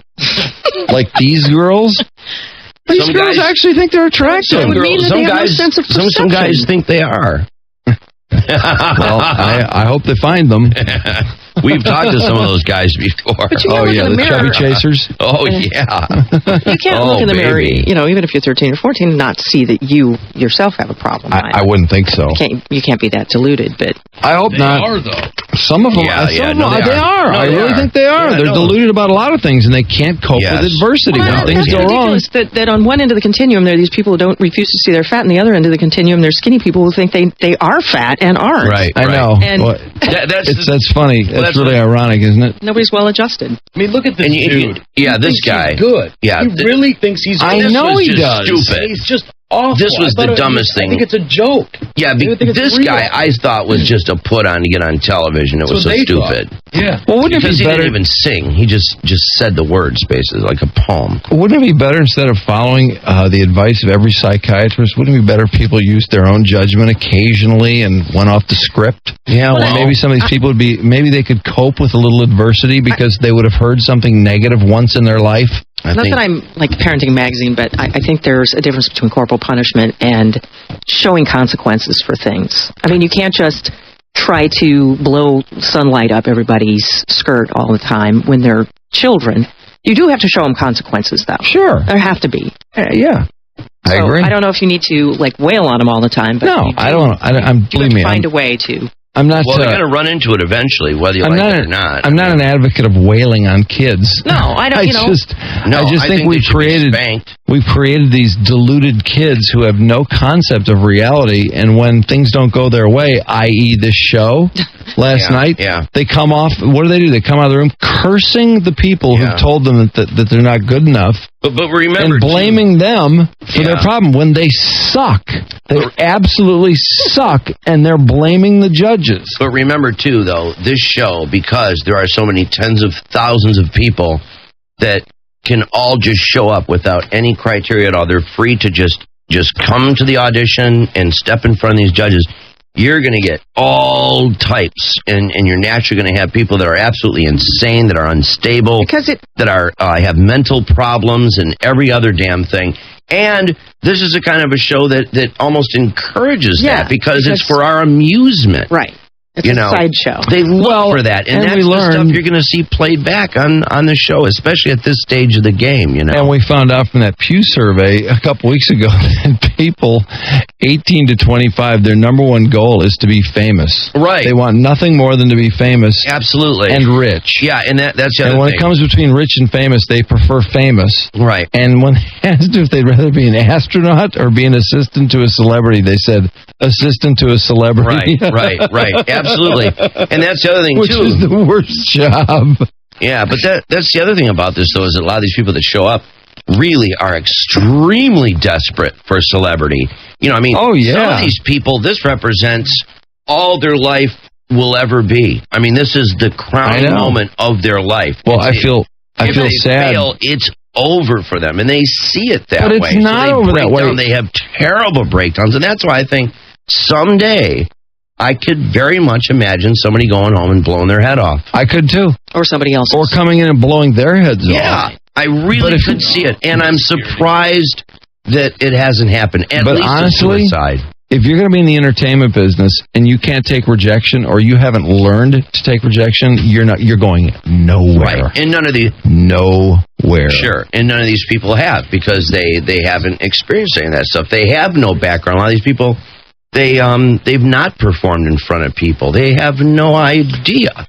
Well, they performed for somebody, because somebody told them they were good enough. Friends, yeah, probably people who just kissed their ass and told them how great they were, and then they go here and they face reality. It doesn't go so well, and what do? They come off stage screaming and swearing at everyone in sight. Exactly, they go and they cry their eyes out like a bunch of big babies. Yeah, and there's not a one of them that says, you know what? I'm going to go back to the drawing board. I'm going to bust my ass. I'm going to get better, and I'm going to give it another shot. Some do. Would it be nice to see once in a blue moon? Yeah, it happens. There was a couple last night that said that, but that's rare. Yeah. Most often it's where they absolutely they won't. They won't get any better either. No, they're not going to get any better. Of course they're not going to get any better. You don't build a voice. No, you probably either have it or not. Guitar. Hey, for after Trudy finishes, can you cue up the guy that sang like this the whole time? Every song. Sang every song. I know. The same that way. was just hilarious. That guy was funny. He was at the end. The very last guy, Mike. Was he the last guy? Yeah, I think he was. Well, I'll show you when he pops up. I'll flag it for you. Meanwhile, Metro Detroit Lincoln Mercury dealers visit the Lincoln Mercury display at the auto show. See the beautiful MKR concept car. Trudy and I were over there the other day. Oh, it's beautiful. And the new Lincoln, it is such a cool car. And the Lincoln MKZ, the powerful Lincoln MKZ that USA Today said was remarkably appealing, especially for the price. Yes. Yeah, there he is. I left all my CDs in it last time. Did you? Uh-oh. Just got back today. Oh, good.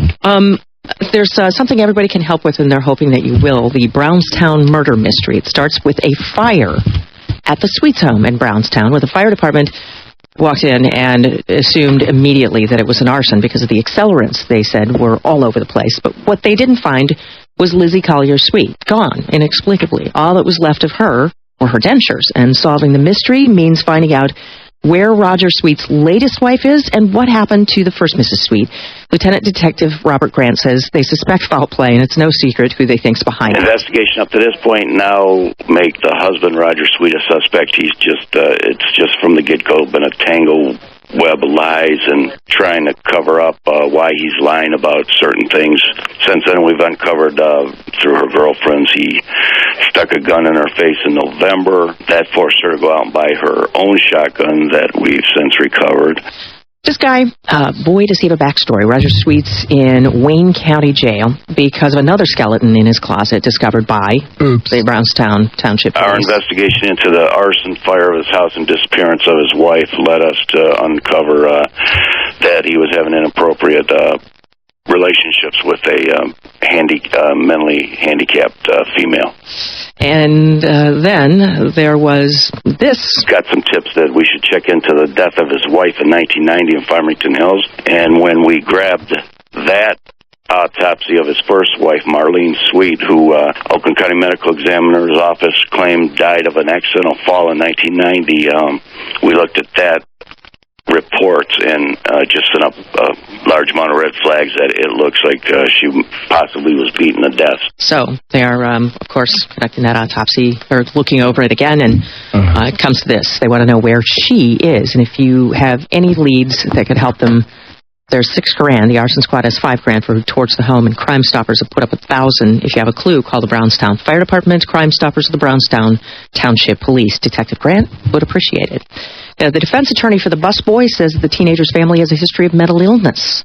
And so they're asking for a delay of that preliminary exam until they can get their client a psychiatric evaluation. Justin Blackshear is accused of stabbing 2 fellow employees of Chelly's Chili downtown over what he felt were tips owed. which he said he needed because his girlfriend was pregnant. Incidentally, a drug case recently argued in court here in Michigan with a guy who was charged with trading OxyContin for sexual favors with a waitress, ending with a charge of adultery being a first-degree criminal sexual conduct. CSC won. It's a precedent. The justices in the Michigan Supreme Court are going to decide later on this year whether to review that decision. Death by water intoxication. That's the gruesome story of this woman who was participating in this contest in Sacramento, the Hold Your Wii for a Wii contest at KDND, where they promised her a Nintendo Wii game system if she could hold it for the longest period of time after drinking the most amount of water. They thought maybe that she drank 2 gallons of water. I think we have a wiener. A lot of people talked to her after she was on her way home, and she said that she had a terrible headache, and then they found her in her bathroom.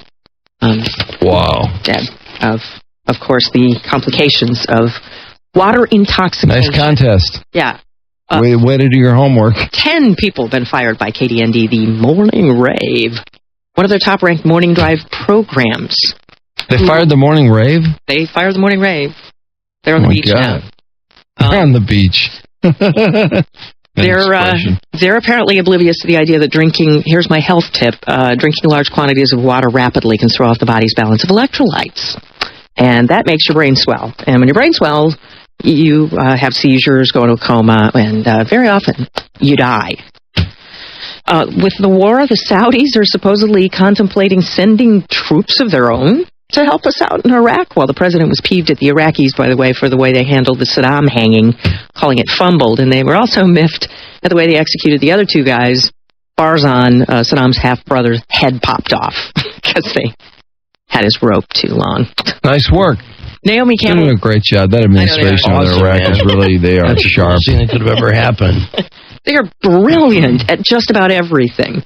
Naomi Campbell pleading guilty to hitting her maid, the one incident of her hitting her maid 9 months ago in Manhattan when she brained the domestic servant with a cell phone, causing a gash in her head that needed 4 stitches. Naomi claims it was an accident. She threw her cell phone and just happened to intersect with the maid's head. They've sentenced her to 5 days of community service. Last celebrity that had to perform was Boy George. He had to pick up trash in New York City, but her lawyer leapt from his seat to ask permission for Naomi to work because she needed a model. You know, for beauty's sake, in California, Brazil, London, Paris, and Milan for the next couple of weeks, and the judge agreed. Give her 120 days grace period. K-Fed going to be in a commercial in the Super Bowl, the kind that uses has-beens for sports, Nationwide Insurance. The other 2 people who've been in it, Fabio and MC Hammer. Nationwide's motto, life comes at you fast. Britney Spears, by the way, her stupid friends have blathered to the scribes at In Touch magazine she may be pregnant again, and that's why she's not losing any of her baby weight and is sick all the time. And the most recent incident of hurling peanut butter onto her latest boyfriend who's driving her car. And, of course, the latest and strongest indicator of a possible pregnancy is that she's not drinking when people around her are. She was having a bottle of water when other people were having...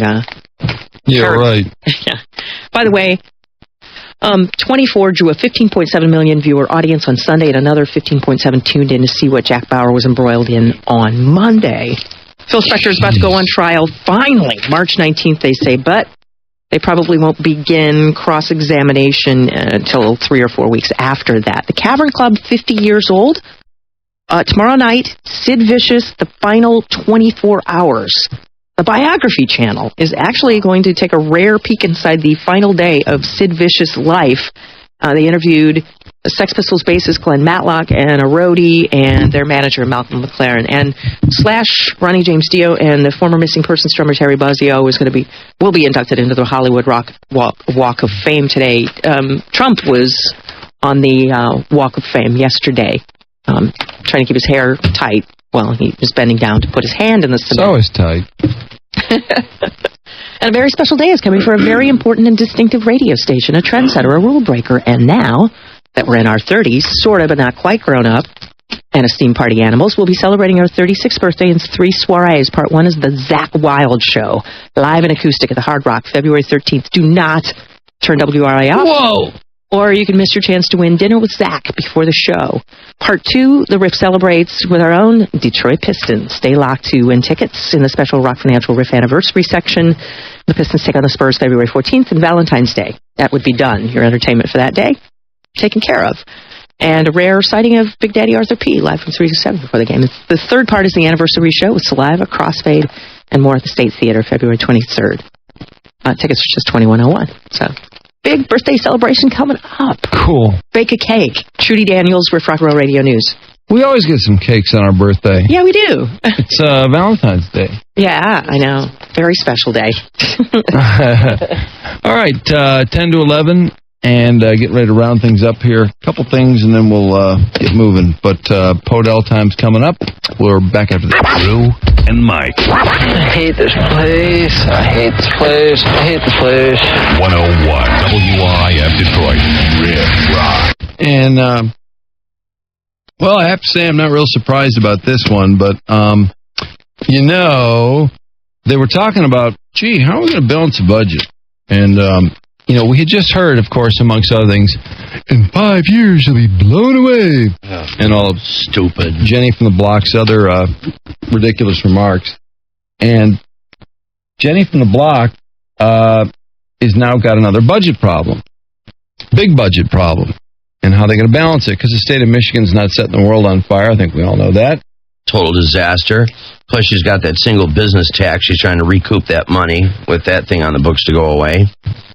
But remember, they were talking about service taxes on haircuts and auto repairs, things they didn't typically tax in the past. Oh yeah, things that I can already see them in the conference room saying, okay, what are the things that people do every day that they have to do? Well, let's see. People get haircuts. Yeah, okay, haircuts, right? Well, it was either that. Yep, they get gas. Okay, what else? They go to the bar. Okay, alcohol. Just start creating this big list and then decide what to tax, right? Yeah, pretty much. Jesus. Except I guess they didn't feel they could raise the sales tax again because, that was proposal A, was Michigan had a 4-cent sales tax, which was pretty good, actually. It was one of the lower tax rates in the country on sales tax. So they thought, well, we can raise it to 6, and we'll do proposal A and give back money in property taxes. And, it's just, we're taking it here, we're giving it back there. It's just a little game that somehow ends up balancing the budget. And anyway, and gets people off their ass on property taxes. So they start talking about this service, taxing services instead of just goods. And anyway, Jenny from the Block starts taking heat, like, oh yeah, Jenny from the Block, naturally she comes up with tax this, tax that, and she was getting just blistered by the letters to the editor, and I'm sure her office was taking a lot of heat. So she appoints this panel, per usual, rather than doing something decisive. Or cutting government. I mean, that's another concept that some people it really never comes to mind. But you can, of course, make it cheaper to operate. That's one way to do it. Businesses do it all the time. They either find cheaper ways of doing business, or they lop off a few employees' heads, or whatever they have to do. But not Jenny from the Block. She hires a commission who have come up... naturally. Leave it to her to hire a commission. Don't they just love that?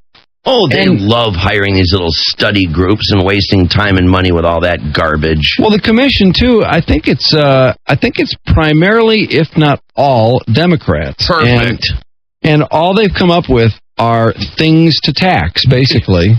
Classic. New things to just lop a tax on to balance the budget. Tax. And tax and spend. And that didn't really make the letter writers any happier. I don't know if Dick Clark wrote a letter, but if he didn't, he needs to be working on one. I swear, if you read letters to the editor, it seems like everyone else in Michigan wrote one. She just took a pounding over this panel. Good. If it wasn't bad enough, the early solution she came up with, the panel took a pounding too. And now today's headline in the Detroit News is that they may just take it out in the schools and just say, you know what? Let's see, what were they charging? What were they giving per student? I think it was $7,500 per student. And that's what's killing Detroit schools, is that Detroit schools lose about 10,000 students a year, which is a phenomenal amount of students to lose. Yeah. And it's a phenomenal amount of revenue, too. It ends up being, that's about $750,000. Yeah, well, it's a phenomenally horrible job they've been doing, to cause all this crap. Wait, I'm sorry. I think I got that wrong. No, it's like $7.5 million. Or is it $75 million? 100,000 times $7,500. Anyway, or 10,000 times $7,500. Anyway, it was a huge amount of money. And so now they've decided, well, can we get by on about $7,250 instead of $7,500 a student? And so they're talking about cutting the payment, the school aid payment, by $220 per student. And of course, the teachers and educators are saying the school is half over. The school year is half over. And, how are we supposed to absorb $220 a student in a half a year? So, they're all, of course, declaring it's devastating. And oh, naturally, they don't want to have anything cut, Well, the schools, actually, they have taken the axe to the schools a few times already. But they're just trying to figure out some way to balance the budget. And as you mentioned, the single business tax is the other thing she said she was going to get rid of.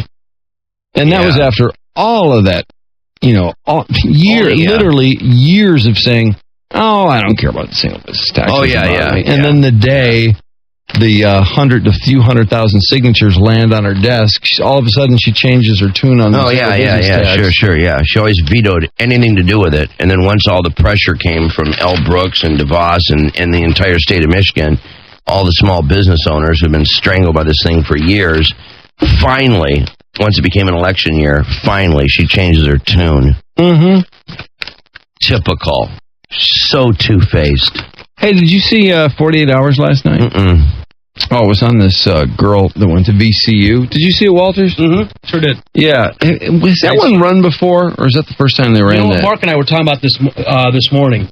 What we're thinking is there was a Dateline or a 2020 on it. Yeah, I think there was too, because I knew that case like crazy. I remember reading about it when it happened. Yep. Girl went to school, and she was missing in no time. And so the father had taken her to VCU, and she had gone before school started, and she met this guy, and they start communicating via her email or her MySpace site or whatever. And this guy was just bad news from day one. But when the father met him, when he dropped her off at school, he thought the guy was like 25 or something, because he looks young. Mm-hmm. Turns out he's 37 years old. She's 17, about to enter VCU. Great. So out of his league, it's not even... Oh, yeah, she is gorgeous. Yeah, she was a beautiful girl. He's one of these guys, Mike, they showed 4 pictures of him. His hair was red in one, blonde in one. It was orange in one. Changing it, yeah. Yeah, he was such a dolt, and he was a nobody. He's been hanging around the school for like 20 years, basically, meeting new freshmen as they come in. Oh, brother. And being a photographer. So he takes all these pictures of this girl, and God, she was gorgeous. Every one of those pictures, she looked like a knockout, especially the one where she was laying on her back. Why was it that he was taking photographs of all these people? Well, it was just her, because he met her. And so, just her. Oh, yeah. And so he, of course, declares himself to be this artistic, this artsy fartsy type guy who takes all these pictures of her. And as soon as she goes missing when she went to school, they find her car about a week later. And, the weird thing was they thought, oh, we've got her car. That's a good sign. I thought that was a terrible sign. Yeah, sure it is. The fact that her car was just parked on the street. Yeah, basically abandoned. Yeah. But they thought, I don't know, I guess they thought maybe she was visiting somebody or staying with somebody. I don't know what they thought. Yeah. But, of course, she doesn't turn up. And then it turns out this guy takes a polygraph. And, it's funny how sociopaths are. They always think, oh, I'll take a polygraph and I'll just pass it. Well, of course, he doesn't pass the polygraph, so he's immediately a suspect. And then they start going through his pictures, and they found a picture of this. Wasn't it like a wooded area? Yeah, it was like a shed, like a crappy old shed. Right. Really wooded area off the beaten path. Yeah, and you would think you would never find this area because he didn't tell him where it was, did he? No. Yeah, they found it. The girl recognized it. Remember? Oh, that's she was right. Through the book. Her and she's friend. Like, I know that place. It was right by her house. Right. Yeah, right. She recognized the area in the picture, and they said, "Oh, doesn't that look like the area where you'd put a body?" And so the search crew goes out. They find the girl dead. Yeah, brother. And it's this mutilated. Yeah, destroyed. Man, this 37-year-old loser. Loser. Oh. And of course, his father just felt like a dog because, he essentially, he didn't leave his daughter with him, but she slept with the guy once. Once. And he'd had previous girlfriends who said, oh, he's overly possessive and he's one of those falls all over the chick and best friend and, one of those falls in love immediately. And right. All the attention goes to them, so they think they're the greatest, and that's why he's out with this loser. Yeah. Yeah, he basically smothers any girl he gets involved with. Yeah. And he started smothering her, and of course she didn't like it. And she, I don't know, I guess this is the way it is with 17-year-old girls now that are that attractive. She just, I don't know, a lot of girls are kind of like guys. She slept with them, and she was like, I don't regret sleeping with him, but I don't want to sleep with him again. And meanwhile, he's just gaga over her because she was. He promised her a future in modeling and all kinds of stuff? Or? I don't know if he promised her anything. I mean, I think she probably had him pretty well pegged. Did she know he was 37, or? Yeah, I think she did know he was older. Do we have the part where they show the pictures? I'm trying to find him. There's a loser.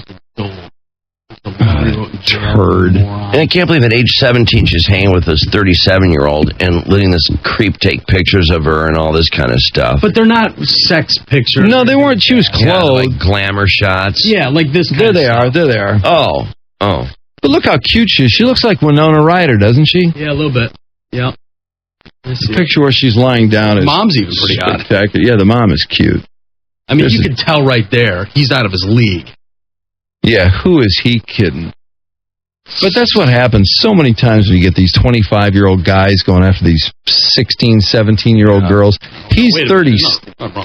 He's 37, it turns out. Yeah, that's creepy. But, in the inner city, for example, there are so many unwanted pregnancies.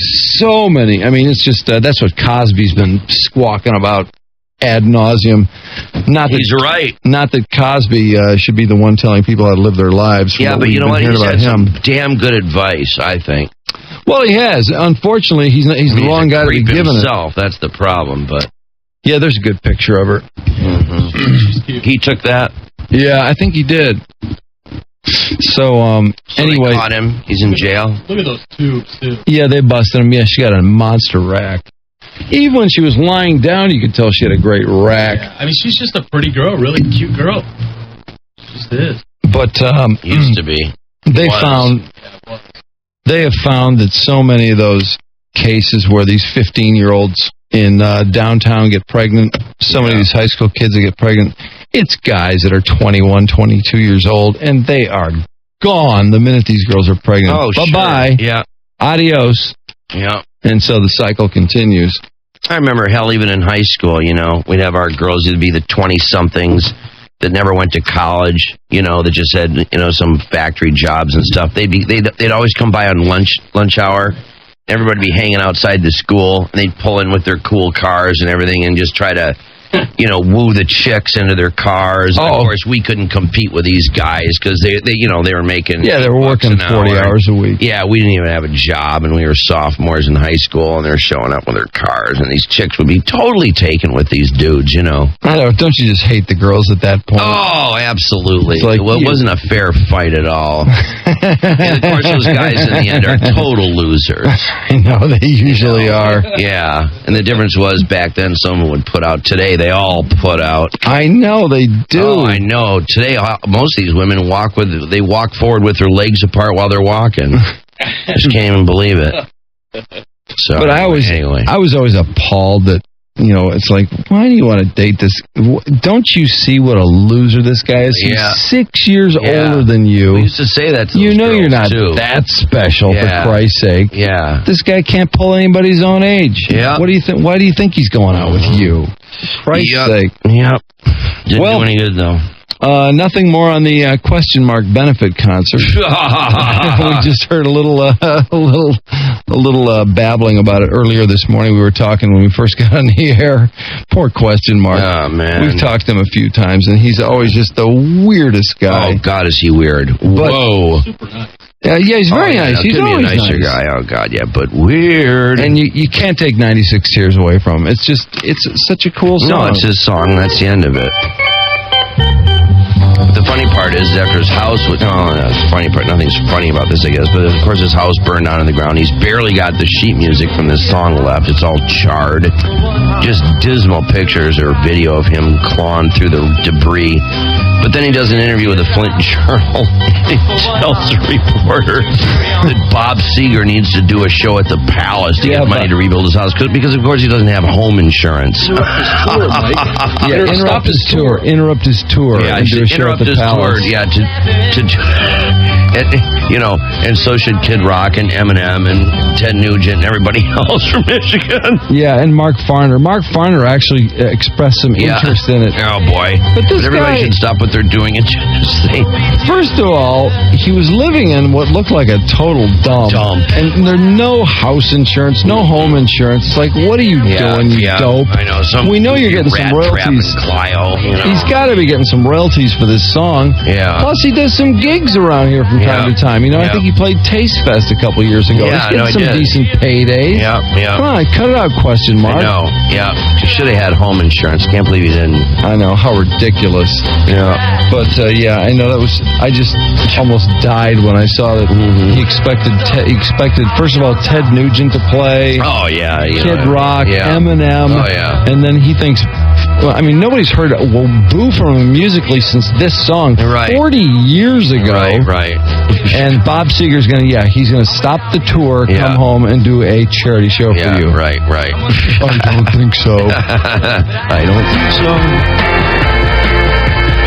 But of course, that he had that great garage sound, somehow. I guess it was the organ that did it. Yeah. But that's what this Iggy song kind of reminds me of. It's some of those garage songs of the 60s. See me driving down the street. A punk rocker from the Cadillac commercial. And Podell pulled his end yesterday, played it on lunchtime. And, back to back with Lust for Life, I got to say, it sounded pretty damn good. I got both hands on the wheel. In fact, feel free to email Doug, make him play punk rocker again today. 'Cause I want to hear it again.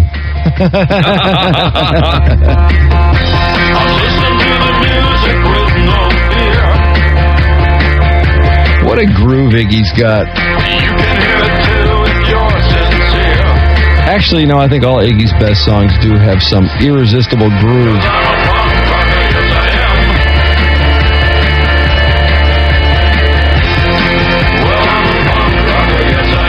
I was telling you, it was reminding me of Telstar or something from the 60s. I don't know what it is, but there's a hip-hop song this is based on, isn't there?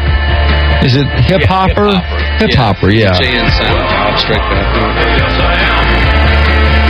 And it's actually a 2006 song by the Teddy Bears, who are a band. Iggy was just contributing a song to their album.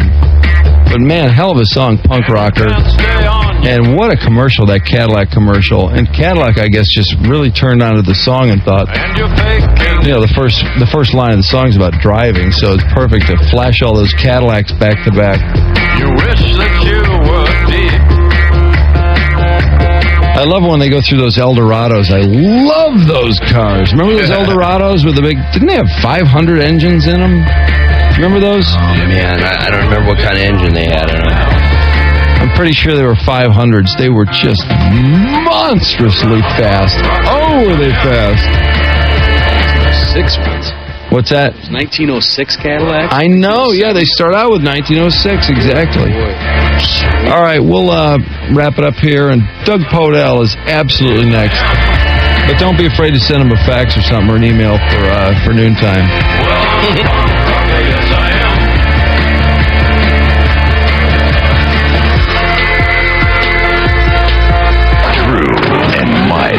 They're honorable men. They take care of themselves. They take care of me and my family. They don't drink on the job. They don't try to falsify things.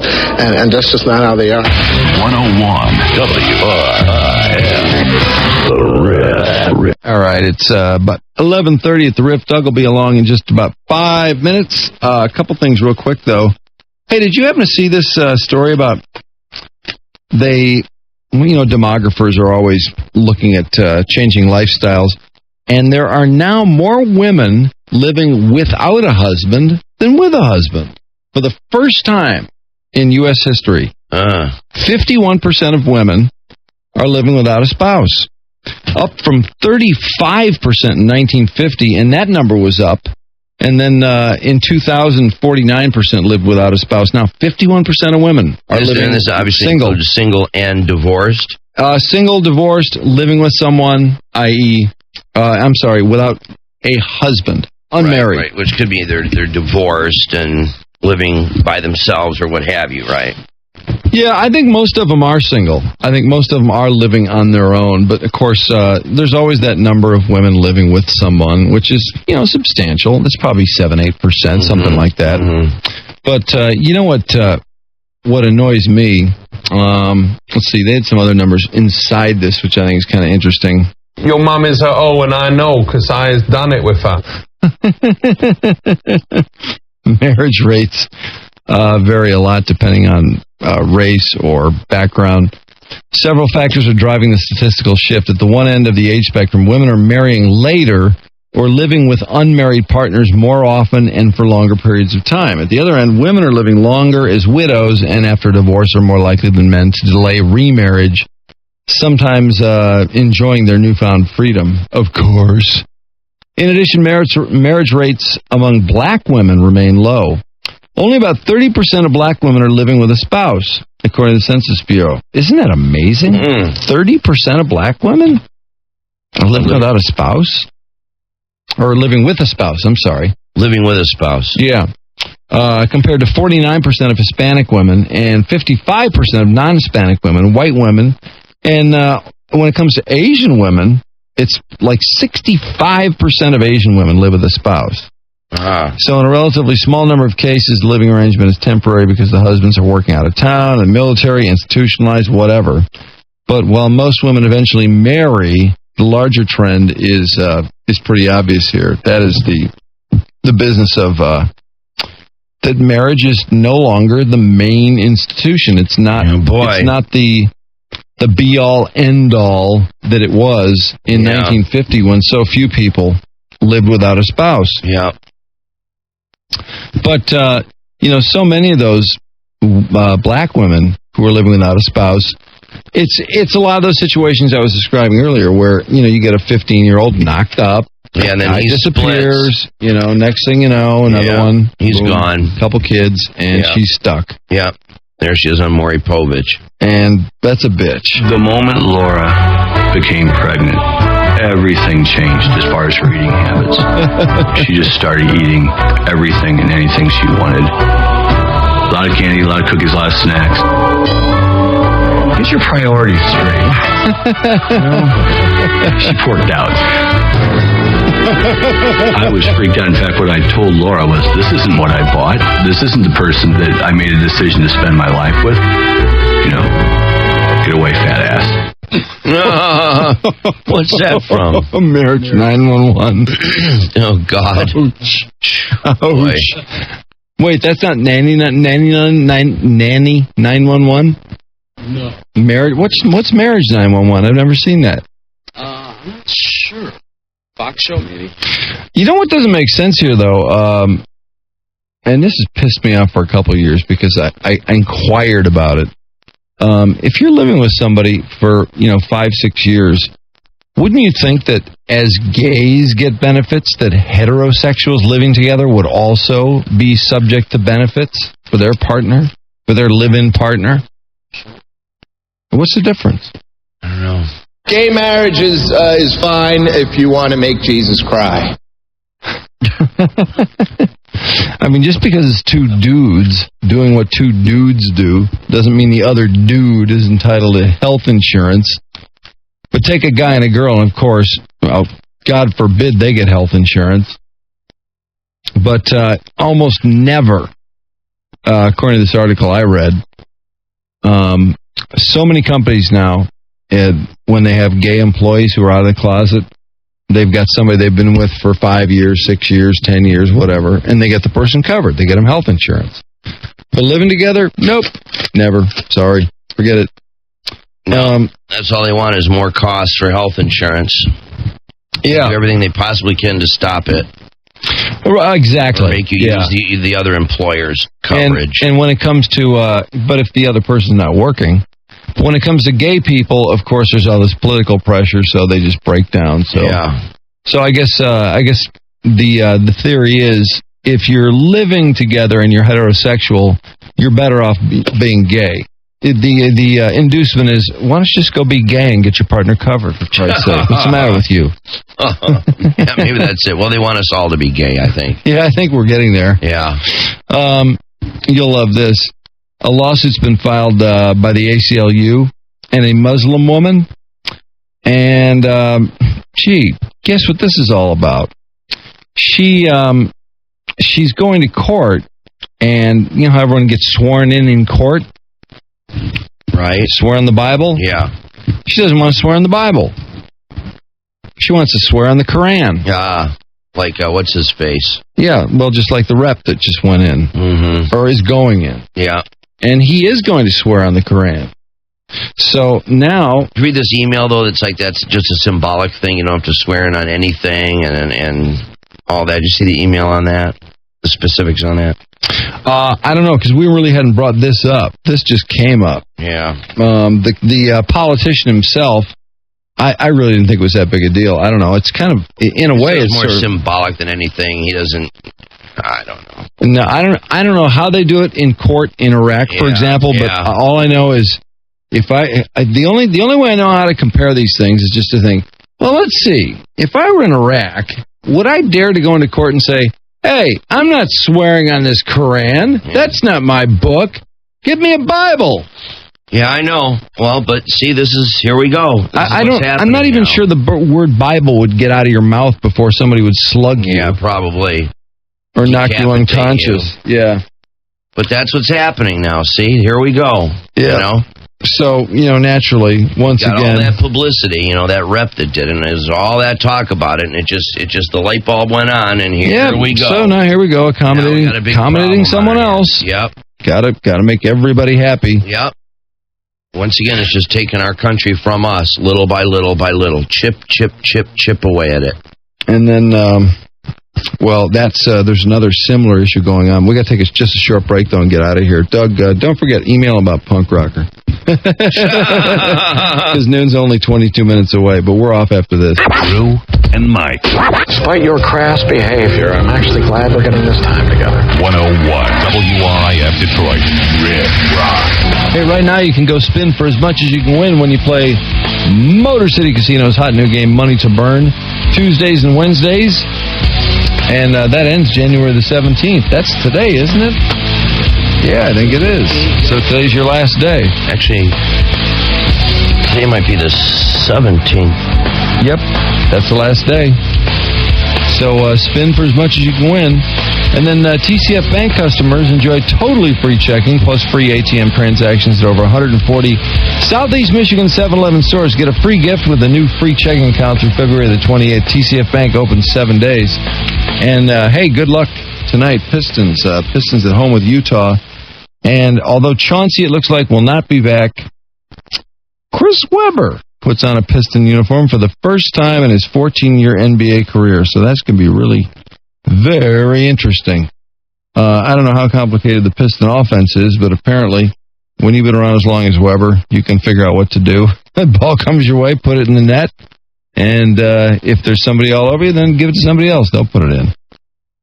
A lot of options, probably more scoring options than Weber's ever been around. In fact, he was saying with Philadelphia it was tough. It was just basically him and Iverson and really no other scoring options. So I think this guy's going to find himself in heaven. Once he gets past those hard-hitting questions from Mitch Albom, who wanted him to apologize yesterday, I guess, at his welcome press conference. But didn't work out that way, not surprisingly. No. We got an interesting email about that, by the way. Mitch wrote a book about the Fab Five, And as much time and as much research as he apparently did on that subject, he had no idea they were accepting hundreds of thousands of dollars from this booster. And, naturally, probably wearing some pretty nice clothes, driving some pretty nice cars. I don't know what they did with their money, honestly, at that time. But if I know what a 20 or 21-year-old does when some overzealous booster throws a couple $100,000 at them, I would imagine they probably are having some fun with their money. Because Jalen and Weber and Tractor Trailer was after them, but Jalen and Weber, I know they took money from Ed Martin on that team. I have a funny feeling they probably lived high on the hog for a college senior, just a guess, or junior, or in Weber's case, a sophomore.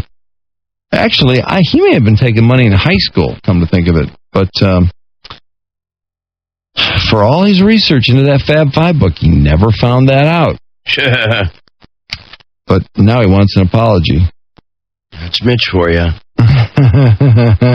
Mitch. I wonder if they made any of the proceeds from his book. I doubt it. Anyway, we're out of here. It's 12:15. Doug's next. We'll catch you tomorrow. We got a couple highlights tomorrow. For one thing, some skank coming in. In fact, is she appearing in one of the local clubs? Is that what it is? Travels the country. She's a toy chest. Is she the one that was running allegedly running the prostitution ring? Yep, that's the one. That was quite a story. Yeah. I guess there were men just going in and out of her house all day. Revolving door. Yeah, and so they charged her with prostitution or running some sort of escort ring. And the neighbors were onto it for years. The neighbors were calling the cops going, there's a new 50-year-old guy going in that house every 20 minutes. It's the craziest thing. They're either dealing drugs or dealing penises. We don't know which, or dealing vaginas. So anyway, finally, after a couple of years of this, somebody was scooting around online and found a picture of her spread eagle, just buck naked, with offers for some escort service where you could have her from anywhere from, I think, $500 an hour to $10,000 for a weekend. So she must look halfway good. But, of course, she said that wasn't true, that she just likes putting nude pictures of herself online with prices attached to it. There you go. Yeah, she just does that for fun. So I don't know whatever happened to the case, but I do know this. She's appearing at one of our strip clubs. So I assume her case is over because it probably wouldn't be real good for her case to go around to strip clubs. I wouldn't think so. Probably not. Just my guess. Must be resolved. But, did anybody see her picture? No, I haven't seen it. Haven't seen it? No. Yeah, I want to see her picture. She's 42 years old. She must be one of those middle-aged women that keeps herself in exceptional shape. Just my guess. Don't know. But we'll find out tomorrow. Yeah, we will. So anyway, we got that, and we got some other stuff coming up, too. We'll let you know in the morning. We'll leave you the gratuitous rockstar. Thank you. Don't worry. If you thought you were going to win Maui this morning, heads up for Maui time. It could be, I don't know. I just feel it coming on the horizon. Just a funny thing. Seems kind of close. Yep. Heads up for Maui time, folks. We'll leave you the gratuitous rockstar. Thank you. Are you ready? Ready. Thank you, Detroit. Thank you, sir. Coolness aside, I'd like to say thank you. Thank you, Rudy. Say it! Say it! Thank you and stuff. Thank you, Jesus! All right, show's over, folks. I just said thank you! Thank you, Detroit! Hey, thank you. It's a beautiful thing. Thank you, media. Talk to you later. Bye. Thank you, and God bless you. Thank you. We have to thank you for that. Well, thank you very much, Drew and Mike. Bye-bye. Bye-bye. Thank you very much. Thank you, Detroit. I love you all. Well, thank you. Thank you again. Thank you, sir. Thank you. Thanks for everything. Thank you. You have been a wonderful audience. Thank you. Well, thank you very much. Thank you very much.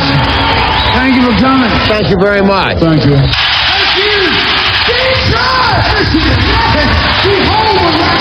Thank you. Thank you very much. Thank you. Thank you very much. Thank you very much, and God bless America.